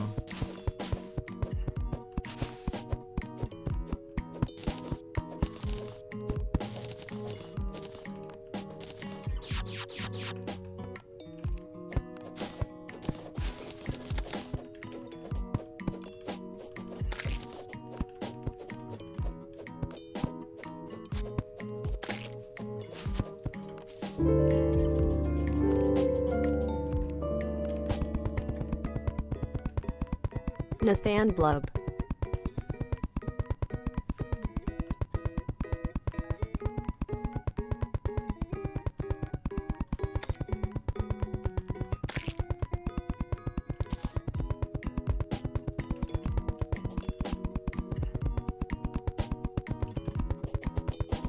Are you still behind on emails? Yep. Someday I'll catch up. You're always behind on emails. Yeah, every other day pretty much.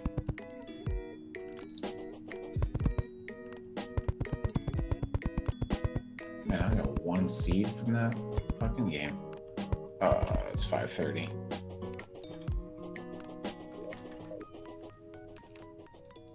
What do you got for me, Angler?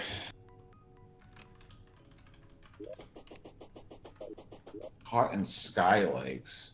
Something I actually have to go to a Sky Lake for. Amazing treasure. God damn it, this is something I have to go to a Sky Lake for. I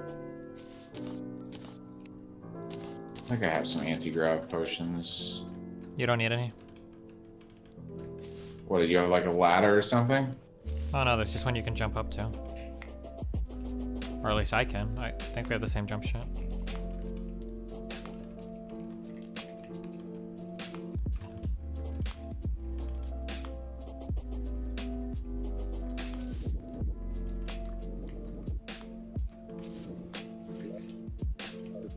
Oh, fuck, maybe not, because you blew up the mountain.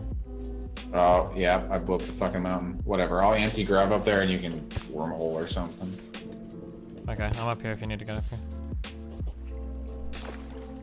Wait, how did you get up there?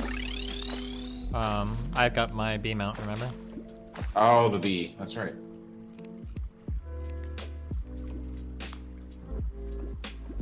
It's a cloudfish. What is your fishing power in here with all your equipment on? 82. Gotcha. What's yours? 115. Damn. Is that all the rod, you think? Probably the rod and the masturbate. And the equipment. What am I using? I guess I'm using... I have some masturbate. I guess I'm using buggies.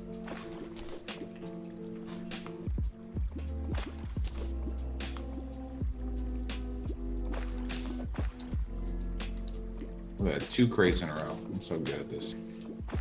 Good job, Kyle. Imp! Get off your ass.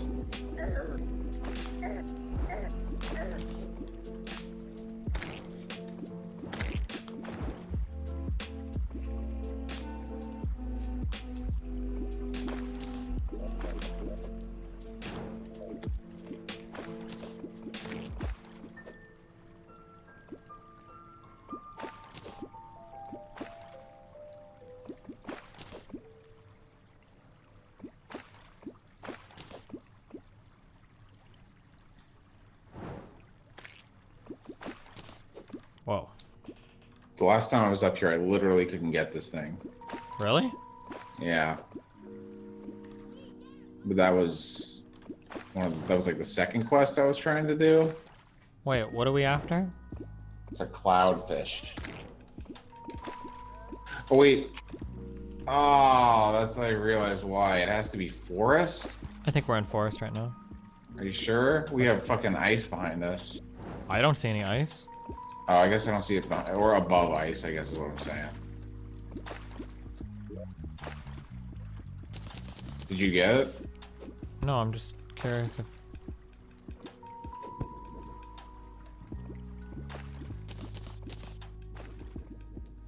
No, definitely not. Okay.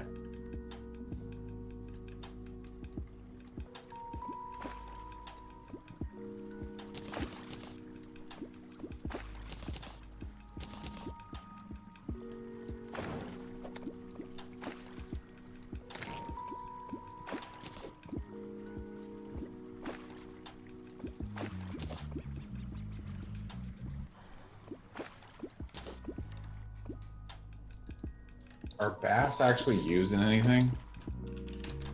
I can check, hold on.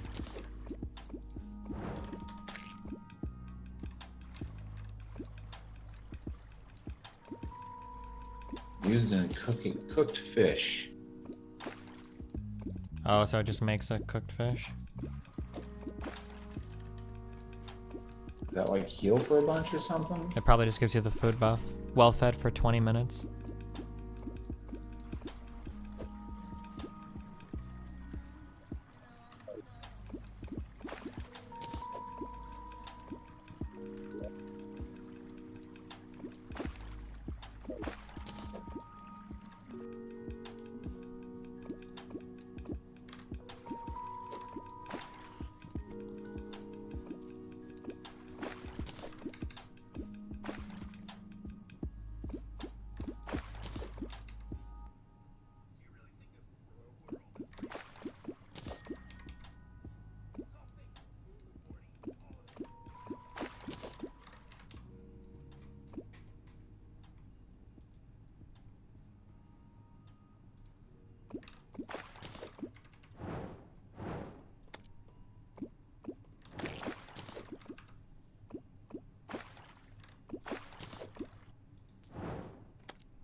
Tsunami in a bottle. These are bottles I've never even heard of before.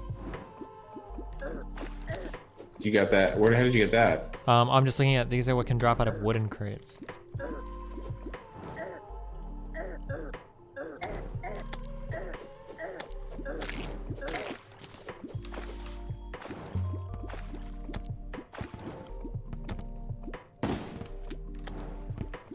Can you chill, Kyle? Pink slime has like a lot of life. Or it's at least really hard to hit. One of the two.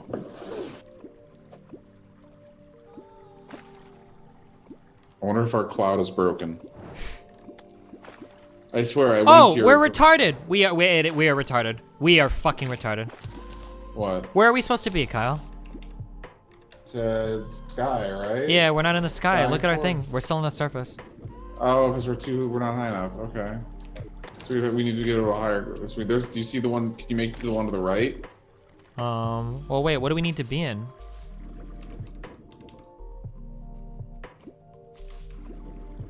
Oh, I bet it's not. I bet we're. Is it a biome? Hold on. Let me look this actually up. What are we trying to fish? Oh no, I'm gonna die. No, I'm fine. Oh, you're on soft core. Shut the fuck up. Fuck. You made me scared. I thought you were gonna fucking. Where's an anti-grav potion? It's called the cloudfish? Yeah, it was a cloudfish. Wait. Where's the potions? So it says we need to be sky in 4. What does sky mean? Is it just really fucking high?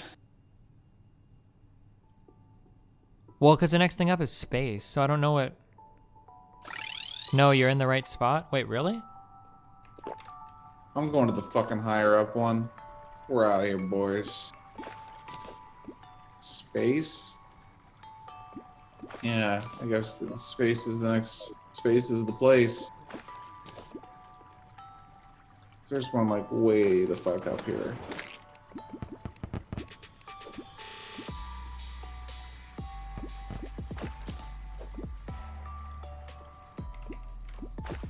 Everybody's saying that this is fine.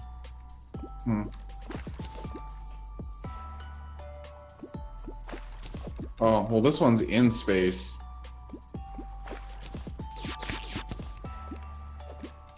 God damn it, but there's harpies here.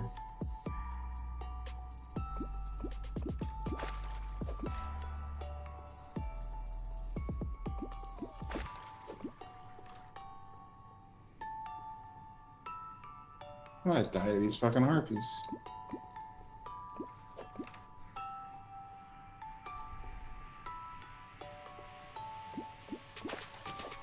I got it on my first try. What? Hold of me. Do you think I can make it with the V, Kyle? I don't know. If not, you can wormhole to me. I'll chill up here for a second. Okay, well, I guess I can keep fishing. I can like drop it off the edge or some shit.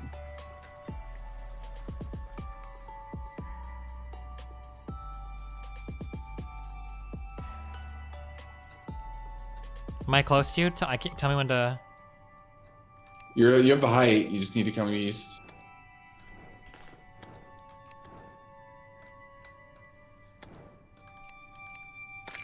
You should be able to make it. Yeah, I see. Okay. Fucking took my fish. Hold on.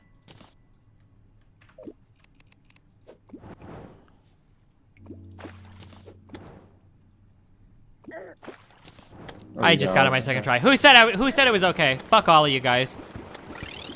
Yeah, I got it my second try, and I didn't even equip any of my fishing equipment. I just realized that. I just came up here without equipping anything. Well, like if you look at that other island, it's really low. Yeah, I know, but like that's about as low as an island can be. So I wonder if like the space, you have to actually be in space for sky stuff. Or I don't even know. It just probably has to be a little bit higher than that. Maybe. Journeyman's Bait, Ship's Wheel. Oh, it's just another. Oh, I still have the anti-grav potion. God damn it. See ya. So people are saying sky is above 500. I don't know what that island was at. There's no way it was above 500 because, as I said, I went through an entire day cycle, and I did not get anything, or did not get that fish.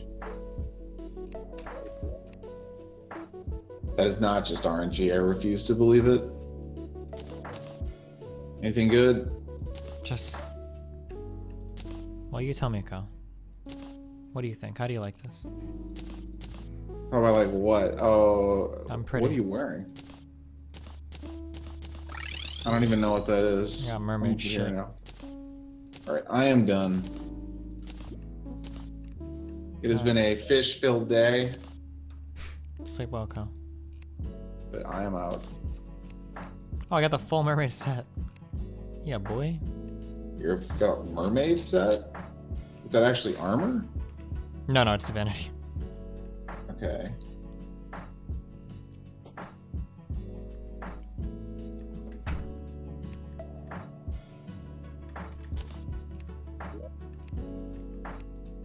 All these crates, guys. It's gonna be like our first case opening stream. Did you? Oh, because you never did a case opening stream? No, fuck that shit. God, those things got so many viewers. Yeah, so it was stupid. ridiculous. Holy shit. Like, I you'd don't think understand the gambling on appeal. its own is like cancers enough, but people actually wanted to watch other people gamble. Like, what the fuck? I don't understand the appeal. So, anyway, I will talk to you later. Oh yeah, and Hearthstone opening packs. Yeah, have fun, buddy. Or Hearthstone pack openings.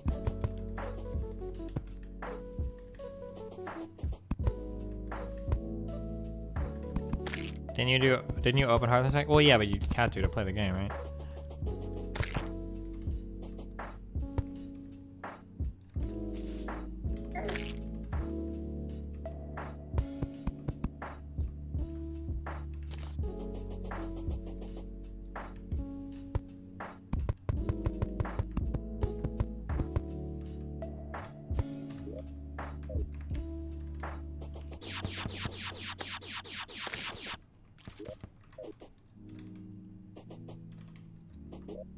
Yeah, I'll open them. I'll give you guys like a good a day in advance notice when we're gonna do crate opening streams. Okay, guys. I know how exciting it's gonna be. All right, I'm gonna go eat and go to bed. Okay. Maybe wake up an early stream again tomorrow.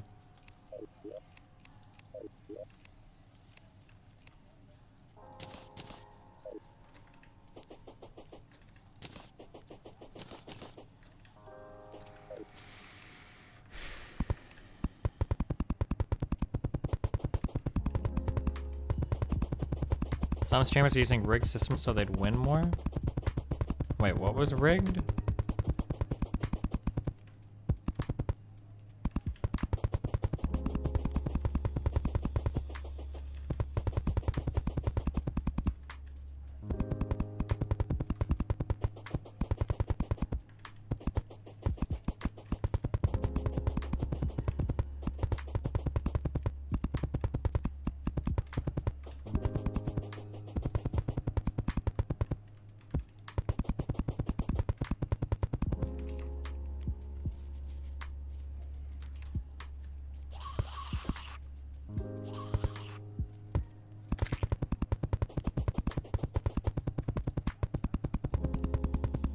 Do you remember the percentage meme? Yeah, give me the percentage, Jorvis. Give me the percentage.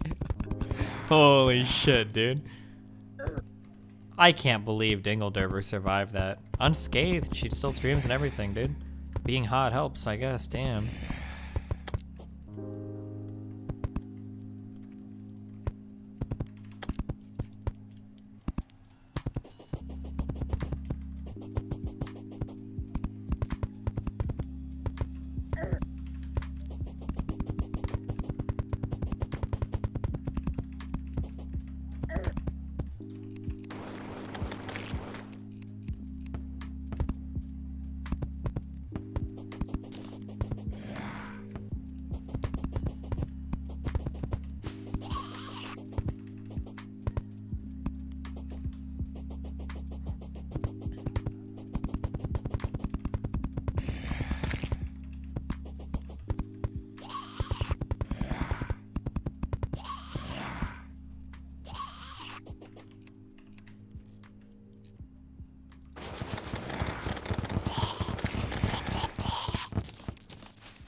Do you regret doing the blood sports now? Like if you could undebate tongue, keep doing political moves without fear getting doxxed? Do you think it was a learning experience and it's not right? Yeah, everything's a learning experience. As long as it doesn't kill you.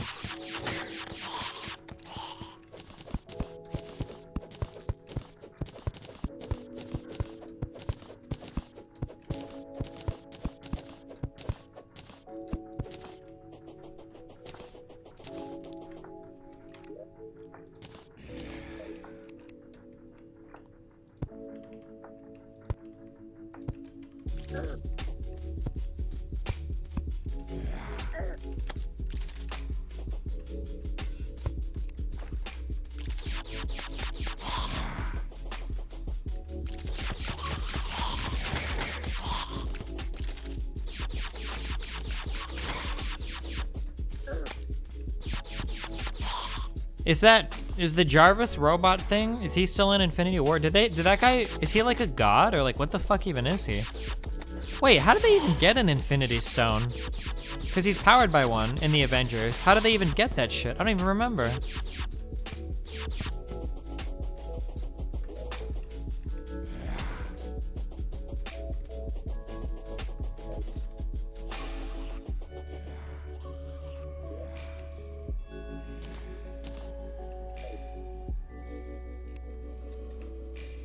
It was in Loki's staff? Oh, that's right.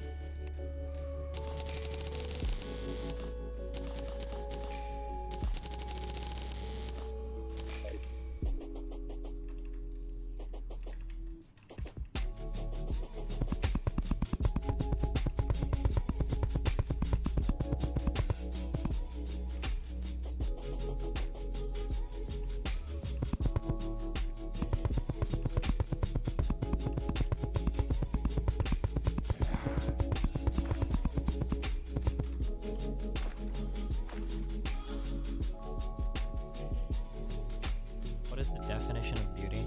If you want to see... Oh no.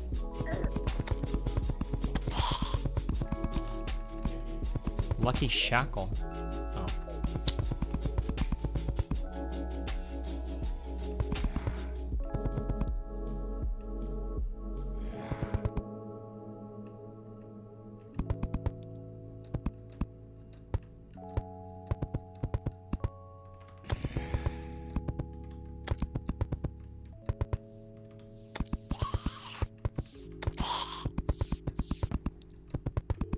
I wonder if I made this big enough for it to be a mushroom biome. Not sure.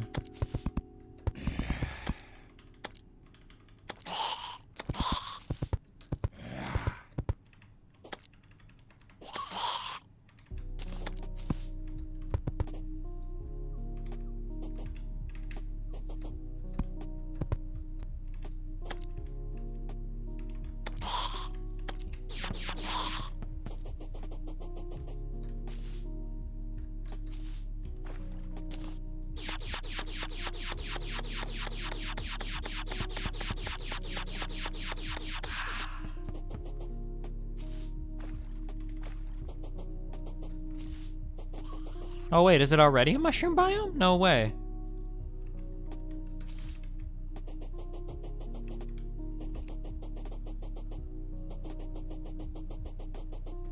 I can't tell if the trees are changing or not. They're not, are they?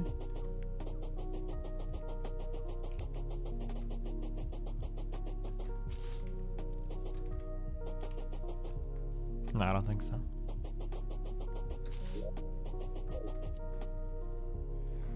Okay, I'll catch one more fish then. I'm peacing out.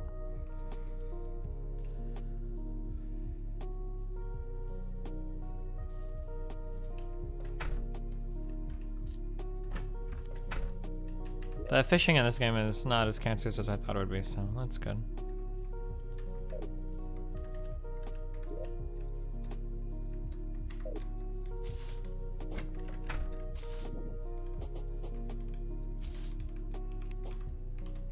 Yikes, Destiny. Corey, slow down.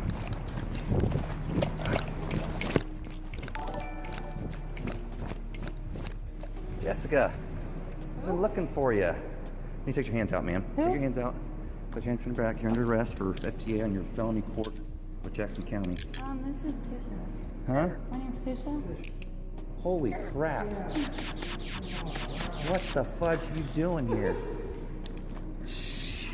You literally look like the same exact person I just were looking to arrest. Holy crap. Hold on. Get back in the car. All right, sorry about that.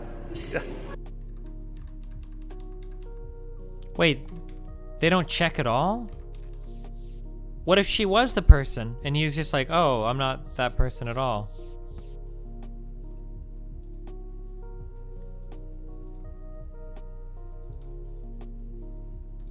Wait, this is from fucking April 3rd. Why are you linking me this tweet?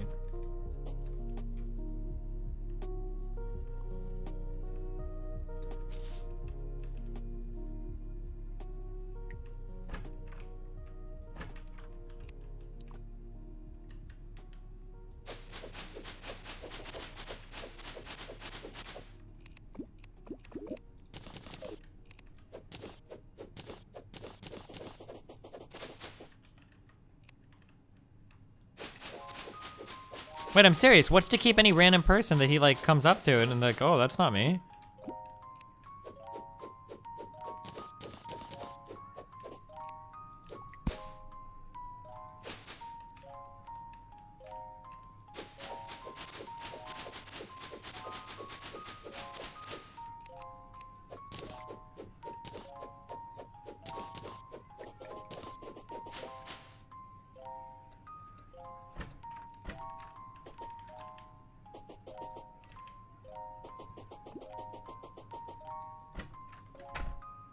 You can't break the bushes with the golden net, only grass. It's really shit.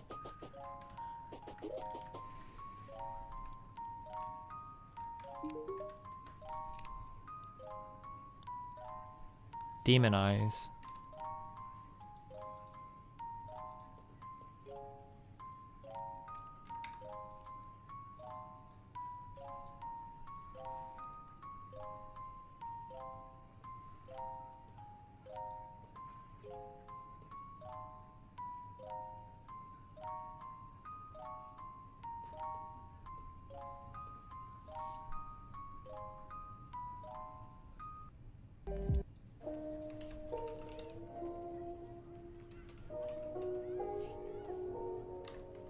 Oh, so I can just farm that in here. Feels good, man.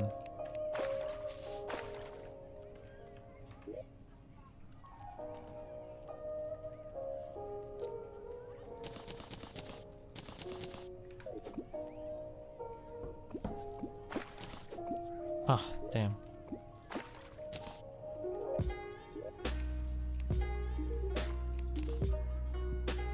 Fucking crate potions. Fuck you.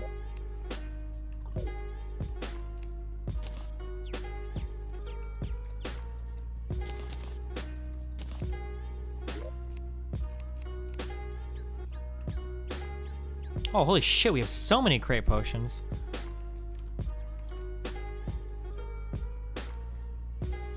Holy shit, it's the same picture.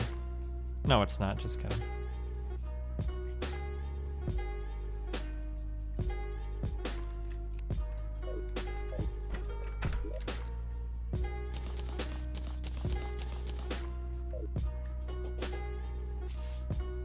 Mushrooms?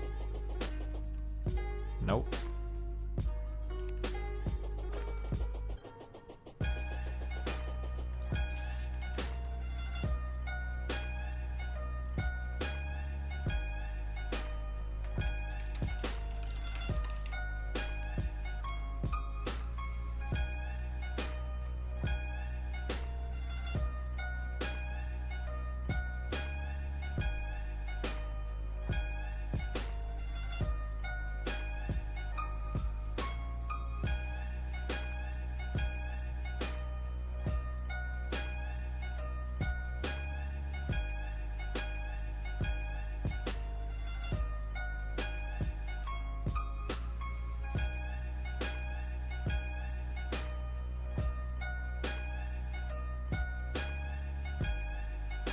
Interesting.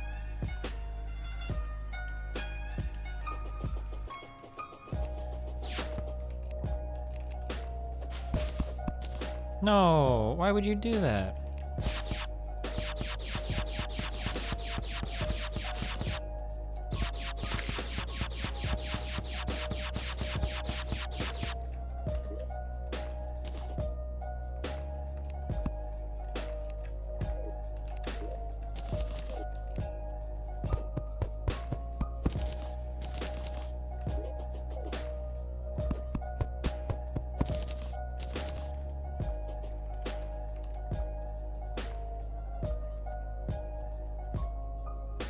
Oh, I remember this. Holy shit. Am I watching any TV shows? Nope. But I'm fucking hella tired, guys. I need to go to sleep, okay?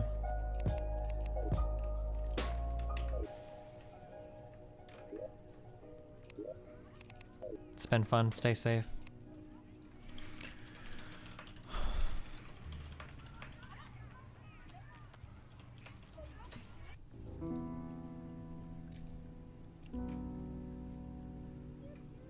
Why is it not semi-streaming? What?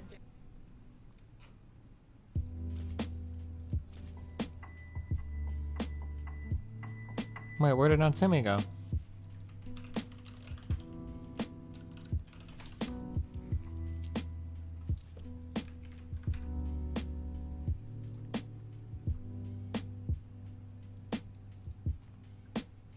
Were you in love with him?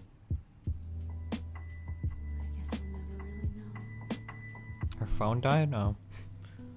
Alright. Okay, have fun, guys. Grab random cappuccino, cappuccino, cappuccino, cappuccino, cappuccino, cappuccino. Everybody says this to me, Machino, apparently. I'll see you later.